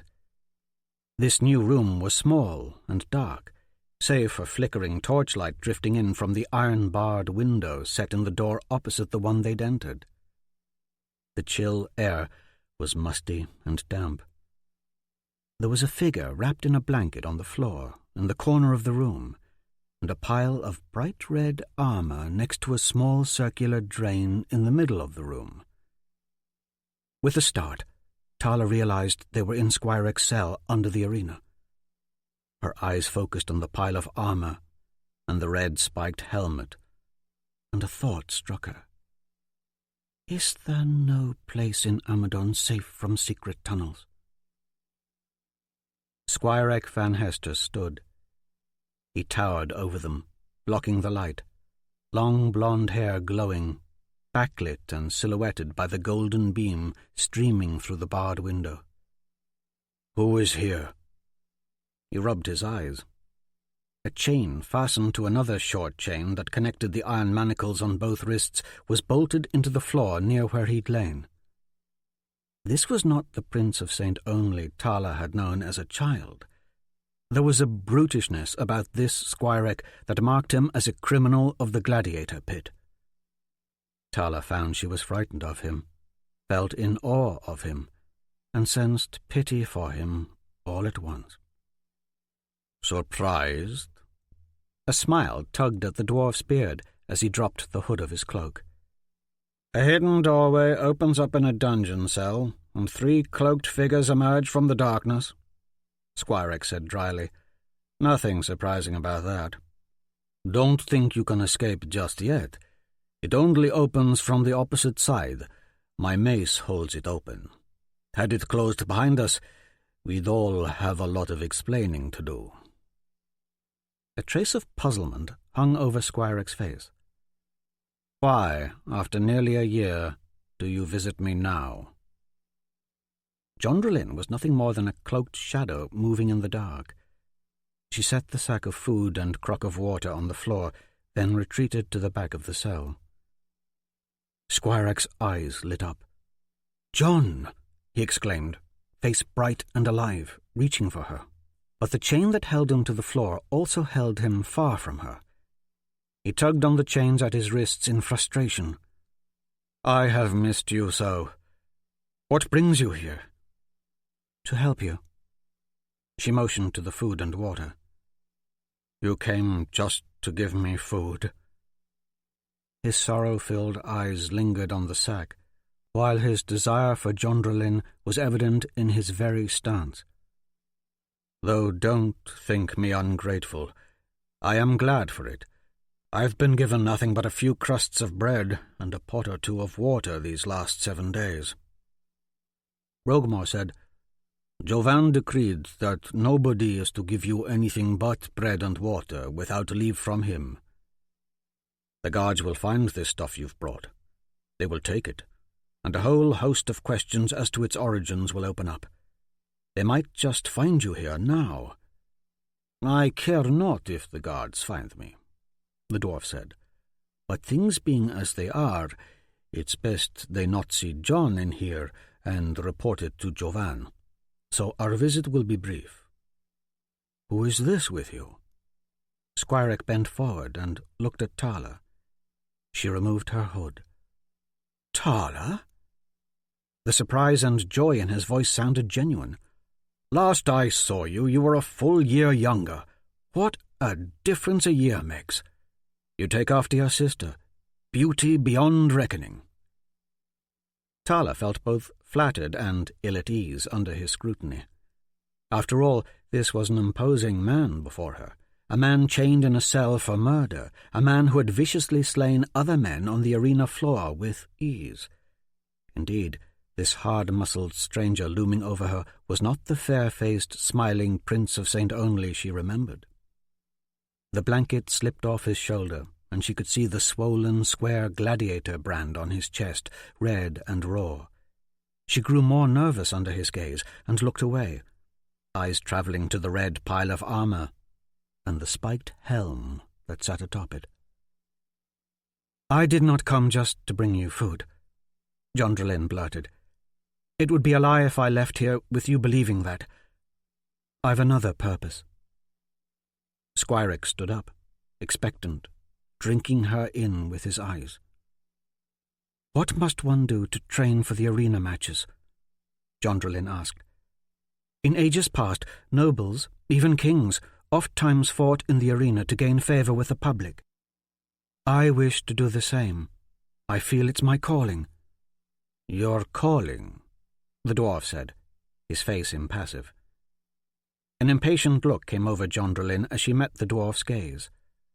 Jovan is grossly misled by his counsellors, especially Valcorin, Denarius, and the Quorum.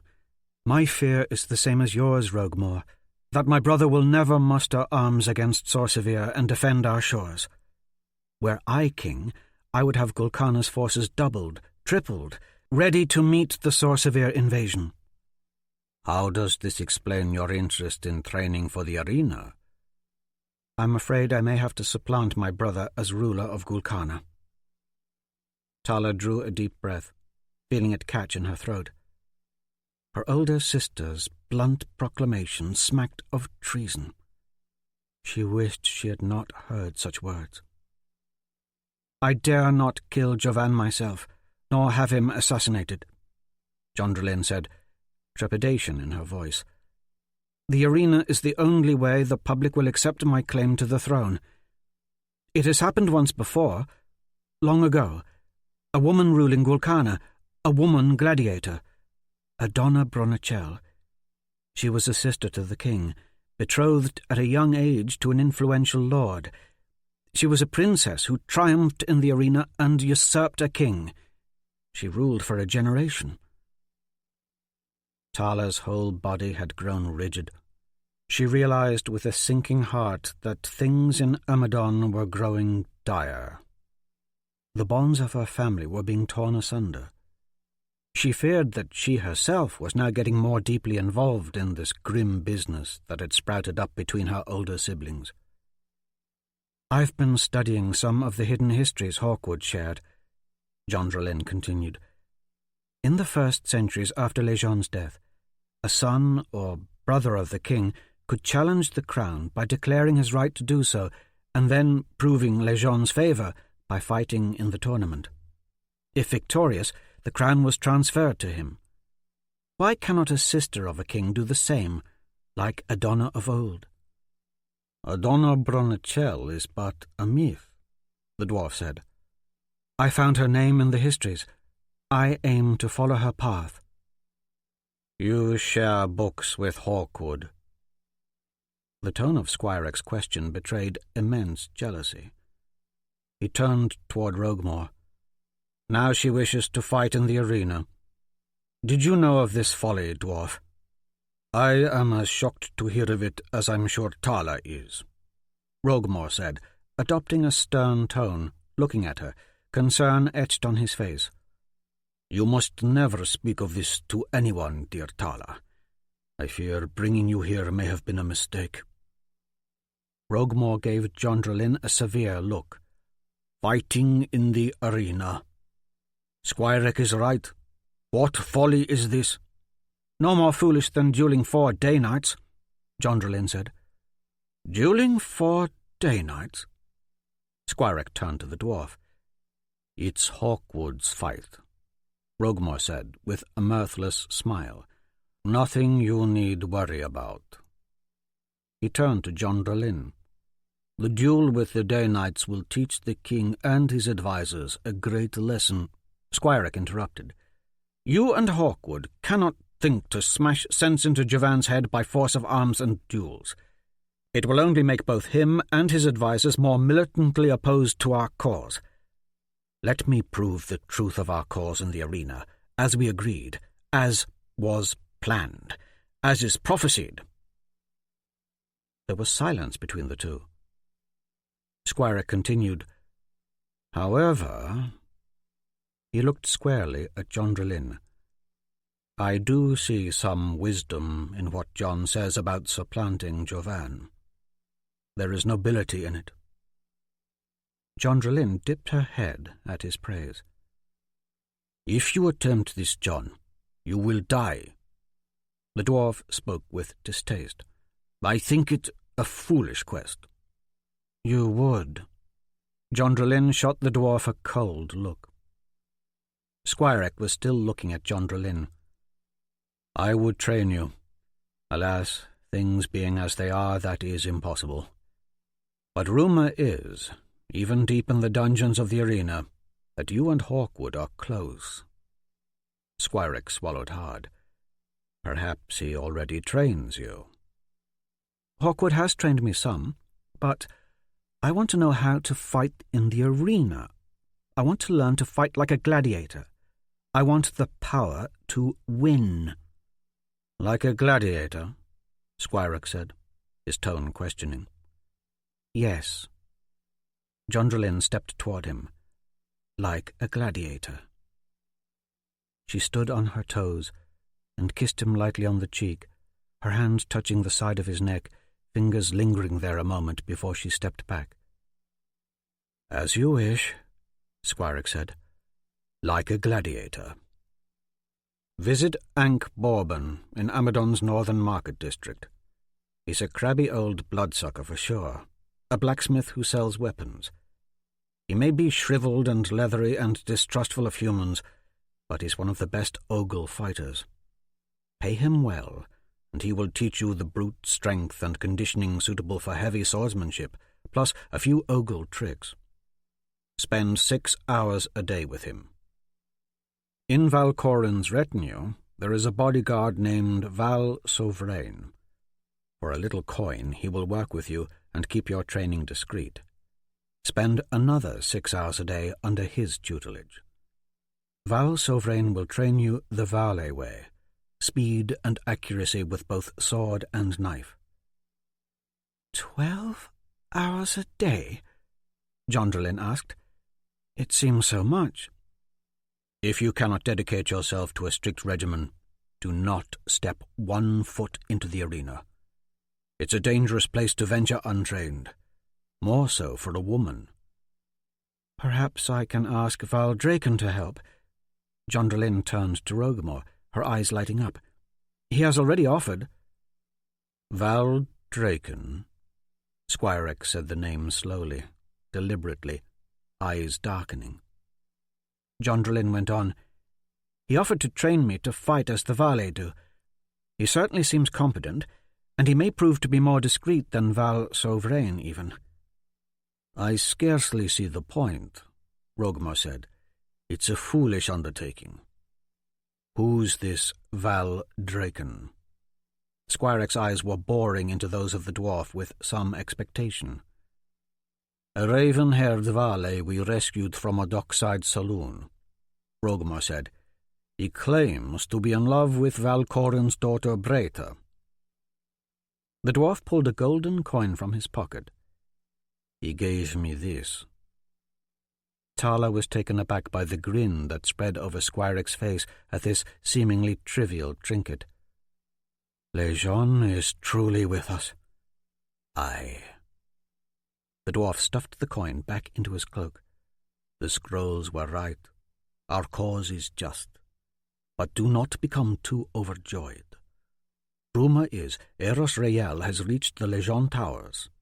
King Torrance's last stand.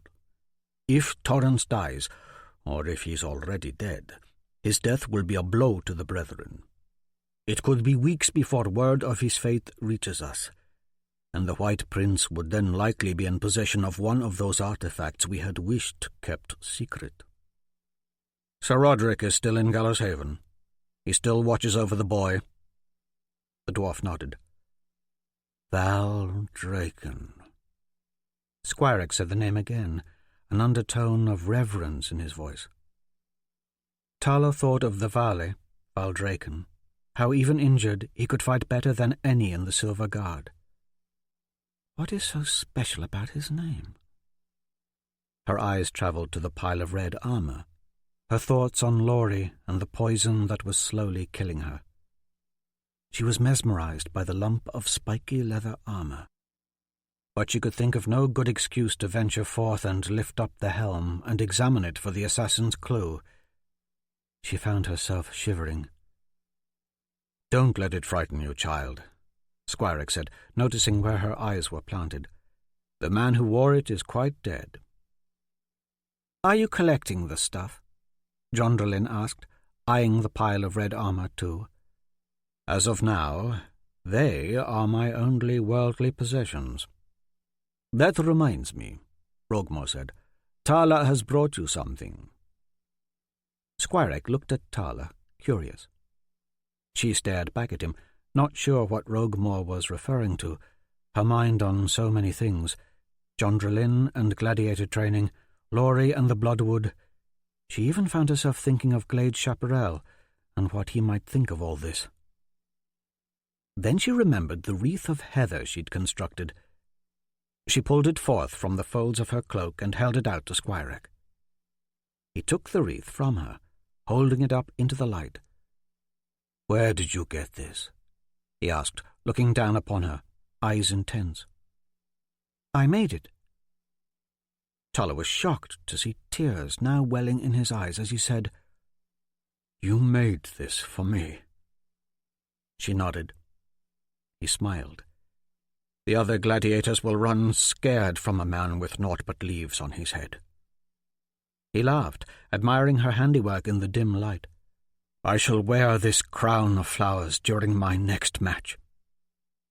The emotion in Squirek's voice was so real, so heartfelt and substantive, that she was left speechless. "I'm sure Tala would be honored," Roguemore said. "Such a beautiful gift," Squirek said. "Such a perfect gift. It will cause quite a stir among Denarius and the Quorum of Five when they see this wreath about my head at the next match. Thank you, Tala." She found herself actually bowing to him. "You're welcome." "I have nothing of value to give in return, though."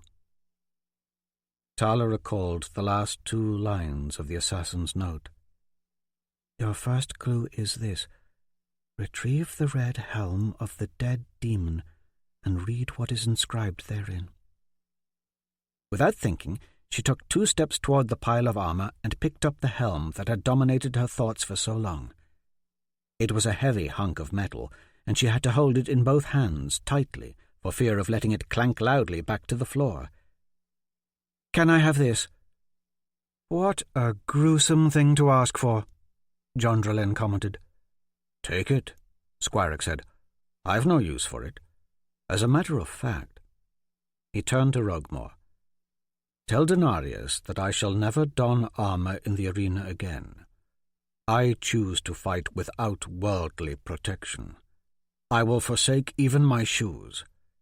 Tell him that I train as if everything depends on me, but that I fight as if everything depends upon Lejeune." "You walk a dangerous line," Roguemore said. "The bouts will only grow in difficulty. You must wear some armor, or you will not survive." "Exactly," Squirek said with conviction. "No one can survive without armor. That is the point. What better way to prove the truthfulness of our cause? For when I win, people will cry, 'Despite all odds, Lejeune hath seen the Prince of St. Only victorious.' It will come to pass. Jovan, Denarius, the Quorum of Five, they will be forced to acknowledge the truth of the moon scrolls of Mir." Tala had no idea what Squirek and the dwarf were going on about. So consumed was she with the red helmet. She turned it over in her hands, careful so its spikes did not cut into her flesh. Something was clearly stamped into the metal inside the crown of the helm. Her heart thumped wildly in her chest. In the darkness she could barely read what was written there. Squinting, she could just make out the words. "Property of the Filthy Horse Saloon."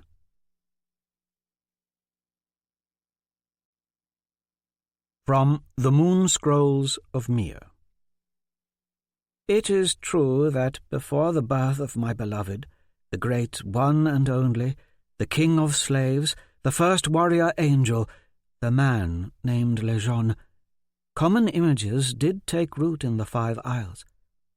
But I, your blessed mother Mir, say unto you now, the prophecy of his birth was not only carved on totem and in stone, but was also written in the stars."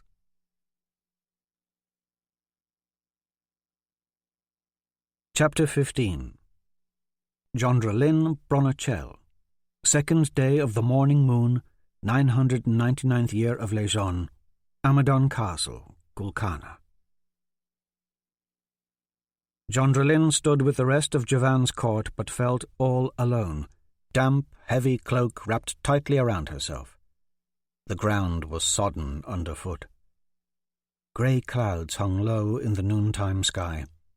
It looked as if every single silver guard in the city lined the battlements of black glass courtyard. In black surcoats and silver armour they stood vigil. The courtyard itself was jammed with day knights. There was an open circle, about 50 paces in diameter, in the centre of the crowd. Within the circle stood Hawkwood and 4 day knights. Hawkwood, a thin cutlass in each hand, wore naught but a simple shirt and rough-spun woolen breeches, his face peaceful, his movements unhurried, as he proceeded through a series of stretches and gracefully fluid exercises. The hilt guard of each cutlass sprouted a profusion of serrated spikes, designed to trap opposing blades and wrench them from the wrists of his foes. She had not seen Hawkwood in days. He'd been kept under guard in the hall of the Day Knights, and had been allowed only one visitor, Roguemore, who had confirmed to Jondrelin the decency of his accommodations. The 4 day knights he was to fight stood at attention. Each bore the standard black helms, shields, and black lacquered armour of their station. They all brandished day knight blades, thick leather-wrapped hilts, black opals set in their pommels. At the edge of the circle stood King Jovan, Sterling Prentice, Grand Vicar Denarius, and the quorum of 5, Vandevor, Donalbain, Spencerville, Leaford, and Rhys Duncan. Roguemore was also there. He wore leather armour, spiked mace strapped to his back. All of Amadon's other dignitaries were lined up in ranks behind the king. All save the Val Vale ambassador, Valcorin, who was walking into the centre of the circle. "A fight to the death," he announced loudly for all to hear. "Those are the rules." And when he gave the signal, the fight began. The 4 day knights advanced guardedly upon Hawkwood, their caution born of experience. As the most highly skilled fighting force in all of Gul Kana, the day knights were trained to take no opponent lightly, especially one who had trained them. The 4 knights struck, their positioning and sword strikes perfectly timed. Hawkwood moved fast, both weapons whirling, his cutlasses thin and light in comparison to the long swords of the day knights. Still, he parried each strike with ease and stepped back, watchful. Then, just as quickly, he leaped, smashing the knight nearest him with the flat of his blade atop the helm. The knight crumpled with a heavy thud.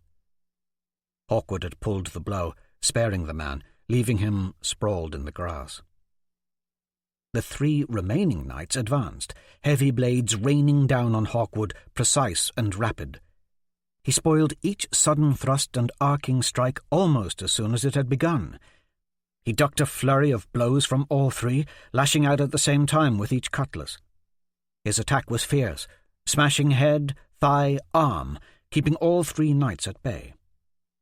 He gave ground for but an instant, boldly striking one of the remaining knights over the head, felling him instantly.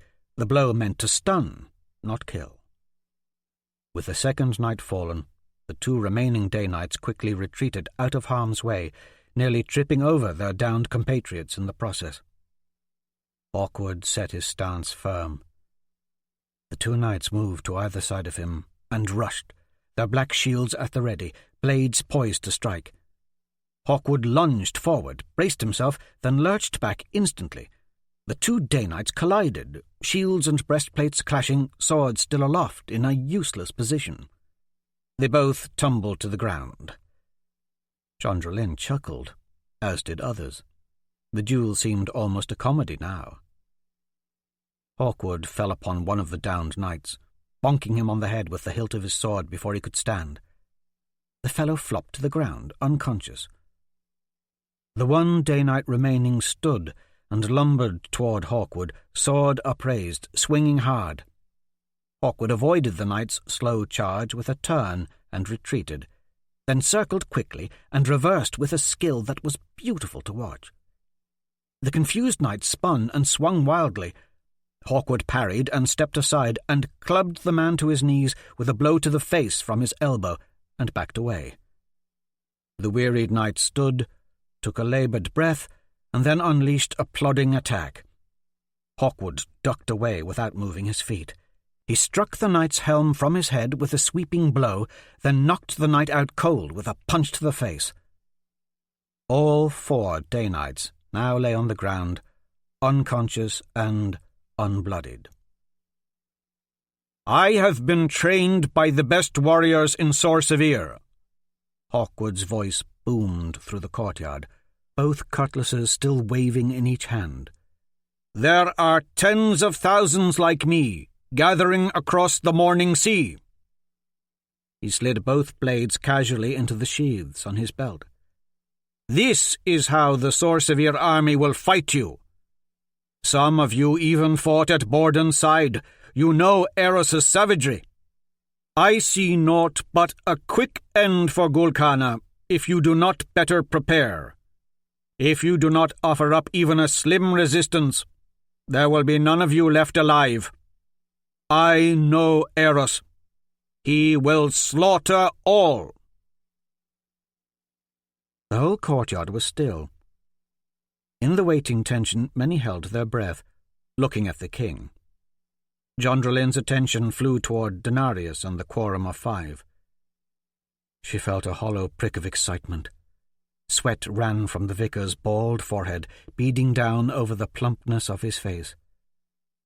"Sometimes it is best if you make them believe the trap is theirs," the dwarf had said last week.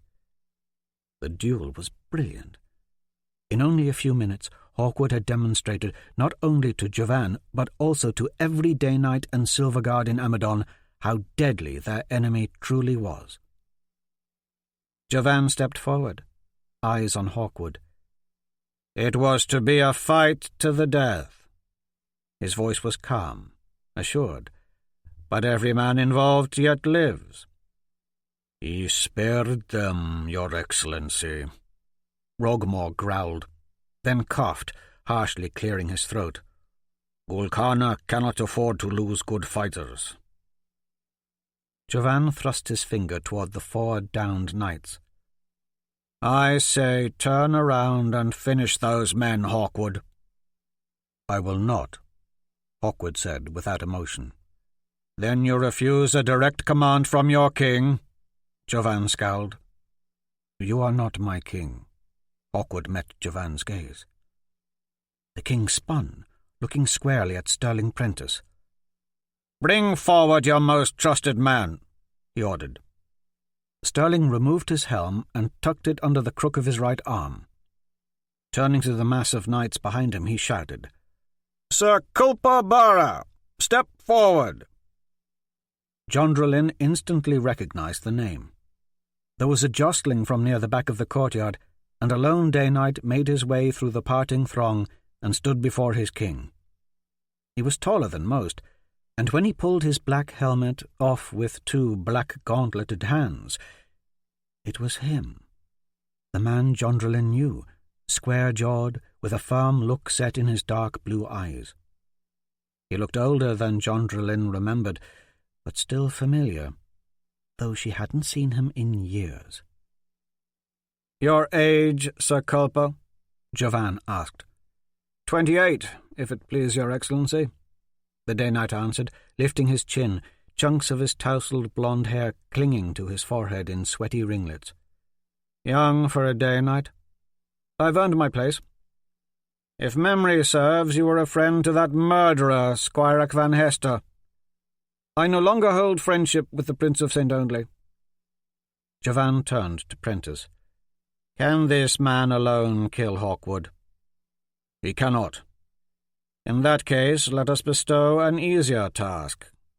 Jovan pulled a pearl-handled dagger from his belt and held it out for Culpa. "Cut the throats of your 4 disgraced fellows." Jondrelin's heart lurched at the injustice of her brother's command. Without hesitation, Culpa Bara nodded and placed his helmet on the grass and took the dagger. He set his jaw and walked toward the centre of the courtyard and the fallen Day Knights. Hawkwood moved to block the young knight's path, a dangerous look on his face. Culper stopped, wary. He looked back at his king. Jovan signalled to the silver guards lining the battlements. Instantly there were 100 bows stretched taut and 100 bristling arrows aimed right at Hawkwood. Jovan nodded for the young Day Knight to continue. Culpabara pushed his way past Hawkwood, kicked the helm from the head of the closest fallen Day Knight, and cut the unconscious man's throat. Blood oozed over the green grass as Culpa moved to the next fallen man and did the same. Anger welled within Jondrelin. After the third Day Knight's throat was cut, the fourth had regained his senses enough to stand and locate his sword. He rushed Culpa, but his charge was aimless and slow. Culpa effortlessly avoided the ponderous swing and thrust Jovan's dagger up under the Day Knight's throat into his brain. The man gasped. Blood sprayed over Culpa's silver surcoat in ropey splatters. The dying knight slid to the ground. Culpa stood in the centre of the 4 dead Day Knights, face devoid of expression. "That dagger is yours to keep, Sir Culpa," Jovan said, and turned to Hawkwood. "And you will hang for your disobedience." "He won the duel!" Jondrelin shouted, wanting to rush forward and put an end to this whole farce. But she didn't know how. There was no answer to this madness. "Yes, he won the duel," Rogamore followed. "He will be held in purgatory," Jovan continued, "and then—" "You lack honour," Rogamore interrupted. Jovan yelled, "In the arena before the final match, Hawkwood will be hung."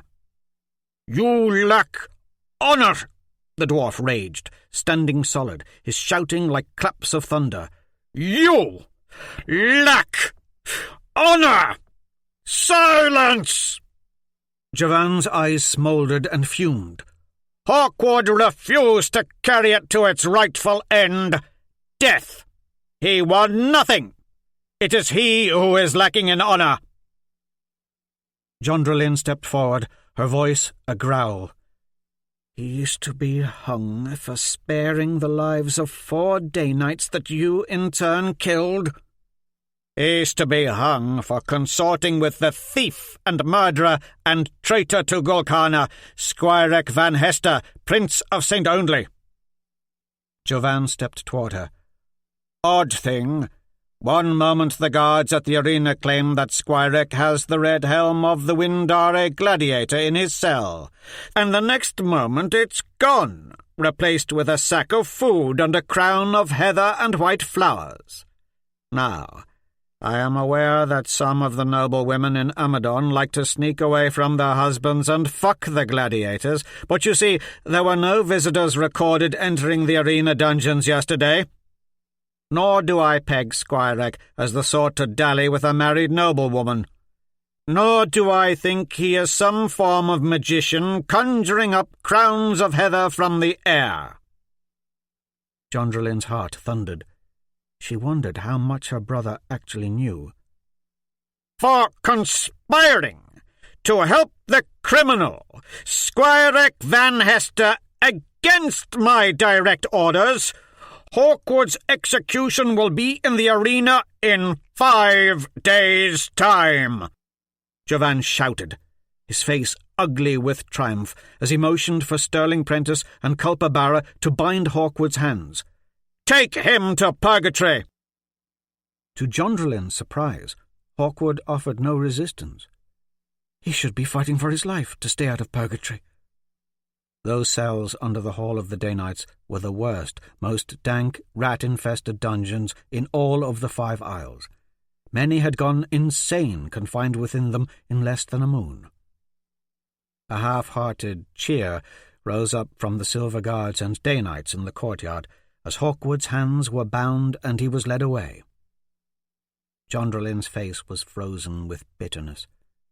Every cheer from the Day Knights and Silver Guards ate away at her until she could stand it no longer. "Jovan, always Jovan." They fawned over him.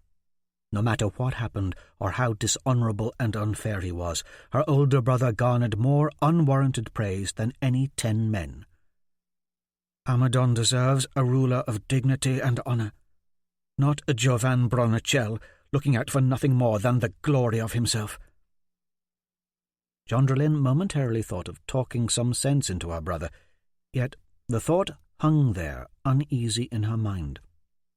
That she might be able to converse with Jovan as equals was a notion long dead.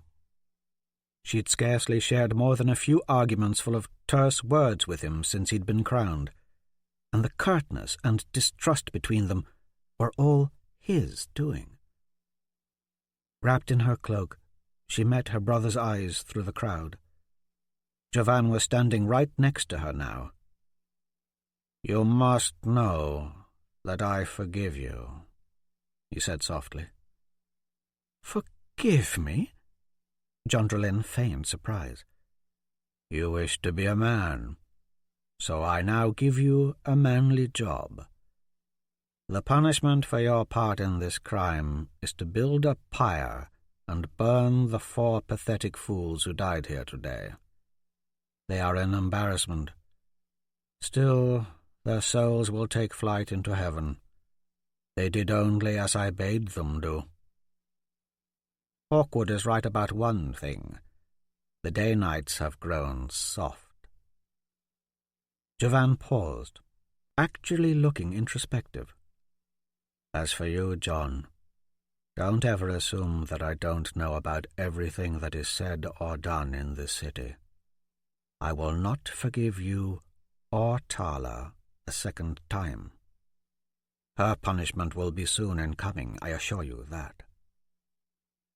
Jovan spun and stalked away. Jondrelin's heart felt as empty and hollow as a Skylock's cave. Jovan had just as much as admitted that he knew Hawkwood had nothing to do with her and Roguemore's jaunt down into the dungeons to visit Squirek. Yet he'd still sentenced Hawkwood to hang for it. She looked from Jovan's retreating form to the 4 dead day knights, then to the Val Vale ambassador, Valcorin, who was whispering something into the ear of the Grand Vicar. Both men then followed Jovan from the courtyard. But as the vicar passed by, Jondrelin could clearly see Denarius had a vicious little smile hiding behind his lips.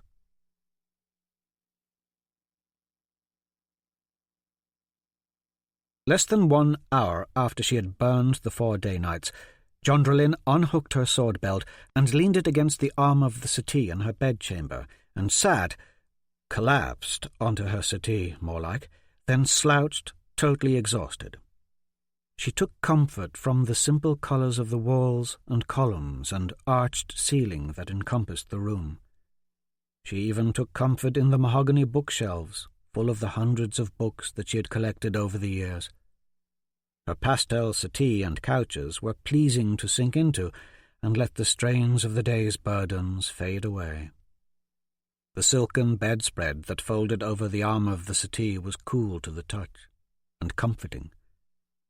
The stark cleanliness of her room never failed to ease her mind. She rested her eyes on the patterns of the rich maroon rug under her bed. There was a knock at her door. Too lazy to stand, she shouted, "Come in!" Roguemore entered her room. "I don't know who's the bigger fool, Hawkwood or Jovan," she said. "Jovan's vanity shines through. Am I the only one who notices? The Silver Guard and Day Knights all fall in line for him." She groaned, shoulders slumped, her posture like that of a whipped dog. "And then there's you and Hawkwood. Your plans to weaken my brother only make him stronger." "Our plan was not to weaken Jovan." Roguemore sat on the settee by her side. "True, your brother boasts of the prowess of the Day Knights, and even the Silver Guard at times, yet he keeps them safe in Amadon. Few of them are battle-tested. He can see no further than the petty rules and traditions that Denarius and the Quorum have hammered into him. You are different from him, John, a free thinker. Jovan fears you. He always has. And since your father died, his paranoia, fueled by the Grand Vicar and Valcoran, has become worse. John Drellin wasn't really listening. I know not my purpose any more. I have no idea what just happened today. And I know not who may be hiding in these walls. Rogmore continued in a quieter tone. Jovan somehow found out about our foray into Squire Excel. There could be an army of spies from every clan and kingdom crawling through Amadon Castle, including Jovan's own spies. Even spies from Sor Sevier. You admitted that today's duel was a mere set-up to some grander scheme, but I cannot see it, Rogmore. Now Hawkwood is in purgatory, and whatever your ill-conceived plan was, it seems to have failed miserably. Rogmore leaned in, his voice firm. The duel went exactly as planned. The conviction in the dwarf's voice unsettled her, but she'd long since run out of patience. She spoke clearly. Your plan was to get Hawkwood tossed into the dungeons under the Hall of the Day Knights, the worst place in all the 5 Isles, and then hung in the arena before thousands of witnesses? What kind of madness is that? He will not be put to death. The words leaked from the dwarf's lips, which barely moved. The Bloodwood assassin may be hunting Hawkwood. He looked right at her, his face more sunken and strained than she'd ever remembered it being. As she digested what the dwarf had just said, she felt a strange thrill, a surge of excitement and dread. Rogmore put his hand on her knee. For the time being, the deepest dungeons of Amadon may be the safest place for Hawkwood. But despite what he said, John Drellin saw the held-in emotion behind Rogmore's eyes. She felt a hollowness in her stomach and sensed the dwarf was not telling her everything. She studied the spines of the books on the shelf across the room. The Adventures of Silverguard Curtis Fiore, The Mouse of Avlonia Castle, Things Jorge the Mule Taught Me. Books her mother, Alana, had read to her when she was a child. The gold-embossed spine of Fairy Tales of the Valvale Princess Ariana stood out to her. It had always been her favourite. They replaced Ariana's likeness with mine on the Gul Kana copper coin. I don't know what to believe, she mumbled. Yet you wish to train for the arena. What madness has stricken you, John? Hawkwood has taught me much, but he's been under guard. Now he's imprisoned. Still, I must train. It is the right thing to do. You wish to supplant your brother as ruler of Gul Kana. You cannot beat Jovan in that way. I worry for you. I worry for all of Borden's children. Hidden behind his concern, John Drellin thought she sensed something else in the dwarf's voice, something unsaid, some urgency. Sometimes it's best if you make them believe the trap is theirs. Those words haunted her now, as she wondered if it was she who was being played for a fool. True, she'd asked Squire Eck how to train for the arena matches, but was that truly my idea? Racking her brain, she was unable to define precisely where she fit into the dwarf's plans.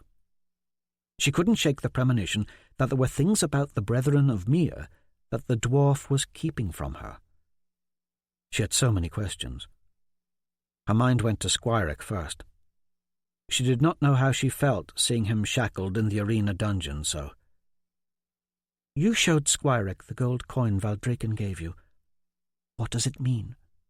You mentioned that if King Torrance Rayborn dies, it would be a blow to the Brethren, and the White Prince may come into possession of one of those things the Brethren had wished kept secret. Squirek asked if Sir Roderick was still in Gallows Haven, and something about a boy.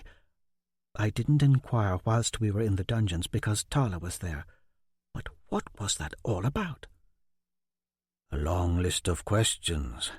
A low grinding noise filled the room.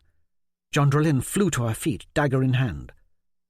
The bookshelf across the room slid aside, revealing Sterling Prentice and Sir Culpa Barra, the latter fully armed, his armour spattered with blood. "It's all right, John," Rogmore said. "Put your knife away." But Jondrelin brushed past the dwarf and set the point of her blade against Sterling's breastplate. "What is the meaning of this?" The Day Knight captain growled. "I'll bend you over my knee if I have to." "I am a princess of Amadon." She stood tall and straight, eyes piercing into his. "A strutting she-wolf you are." "You dare speak to me so—" "Stow your dagger, John," Rogmore urged. "They are the truest of friends. They are welcome here." "Welcome? In my bedchamber?" The dwarf leaned into her. "Sterling and Culpa have been working with the Brethren. Hawkwood and Sterling, along with Lord Kelvin Cronin, have been secretly garrisoning Lord's Point with legions of Day Knights and Silver Guards sympathetic to our cause. Lord Cronin tripled the size of his own Ocean Guard. Some in Gul Kana are with us. We prepare to defend against the White Prince." Jondrelin stole a glance at the armed Day Knight, Culpa Barra, beside Sterling Prentice. His face and curled blonde hair were familiar, though he was older now. He bowed to her. "Milady, Jondrelin is right about one thing."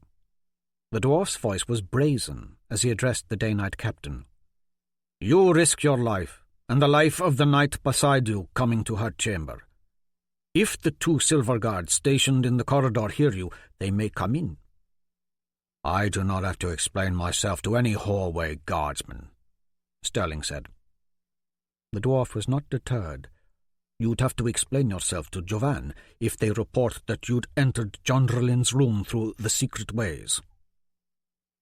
Jondrelin looked from Sterling to the bookshelf behind the 2 men, wondering if there were more people wandering through the castle's secret passages at any given moment than used the common corridors.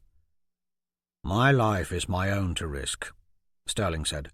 "Remember, it was I who orchestrated the duel with the Day Knights against my better judgment. Had I known your plan would cost 4 men their lives, I would never have agreed to it."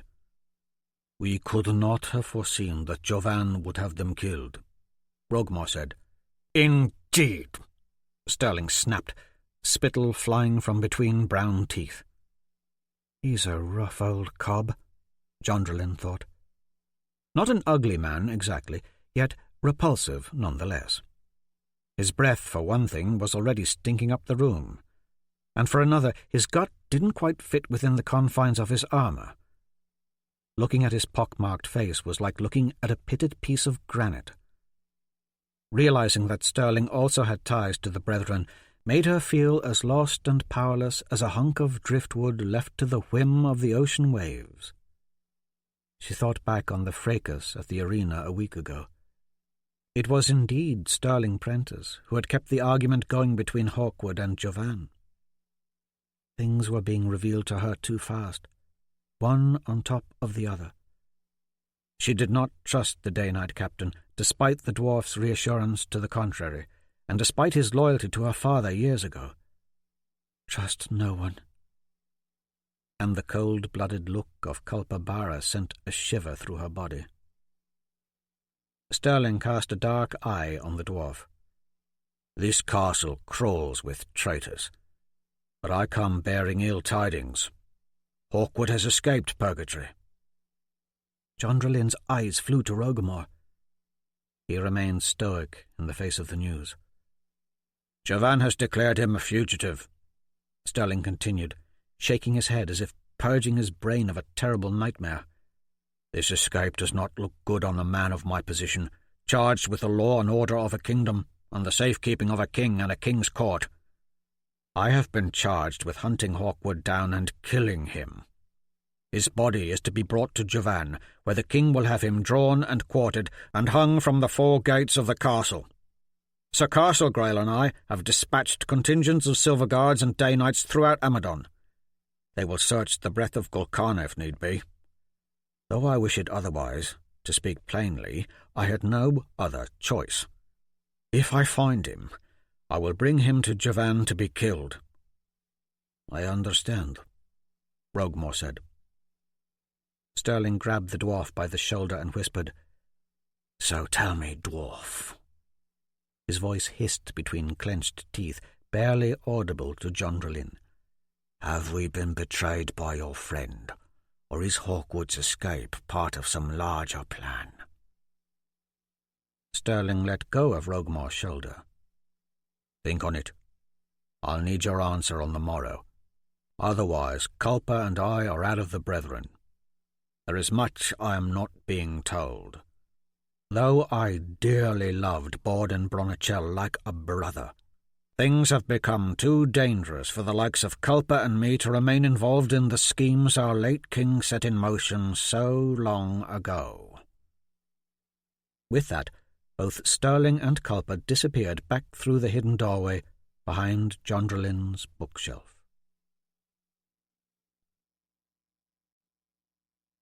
From the Way and Truth of Les Jeunes. 'Twas an age when man wandered soulless and lost, until the images of glorious prophecy took root. Standing stones with carved crosses, circles painted green, red, blue, black, white, images of a boy with a spear, a young man in slave chains, a warrior with a sword, an axe, a crossbow, and a helm, killing winged demons. A man nailed to a tree, a man laid out on a cross-shaped altar. Chapter 16. Nail.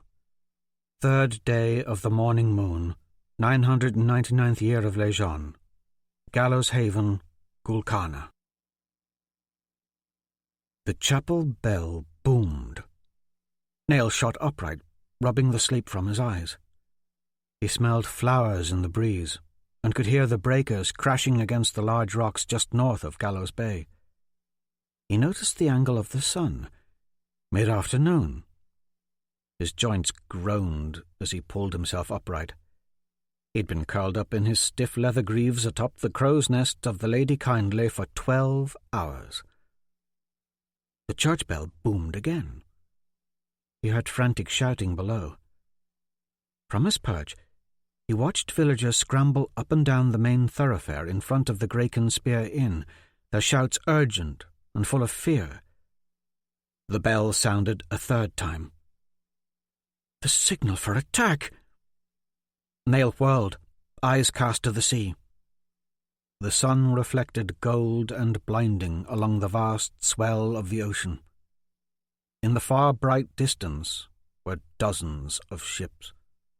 One after the next they crested the horizon, plying the sea, sails seeming to dance on the water. With ever-growing dread he counted the ships, 35 total, all cutting through the ocean from the northwest. Nail stared, enthralled, for he knew that death rode in them. It took less than an hour for the ships to anchor within 100 yards of shore, each ship twice the size of the Lady Kindly.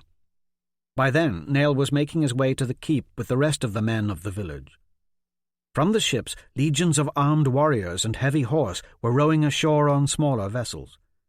Most had already disembarked and were wading up the beachhead, gathering among barren brooks still smoking black cauldrons, fitting their mounts with armour, testing their weapons.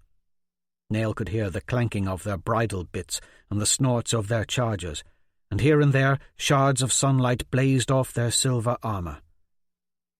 Under Baron Brooke's direction, the 300 or so men and boys of Gallows Haven had arranged themselves into an undisciplined-looking formation along the crown of the low hill just a stone's throw north of the keep. Those few who possessed mail or armour of any kind had put it on. Most wore simple raiment and carried weapons that they had hurriedly assembled. Useless things, really. Rakes, hoes, shovels, tree branches, rocks. As Nail waded through the throng, some men were in the midst of sharpening these rudimentary implements on whetstones, whilst others argued about who should be lining up on the right or left. More than a few were vomiting from nerves. There was much anticipation and fear as Nail searched for a friendly face. He located Stephen Wayland and Zane Neville standing in their armour near the front. He quickly took his place in line between them. Stephen thrust a familiar breastplate at Nail. "It's yours. Put it on. I snatched it from in front of the chapel. Someone else likely scavenged the rest of your gear, though." Nail hurriedly fastened the breastplate around his chest. Next to Zane was Doki Liddle, sword in hand.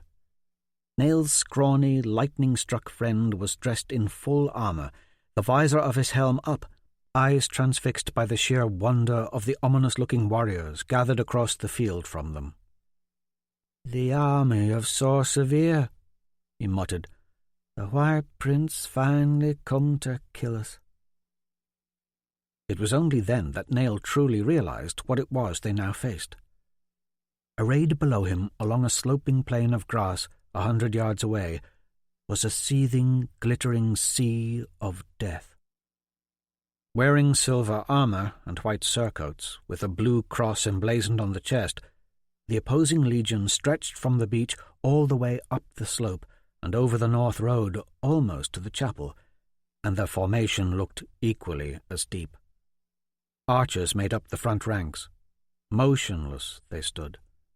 Battle knights on huge war chargers were arrayed behind the archers, their half-pikes and halberts jutting skyward like an iron-tipped forest. Plates of armour covered their horses' foreheads. Iron-studded bands encircled their legs and flanks. War paint slathered their hides in grisly patterns. It was row upon row of evil warriors that seemed more like demons from the underworld than men of flesh and bone. Buried within the hollow eye-slits of their frightful helms were dark chasms that revealed naught but destruction and slaughter. Banners flapped above the army, the colours of Sor Sevier, a blue sword on a white field. This was what death looked like, and Nail wanted to vomit. Unexpectedly, Shawcroft stood before him. The man wore no armour, but had a sheathed sword strapped to his broad back, a black opal on the pommel. Shawcroft's features were as pallid as ever, face strained, his words abrupt. "We must leave, now." "Leave?" Nail said, incredulous. "None of us can leave. This will be a slaughter." "Bloody rotted angels!" Zane looked askance at Nail's master. "You're full of encouragement." Shawcroft grabbed Nail, pulling him from the line. "This is madness." "I stay and fight with my friends. I'm no traitorous, murderous coward." As the words tumbled from his mouth, he saw the pain in Shawcroft's eyes. "Your destiny is not here, Nail." "And what destiny does a bastard have?" Nail shot back. "Go with Shawcroft," Stephen said, nervously stroking the Amadon silver guard bow he had won last night at the morning moon feast. "You haven't a sword or shield or helm. Some of the women are holed up in the chapel with Bishop Talbot, some at the Graken Spear, a few in the keep. Many ran for the mountains. You and Shawcroft know those mountains. You could—" "I'm no woman who hides with the children," Nail snapped. "I was gonna say you could help them hide in the mountains." After the things he had seen last night between Ava Shea and Jenko, Nail cared not if he died today. "I aim to fulfill my duty and fight with the rest of you." "No," Shawcroft growled, grabbing his arm. "We go, now." The Sor Sevier army parted as a group of 6 horsemen galloped through the throng toward the small Gallowshaven army. Both Shawcroft and Nail turned and looked. Splendorous white hair billowed out behind the lead horseman. The Sor Sevier leader was a wondrous sight atop a gloriously armoured white charger. He wore chainmail under a white cloak that rippled in magnificent waves, a bright longsword at his hip. "The White Prince," Toki Little murmured. "Aeros Real." To the White Prince's left rode 2 men, one bald-headed, the other a dark-haired, bearded fellow with a black eye patch. To the White Prince's right galloped a red-haired woman, starkly pretty, with a crossbow and quiver of grim, heavy-looking quarrels strapped to her back. Many Gallowshaven men spat curses at the sight of this woman-warrior. Nail found her to be astonishingly regal. Next to her rode a bearded behemoth of a man, blue paint crisscrossing his face. This giant carried a huge ball mace, wrapped in spikes and barbs in one hand, and a gigantic round iron shield in the other. All of them were on tall white stallions with heavy hooves that shook the very ground. Last was a black-cloaked fellow on a black horse. A Bloodwood! Nail's heart was racing now. The Bloodwood's hair was cropped short. He wore dark, boiled leather armour under an even darker cloak that appeared to soak up the surrounding sunlight. His coal-black stallion had those unmistakable eyes that oozed red light. Demon-eyed, like the horse the Valet woman rode. There was visible fear on Shawcroft's face as Baron Brooke walked out to meet the White Prince, armour clanking. The Baron wore some armour, and a belt studded with links of chain and thick boots that rode high on his legs. He carried a wooden shield with a heavy iron boss that was painted black. The Baron's huge broadsword, with its leather-wrapped hilt and black opal-inlaid pommel, swayed at his hip. A sword identical to the one Shawcroft has strapped to his back. Murmurs ran through the crowd. Jubal Brooke stood before Aeros Real and his 5 mounted companions. The Baron looked small, out there, alone. From where he was, Nail couldn't hear anything that was said, but there was a brief discussion, and then the White Prince and his 5 guards whirled their mounts and galloped back to their forces. "Prepare yourselves!" the Baron hollered when he rejoined the Gallowshaven army. He drew his sword and raised it above his head. "Form a shield wall, boys!" "Sweet bloody papa!" Zane Neville's mouth was agape, eyes wide. "Bend me over and bugger me senseless. As Lejeune is my witness, we're liable to get our heads caved in by these rascally bastards. We'd be absolutely barking mad to try and fight them." Zane tossed down his helm and shield, gaze racing up and down the ragtag line of Gallowshaven men. "I'm going to find my family, find Beermug, flee into the hills. I am done with this madness." With that, he turned and ran. "You all swore an oath!" the Baron roared, spittle flecking his beard, eyes following Zane. "I will not suffer cowards! You all swore a covenant with Church and King to defend your homeland.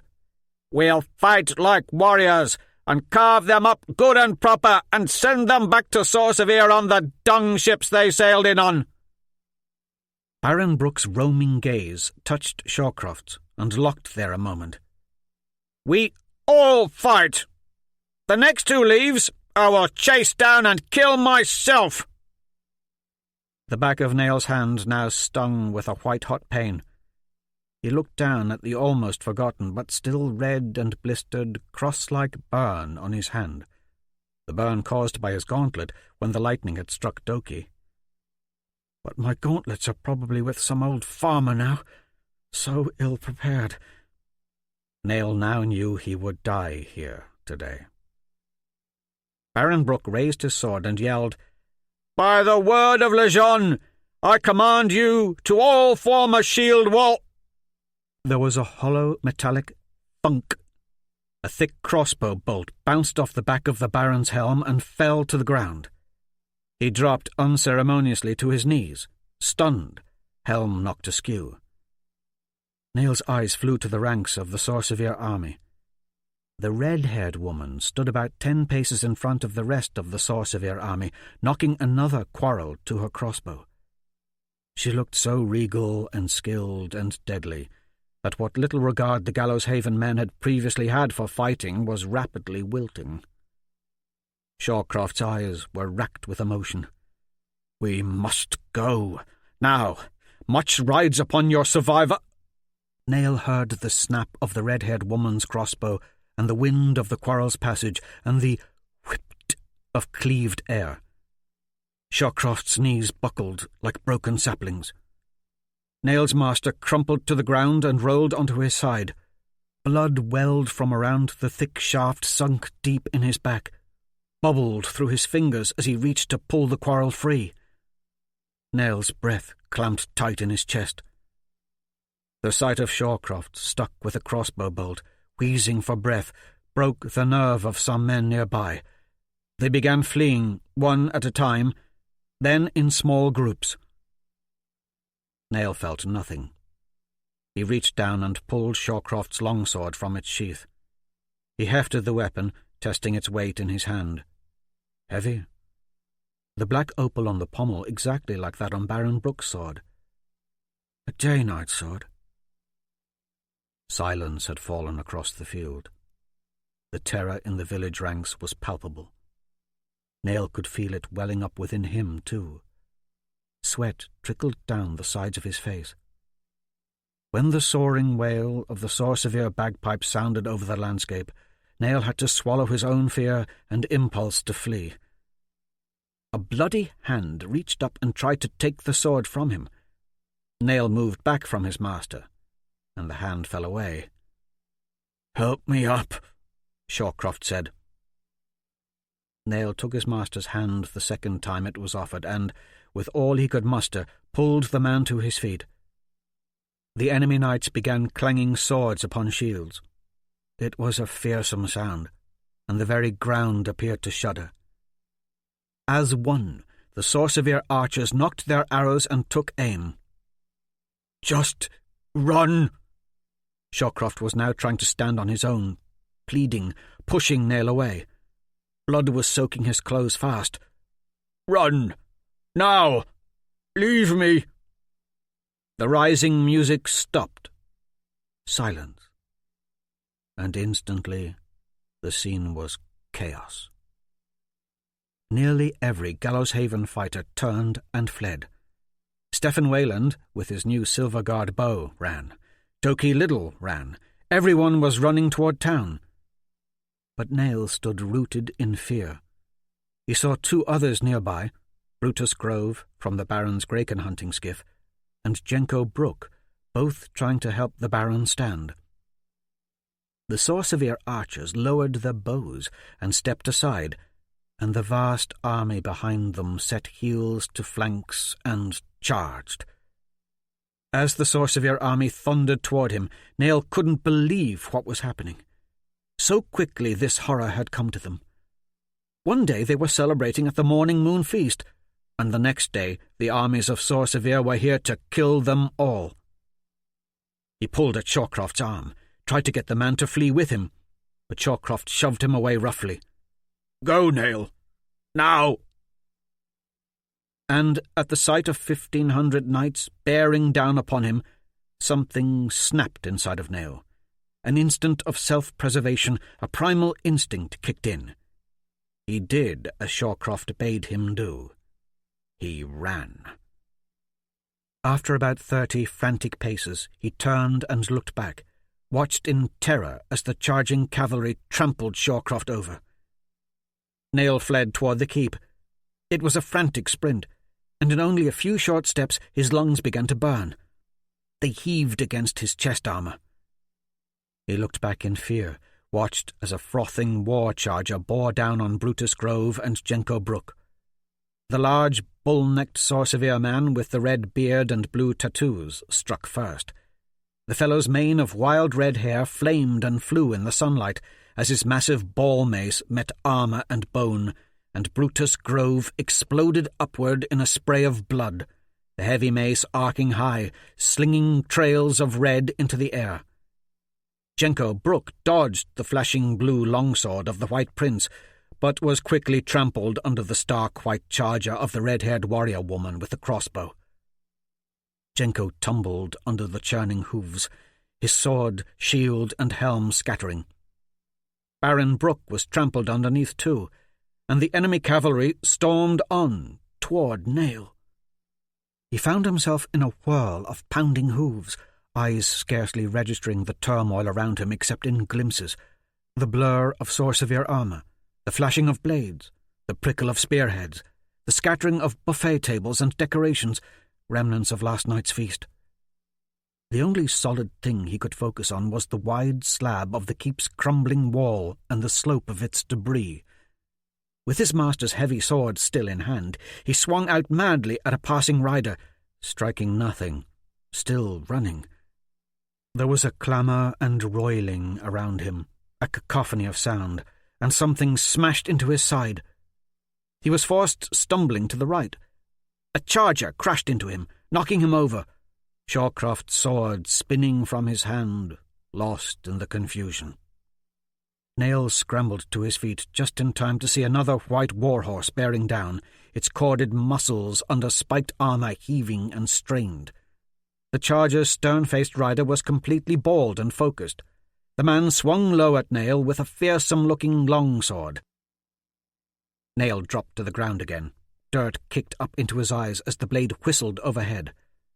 The bald rider moved on, swinging again, decapitating an old farmer who held up a rake in defence. Nail lurched to his feet and headed for the keep, shouts of death and destruction all around. Sor Sevier knights swarmed the keep's entrance. Nail veered to the left, spying a wide crack in the building's crumbling wall. There was a dark opening there, just big enough for a man. Another entrance, and no Sor Sevier fighters. He sprinted for the wall and dove into the crumbled access, only to slam into a frenzied-eyed fisherman who was attempting to duck into the same opening. The collision sent both sprawling.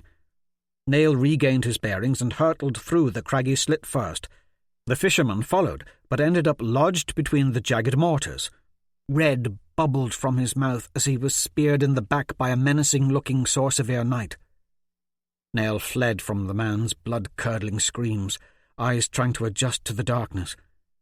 He stumbled over a crate and fell headlong into a mouldy stack of cloth. Frantic, he regained his feet, continuing onward toward a dim light at the end of a narrow passageway. He busted through a rickety wooden door and into a large roofless room, squinting against the glare of light pouring in from above. Beams and rafters had caved in ages ago and littered the floor in jagged, twisted piles. He instantly knew he was in the keep's long unused dining hall. There were women and girls huddled in the room. They screeched in horror as flame-lit arrows began to rain over the walls. In one teeming mass they ran for an open tunnel along the far wall. A flaming arrow struck one girl, who fell screaming into a pile of wooden rafters on the floor. Instantly smoke and heat billowed. Nail lurched after the remaining women, joining them in their dash down the dark opening and farther into the abandoned keep. The tunnel was already filled with smoke and flame. Some women dropped to the ground, crying, their companions dragging them from the spreading fires. Nail helped a village girl pull an old woman over a crumpled cobblestone barrier. Then he noticed the woman he helped was dead, an arrow shaft sprouting from her chest. He let her go and ran. Dark smoke roiled around him. He saw the fleshy bare legs of another woman in a threadbare skirt race by. He followed her. Orange light flared up and waves of heat bore down. Then the woman in front of him suddenly disappeared. He tumbled down a flight of stone stairs, landing atop her with a thud. As he untangled himself from the woman, he heard horrific, pain-filled screams coming from the stairs above. Then a soft breath of fresh air grazed his face. In the opposite direction of the stairs was a narrow tunnel, a brilliant blue glow at its far end. Nail urged the woman to run toward the light with a swift push. She ran, clogging the passageway before him with a limping, lumbering gait. Her silhouette was dark against the stark blue of the tunnel's exit, her hair bouncing and shimmering in crazy patterns in the light. When she broke free from the tunnel, sunlight engulfed her. Nail stumbled out of the keep behind her, eyes adjusting to the light. The lady running free along the beach in front of him, her skirt a whirl as her bare feet churned up the sand. She was met by a charging Sor Sevier horseman who cut her in half with a huge, flashing blade. The top of her body, arms flailing, was sent spinning into the surf, a string of guts trailing. Her legs folded and slid in the sand. Like swarming ants, Sor Sevier fighters were everywhere at once. Nail stopped. He gazed upon a beach littered with bodies. Villagers were everywhere. Farmers, sailors, women, and conscripts still in their armour. They were all of them running and screaming, whilst Sor Sevier blades appeared to leap and slash at them from every direction. An older woman fell next to him, silent, her tattered skirt torn, belly ripped open, her slashed and bruise-coloured entrails steaming in the sand. Gulping in the squalid air, Nail tottered forward and dropped to his knees in the sand near a portion of the crumbled keep. He could hear the swish of the receding tide in between the screams of the dying. With scarcely any strength in his legs, he tried standing again.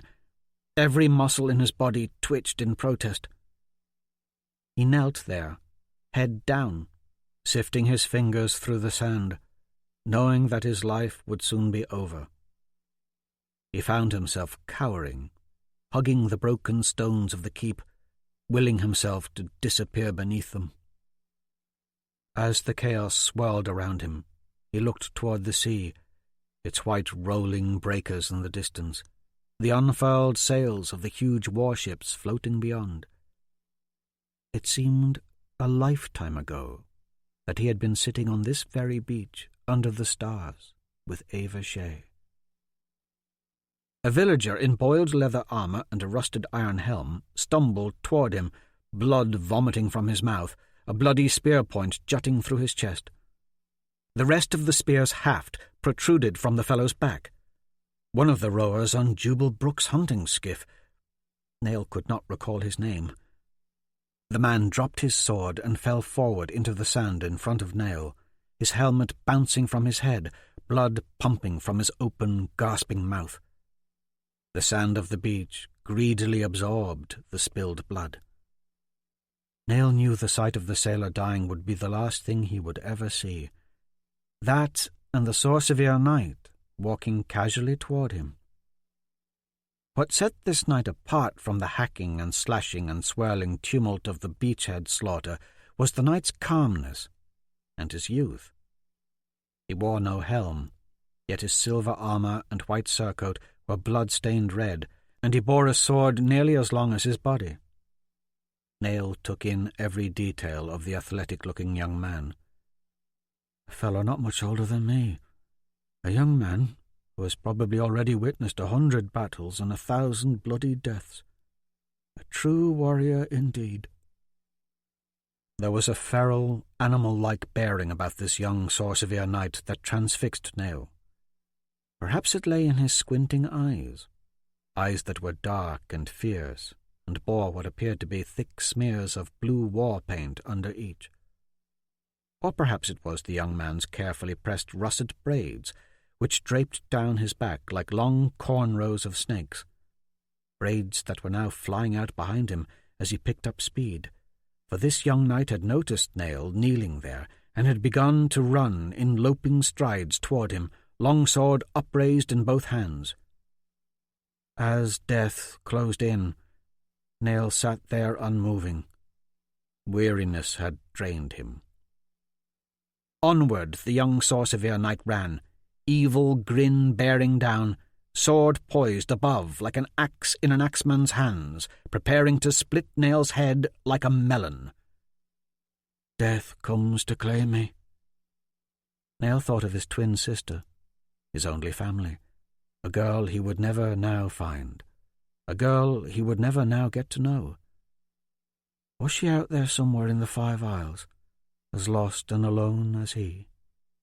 Did she know that he even existed? There were too many questions that would forever go unanswered. But Nail did not want to die just yet. He scrambled for the dead sailor's rusted iron helmet and sword. Picking up both, he slammed the helmet over his head and rose to meet his foe. But the Sor Sevier youth was already upon him, long sword swinging in a great, huge arc downward. Only halfway to his feet, Nail's head exploded in a shower of stars, and all things instantly went black.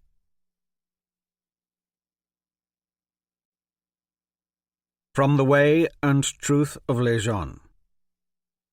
And the shamans and stone carvers did prophesy, "There are gods many, and lords many, but soon there will be but one Lord greater than the rest, a Saviour, an ensign unto all kingdoms, a great hero born by the sea, one powerful enough to slay the winged demons and their evil lords, one whose feet shall be washed by queens and kings." Chapter 17. Ava Shea. 3rd day of the morning moon, 999th year of Les Gens. Gallows Haven, Gul Kana. Crabs scuttled among the heap of dead bodies, as seagulls cried above, their shadows weaving over the rippled, blood-stained sand and waves rolling ashore. White fins of sharks slithering up from the depths were coming closer to land. They could taste death in the water. Baron Brooke's cauldrons had been overturned by Sor Sevier warriors to empty them of graken oil, then, for some reason unknown to Ava or any of the other captives, refilled with boiling tar, the black bubbling broth sending up fumes that scarcely masked the stench of the bloated corpses. North of Gallows Keep rose up another pile of the dead, all of fire, burned by the Sor Sevier knights, never to be given religious rites or proper burial. Ava Shea could feel the flies lighting on her skin now, scurrying little feet dancing madly across her face. With hands bound behind her back with rope, she could not swat them away. Trying to ignore the tickling of the bugs, she took note of her fellow survivors. There were only a paltry 30 souls left of the 500 or so who had once populated Gallows Haven. Smoke and grit coated their faces. The Graken Spear Inn had been reduced to cinders. When the inn had been set afire, only Ava, along with 4 other serving girls, Tilda Egbert, Gisela Barnwell, Polly Mott, and Liz Hen Neville, managed to escape. The memory of the Graken Spear's fiery destruction tumbled mercilessly through her head. She could not dispel the image of her younger brothers and sisters burning as Old Man Leadingham tried to save them. Her whole family was now gone. Old Man Leadingham, too. She could still hear their inhuman screams, still smell the air bitter with the reek of their charred flesh. Smoke billowed from the keep and chapel, too. It appeared everything had been ravaged and burned. Tears welled in her eyes. This did not feel like a dream, yet it didn't seem quite real either. She tried to regain some sense of sanity. Her gaze travelled to Baron Brooke's Graken hunting ship, cast adrift in the bay. Swirling fire leaped to the sky from its flaming skeleton, and black smoke billowed heavenward. It would have been better to have just died. The others beside her in line looked as destitute as she felt, their faces shocked with pain, their eyes barren. Ava noticed Stephen Wayland and Doki Liddle near the end of the line.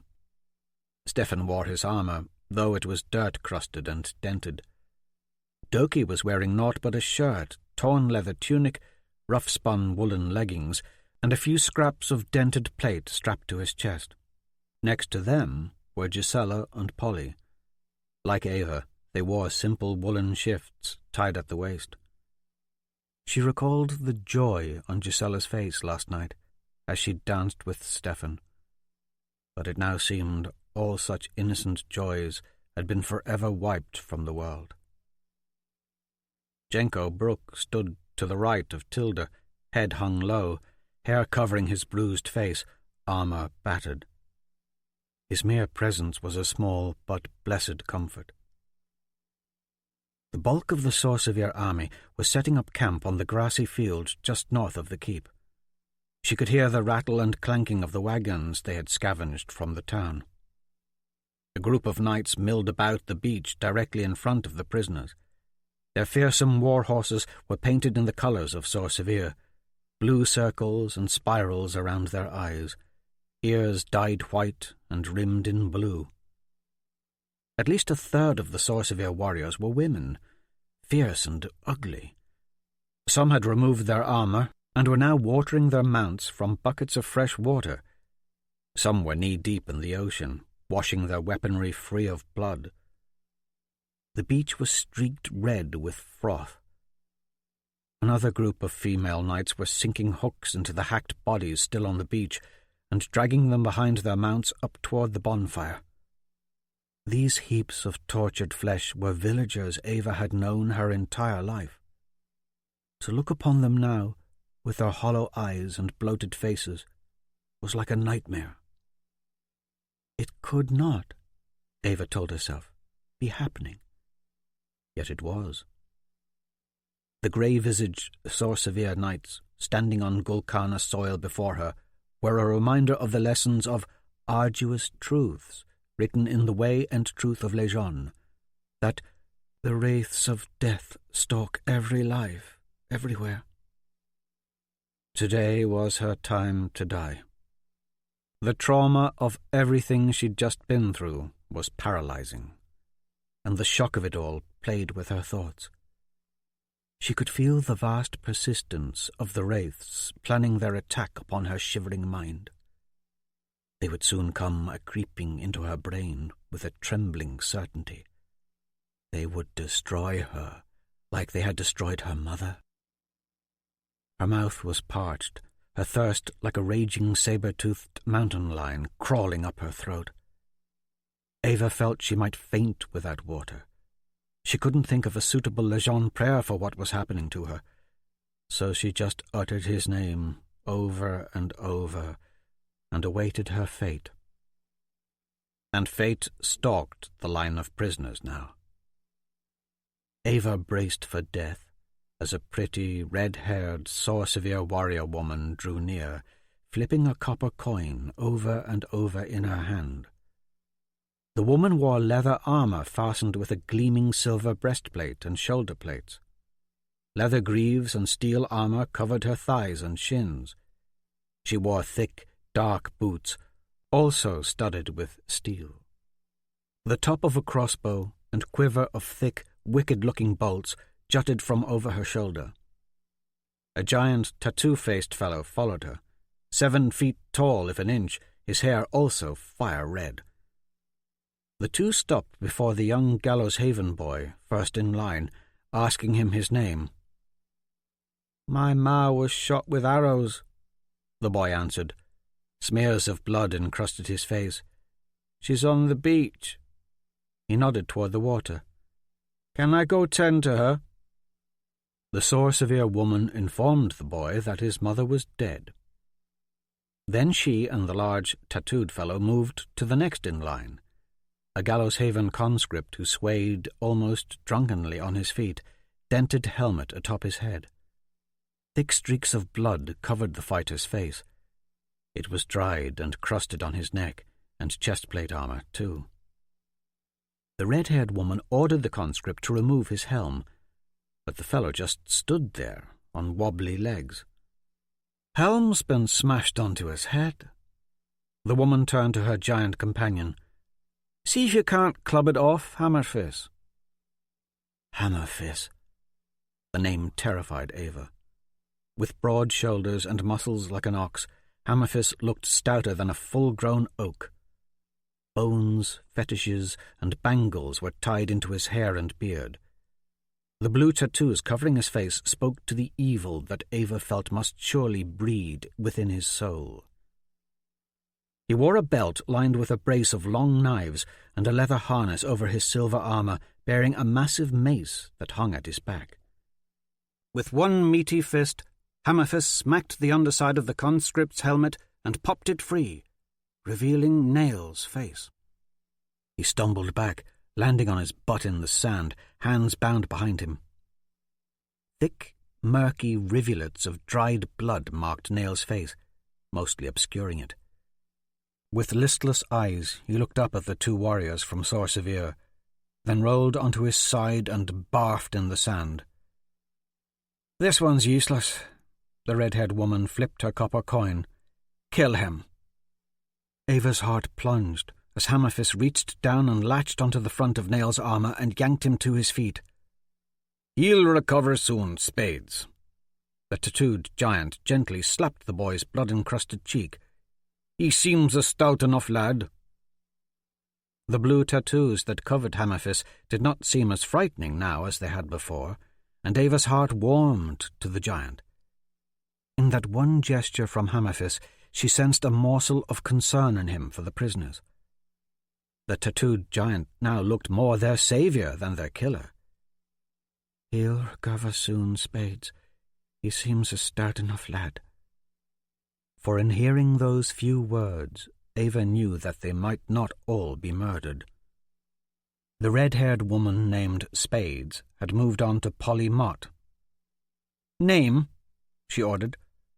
Polly muttered her name. Tears were flowing over the brown mole sitting there like a smudge of mud under the corner of Polly's left eye. Polly Mott was known more for the unsightly mole on her face than anything else. She was 16 and scared. But Spades had moved on to the next girl in line, Gisela Barnwell, who gave her name, then started crying too. Spades and Hammerfist moved to Jenko Brook next. Jenko's bruised face was dark and unsavoury behind sweaty locks of matted hair. There was a murderous look and hunger for vengeance about him. It lay in the angle of his chin and shards of hate sparking from his eyes. He did not say his name when asked. "This one will be trouble," Hammerfist observed. "He can be tamed." Spades had to look up to meet Jenko's eyes. Now that the red-haired warrior woman was closer, Ava could tell Spades had a lovely porcelain face with a delicate bone structure behind a spray of bright red curls. There was a tint of innocence to her overall features, but an expression of absolute cunning in her eyes. Indeed, glowing beneath that dainty, freckled skin burned something wicked and furious. Ava hated her more than she had ever hated anything. "Do you wish to kill me?" Spade asked Jenko, flicking her coin up one last time, then stuffing it into a hidden pocket of her leather greaves. Jenko glared at her. "I see," Spade said. "You wish to fuck me instead?" The casualness of the statement stunned Ava. For some reason, despite the statement's preposterousness, rage and jealousy welled up within her. She fought back the sudden urge to lash out. Her mouth was too dry for such an outburst anyway. Nausea overcame her. "I recognize the cut and polish of your armour," Spade said to Jenko. "Was you who stayed with Baron Brooke when he fell? I'm surprised my quarrel didn't pierce the fool's helm. Never did find his body. No matter. I'm glad to see that you survived. A bit battered and bruised, though. I sense braveness in you. That will bode well for you in Aeros's eyes. Was the one who Hammerfist crushed with his mace your brother? Your father?" Then Jenko did what Ava had wanted to. He spat on Spades. But the woman turned her head, and what little spray flew from Jenko's mouth sprinkled her hair, missing her face. Her eyes sparkled as she turned back toward him. "Now, I always thought I was charming," she said with a bemused smile, "but not that charming. See, I knew you wanted to fuck me." Jenko remained silent, though a dangerous glare remained in his eyes, and those eyes remained on Spades. But she moved away from him with casual ease and examined Tilda Egbert briefly before stepping up to Ava. "Well," Spade said, looking straight at her, "aren't you just an impossibly pretty little thing?" And that was all. Spades and Hammerfist moved past Ava to the very end of the line. Bishop Tolbert was there, hands tied behind him too, stoic in his mud-encrusted cassock, which was torn down the side. The priesthood robe underneath was stark white and pure in comparison to his dirty cassock. He seemed unaffected under the scrutiny of the enemy. That is, until Spades drew a dagger and cut the rope that bound his hands, snatched him by the arm and pulled him from the line. He prayed aloud as he was marched before the other prisoners. "Silence!" Spades shoved him to the ground. He kept praying. She yanked him up again and violently tore off his long brown cassock. It puddled at his feet as he prayed louder and louder.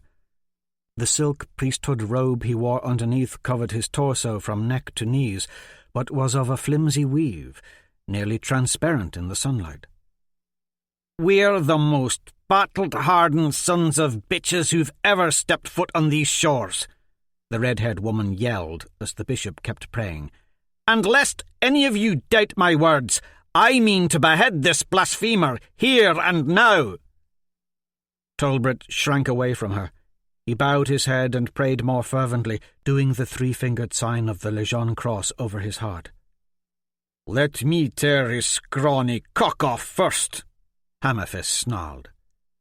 Any affinity Ava had previously felt for the bearded giant vanished as the large man pulled a dirk from his belt and moved toward the bishop, a wide smile developing over his tattooed face.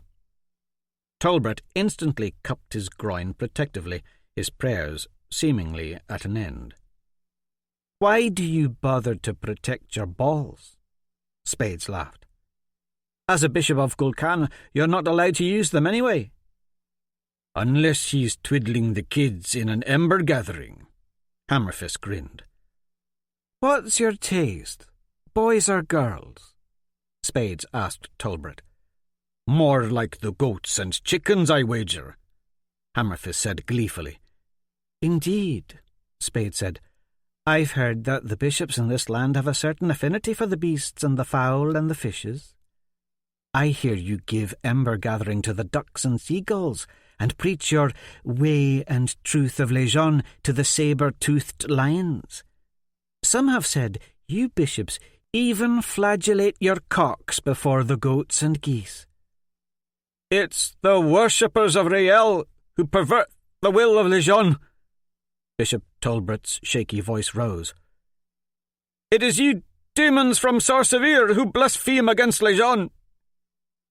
"And what about the hundreds of years of Gul Kana oppression heaped upon Sor Sevier in the name of your church? Was Windare not raped and stolen from us? Why are there no women priests in Gul Kana? Why no women warriors?" Despite his vulnerable position, it appeared as if Tolbert was starting to compose himself. He held his head high and answered, "Women are too emotional to do the will of Legion. They've little bravery. The ember gathering confirms their feeble-mindedness." "Feeble-mindedness," Spades repeated flatly, appraising the bishop, touching his silken robe. "Your silly white costume is an affront to Rael. Will it truly protect you from harm? Is this ridiculous belief in magical robes the kind of nonsense you brave and manly idol worshippers believe?" "They are sacred!" Doki Liddell stepped forward, hands tied behind his back. He stood as tall and proud as he could. "They are the robes of Legion's priesthood." Spades appraised the boy with some admiration in her stony countenance. "Sacred?" she asked, eyebrow raised, "or just plain fucking stupid?" "You would not understand," Doki said haughtily. "His robe was blessed and anointed by Grand Vicar Denarius himself." "Under whose authority?" Spades cut him off, looking angrily at Tolbert. "Certainly not that of our great Lejeune, for the power of Lejeune resides in the seed of Rael. Denarius is Lejeune's holy prophet." Young Doki was standing taller now, a proud lift to his chin. "'Twas he who anointed Bishop Tolbert's robe with holy oils, and then placed it over his body in the royal cathedral upon his confirmation into the priesthood. It is a protection meant only for Lejeune's servants. I will not see you insulted, or Bishop Tolbert." "Indeed, you seem quite attached to the bishop and his clothing." "I have seen Lejeune's power manifested in Bishop Tolbert," Doki said proudly. "You could never understand." "I pray you, tell me. I'm curious." Bishop Tolbert interjected. "You needn't speak on my behalf, son." "The boy will speak if he so pleases," Spade said. Doki straightened. "I was struck by lightning. After he healed me, the bishop told me a story of the priesthood robe's strength.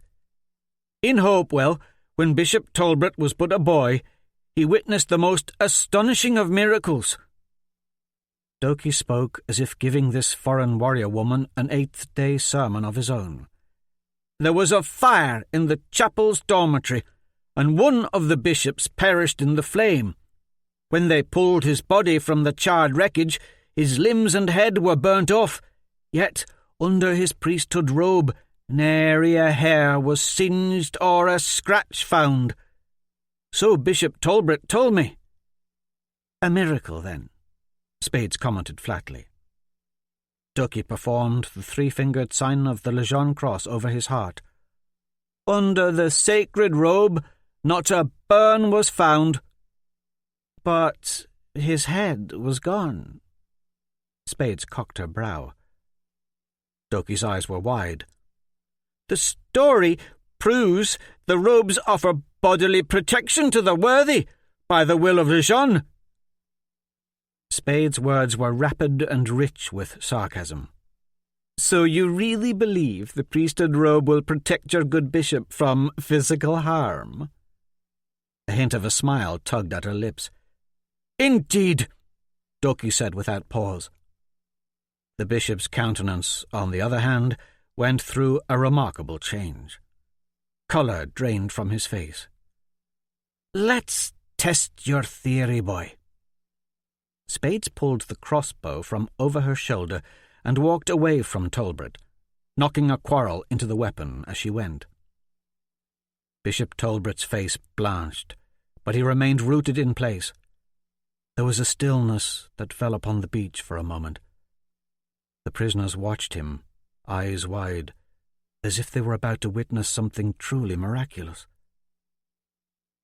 When 30 paces separated Spades from the bishop, she whirled around and aimed the crossbow and its thick bolt straight at him. The girth of the bolt's shaft looked as big and round as a grown man's thumb. "If you're correct, boy, and his holy robe saves him from my quarrel, then I say the armies of Sor Sevier will leave these shores and never return." Then she pulled the trigger. There was a metallic snap, and Tolbert was launched backward through the air, heels skimming the beach as he flew, his back ploughing a furrow into the sand where he landed. "No!" Doki screamed. The bishop expelled a terror-filled cry of his own as he sat up, clutching at the crossbow bolt in his stomach. He doubled over and fell sideways into the sand, blood pooling under him. Spades returned her crossbow to the harness on her back and walked up to Doki. I reckon your bishop's miserable robe proved as useless as a rack of bloody paper shields. Hammerfist yanked Talbot roughly to his feet. Spades stepped forward and gripped the shaft of the quarrel lodged in his stomach. It looks as if the armies of Aeros Rael will remain in these lands. And with a yank, she tore the bolt free. The bishop cried out as his gut ruptured. Entrails slithered from his rent robe like snakes from a gunny sack. Hammerfist stepped back. Talbot dropped to his knees and wailed. His hands scrabbled among his own spilled guts, trying desperately to hold the glistening, slithery coils of his intestines in. But the shimmering purple loops slipped through his fingers to the sand, the tide licking them up. Horror dropped like a shawl over Ava's shoulders. Talbot now seemed no longer human, no longer a man of Legion at all, but a fleshy pink sack of raw guts and blood. Just a fellow townsman filled with terror and despair, the thin white robe about his legs dripping brown with feces. What we've got here is a rather wretched situation. Spade spoke loudly to the line of prisoners. It does seem a horrible crime that ye have all been saddled with such feeble company as ourselves. I'm sorry to burden you with the formalities of warfare, but we need to discuss some issues without rancour. She paused, pacing before them. We can either put you to death or not. Hammerfist finished the sentence for her. So you feel there must indeed be some divine purpose to this madness? I don't claim any divine purpose, nor do I think their situation is entirely hopeless. Indeed, nothing is hopeless. Spades' eyes were on the bishop. Talbot moaned, crawling through the surf after a clump of his entrails that the incoming tide had taken. Spades turned from the bishop to Hammerfist. Since we've already established that we have no qualms about speaking frankly, what say you of their fate? Hammerfist's mouth spread into a mad grin. I've always felt that some previously useless lives can be converted to a better purpose. That being said, I say that the children of Gallows Haven are now the property of Sor Sevier.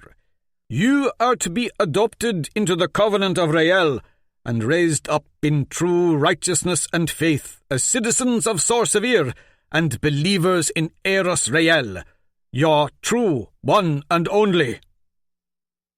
Though Hammerfist was shouting now, it was difficult for Ava to hear him. Bishop Talbot was kneeling in the lapping waves of the beach, crying out in thunderous gasps. His attempts to gather his own guts and stuff them back into his stomach a lost cause as they swam around him in the water like eels. Hammerfist continued to shout over the bishop's cries. And those of you older than 12 are now slaves, under the control and whims of our armies. You will serve as our pack mules, armour polishers, and errand runners as we conquer your lands.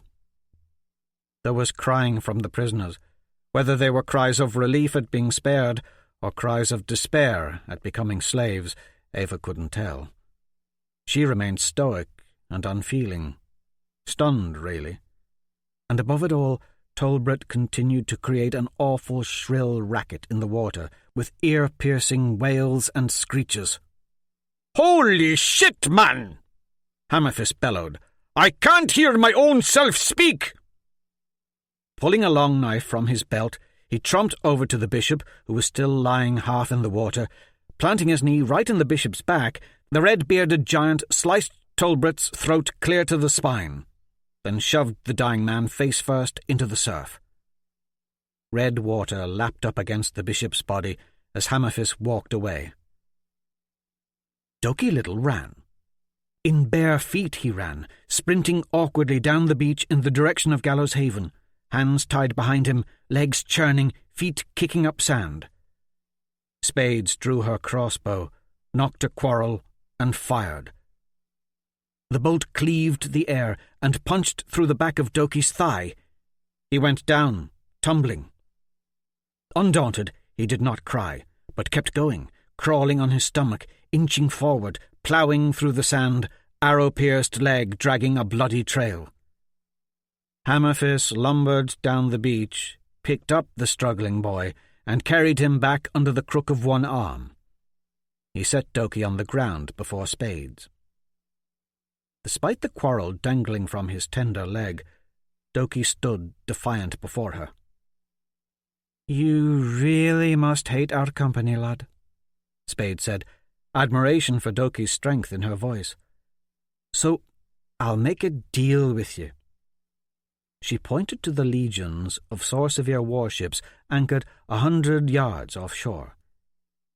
"If you can swim to the nearest ship and back, without getting eaten by one of the sharks circling about, I'll let you go free." "You'll let me go free?" "Aye." Spades untied Doki's hands. "I swear it." With his hands free, Doki threw off his bits of armour and leather tunic and dashed into the ocean. In just his shirt and breeches, he was quickly in water up to his knees, then thighs, then stomach. Soon he was swimming, thick quarrel still lodged in his thigh. "That little fellow is bloody mad," Hammerfist said, watching Doki go. The fins of the sharks were like tiny white sails slicing through the sea between the distant ships, quietly slipping below the water, then resurfacing. Ava felt her breath catch in her throat when she lost sight of Doki momentarily among the choppy waves. There was a sudden thrashing of water where he should have been, and her heart sank. "I see him," Hammerfist pointed. "Look!" Doki was pounding the palm of his hand against the nearest ship's hull, letting all ashore know that he'd reached it. The dull banging was faint, but Ava heard it. "He's still got to swim back," Spade said. "He'll be bitten in half soon enough." As Doki swam back, one of the swerving fins darted toward him with the speed of an arrow. The distant splash of his paddling arms and feet ceased, and he vanished under a boiling blanket of water. An eerie calmness came over the ocean. A few tense heartbeats passed. Then, to Ava's relief, Doki surfaced, swimming vigorously. It wasn't long before he was wading ashore, limping, quarrel still lodged in his thigh. What little was left of his shirt hung in ragged shreds over his chest, and blood oozed from a shallow furrow of teeth marks that cut an arcing swath across both his back and belly. Despite all, Doki Little, breathing heavily, stumbled from the bay and stood before Spades. Hammerfist's booming voice was dripping with amusement. "Them shark bites ain't more than a fingernail's breadth deep." His dancing eyes fell on Spades. "I'm relieved you didn't tell the whelp our entire army would leave Gul Kana." Spades pointed Doki toward town. "You've earned your freedom. Now get before I change my mind." And just like that, Doki limped away from her, crossbow bolt in his leg, shark bites lining his body. Ava stood a little prouder as she watched Doki gather his armour and make his way back into Gallows Haven. His small victory over their tormentors had given them all hope. "If I swim out there, may I go free too?" An eager voice sounded from the line of captives. Spade's eyes were alight with anger as she drew her sword. "You'll find yourselves lucky if I don't just slay you all now."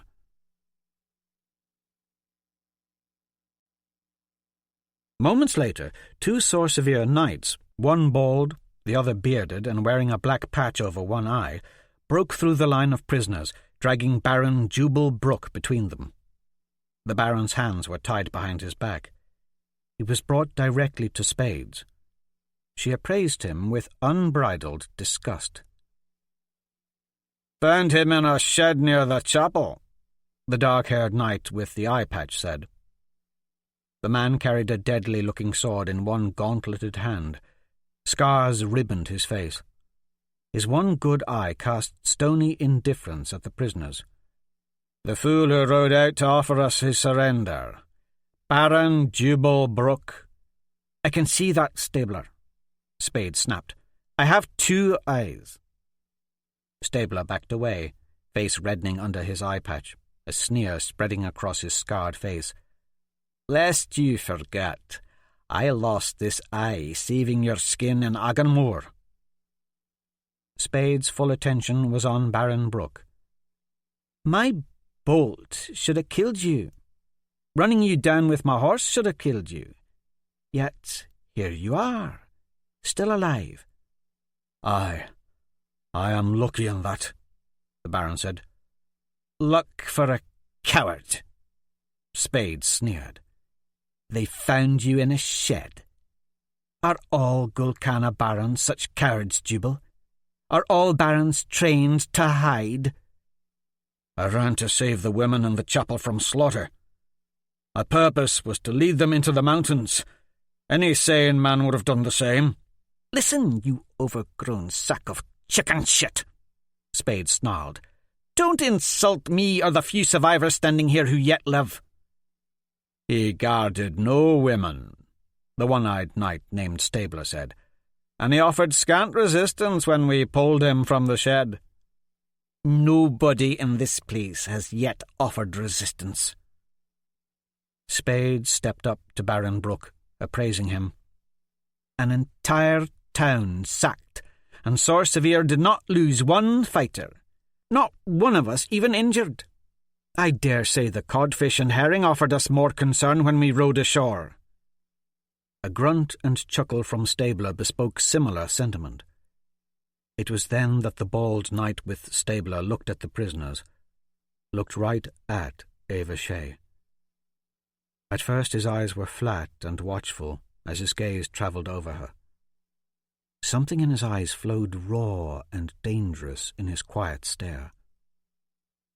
Ava found she could not turn away. She felt an immediate connection. He was handsome, strikingly appealing, but in a brutal way. His bald head and neatly trimmed goatee were a stark contrast to the dark splatters of blood and gore that covered his armour. His shoulders were angular with plate armour, and his short sword hung low on his hip. The long sword strapped in the baldric across his back looked well used and deadly. She wanted to drop her own gaze, look away, but his eyes lingered upon her with such bold curiosity she wondered what he saw.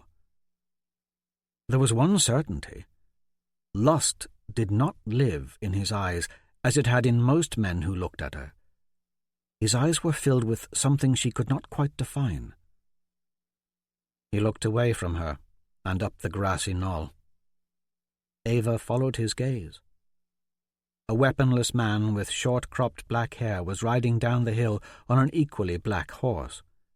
He was dragging a wooden crate by a length of rope tied to the horse's pommel. Beast and rider seemed bleak and rootless as they galloped by, the crate dragging behind, pushing up sand. The surface of the man's dark cloak and leather armour seemed to be seething with endless death. The glowing red eyes of his mount looked feverish, demonic. Ava was sure that his fiendish-looking steed was a wraith from the underworld, kin to the nameless beasts. Veins followed twisting paths beneath its glistening hide, and its corded muscles appeared taut. Ava's heart hammered. She'd seen a similar horse before, with Stephen Wayland and Nail, high on the Rome mine trail. This evil newcomer heeled the demon-eyed charger in front of Spades and dismounted. He offered Spades and Hammerfist a curt nod before untying the rope and pulling it in the crate. "The box you requested." "Baron Jubal Brook lives," Spades said. "Perhaps you'd like to test your skills against the Baron in a duel. After all, it seems neither one of you have used your weapons today." "Some other time." The black-clad man appraised the Baron with flat, vicious eyes. "Despite what you believe, today's battle has taxed my strength. I'm simply swooning with sympathy, Sir Spider. But I'm not interested in your pouty complaints. I say you should fight this man. Would be a waste of my time. The one Spades had called Sir Spider mounted his demon-eyed charger, set heels to flanks, and galloped away. Insolent fool! Spades sneered. He does tend to go his own way, Hammerfist said. As do most like him, Stabler chuckled, earning a dark look from Spades. Her hand travelled to the sword at her hip. Are you still under the misapprehension that Hawkwood fights for our cause? Stabler continued. His allegiance lies elsewhere now, with his new lover, John Dralin Bronachel. Spade's knuckles were white with strain, hand tightening around her sword. Even the spider wants him dead, Stabler went on. Shouldn't that be answer enough for you? Stop it. The bald knight stepped between the two. You speak too boldly in front of the captives. Ava liked the sound of his voice, the command it held. Spades moved toward the crate, and with the tip of her sword pried the lid off. Ava craned her neck. From her angle, the wooden box appeared empty. It wasn't large by any means, just big enough for a child to curl up in and hide. Spades returned to Baron Brooke. That boy who swam through the sharks has put me in an unsavoury mood. She stepped behind the Baron and cut his bonds with her sword. I aim to offer you a deal. The Baron's hands swung free, and he rubbed his wrists, working the circulation back into them, the muscles of his jaws bunching. Spades held forth her sword, hilt out. Baron Brooke immediately grabbed the weapon. Courage seemed to wash over his face with the sword in hand. He held it up as if preparing to strike, but Spades turned her back to him and began unhooking her crossbow and quiver of quarrels. She tossed them to the sand, then donned a pair of leather gloves taken from her quiver. Turning to the Baron, she held her arms away from her body, gloved hands empty, weaponless. Here is the deal, she began. Fight me to the death. If you win, you get the privilege of delivering a message to the silver throne for the Angel Prince. If you lose, well, you'll still be delivering the message to Amadon only. Spades pointed to the crate lying in the sand. You'll make the journey in that. The Baron's face revealed a moment of dismay, his courage ebbing. Ava risked a glance at Jenko, but he was looking straight at the ground, hair covering his face. Spades cocked her head, hands still held out from her body, palms up as if in supplication. You can strike at me whenever you choose. A short, sharp laugh burst from Baron Brooke. To the underworld with you, bitch! He swung. Spades grabbed the sword by the blade in mid-flight and yanked it from his hands. She flipped it in the air, caught it by the hilt, and rammed it through the plate armour covering his thigh. The Baron wobbled back, the sword buried in his leg almost to the hilt, half the bloody blade sprouting from the other side. Spades kicked with the flat of her foot, connecting with the Baron's chest, sending him sprawling to the ground. She snatched the hilt of the sword and pulled it from his leg. He cried out as the blade screeched free of his armour. Spades stood over him, bloody sword at his throat. "Stand up!" "My leg!" he spouted. Hammerfist stalked forward, grabbed the Baron by his shoulders and pulled him to his feet. Baron Brooke listed to the side, favouring his injured leg as blood pumped from it. The red-haired woman ripped off her leather gloves and threw them at Baron Brooke's feet. "Take off your armour." "What?" the Baron said between pain-clenched teeth. "Strip!" Spades shouted. Baron Brooke managed to unbuckle his leg and shoulder armour without falling over. Then he slowly divested himself of his outer plate armour. Tears flowed freely from his eyes in the effort. His leg bled profusely as he stood before Spades in a mixture of sweaty grey shirt and woolen underleggings, bloody from the thigh down. "Take it all off," Spades said. The Baron removed his shirt, revealing a broad chest of dark, matted curls of hair. "All of it." Spades motioned to his leggings. "I'm liable to bleed to death as it is." Baron Brooke's lips quivered in pain. Hammerfist shoved the Baron to the ground, then snatched the man's pants by the ankles and yanked them from his legs.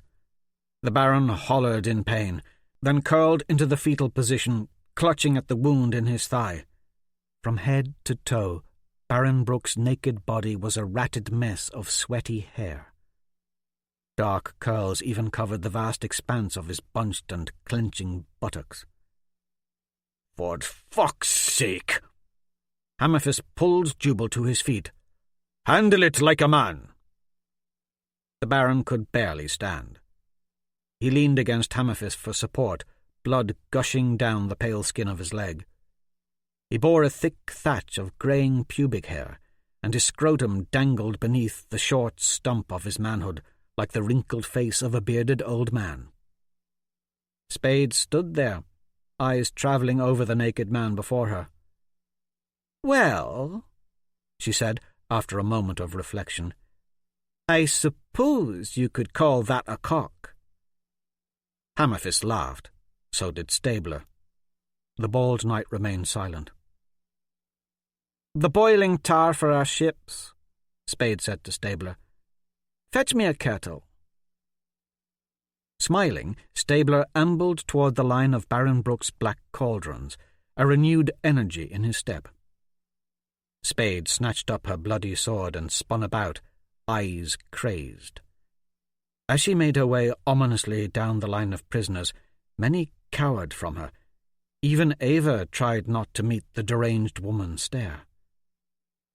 Spade stopped in front of Jenko Brooke. "The Baron will soon bleed to death," she said.